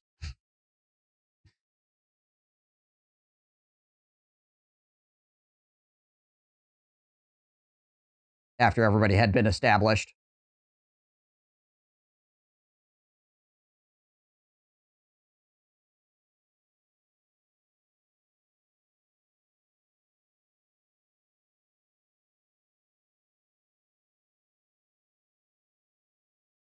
So yeah, that makes sense.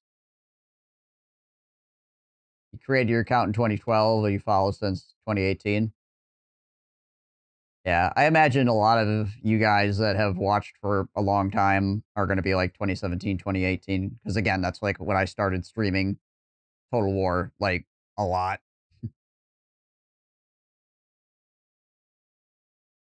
What happened those first 6 years? Nobody knows.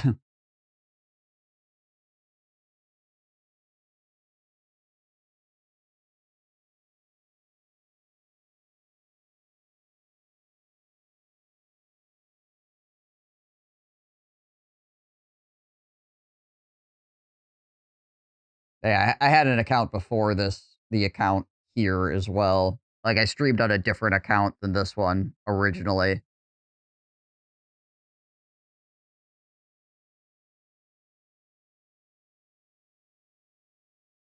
Because I think this account was made in like 2011 or something like that, if I remember right.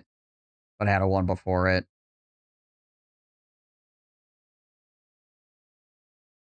Is there a list of follows where I can check how long I followed people? You can, I know there's a list of followers, people that are following you, but I don't know if there's a list of people that you are following. Like you can see maybe a commander root option or something you might be able to. I don't know. That would be like outside of Twitch options.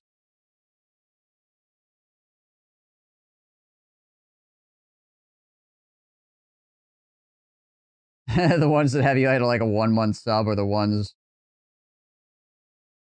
or like the first games I remember watching, the Frostpunk stream where I stay up to like 4 a.m. watching the epic end. Yeah, that was great. You had to go to work in the morning too, right? So you like basically stayed up all night watching my dumbass.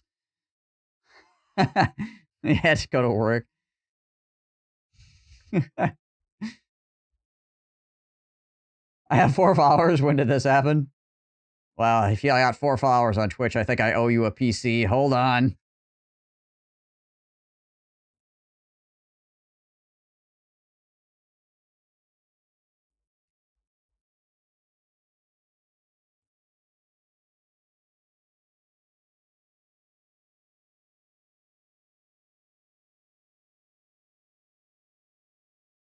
Was it even Insomniac then? Good times. Yeah, it was a good stream. I mean, the Frostpunk streams in general were always good. Carefree Bomb follows you? Oh, interesting. Carefree Bomb's cool.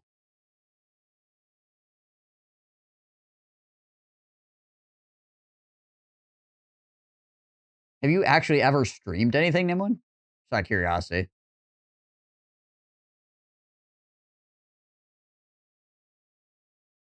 Never? Okay.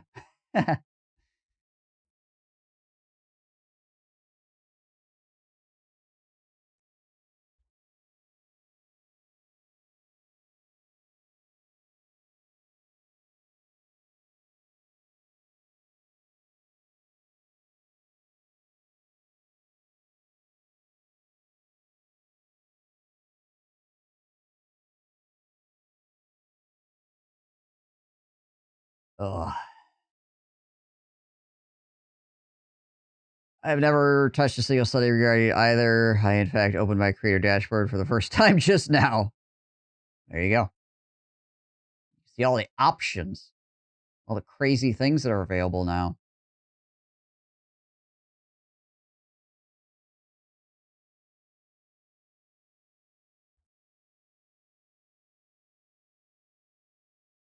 You set up and streamed to your friends once on YouTube to show them Fallout New Vegas. Oh, nice. Nice.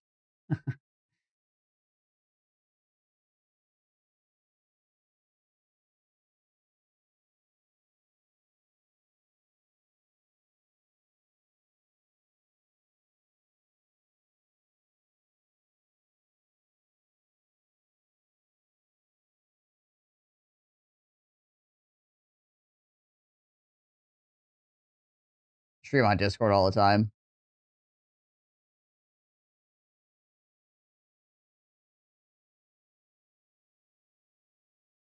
Yeah, there's some games that just don't hook well. There's some games that are a freaking pain in the butt to hook into OBS even to make them work properly.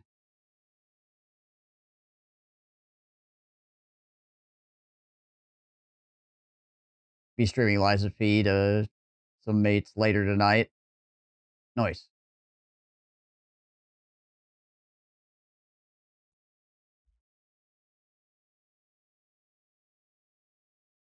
You know, that is one thing about the internet that I will say is a net positive is the communal gaming aspect.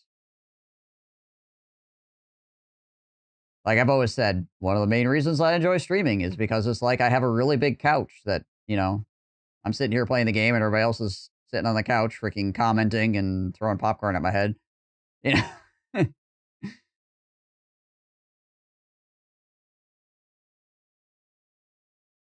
It just reminds me a lot of how I grew up playing games. So I think it's cool that that kind of thing is something that is more easily done now online, just in general.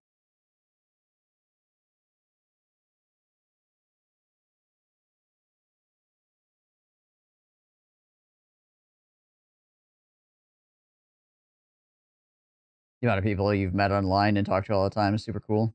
Yeah. The global aspect of it as well, right? And the fact that, like, Kilcannon's USA, I'm USA, Nimwin's in Sweden, you're in New Zealand, right? We're all just having a conversation right now.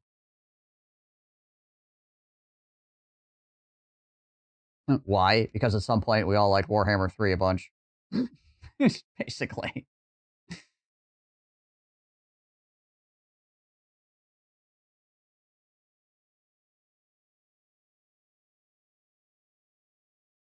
Yeah.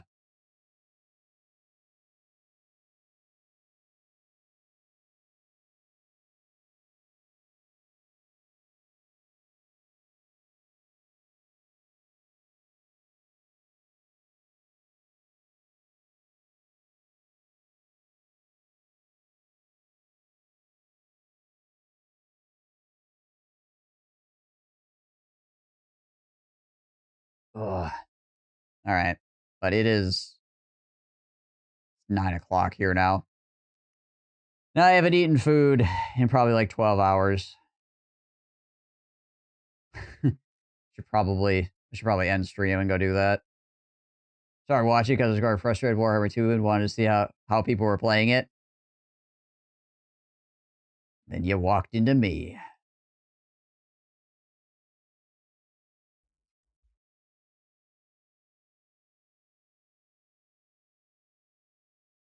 probably just want to watch somebody Warhammer 2 as well. Yeah, I feel that's probably the case for a lot of people here. Eating because of food too. Yeah.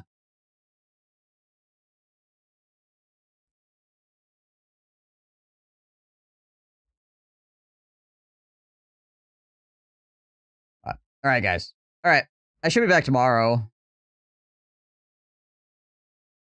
Not really doing anything this weekend. The wife is off hanging out with her mom and sister.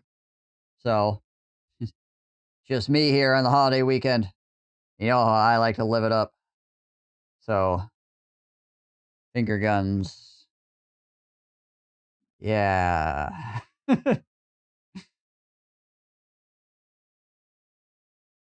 Yeah, that's Labor Day. I can never keep track of holidays.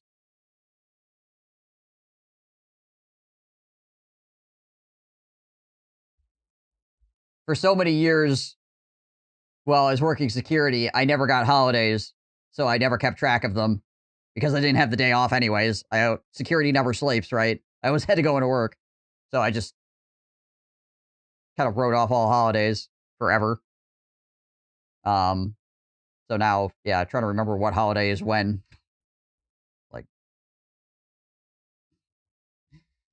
but yeah, thank you guys for watching. Thank you guys for sitting here and chatting with me. For freaking like 3 extra hours at the end of the stream. So, like I said, I should be back again tomorrow unless something happens. In which case, I'll let you guys know in Discord. Yeah. So, until next time, I hope you all stay safe and healthy. You guys are lovely. Appreciate you all very, very much. I'm out of here. Peace.